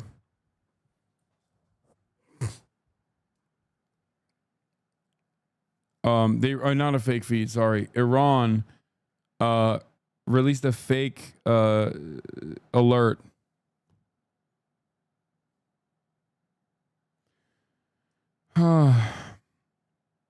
Interceptor seen departing Israel to intercept the missiles fired by Iran. I don't.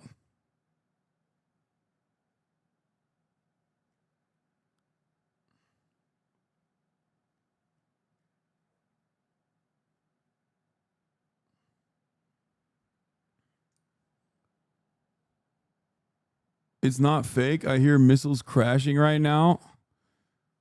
Well, we can't see anything. Trump has encouraged Vice President J.D. Vance and his Middle East envoy Steve Witkoff to offer to meet the Iranians this week, according to a U.S. official New York Times reports. Okay. That's a decent update.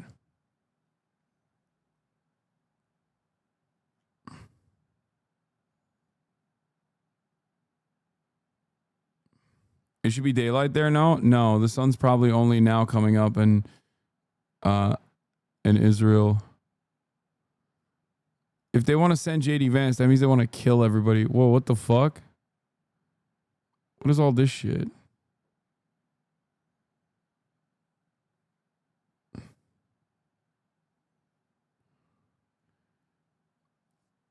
There's something wonky. I mean, it's reloading, but there's something wonky happening with the feeds.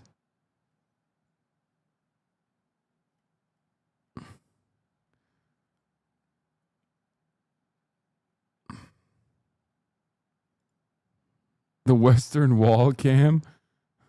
What the fuck is this gonna do, bro?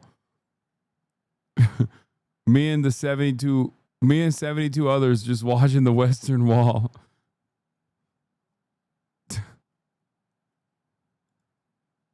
Hasan, go back.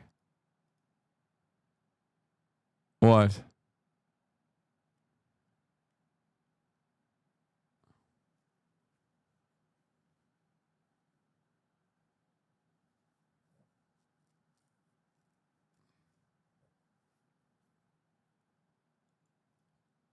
Oh my God, I'm gonna lose my mind. If one more person sends me a CNN 18 link, I'm gonna end the stream. Everybody keeps sending me the Pentagon gay pizza indicator with the gay bar and the fucking... Oh my God. Literally everyone keeps sending the same shit. CNN 18 or the gay bar near the Pentagon is not selling pizza, but Domino's is selling a lot of pizza. Or getting duped by the Al Jazeera Arabic feed that keeps looping successful strikes over and over again from previous days, thinking that that is a strike that just took place.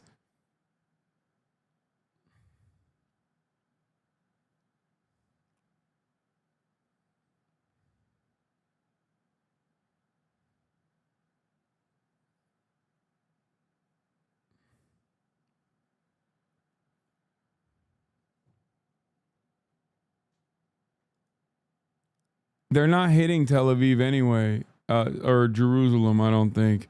So the Jerusalem feed wouldn't show anything, I don't. What is this looping into?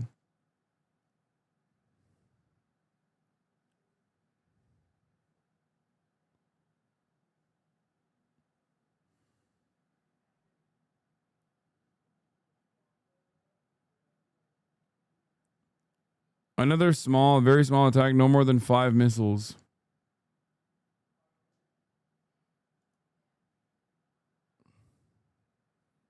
Open source intel, I heard at least 20 interceptions. Haifa area targeted right now.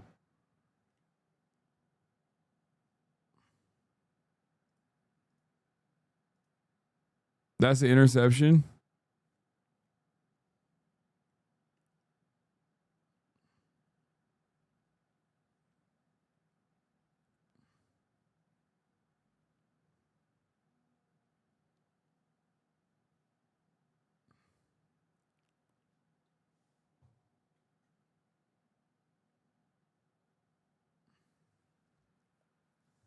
I feel like we're getting more and more insane trying to watch this and trying to make sense of it.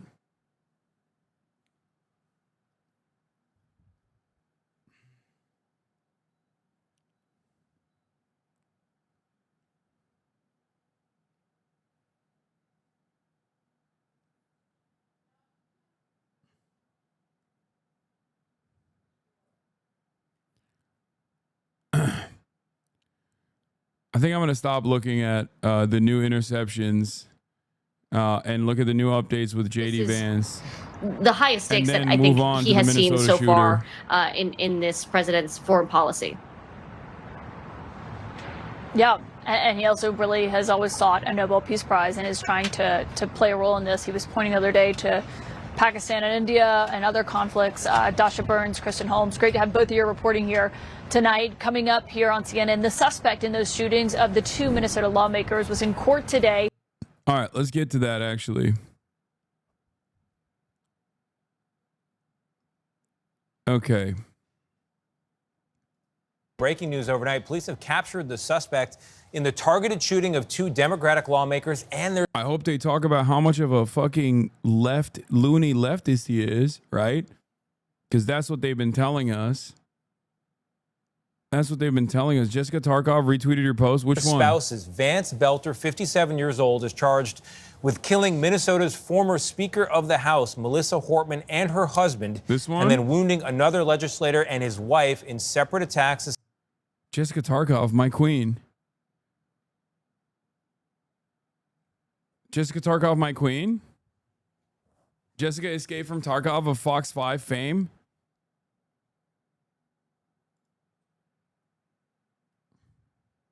Wait, she follows me? I didn't even realize. Oh, this one. There's no need for the CIA or NATO to do sophisticated influence campaigns and false flags anymore. Half the country literally believes this. The evangelical mercenary Trump supporter who shot Democratic politicians that have more on his hit list is actually woke because of this website. Jessica Tarkov follows me. We got to have her on the broadcast now.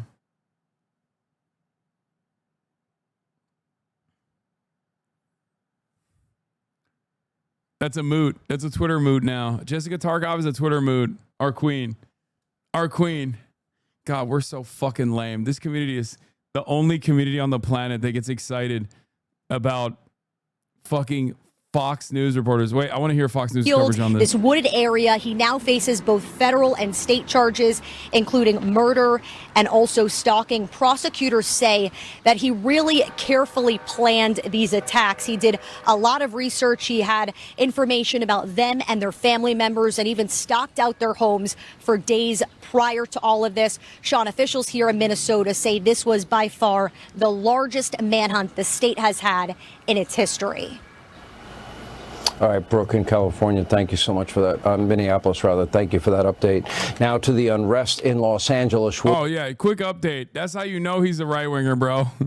That's how you know. That's how you know he's right-wing as fuck. Minor update on the guy who shot a fucking Minnesota Democratic state legislature lawmaker. Moving on. Nothing to see here. Wow. This happened early Saturday. Lilia Luciano is in Minneapolis for us. That is where Boelter is being held this morning. Lilia, good morning to you. That's right, Tony. Good morning. Last night, during a press conference right after his arrest, officials told us that Boelter was taken into custody without incident. That means that neither the suspect nor police were hurt, even though they say he was armed. They also found in one of the abandoned vehicles he left behind a list of possible targets, including abortion clinics, advocates, and politicians beyond Minnesota. After a two-day manhunt, 2 sleepless nights, law enforcement have apprehended Vance Boelter. This is Vance Boelter, flanked by Minnesota state troopers immediately following his arrest. The pursuit for the fugitive ended in a field in rural Sibley County near his home, about 45 minutes southwest of the Twin Cities. Police say... So when Luigi Mangione shoots the UHC healthcare CEO, instantly, insta-lock terrorism charges. The federal government is entertaining hitting him with the death penalty. Allegedly, right? Allegedly. But when Vance Belter, not allegedly, but literally fucking shoots and kills a Democratic lawmaker, no terrorism charges? No fucking demands from Pam Bondi for hitting the death penalty? What is going on here? I'm willing to bet if an actual Antifa shot and killed like a Republican politician, they would very quickly demand the death penalty. This motherfucker had a hit list. Wow.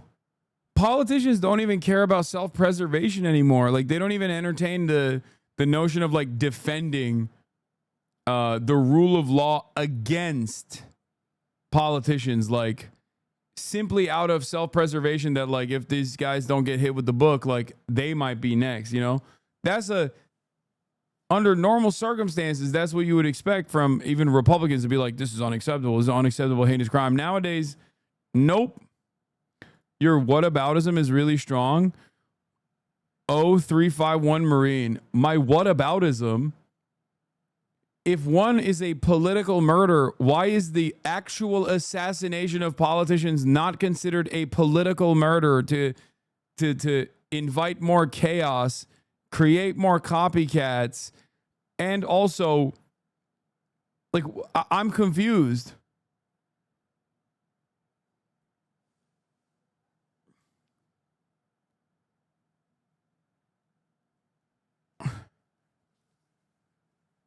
Do you think that's a whataboutism, or do you think that's a direct analogous situation? Don't Google what whataboutism is. Oh, definitely needs to be looked into. Can't jump to conclusions. Thanks, man. 0351 is infantry, by the way. Literally dumb grunt. Yeah, no, he spat out the crayon when I noticed him. He spat his crayons out. Hey, shouldn't you be getting fucking deployed to defend Israel right now? What are you doing? What are you doing in the chat? Go eat your fucking, go eat your steak and lobster. Surf and turf for you. Just kidding. He's not gonna have fun in Iran. He's probably having fun in California right now. He's being deployed. And there it is. My MOS doesn't exist anymore. I don't care.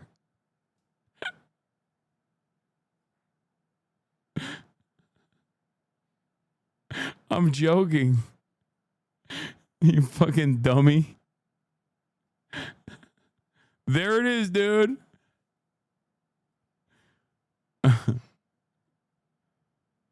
There it is. My MOS doesn't exist anymore. They don't even make my favorite color of crayon.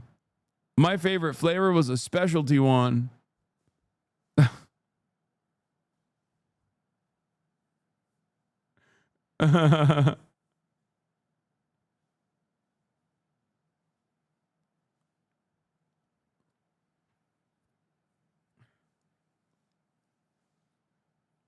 You knock all military like this?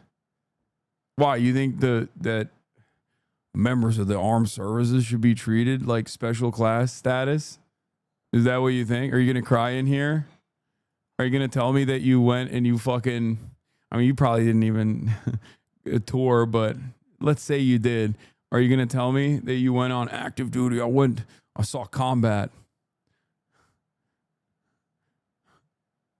You knock all military like this? I knock everybody like this. Yeah, it's a Twitch stream. What are you going to do? Cry?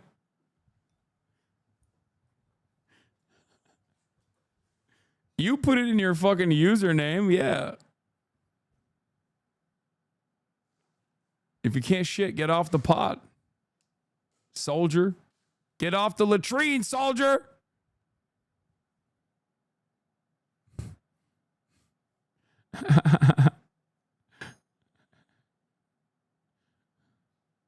You are dismissed.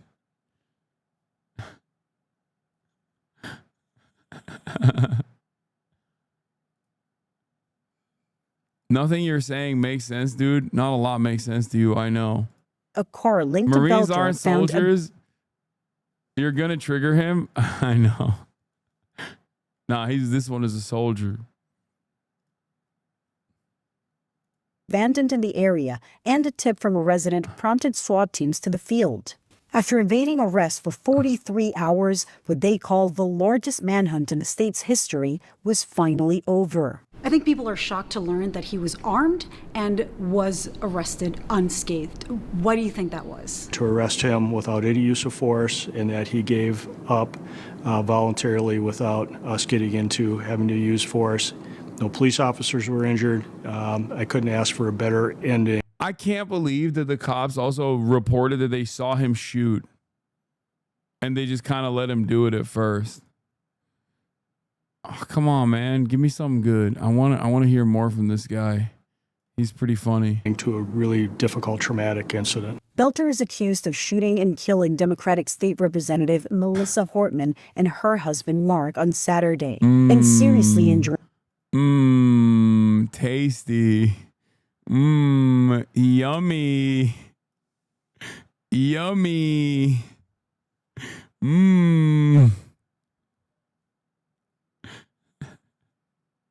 Too many flavors. What is the ADHD thing? I'm a Marine with ADHD. I have executive functioning disorder. Too many decisions. I can't figure out which flavor I want. Maybe 2 at a time. The opportunities are endless.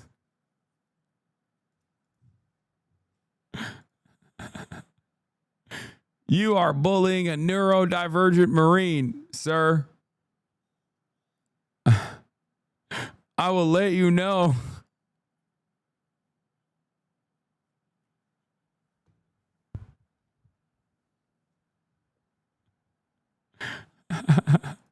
State Senator John Hoffman and his wife in what the governor called a politically motivated attack. This cannot be the norm.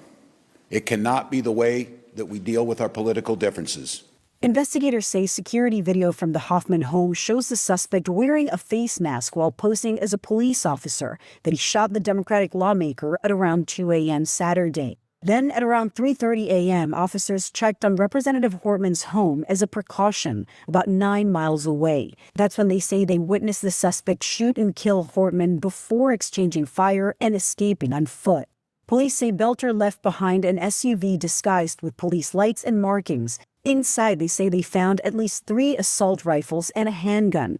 There was also a list of more than 50 possible targets, including lawmakers and abortion rights advocates and clinics. Yes, they saw him kill her. Yeah. This afternoon, Belter will go before a judge. He's facing 4 counts, 4 now, of second-degree murder and attempted murder. If found guilty, each of those carries up to 40 years in prison. Gail? Such a senseless tragedy. Lily, thank you. Images show the tools prosecutors say Vance Belter used in the deadly rampage he planned for months. Firearms, ammo, a hyper-realistic silicone mask, and notebooks filled with scribbled notes. And yeah, I wouldn't go that far as hyper-realistic. I wouldn't say it was a hyper-realistic mask. It was a fucking very lists of creepy targets, one. including many Democrats. His crimes are the stuff of nightmares. Belter stalked his victims like prey. And in another disturbing twist, officials today said Belter didn't just target 2 lawmakers that morning. Belter went to the homes of 4 Minnesota state politicians with the intent to kill them. Belter was arrested Sunday night after the largest manhunt in Minnesota history. You saw him in this grass? Yeah. Wendy Thomas believes she saw Belter in the hours before his arrest, saying she was leaving a friend's house when she... I don't get it. Why is this second degree? Is there like something in the Minnesota? Sometimes states have different determinations, but I don't understand why they would give second degree to premeditated murder. Does that mean premeditated murder in Minnesota? Oh, this is federal charges? I mean, easier to convict. You need a grand jury to indict him first? Oh.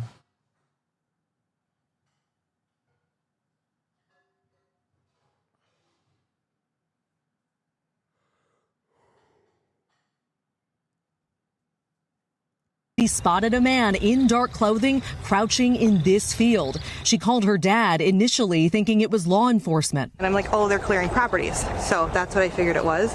And then the more my brain registered, I'm like, Dad, there's only one person. There's no vehicle. And then I started freaking out. And Dad's like, you need to get out of there. You need to call somebody. Thomas says that's when she waved down police. So I waved my arms and I flagged him. And he's like, is everything okay? And at this point, I'm shaking. And I said, no, there's a person. I saw a person. And as I was leaving the driveway, you could see him squatting in the culvert. And I started pointing. I'm like, there he is, there he is. Belter made his first court appearance today. He's facing a litany of charges, including murder. Some of the federal charges could be eligible for the death penalty. This was a political assassination. Today, authorities laying out a detailed timeline of Belter's movements early Saturday morning, saying he first went to the home of Democratic State Senator John Hoffman, arriving in an SUV with a fake police license plate and emergency lights flashing. They say he approached the door shouting, "This is the police." When Belter lowered his flashlight, impersonating a law enforcement officer, there's another fucking charge right there, which he had shined in their face, they realized that he was not a police officer. They shouted out, "You're not a cop. You're not a police officer." Belter then announced, "This is a robbery," and forced himself into their home. Hoffman's wife revealing they were each shot at least 8 times, adding they're incredibly lucky to be alive. According to court documents, at 2:24, Belter arrived at the home of another state rep, but she wasn't home, so he left. 12 minutes later, he showed up at a third lawmaker's home. A police officer was already there conducting a wellness check when she approached Belter. Belter did not respond. According to the officer, he just sat there and stared straight ahead. Belter then drove to the home of State Rep Melissa Hortman. He arrived around... Wait. What?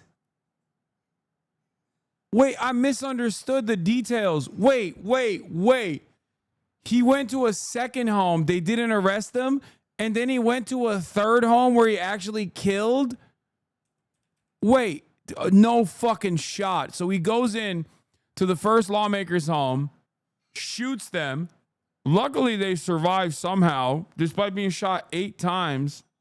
According to court documents, at 2:24, Belter arrived at the home of another state rep. Goes to another state rep's home. She's not home. That's home number 2. But she wasn't home, so he left. 12 minutes later, he showed up at a third lawmaker's home, and a cop is already there conducting a wellness check.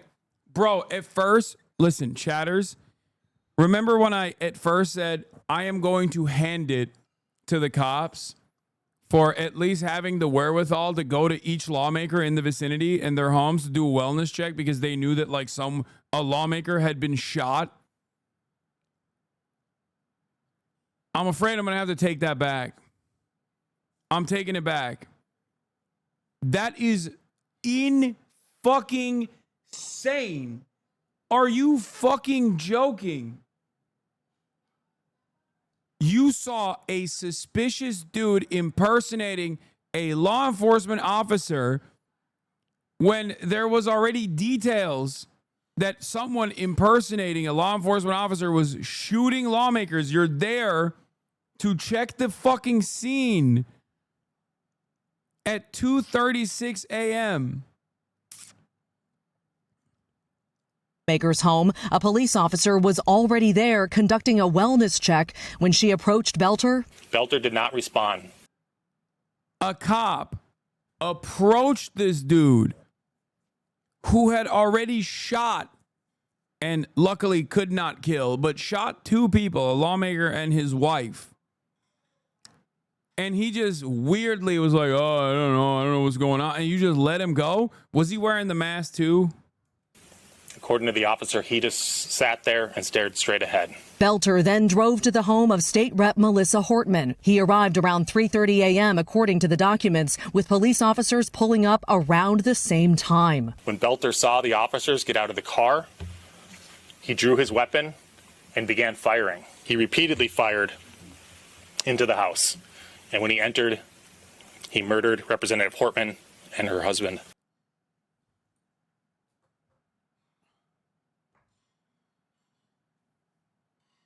I'm sorry. What the fuck are you saying?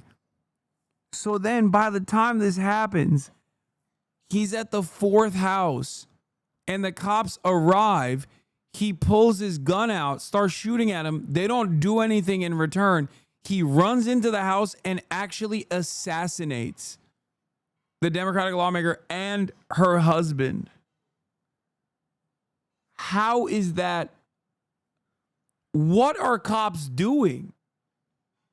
Are they just there and not like, I feel like the average person in that situation would be a more threatening presence than fucking law enforcement officers. Like the average person would have been like, yo, this is weird. At the 3rd house, they'd be like, what the fuck are you doing? What are you fucking doing?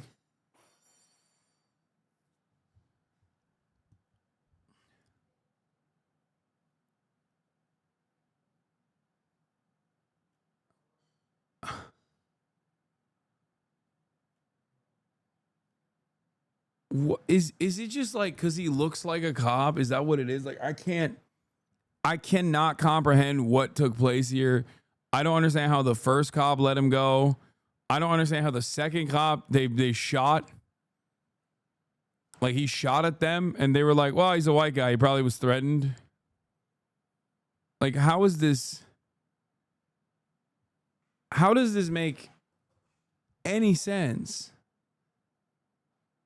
He shot at the cops, walked into the house, killed the fucking lawmaker and her husband, and then was able to escape on foot.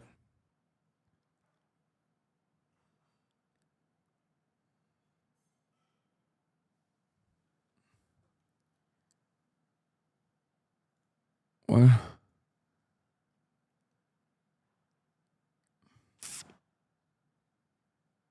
Bro was wearing the mask when she talked to him and let him go. That's why they keep calling the mask hyper realistic. What?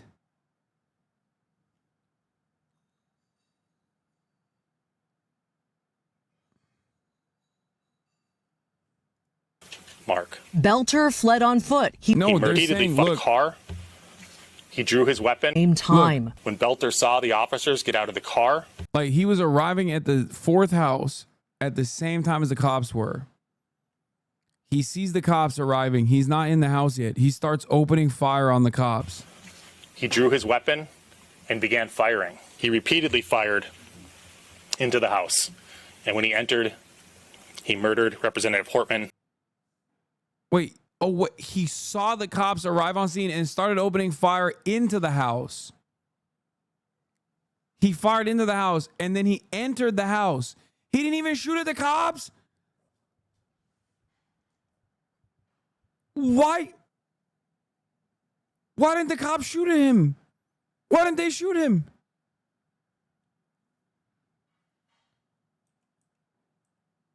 Pulling up around the same time. When Belter saw the officers get out of the car, he drew his weapon and began firing. He repeatedly fired. He began firing, I assume, at the cops. And then he began firing into the house. Into the house. And when he entered. And then he entered the house and he killed the lawmakers. He murdered Representative Hortman and her husband, Mark. Belter fled on foot. He returned to his home at some point that morning, according to the court documents, and texted his family, "Dad went to war last night." It read, "I don't want to say any more because I don't want to implicate anybody." The documents say he later bought an e-bike and a Buick from a stranger at a bus stop. Finding that abandoned Buick and Belter's cowboy hat along a rural highway on Sunday was a major break, officials say, which helped lead to Belter's arrest. I need to see the body camera.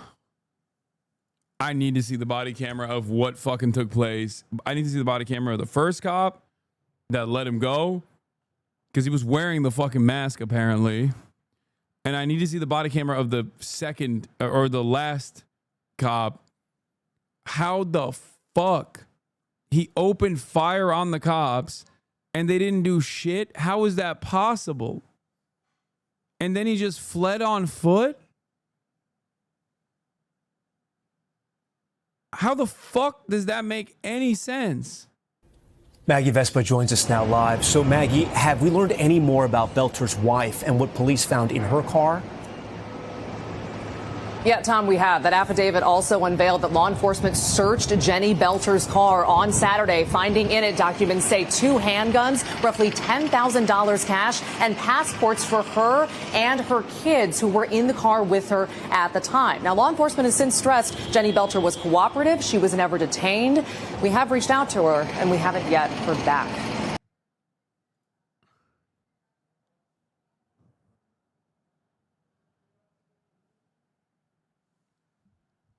You're not, what? You're not even investigating if she's involved at all? In spite of the fact that she had passports in the car? Well, I'm not saying like arrest her permanently, but like not even a little bit of an investigation to be like, so what's up? Like, why are you escaping? This looks like you're escaping. What's, dude? Handguns, passports, and $10,000. I get stopped with passports in the car, handguns, and $10,000 on a fucking busted taillight. I'm getting detained. Okay, I'm 100% getting detained, and I'm not directly tied to a fucking assassin. What is going on right now? What is it like if you're in Minnesota and you're white, they just let you do it? Like, what's happening? None of this makes sense. Am I crazy? I feel like is that the cheat code? You got to be white in Minnesota and they will literally be like, oh yeah, you're free to go, ma'am.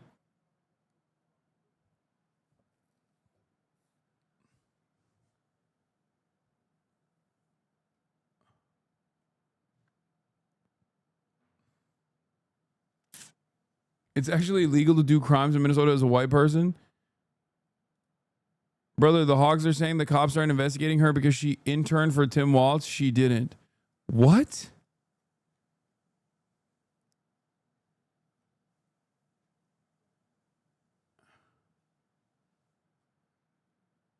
What? They're saying she also interned for Tim Walz? They're just, everyone is tied back to Tim Walz is what the Republicans think.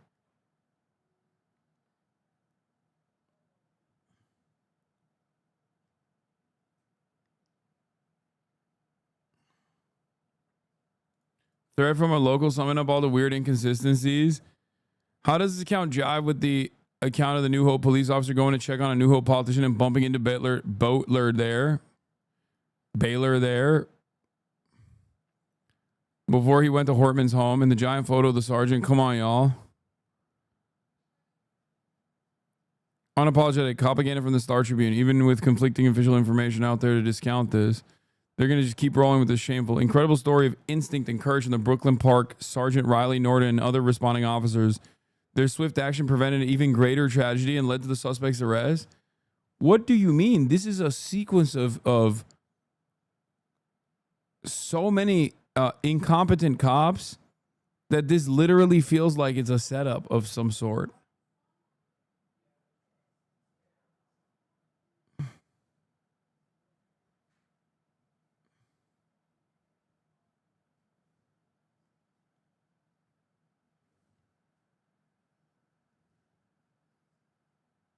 Strait of Hormuz right now. Also, they didn't even fucking find the cop. What is happening in the Strait of Hormuz? Among Democrats, do you support Democrats like Sanders and AOC who call for more aggressive stance towards Trump, or moderate Democrats who are willing to compromise with Trump on issues important to their base? AOC Bernie, 70%. Moderate Dems, 30%. Harvard-Harris poll.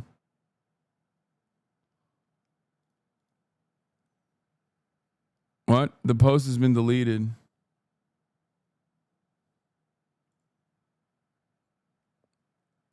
NASA firms shows current fire in the Gulf of Oman near the Strait of Hormuz. No similar activity detected in the previous days. What? We don't know yet, I don't think.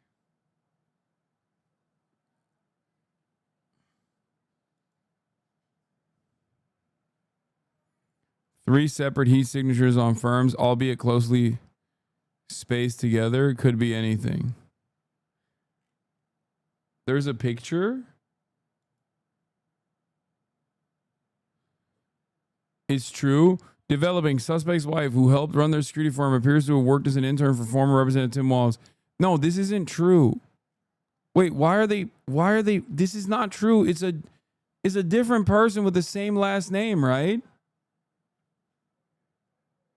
I don't think this is even true. Even if it was true, who gives a fuck? The dude wanted to kill Tim Walz. Someone with the same name as his wife interned for Walz for 1 college semester. If it was her, she would have been in her 40s at the time. But even if it was literally her, who gives a fuck? The guy was clearly trying to assassinate Tim Walz as well. U.S. Air Force B-1B bomber just left the U.S. Not looking good at all. What?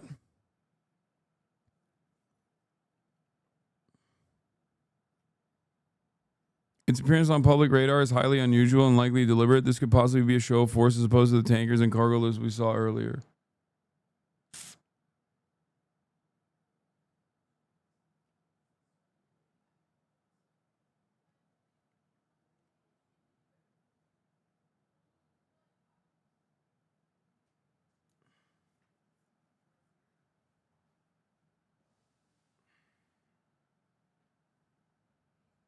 They have bombers in Diego Island. This is way too far for a B-1 to travel. 3 ships on fire at the Gulf of Oman near the Strait of Hormuz. What? Dude, this is unverified at this moment.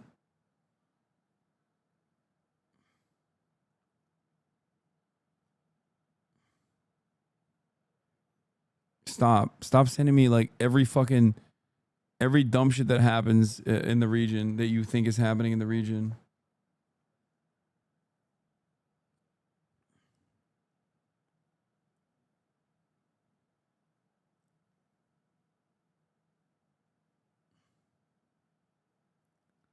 Okay.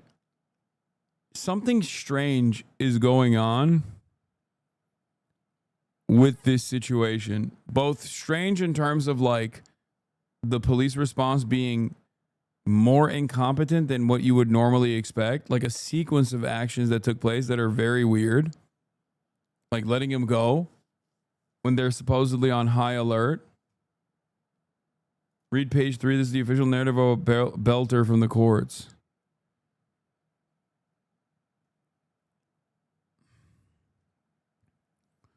Complainant has investigated the facts and circumstances. Champlain police officers responded to a shooting at the residence. 911 caller reported that a masked person had come to the door and then shot their parents. Inside the residence, officers found 2 adults, male and female, who had been shot. Video surveillance footage from the exterior of the residence showed a Ford SUV with the police-style lights parked in the driveway of the residence. It also showed a man later identified as defendant Vance Luther Belter wearing a mask and a blue shirt and a police-style tactical vest with a badge and a yellow grip gun. Approached the front door with a flashlight. Defendant knocked on the door and announced himself as a police officer before entering the house and shooting victims 3 and 4. Surveillance video footage showed defendant flee the residence and enter the police-style vehicle. Victim 3 and victim 4 are currently alive and remain hospitalized. Short time later, Brooklyn Park Police Department learned of the shooting in Champlain. Because one of the victims is a state legislator, police proactively sent patrol officers to the home of another state legislator in Brooklyn Park, Hennepin County, Minnesota. When officers arrived approximately at 3:35 a.m., they saw a Ford SUV with police-style lights and immediately saw a defendant, still dressed as a police officer, shoot an adult man referred to herein as victim 2 through the open door of the home. Police exchanged gunfire with the defendant, who fled inside the residence before escaping the area. Inside the residence, officers found 2 adults deceased from gunshot wounds, victim 2 and his wife, victim 1. Victim 1 is also a state legislator. Officers searched defendant's vehicle, located at least 3 AK-47 assault rifles, a 9mm handgun, as well as a list of names and addresses of other public officials. Officers canvassed the surrounding area, located a ballistic vest. How did he escape?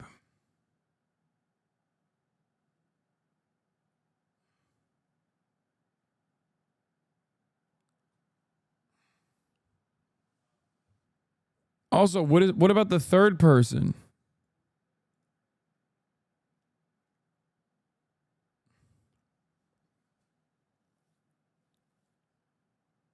Like, what about the third cop?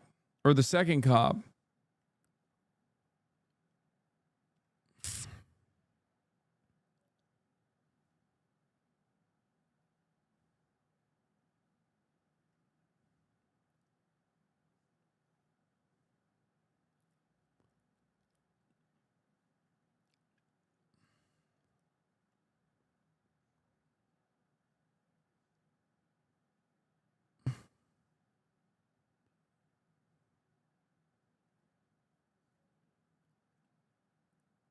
He bought an electric bicycle and eventually a vehicle off a random person. I saw that part. You're looking at the warrant, not the affidavit.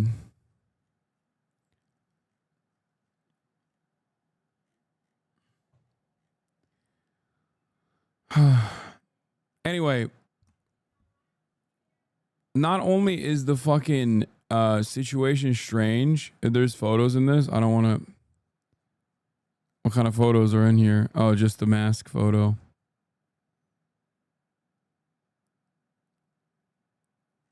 Oh, they have images from the fucking Hope Police Department dash camera footage. At approximately 2:36, officer encountered a man now believed to have been Belter sitting in the driver's seat of a black SUV parked down the street from public official 2's home. Officer believed that the SUV, which resembled a squad car, was equipped with a police-style light bar, was in fact law enforcement officer providing protection for public official 2. The cop thought he was a cop.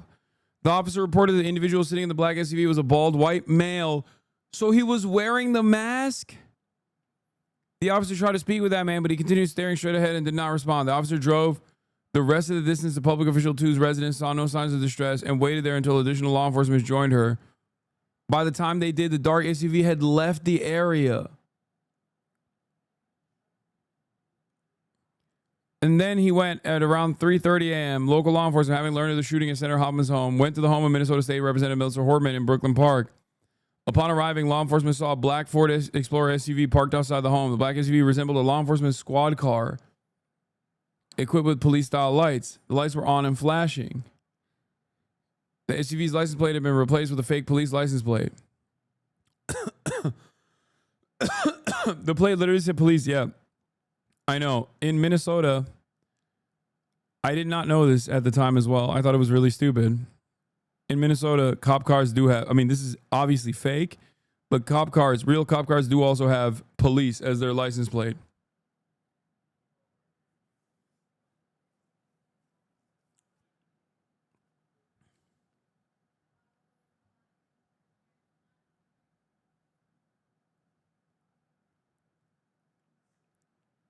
Law enforcement arriving at Representative Hortman's home saw Belter dressed in dark colors standing near the front door facing the house. Moments after their arrival on scene, Belter fired several gunshots in the house as he moved forward, entering the Hortman's home. In dashcam footage from the scene, moments after Belter fired those shots, he moved into the... Wait, so he didn't even shoot at the cops. He didn't even shoot at the cops. Moments after their arrival on scene, Belter fired several shots into the house as he moved forward. In the dashcam footage from the scene, moments after Belter fired those shots, he moved into the house. A second set of gunshots can be heard. At the same time, several flashes appear in the entryway windows. About the same time, officers moved forward to the home's front doorway where they saw Hortman lying on the floor. When officers entered the home, they found Representative Hortman suffering from multiple gunshot wounds. Hortman family dog was gravely injured as well. Belter fled the Hortman's home, leaving behind Belter's 2015 Ford Explorer SUV parked outside the house. After obtaining a warrant, officers searched that vehicle. I know from my training and experience that the Ford did not manufacture 2015 Explorers in the state of Minnesota. Officers found evidence tying Belter to the SUV, including a bill from the storage unit with Belter's name. They also found approximately 5 firearms in the SUV, including semi-automatic assault-style rifles, as well as a large quantity of ammunition organized into loaded magazines. They also found a medical kit containing wound treatment supplies, several eye masks of the kind that might be worn while sleeping. From the SUV, officers recovered several notebooks full of handwritten notes. Listed among the pages of the notebooks were the names of more than 45 Minnesota state and federal public officials, including Representative Hortman, whose home address was written next to her name. One of those notebooks contained lists of internet-based people, search engines, including True People Search, Spokio, People, People Finders, Been Verified, White Pages, Truth Finder, Intellius, Ownerly, US Search, and People Looker.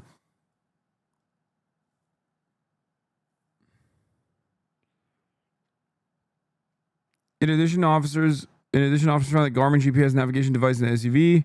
Device's trip history included address of the Representative Hortman's home, Brooklyn Park. Upon searching the area, law enforcement found components of a disassembled Beretta 9mm semi-automatic handgun, at least 3 magazines strewn across the ground a few blocks from Representative Hortman's home.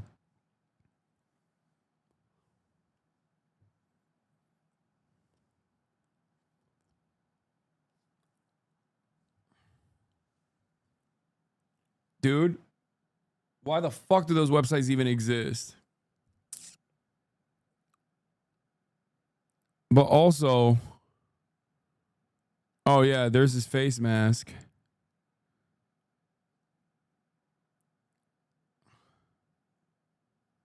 Why do they not bring up the yeah, okay, the dog died, guys. I know he killed the dog.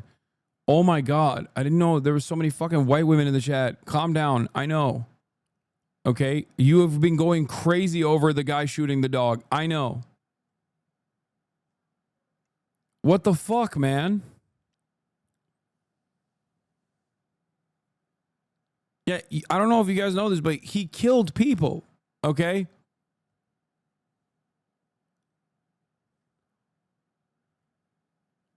He also killed people.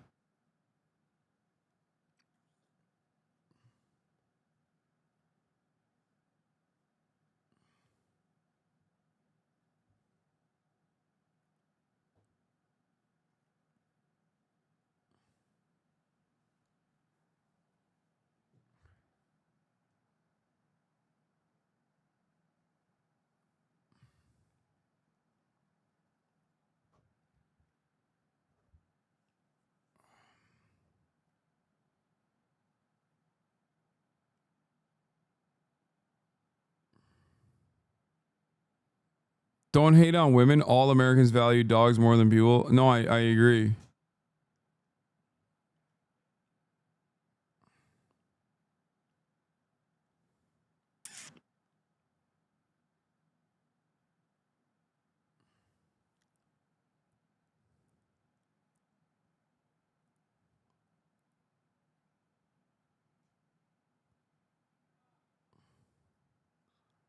Anyway.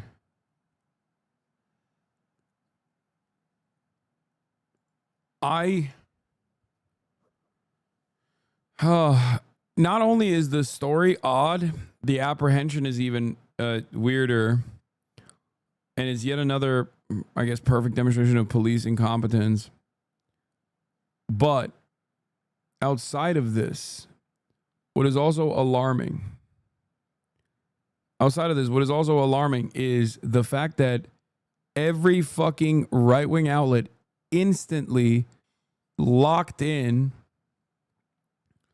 on the idea that this guy was right-wing, including but not limited to Mike Lee.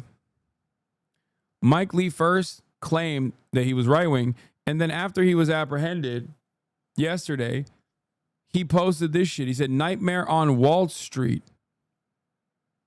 This is an American senator. Oh, sorry. Every outlet, every right-winger claimed that he was left-wing. I apologize. I misspoke. Every right-winger online claimed that this guy was a left-wing guy, including Mike Lee, who said he was a left-wing guy. And then after he was apprehended, he said, "Nightmare on Wall Street," making fun of Tim Walz, who was literally on the hit list.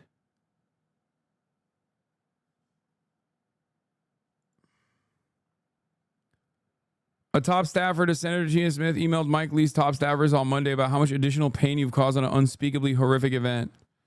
I don't think these guys care.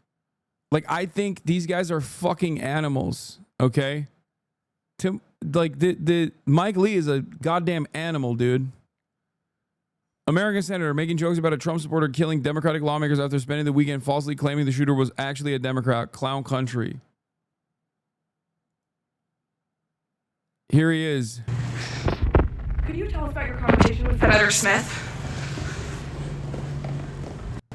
Do you regret your tweet? Do you stand by the post that you made on X? Have you had a productive conversation about that post? Was that what the senator wanted to speak to you about? What did you think of the meeting you just came from? Tina Smith confronted him. She also then went on CNN to talk about the confrontation. What did he have to say when you confronted him with that? Well, I mean, honestly, I don't think this is a person who's used to being confronted. I don't think he's somebody who's used to being challenged, and I think he didn't quite know what to do. Approached him from a position of respect and wanting him to understand what I thought. And he didn't have that much to say. What he needs to do is he needs to apologize. I really think that he should take that post down. To indicate that somehow this was some sort of a Marxist leftist attack that causes violence is completely false. He's spreading that misinformation and he should correct that.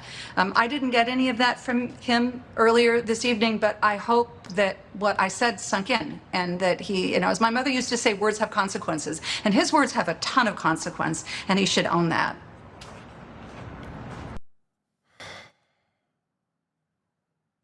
You went up and you said, Tina Smith says, Mike Lee basically said, I'm sorry if I hurt your feelings when confronted over his egregiously shameful post about the Horman assassination.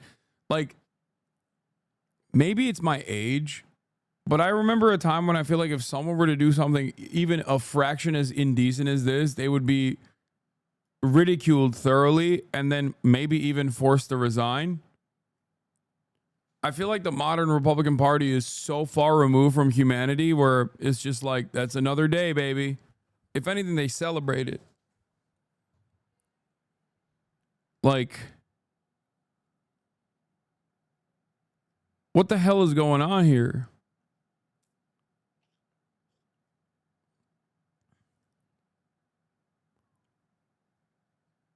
He tweeted that the dude that was killing Democratic lawmakers was actually a Marxist, radical, leftist, whatever.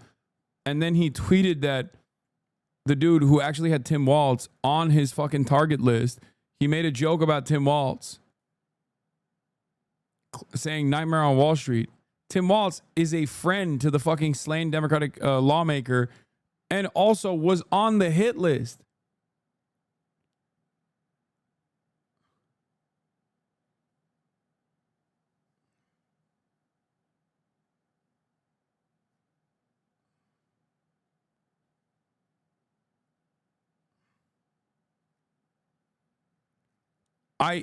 I see a lot of crazy nonsense. I'm a professional political commentator. I've been doing this for 12 years, and I've seen a whole bunch of crazy nonsense in my career. But stuff like this still pisses me off because it's just still so repulsive. And I do feel like this is a boundary breaking moment. Like this is so, I don't even know what to say.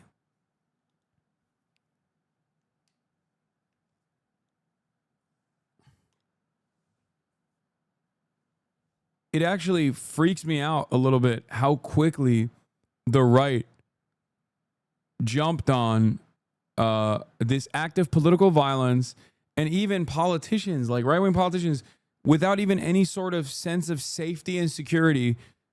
Under normal circumstances, they will go, oh, wow, political violence is unacceptable, because like they're worried it might come to them too. You know what I mean? But like, even with the DePipe stuff, the David DePipe shit, like they didn't even give a fuck. They did this with him too. And Elon Musk was one of the major players in that.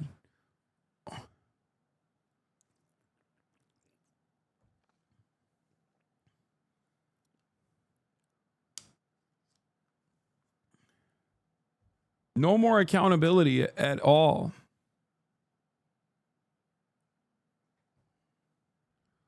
When there's political violence in Western democracies, traditionally treated as a somber event for everyone to come together. Deaths disappeared. The victims were gunned down, and just over a day ago, and a U.S. senator is mocking the event and hinting at a deranged conspiracy.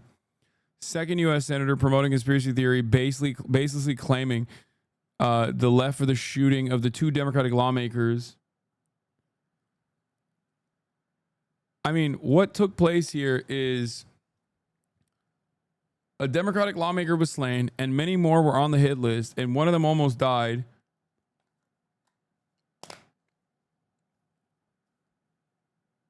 And you got politicians celebrating this shit. Now glaze Luigi. Dog, this would be like if CNN was glazing Luigi. Are you fucking stupid? This would be like if politicians were glazing Luigi.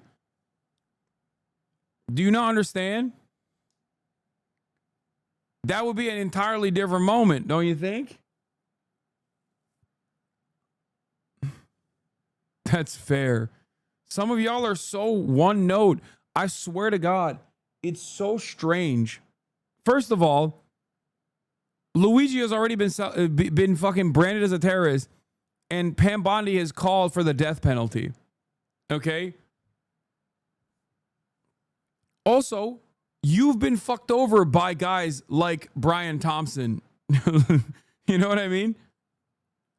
A Minnesota Democratic lawmaker has done nothing to you. If anything, if you live in Minnesota, has probably improved your life. Like, there is also, you know, a difference here. Luigi also didn't have like a fucking interest in going after additional, I mean, or maybe he did, I can't remember. Also, if Luigi did it, allegedly.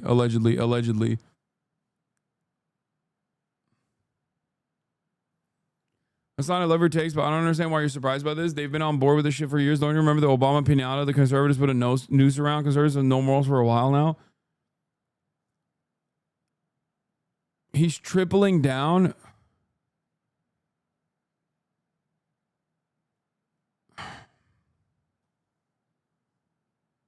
What the fuck? Dude, there's something strange in the water, man. Are Minnesota Dems any good? It's actually one of the best.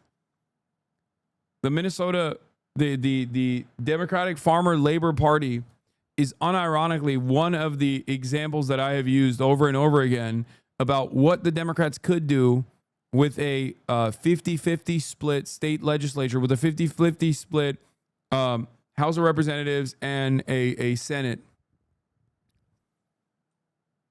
Yeah.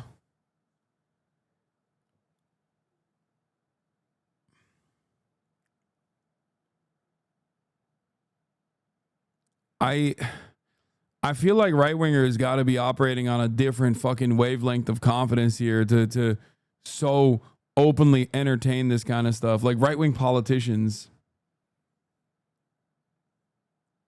Yeah. Melissa Hortman, who this fucking asshole killed, was a important politician that played a formative role in pushing a lot of fucking great legislation in the state of Minnesota that I have routinely talked about in positive terms. Yeah, I have a whole video called "Here's How You Get Shit Done." Let's talk about Minnesota. I was told this is part of her legacy.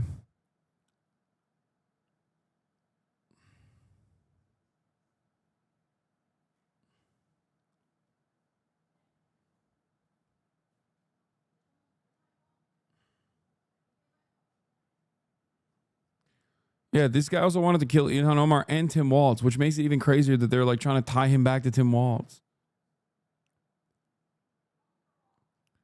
Anyway, like I said this earlier, but there's no need for the CIA or NATO to do sophisticated influence campaigns and false flags anymore. Half the country literally believes the evangelical mercenary Trump supporter who shot Democratic politicians and had more on his hit list is actually woke because of this fucking website. Back in the day, right-wingers would look at this guy and realize his background seems federal and complain that this was a setup to make the right look bad by rogue FBI elements. Now they just repeatedly say woke Antifa until they start believing their own delusions.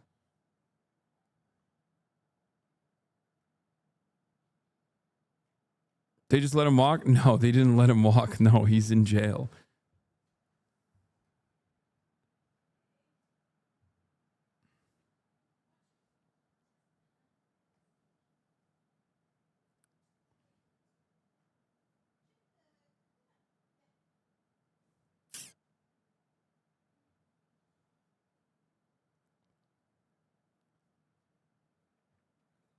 I guess they let him walk out of the house after he assassinated Melissa Hortman.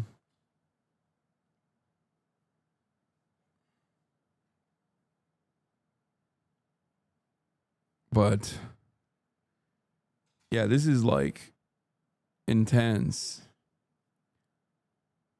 We didn't even get to the Trump ramps up migrant crackdowns following ICE restrictions. There's also some potential oil tankers on fire in the Gulf of Oman, but they're unconfirmed, so I don't know why. I don't know why the fuck people are bringing that in here without any additional confirmation. Oof.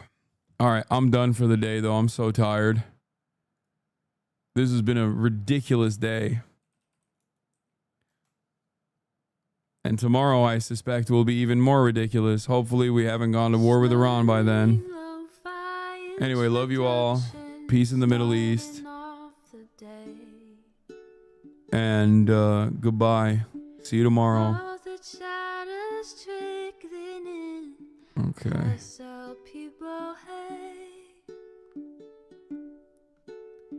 Sunny Los Angeles, California, says Hasan. The starlock to the starlock to the topic just begun.